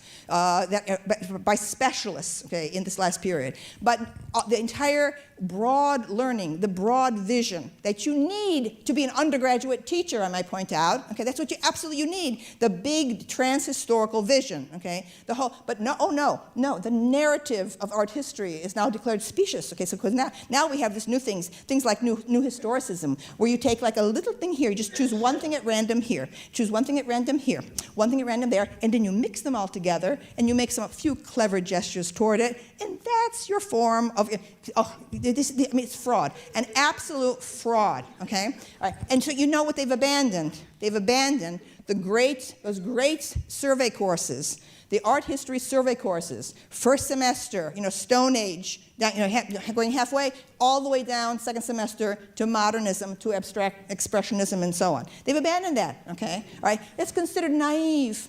Too naive for our super sophisticated post-structuralists, okay, you see? Oh no, we don't want to do that, okay? All right, please. All right, and so what we want to do is our narrow little specialty areas like that. So they can't even find faculty members, young faculty who are trained to think in these great historical periods like that. Catrick, some commentary and Gamergate tour people definitely went into this because of the Assassin's Creed consultants writing on pederasty in Japan. Why can't I say that word? I'm sorry, you guys. I just can't. Well, at least I'm not a weirdo, because I'm not always talking about that. So what's the end result? Is that students have absolutely no historical sense whatever, okay? We're afflicted with what's called presentism, okay? That is this focus on the present. I mean, I'm always complaining, like Susan Sontag. I always say, Susan Sontag knew nothing before the Enlightenment. That's it, okay? Post-Enlightenment, fine, okay? Post-French Revolution, better, okay? But she had no broad vision of anything. The old universal scholarship, or the aspiration toward universal scholarship, is completely gone. This is ridiculous. It's absolutely ridiculous. Right? I mean, those survey courses, the timeline of it is very helpful to young people to get a sense of human history. Okay, all right. So it's another reason why young people get so upset by current politics. Okay, is because they have no sense that you know what the history of the world has been. Empires rising and empires falling into nothing. Oh man, here we go, dude. Here we go. Here we go. But ruins, and this huge cycle of things happening. And so an election that happens, a temporary election, is not the end of the world. It's not the apocalypse, okay? Regroup and try again. Hello, okay? All right. Everyone says, oh no, there's nothing but the present, nothing but, or more specious, okay? Is like, once there was a utopia. In fact, everywhere but here in America is a utopia, okay? Oh my God, oh wait. Oh, I thought she was gonna start talking about Athens. Patrick, so I just remembered that what if alt history loves to cite Paglia? Okay, I'm sorry, you guys. I'll learn to read someday. Okay? And therefore, there are problems with America. Okay, wow, problems. Oh, hello. Okay, the horrors of history have been totally hidden from young people. Do you know that? The banality of public school education today, absolute emptiness. Okay, sorry, I don't mean to deafen you. All right, so, all right. The banality. Bro, this is like a full schizoid meltdown. How do I debate this woman? How do we? like I said, how do we? Okay, you know what? The fuck Matan, she can come on here. Okay, this picture of human life. I'll catfish her with my young appearance. Nice, okay? Niceness, okay, is the answer in the public school education. Now, no bullying, okay, all right. Treat everyone nice. Be absolutely open and tolerant. Never make any judgments, etc. Okay? But the actual hard facts of human history and world geography, I might point out. All right? Good morning, Zach. They know nothing, okay? Zach, I need to tell you something. We are currently watching a talk, okay? I guess to say it's a philosophy talk. This woman believes that the ultimate, like, the best, highest we got in society was man-boy love in Athens. I shit you not. I shit you not. We have found an old school lolcow, okay? She may look skinny, but I'm gonna get the rest of that milk out. All right? And I'm in a good position, you see, to judge this because I am not... And I get to say that. She's fucking pro-pedophilia, okay? Not teaching at Penn, okay? I am not teaching, thank God, I am not teaching at any of the big elite schools. I'm just gonna link to you the Wikipedia article, Zach. Okay? I need you, when you read it, scroll down all the way down to the bottom of the page and read again, this is gonna get me put in a list, but fuck it, this is so funny. Read her opinion on child sexuality, okay? Alright. Wait, why won't it paste? What the fuck? Where they get the feeders coming from all the private schools and the best suburban schools, so they're getting the best, the brightest, the eager beavers, everyone perfect, everyone good, they're very good, and all that. And so, why, no, I'm getting... Why is she doing autism face, okay? Like aspiring artists who come from a huge variety of educational backgrounds. So I have people from good suburban school districts. I also have people from inner city, brilliant dancers, jazz musicians, and so on. I have people from farms, from the farms. I've got the factory. I got the cake maker. I got the drug dealer. I got the engineer. What are we just gonna list off professions? North Carolina, and so on. Okay, so I'm able to judge the general degeneration, okay, of American public school education. Oh, I see. You are the ultimate one. And I'm able to compare it with, to contrast it with European public school education. Okay, so when I go to Europe, there's a sense of general cultural knowledge. I don't want to do enshrine Europe. It kind of sounds like a white supremacist. Not gonna lie. At all, I think we're far more open in society than Europe is. Nevertheless, the level of education, okay, of general cultural education that is standard for in Europe, okay, it puts to shame what's happening in the United States. Okay, the students know absolutely nothing. Okay, I mean literally nothing. I remember standing on the stage, maybe from one of my books, and talking about my shock when let me just tell that story. Okay, and it's getting worse. This happened maybe 15 years ago. I have a course which I invented called The Art of Song Lyrics, and okay, but she's not a music theory major though? Okay, whatever. I have a section of the course that's on the great Negro spirituals of the late... Oh, she said the N-word! 19th century, okay? So I was doing one of my favorite ones, for them, Go Down Moses, okay? Which I've done many times. I give them the lyric, we listen to it, we talk about the lyric, and then we... I understand she's talking in an academic tense, but I don't really think that was necessarily appropriate. Listen to it again. Okay, so it's one case. I was going on and on. I thought I was feeling something's wrong. I could tell I wasn't communicating, and I didn't know why. And it suddenly hit me, to my horror. They did not recognize the name Moses. I mean, isn't that pretty religious, though? Like, wouldn't that make sense if they weren't religious? I don't know. Of all the people, they didn't recognize Moses. Of all the people, The other N word, yeah. I think we could use a better term now. Okay, and that's what's happened. Secular humanism is a big bust. I'm telling you now, okay, all right, because if you take religion away, and politics becomes a religion, okay? Dogma becomes a religion, and that's what's happened, okay? All these enlightened parents want to raise their children without any, religious contact, and the end result is... Wait, what the fuck is this? Who just said this? We were just watching a debate on it. Was it Nick Fuentes? Oh my gosh! She's pulling from everywhere. We've got some Nick Fuentes in there. We got Mr. Girl. We've got, oh my god, she's pulling every bad part of every ideology and putting it all together into one insane, horrible ideology. Oh my goodness, this woman is actually dangerous, probably. I forgive Terry Davis, okay? She should team up with Tyler to analyze lyrics? No, I think that would result in crimes. Inability to recognize the great myths, the great stories, the great legends of the West, okay? So that was very disturbing. But then I recently, the past fall, I was normally, I'm talking to the class. I'm always reading, their faces and so on.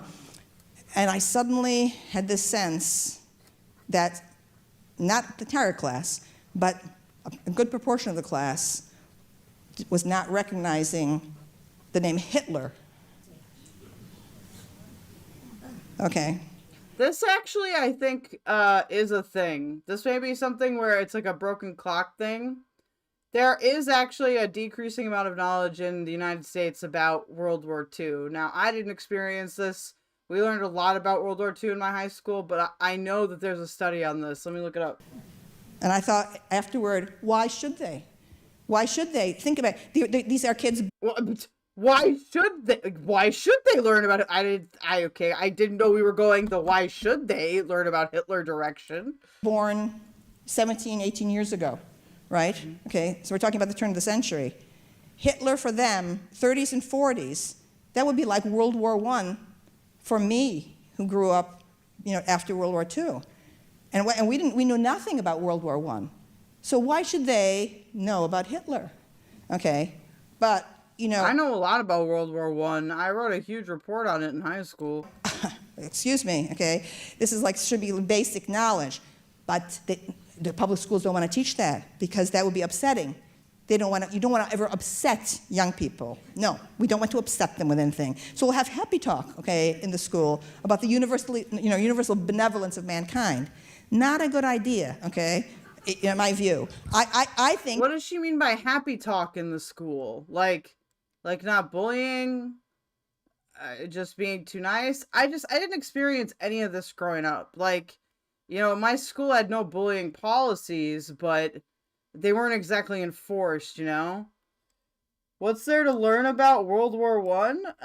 World War I is interesting in that it was completely avoidable and honestly kind of retarded. Also, the introduction of chemical-based weapons. Students should be exposed to the horrors of history. It was a horrible, brutal war in which many people died in trenches in horrible pain. A lot of Canadians also died in World War I. Excuse me, let me go back a second. Was it J? About the universal benevolence of mankind. Not a good idea, okay, in my view. I think students should be exposed to the horrors of history, okay, and to the disasters of history. I think it's exactly what they need. Okay, and so the people wonder, how do we get this snowflake generation where they can't tolerate anything? It's because of the pablum that they're being taught at the public school level, okay? All right, there's an entire system that now is devoted to grinding everything down into gruel, okay? We don't want to offend anyone, okay? All right, so I'm always saying, my prescription for education always is start in the most distant, the most antiquity, okay? So they love the stories of ancient Egypt and so on. Show the great empires with all the artworks and talk about the great trajectories of history. And I've also been saying, and I'm an atheist, I've been saying the best multiculturalism, the optimal one, it puts comparative religion, the great world religions, at the center. I have been saying that for 25 years. Right? That the true world understanding will only come from an exploration of the religious background, of the peoples of the world. The main texts, the main belief systems, the holy spots, the artifacts. It's a great interdisciplinary way to teach culture. Okay, by talking about because that. Another thing I'm always saying is that was actually the essence of the 1960s that's been lost. So one of those essays that I was hoping to finally get out, it won't be till next year now, is this essay I wrote, and it's now... Okay, just to interrupt her schizo ramblings. So NBC News published an article about the shocking lack of Holocaust knowledge among millennials and Gen Z. The survey, touted as the first 50-state survey of Holocaust knowledge among millennials and Gen Z, showed that many respondents were unclear about the basic facts of the genocide. 63% of those surveyed did not know that 6 million Jews were murdered in the Holocaust, and over half of those thought the death toll was fewer than 2 million. Over 40,000 concentration camps and ghettos were established during World War II, but nearly half of the U.S. respondents could not name a single one.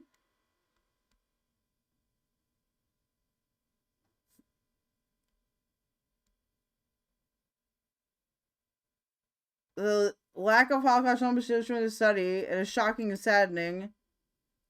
The survey's data came from 11,000 interviews across the country conducted by phone and online with a random demographically representative sample of respondents ages 18 to 39. The findings raised concern not just about Holocaust ignorance, but also about Holocaust denial. Just 90% of respondents say they believe that the Holocaust happened. 7% were not sure, and 3% denied that it happened. One of the most disturbing revelations, the survey noted, is that 11% of respondents believe Jews caused the Holocaust. The number climbs to 19% in New York, the state with the largest Jewish population. What the fuck? What's going on over 2003 there? when it was published. And it's called Cults and Cosmic Consciousness, the Religious Vision of the American 1960s. No, she doesn't think the pedantry is a horror, though. She doesn't. 60s, which has been completely forgotten. All people look back and all they see is the politics of the 60s. They don't see the cosmic perspective, okay, and the way so a whole generation turned away from the career system, turned away from materialism, okay, and sought spiritual enlightenment. All right, that was bigger than politics. Okay, all right. So what's happened? That's all that's left from the 60s is this idea of social reform, which is very important. Okay, but that's not the whole of human life. If for people who are not religious or come from a secular home, they don't have. I bet she doesn't mention economics or how it functions at all in this, does she? This is like we must find the other answer, but it cannot be economics. It must be something weird. Like white supremacy, or anti-Semitism, or believing that the most advanced time in history was when there was Athenian boy love.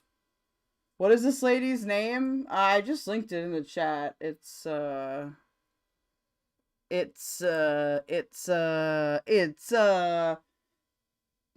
Camille Kamille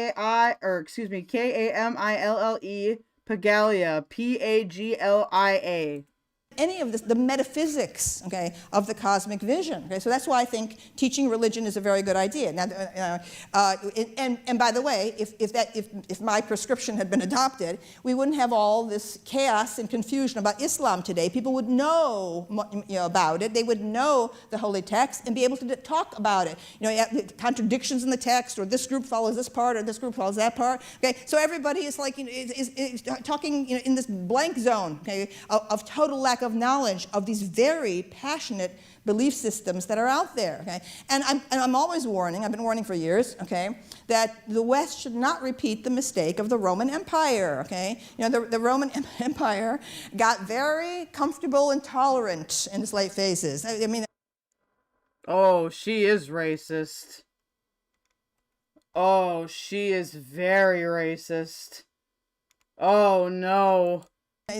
Very sophisticated, okay, open to homosexuality and to all, all kinds of things. Wait, but you are a homosexual, aren't you? Except, and there was nothing at the heart. No, wait, she's at least bisexual. I don't know what's going on. Of it, okay, there was no passionate belief at the heart of imperial Roman culture, except political power, by Rome itself, right? So into that vacuum, what came? Hello, class. What came from Palestine? Okay, this very passionate belief system, all right? Christianity, okay, came and spread because of the hollowness, okay, of that very tolerant secular lifestyle of imperial Rome. And here we are 2,000 years later, and Christianity is thriving. So I'm always warning, okay, if you believe in nothing, okay, nothing but a certain comfort level, and you're tolerant to everything, and there's a system out there. Yeah, this is really what is somebody like some. No wonder she said, "Who cares about Hitler?" My lord. That is passionate and militant. Okay. Patrick, she's a lesbian AAP. I mean, this, but unironically, okay. It's the passion, okay, the belief system, that is passionate, that is going to win. So I'm keep warning. Okay. Right. So for me, the remedy is always education, better education. God, I hope. Actually, no. I hope she's not autistic. Okay. We don't need her. Broader education, deeper education, okay? But anyway, okay, now what else? Okay. All right. So I was telling you, okay, my editor put together the book, okay?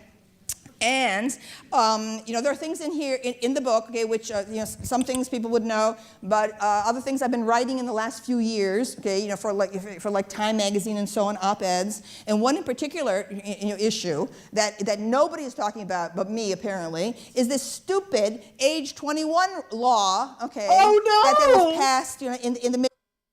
Oh, no! Oh, no! Oh, here we go. She growled. Yeah, here we go. The surprise 21 law. I don't know what that is, but we're going to find out. Oh, no. In the 1980s, where young people in America can't go out and buy a beer. Okay, oh, okay. Right?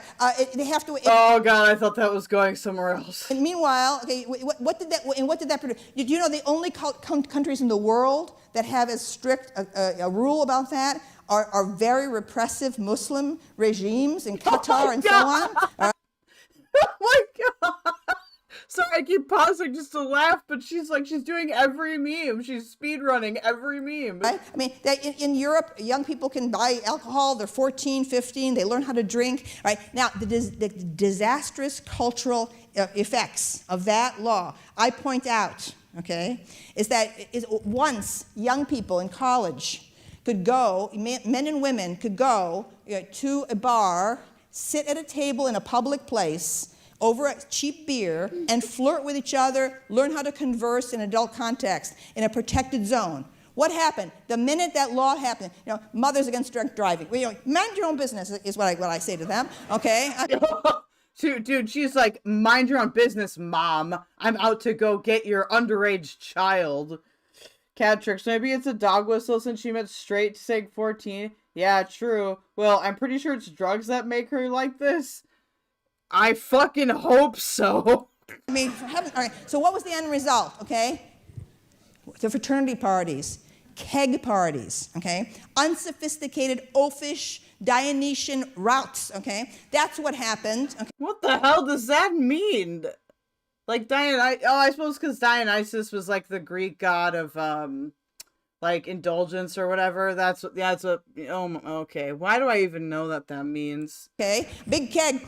Now they're all drinking like this and so on. What kind of conversation? What kind of sophistication are you going to get at a noisy fraternity party? Okay, the whole art of baseline pro drink. That makes sense. Okay, if I can say a broken clock is right, that is. No, I'm just kidding. Don't drink and drive, you guys. Everyone's like, sheesh. Conversation of flirting gone immediately. No more flirting happened in the 80s. The date rape furor started immediately. All of a sudden, by the late 80s, you're getting all this. Okay. I think that may have been a problem for you specifically, madame. Wait. Do it again. How many minutes? 3 minutes. Oh, 3 minutes. All right. Okay. All right. So I say, oh, no, that's going to be the Q&A, don't worry. Okay. So I say, okay, all right. The thing is half of them are there to laugh at her. The audience is laughing their ass off. Like, I don't know how much of it is serious and how much of this is a bit, but clearly not all of them are there to learn about art, history, feminism, or whatever the fuck this is. It's ridiculous. And another thing, young people need, okay, to, step over into delirium in some way, okay? And so what, you begin getting the pills, okay? All right, right? Molly, all that stuff, okay? Things from off the street, okay? Oh, wonderful, okay? That's a big improvement, okay? All right? You start getting the raves and so on. So their brains are pickled from that crap. What's wrong with I mean, a pickled brain? alcohol? It goes back thousands of years, okay? Beer. So does marijuana.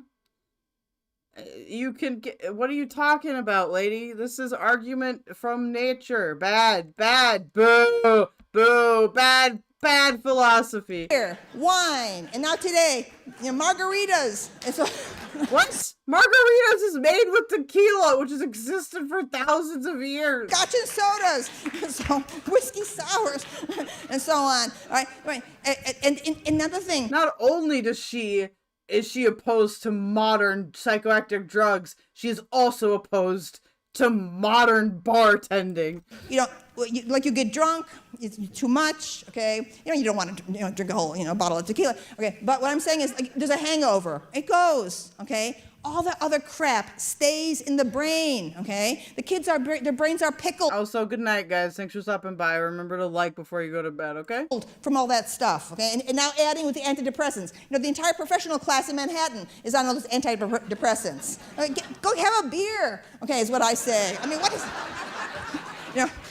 I can remember, okay, and recently I was looking at 1940s movies, and I would see the men would go into the bar to have a beer, and it would be little 6-ounce glasses, 6 ounce, and that's what we had in college. So I actually went on Amazon and I found them, okay? I found the 6-ounce glasses, and I thought, this is great, okay? Because today with the mugs, they give you a big mug. Well, by the time you get halfway, it's warm. Who wants the warm half of the, so if you have the 6 ounces, okay, you keep getting the nice frothy, nice cold beer and so on. I thought, let's go back to the 6 ounces. That's what we had, in college, right? And so that's how young people Sure, President Sunday apparently need to hang out. Learn to be adults, okay? And actually, after I wrote this, one of my gay students said to me how he lamented that particular law, okay? Because he said in the old days, he said obviously, older gay men, okay, were a great help, to the younger gay men.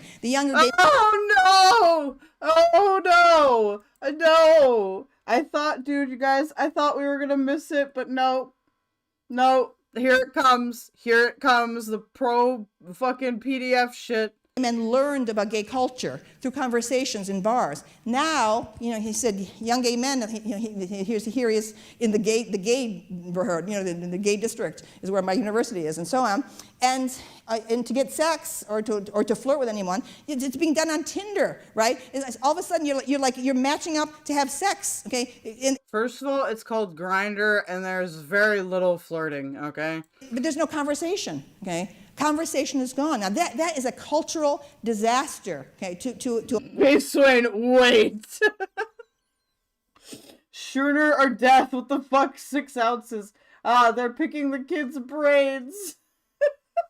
American young people not to have adult environments where you can just take the edge off with a little alcohol, okay, and converse, okay, in a rational way, okay? It's going on all the time. That's what, for heaven's sakes, existentialism. All those things began in Parisian, places where people are drinking a glass of wine, etc. So again, the provincialism of our culture, okay? I want that rule, okay, abolished. They're selling marijuana in Colorado, okay, and you can't get it, and young people can't walk into a bar here in Philadelphia. It's outrageous. I want you to be outraged by it, all right? I want you to be outraged that young people cannot get intoxicated, so I cannot groom them. Okay, anyway. All right. That's her saying that, not me. All right. Hello, forgive my ignorance, but could you please explain what This is the Q&A portion, by the way, so she is going to attempt to communicate with people. Post-structuralism is? Oh, I love that. Okay, I love that. Right. Well, it's simply a system that began with there are three big names, okay, of French theorists who kind of took over American academe in the 1970s and 80s, and it was Jacques Derrida, Jacques Lacan, and Michel Foucault, okay? And I was on a campaign against them in this whole style for a very long time, and I think, we managed to get rid of Lacan and Derrida, thank God, but Foucault is very, very entrenched, okay? It's a long, I mean, you can, my first essay, my long expose of post-structuralism is called Junk Bonds and Corporate Raiders. It's in my first essay collection, okay, which is Sex, Art, and American Culture. And I show, okay, and quote, from it, so you can see what it's like. But basically, it's a system of analyzing everything in the world, literature and history and everything, from the point of view of language alone. Okay, it's based on what to me is an outmoded linguistic system associated with Fernand Saussure. Okay, it's completely outmoded. Okay, and so what you're getting now in gender studies, everywhere in gender studies in college campuses, thanks to Judith Butler, okay, the post-structuralist. Ah, yes, gender studies. It is entirely Judith Butler's fault. You're getting this idea that everything in gender is merely something that's been refracted through language. There's no biological substratum that defines gender in any way. We are blank slates at birth. We are inscribed by society's pressures. Okay, so it's basically a Rousseauist idea. It goes back to Rousseau. I mean, it's not worth even going into, except that it's absolutely epidemic everywhere, okay? And it's just, and I keep on repeating this, it's destroyed the humanities, absolutely destroyed, okay? There's there's absolutely no room for appreciation, celebration of art, okay? Psychology, there's no psychology left, anywhere, okay? There's not even a sense of history, okay? Because despite what all the post-structuralists think, Foucault was absolutely ignorant about history. He knew nothing about anything before the Enlightenment, just like Susan Sontag, okay? The two of them should have been happily gone together hand in hand. Okay. Dude, I'm telling you, this is what happens when you read Foucault. That they can't get drunk with their older male mentors. Yeah, dog. Oh, so much cringe. Okay, into the sunset. Okay, oh, sorry. Okay, I didn't mean, there probably are Sontag admirers here. Sorry. Okay. All right, but, all right. And there's no way to explain exactly why people, were so credulous about Foucault, except that, they're not going to be interested in this. All right, the old new criticism that was in place when I was in college focused exclusively on the internal qualities of literary works, okay? And there's no doubt that late new criticism, which was going on when I was in college, had become much too narrow, okay, and did not allow for psychological exploration or historical context. So definitely those two things should have been added to the new criticism. Instead, what came into the vacuum was this, okay, which actually it only works. Post-structuralism only works on narrative. It only works on the novel, if it works at all, which I say it does not. Okay, it's all about narrative. Well, therefore, post-structuralism can do nothing with poetry. Nothing. Can't do a single thing with a poem. Can't do a single thing with an artwork. So I don't think this is a coherent definition.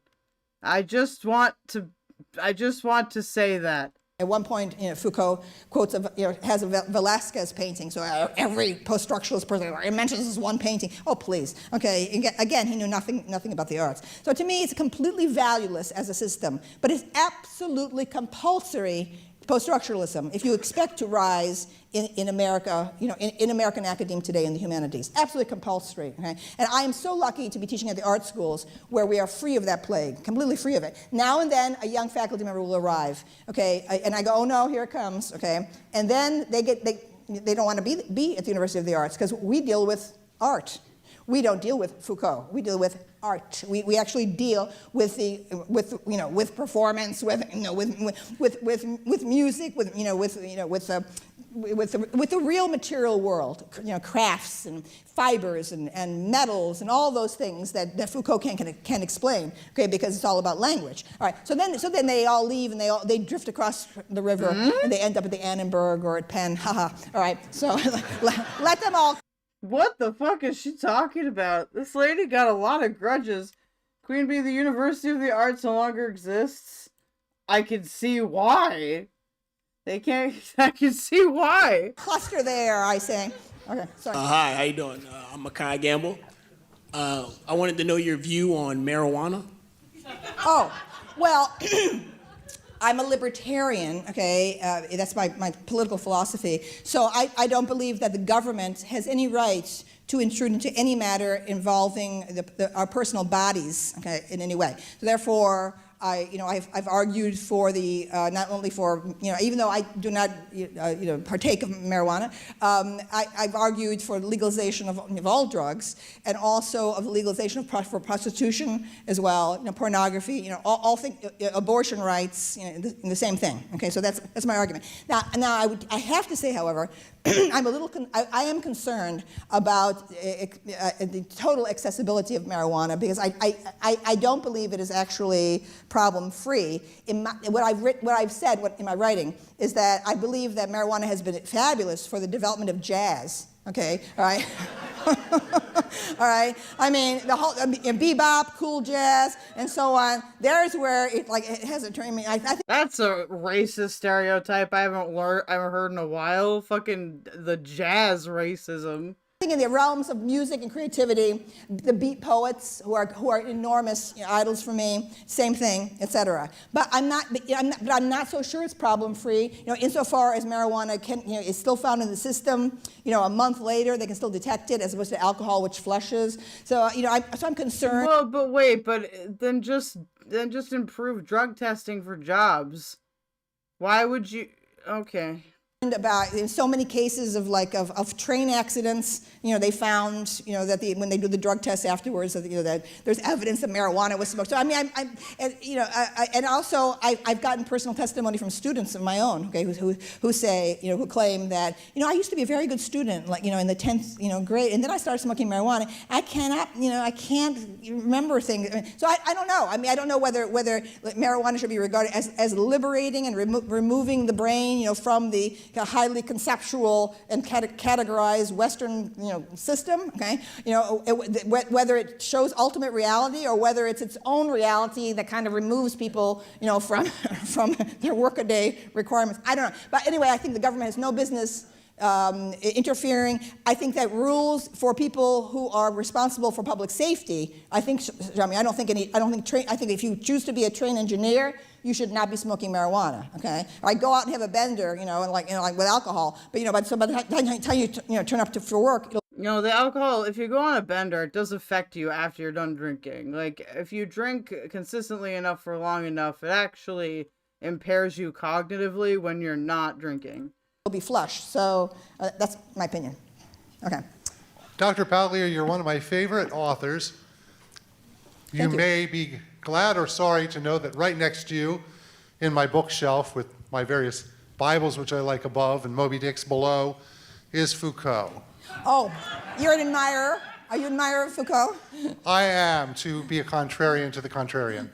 Do you read him in French or English? Only English, I'm afraid. Right, I'm not that erudite yet. All right. So the validity that I get from Foucault is that I see the rise of various institutions, prisons, hospitals, madness. I think that his way of analyzing it makes sense, even though it is based on language and not on some synthesis of the Apollonian and the Dionysian. I'd like you to comment on that. Well, I pointed out in Junk Bonds and Corporate Raiders that the analysis of prisons, it's not something that Foucault invented, okay? That is, the system of prisons was already explored by Émile Durkheim, and that's one of my criticisms of him, okay, is that people who read Foucault believe that he is making these things up himself, and he isn't. I myself had already read Durkheim, okay, before I came to Foucault, and that's why I realized that this is like just a little fragment of Durkheim that's been spun out. Okay? No, not that erudite. You want to come on something off topic? I'm gonna end soon though. Otherwise, I would say yes. Because we're almost done with this and I gotta go to bed. I'm sorry, bud. We'll plan something though, okay? And the same thing, Irving Goffman, who's a huge influence on me, the presentation of self in everyday life, okay? Very great American sociologist. It is Foucault's primary source that he also hid, okay? So in case after case after case, right, I would maintain, if I could speak to you long enough, okay, that the points that you think, that you like, that are coming from Foucault, actually he had stolen, okay, from elsewhere, okay? And forget Foucault. I see, Foucault. She is convinced that Foucault is a plagiarist. My God, this woman's mind is like, it's hard to follow. And just go read Durkheim, etc. Okay, that's what I feel. I mean, William Blake, for heaven's sake, William Blake, the great romantic poet, okay, an artist, okay, in his system, okay, he has the whole mental system, the conceptual framework of Foucault. Okay, all right. So to me, Foucault is a fraud. Okay, I'm sorry. I didn't mean to say that. Okay, I didn't mean to say that to you. Well, he's not God. Jeez, you have to apologize to the guy. He just has his books. It's not like he worships the man. As an admirer, okay? And I think it's simply that I had done so much research already and reading in sociology, before, okay? Which is why Foucault to me is insufficient, okay? Hi, Camille. Hi. Wait, what's it? Okay, well, what's it on? What's it about, Ace? How do you feel about the popularity of yoga and Eastern studies now? Well, this was... There's no way she's not going to answer this one in a racist way. I don't know who this person is. Where are they mailing me? Who is this?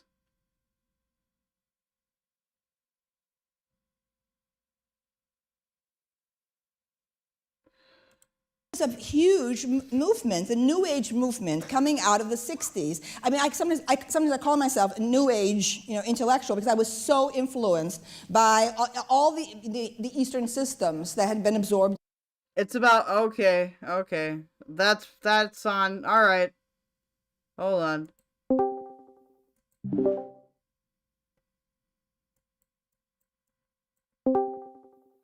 Tell us about the Lily Orchard and Courtney Peet. Ace? Alright, I had to mute your stream. So, I watched a June the King video that just came out yesterday. And I entire thing. Courtney Peet is not interviewed at all, but specifically Lily Orchard's friends, including Britt, were interviewed for it. Courtney Peet was not included whatsoever in any of the documentation. Okay. It was just a write-off. There's been a theory that Courtney Peet has exaggerated a lot of her claims against Lily Orchard, even though Lily's a scumbag trying to use Lily to progress her career. Mm-hmm. Lily was not included whatsoever in the entirety of the June the King video. What? I'm just gonna... Can you just message me the spelling of that username really quick? I can watch the video after we're done here while I'm doing other work. It's a 2.5 hour long video. Oh, lovely. So I'm just going to send you this video, but in particular, you know how Courtney Peet has been doubted in a lot of claims? I am aware, yes. June the King did not use her as a source, except for as a few things here and there.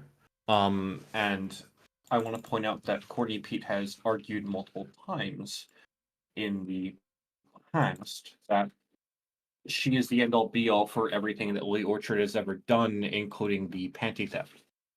Yes, I am aware of that, that claim that she makes. June uses many sources in his videos. He does a lot of interviews, and it was very interesting because I had an argument with Courtney when I said that Courtney was kind of ridiculous about some of the claims. Mm-hmm. and I just was curious as to how quickly Courtney would shut people out. Courtney had alleged that multiple people refused to interview her because she was seen as kind of awkward. Her and Lily have always been seen as like two apples from the same tree. They're both fucked up people, both of which have left their scars in each other, and both of which are toxic and cancer. And it's interesting to me that June the King had asked other people for information regarding Lily, but at no point in the entire 2.5-hour video with Lily Orchard did Courtney Peet have an interview or even a few seconds of an interview. Just a single live stream mention in the beginning. This is because there aren't that many things that you can verify for Courtney Peet's entire history with Lily Orchard. Chat says that Malcolm covered this. It was a really good stream, and I'm very interested in how this is going to go in the future, because this means that Courtney, who's receiving fan art from their own audience right now, is going to get a lot of shit in the future once they realize that Courtney is probably as bad as Lily. Yeah, I don't know a ton about Courtney other than what I've seen on Malcolm's stream, so I don't want to make any claims before I watch the video, but yeah, it definitely seems like a trying to think of the best way to word this, a no one wins situation, if you will. Well, Courtney is someone who specifically was on Tumblr years ago, throwing things out at Lily, but the biggest question I'd have is if Lily stole her panties every night, eventually you'd run out of panties. No, Courtney's not entirely wrong, but there are certain parts of the story that don't make any fucking sense. And a lot of it seems like vitriol against your own sibling, hatred against your own sibling, which... Yeah, it would make sense. I would hate my rapist sibling as well, but there are certain things that don't make any fucking sense with Courtney's story, and when I tried to ask Courtney questions out of a morbid curiosity, Lily told me to kill myself when I was 16 years old on fanfiction.net. Well, that goes back. That is how I know who Lily is in the first fucking place. That's what got me in this whole fucking community in the first place. God. But no, Courtney's story has never made sense to me, but June tends to use sources that are verifiable. June the King, and in every video I've ever watched of his, every documentary, he's always used verifiable sources. Courtney is not used as a source at all, despite the fact that Courtney Peet would tell anyone that asked questions, anything, including me, a tiny person on the internet. Courtney was willing to talk to me until I said that furries are weird and some trans people are weird, and Courtney took that the wrong way and told me to go fuck myself. She's one of the bad them. She can't. That always kind of makes me a teeny bit like secondhand embarrassment, because it's like I'm like a wholesome furry. I'm trans, but I don't fucking care if people think it's weird. That's weird. Furries and trans people are weird to me, but it's not because they're all bad. Except for me, right? I'm just kidding. I love your face. Thank you. Look. I'm gonna say what the racists say. You're one of the good ones. But no, in all seriousness, if you get a chance, check it out. Courtney is and Courtney has left Malcolm's server. Oh, really? Courtney, did that just happen, or was this happen a while ago? I had Courtney in my DMs, and I was curious, and I looked at the DMs, and Courtney is no longer in Malcolm's server. Courtney is not in June the King server. Courtney is not in any of the servers. So she's been flushed. Courtney has laid the groundwork for some progress against Lily, despite years of it needing to happen, and it seems like people have ruled her out as an actual credible source, realizing that she's not that credible, which, yeah. No, she's queen. She's gone. She left. She's no longer on the server. She came to say shit about Lily Orchard and left. And right now, she's not doing anything. In fact, when I tried to interview her, I didn't want to make a video on the topic. I just was curious about what was going on because I have a personal connection to Lily and wanting to see her fall. And That's more for my own amusement than anything else. But no, Courtney, Peet, you should look into that if you get a chance. Yeah, I haven't looked into Courtney specifically. I tried to look into Lily Orchard, but it was just too much. You know, I've been through too much bullshit in my past to like be able to tolerate her trauma dumping. Let's just say. So I've got Zeppo working on the Lily Orchard stuff. But Queen, it was months ago. Honestly, you should just bug me to do research for you, homie. Like, okay, I would well, gladly do it. But no, in all seriousness, before I go, because I did want to make this fucking short, and I am doing a lot of research for like John Brick's Bad News right now. The whole reason why this is interesting to me is that June has never used a bad source. A lot of people use sources regardless, but it was interesting to me to see that Courtney has left most of the communities that she had joined, because I have noticed that the other communities that Courtney, like I joined other Discord servers that she was on the servers talking about Lily, she's gone. She's like leaving the Lily Orchard shit behind, despite the fact that 90% of her personality has been about the vitriol of her sister. I mean, it might be good for her to move on. I don't to think that's the something case, else. though. Well, I mean, unless she ends up back in the poppy cool, then we'll truly have a category 6 lol Storm, okay? I asked her about the idea of moving on. I asked her about the idea of forgiveness. I said that the reason that I didn't like Lily was because Lily's incapable of moving on, forgiving, or anything like that. And she said, no, I don't think that I could ever move on or forgive or blah, blah, blah with Lily Orchard. I'm like, I didn't say it, but I was thinking in my head, you're as bad as your sister. And then eventually, when I decided to test her on that theory, I told her, you're as bad as your sister. So, yeah, this is what's going on right now. You're playing with fire. Say, before you go, we should talk after, because someone made it rain tonight, so I think I might be able to pay you to do some edits. Woo! Okay. So let us chat afterwards. You got anything else before I finish? No, that's it. Okay, no, that's cool. it. Look into that. All right, sick. I'll talk to you in a bit. See, chat. I got all my business things. Now, she can move on without forgiving. Yeah.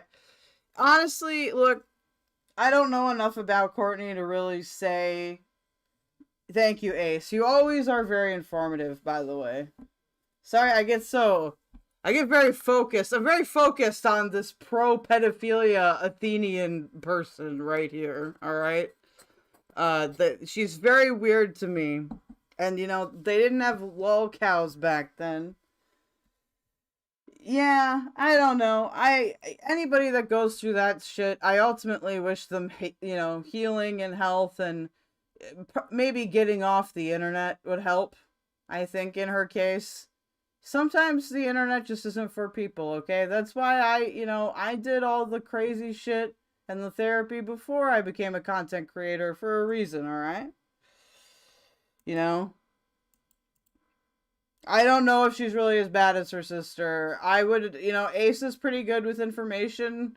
So, you know, I'll share the other video in the Discord. And here's the Discord code if y'all want to join. And yeah. I will share it. But let's finish this so I can go to bed and make a quote for Ace here. In the 1960s, so Hinduism, you know, Zen Buddhism we got as an interest from the beat poets and so on. But all these things, okay, you know, like everything, you know, yoga. I mean, astrology is totally gone. Okay, I used to be. Astrology was never real. Passionately interested in I mean, I still have the, you know, my what? Textbooks, you know, on my shelves. I don't practice it anymore.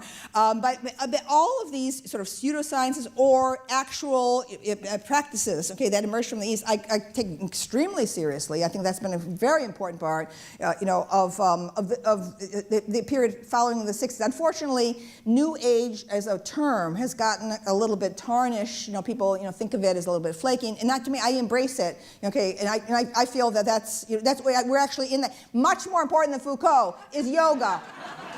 Okay. All right. I really I really love your passion. I wish I could put it in a bottle and drink from it. That's the weirdest fucking thing I've ever heard anyone say. It sounds like you want to say that we should make America great again. But I think America wasn't so great for most of us, including women. But it also sounds like you're saying we're miseducating our youth, but yet they're capable of creating such amazing things that make life so much better. Everything from Lyft, and all these apps, the smartphone. Why not Uber versus Lyft? What's the fucking difference? So how do you explain that their success? Wait, I'm not quite clear what your question is. How do you explain the success of? They're saying the young aren't getting a very good education, but they're creating Ubers. Oh, yeah. Absolutely.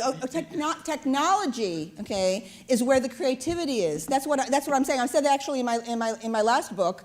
But this is it's unfortunate to me that this is where that the imagination of young people is only in the refinements of technology, okay, rather than in what I'm talking about in terms of the culture and metaphysics and this kind of cosmic vision that the 1960s ones have. I'm always saying, in fact, that's what I was arguing in my last book tour, that the true art objects today it's not the crap that's in galleries, okay, all right, contemporary art. I think it's just a very derivative, overpriced, pretentious junk, right now. The real artworks are in the constantly changing iPhones, and that what we're seeing is a triumph of the crafts. That's what I'm saying. The crafts have triumphed now over the fine arts, which actually once had a psychological or spiritual dimension, okay? And that's why the last chapter... They once had a psychological or spiritual dimension. These things are not the same. My last book was about George Lucas's Star Wars, okay? Because I think he was very futuristic, okay? Not only was he very important in developing all kinds of computer technology, all kinds of things that he did, including the quality of sound in movie theaters and so on, all right? But it's all this he's very undervalued. He's not considered. I called George Lucas in my last book, the greatest living artist, and to me far greater than. Really, George Lucas is the greatest living artist. Well, fuck. Than any other artist, practicing the traditional. You can't write this shit. Fine arts, painting, and so on. No, absolutely. So to me, it's a tragedy. Okay, that young people are moving only into that area of when in fact there's a huge dimension of art, of knowledge of art, exposure to art. Okay, that's missing. Okay, because they haven't been taught art in the right way. Okay, and for me, okay, it's not just. I don't like what I don't like is where young people are taught to simply see the problems in America. That's all I'm saying. Okay, what I'm asking for, the true multiculturalism, okay, is teaching world history, world geography, the world cultures, the world traditions, okay? So I don't like it, I feel that the young people are the present. They are the present.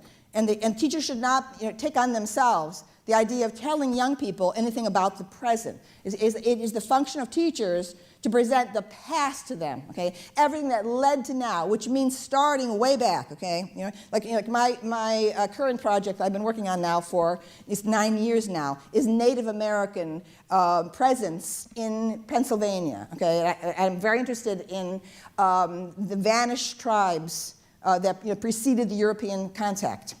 At the period, particularly after the glacier withdrew, okay, and I feel that everything I've done a lot of reading in this period, these years, and I feel that there's a lot that's missing, okay, from the accounts of Native American presence here. Incredible, there's something that happened here. It's visible everywhere. I'm finding large constructions. I'm finding modifications of the landscape. I'm finding artifacts, okay? This is it's a passion of mine. Eventually I want to write a book about it. So, I feel that my vision is very comprehensive because it's global, okay? It's really global. And I think to prepare young people to live in a global culture, we need to present global history to them, okay? I want to know all the traditions, okay? All the great traditions, okay? Every great tradition? Do I live in Ohio? No, I don't. I live in Winnipeg, which is almost just as bad as Ohio, okay? It's almost as bad as Ohio. Also, what in the absolute fuck is going on with this, dude? Chinese traditions, African traditions, and you know, everything, okay? How could you learn every cultural that just how? And instead, we get this obsessive focus on the present and the recent past, and it's leading to a very, you know, tremendously distorted, I think, view of reality and of human life. I'd like to hear your take on the sex change operation mania. The sex change operation mania? You mean like Sonic mania? All right, well, you know, I say in the introduction to the new book, okay, I quote, like someone asked me recently, how do I identify, how would I describe myself in terms of contemporary categories? And I said, just spontaneously, I said I would call myself non-gendered entity. That's what I said, non-gendered entity. So she's non-binary, but she's like, hold up. This person, I don't know what the hell you'd call her. So she identifies as non-binary. She's just made it a lot crazier. Great. Most people are focusing on the gender part, but what about the entity part? Okay, I'm saying in effect, okay, that I feel that I straddle borderlines in the sexes, okay, as well as in species as well. I mean, I think part of the power of my observations is that I kind of see things almost from a primitive, borderline animalistic in a way. That's why I understand sex crime much better than most feminists. Dude, this is such AAP. Okay, I know where I don't believe in the Blankhardiism shit, but this is the AAP. Okay, this is where he got it from. He talked to her. Why I realize how women expose themselves to dangers, okay, because I'm supposed to seeing with a kind of criminal animal eye and so on. Sorry, I couldn't think of an English sentence to say there because, okay, so she's like walking around like leering at women to like abduct? Like, what is happening? How do I feel? Well, so, however, I'm also expressing concern in the introduction to my book about what's in the air right now, which is that if you don't feel at one with your gender assignment, the only remedy is to take hormones and have sex surgery, okay? And I'm very worried about that because I know that if this were in the air when I was... Yeah, that's like a Tyler moment, dude. That's her being like, in the dark, I think about, you know what I think of, like, that's I don't regret staying up to watch this. I was young. When I was 8, 9, 10, I would have been convinced that was the answer for my sense of alienation from my gender. I would have been convinced, I'm really a man, okay? And that's what I need to do. I need to go in that direction. And the problem with this is that unlike other fads or trends, okay, there's no going back from this one, okay? All right. So what I've said is, okay, sex change surgery may open one door, but it closes many others. Okay, and I am really worried about. I feel like this has to do with gooning. Okay, I really do. I really feel like this, like in her mind, this has to do with gooning. The propaganda that's in the air that encourages even young people to be experimenting with the hormones, because those hormones are making changes, fundamental changes in your brain and in your neurochemistry. I don't believe in taking any pharmaceuticals, for heaven's sakes. Okay, pharmaceuticals, you don't know. True, Space Swain, could TM save them? At Flat Cap, I am cold to get a blanket, goofball. Maybe it would have been, doesn't look like the alternative turned out so great. Yeah, dude. Dude, this is why pediatric gender transition care is important, okay? Because after a while, if you don't treat it, you end up like this. You end up yelling about art and, like, supporting NAMBLA. She has to have said okay at least 15 times by now. Dude, this is like the most... Well, hey, at least we don't have to fast forward. She's on ×2 for Where us. they're made, okay, these days. And most of them are made in China with polluted water and had lead and every kind of, heavy metal in there, for heaven's sakes. I mean, all right. And now we're saying, oh, good, okay, you don't feel, here, take this. It's like it's another boondoggle for big pharma, okay, as far as I can see. Hold on, guys. Boondoggle. Okay, I'm gonna type that word out now. Boondoggle. That is a word, chat. That is a word. It's not, I feel, I'm a libertarian, okay? I feel that anyone has the right to do whatever he or she wants to do with his or her own body. Okay, so whatever, okay? Go in any direction you want. But I am concerned that, when the only voices expressing caution about this trend are coming from the right, from the conservatives, and not from the liberals. Now, I'm getting mail. Are you sure you're on the left? Actually, from, in fact, just yesterday I got another one, from a very, very concerned gay activist woman in the Northwest, okay, who used to be, very gung-ho on the transgender thing and is starting to encounter misery and problems of young women who cut their breasts off, okay, and can't. Oh, dude, she's not mad because of the surgery part. She's mad because of the gooning part. That's the sad part. It's now impossible to go the opposite direction, etc. And so she just sent me another huge list of things, and she feels that this is an issue that is being neglected because people want to be understanding, they want to be tolerant, and they don't realize, okay, what are the consequences for people who are diagnosing themselves and believing, okay, that a drastic change in their anatomy is the answer, okay? Is the answer. And it could be, what I'm saying is that traditionally, going back thousands of years, okay, you have a tradition of shamans, shamanism, shamans, okay, or... Shaman? Shaman? Shaman? Shaman. This woman is a racist.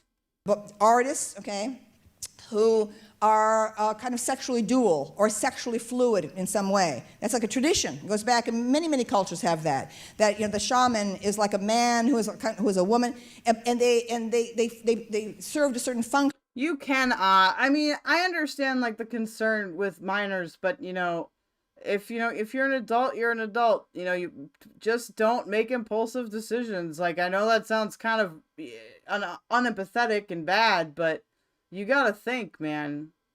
It's kind of weird because when I, told people that were close to me that I, felt that I was non-binary, like, at least among my trans friends, there was actually a lot of caution. I was actually, told like, hey, like, think about this for a while, think about what you want to do. So I'm curious as to where all these like hyper pushers are, you know what I mean? In communities.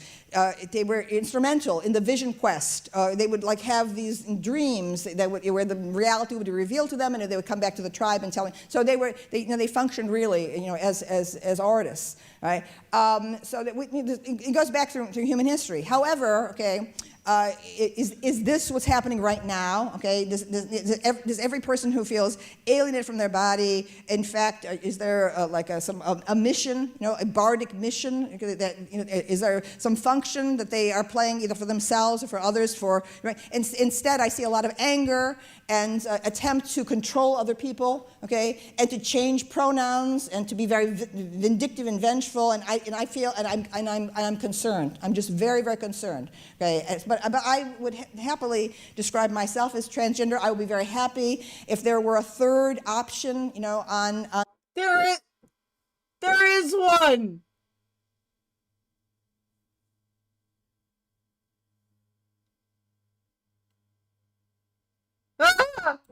On government ID cards where you could go other. I would go other, okay, because even to this day, okay, even though I've acclimated, I found other ways to be a person. I found other ways to develop my talents than changing my body, okay? I'm worried how reductive this is. I'm concerned about it, okay? All right, but despite the fact that I described sexual persona in my first book as the biggest sex change in history, by the way. I mean, I don't know if you realize it, right? That book is kind of my sex change. Ah, yes, the book about the man-boy love. Oh dear. Hello, M60. I found a new specimen for you. There it is, like hammers. Here it is, like hammering people, all right, and so on. You are my slave. Okay, 700 pages of slavery, and so on. What the fuck? She just... Hold on, I gotta hear that again. My sex change. There it is, like hammers. Here it is, like hammering people, all right, and so on. You are my slave. Okay, 700 pages of slavery, and so on. But I still, I still have moments of a tremendous reversion to that alienation. Like when I have to shop, okay, when I go to King of Prussia Mall and have to shop, I'll need something new, for whatever, for a book tour or whatever. Right? Yes, that is why you shop. That is why you go to the store, is to acquire something new. No. This is an anti-trans Karen. Here, I'll paste her name in the chat again. She's a well-known insane feminist. Okay?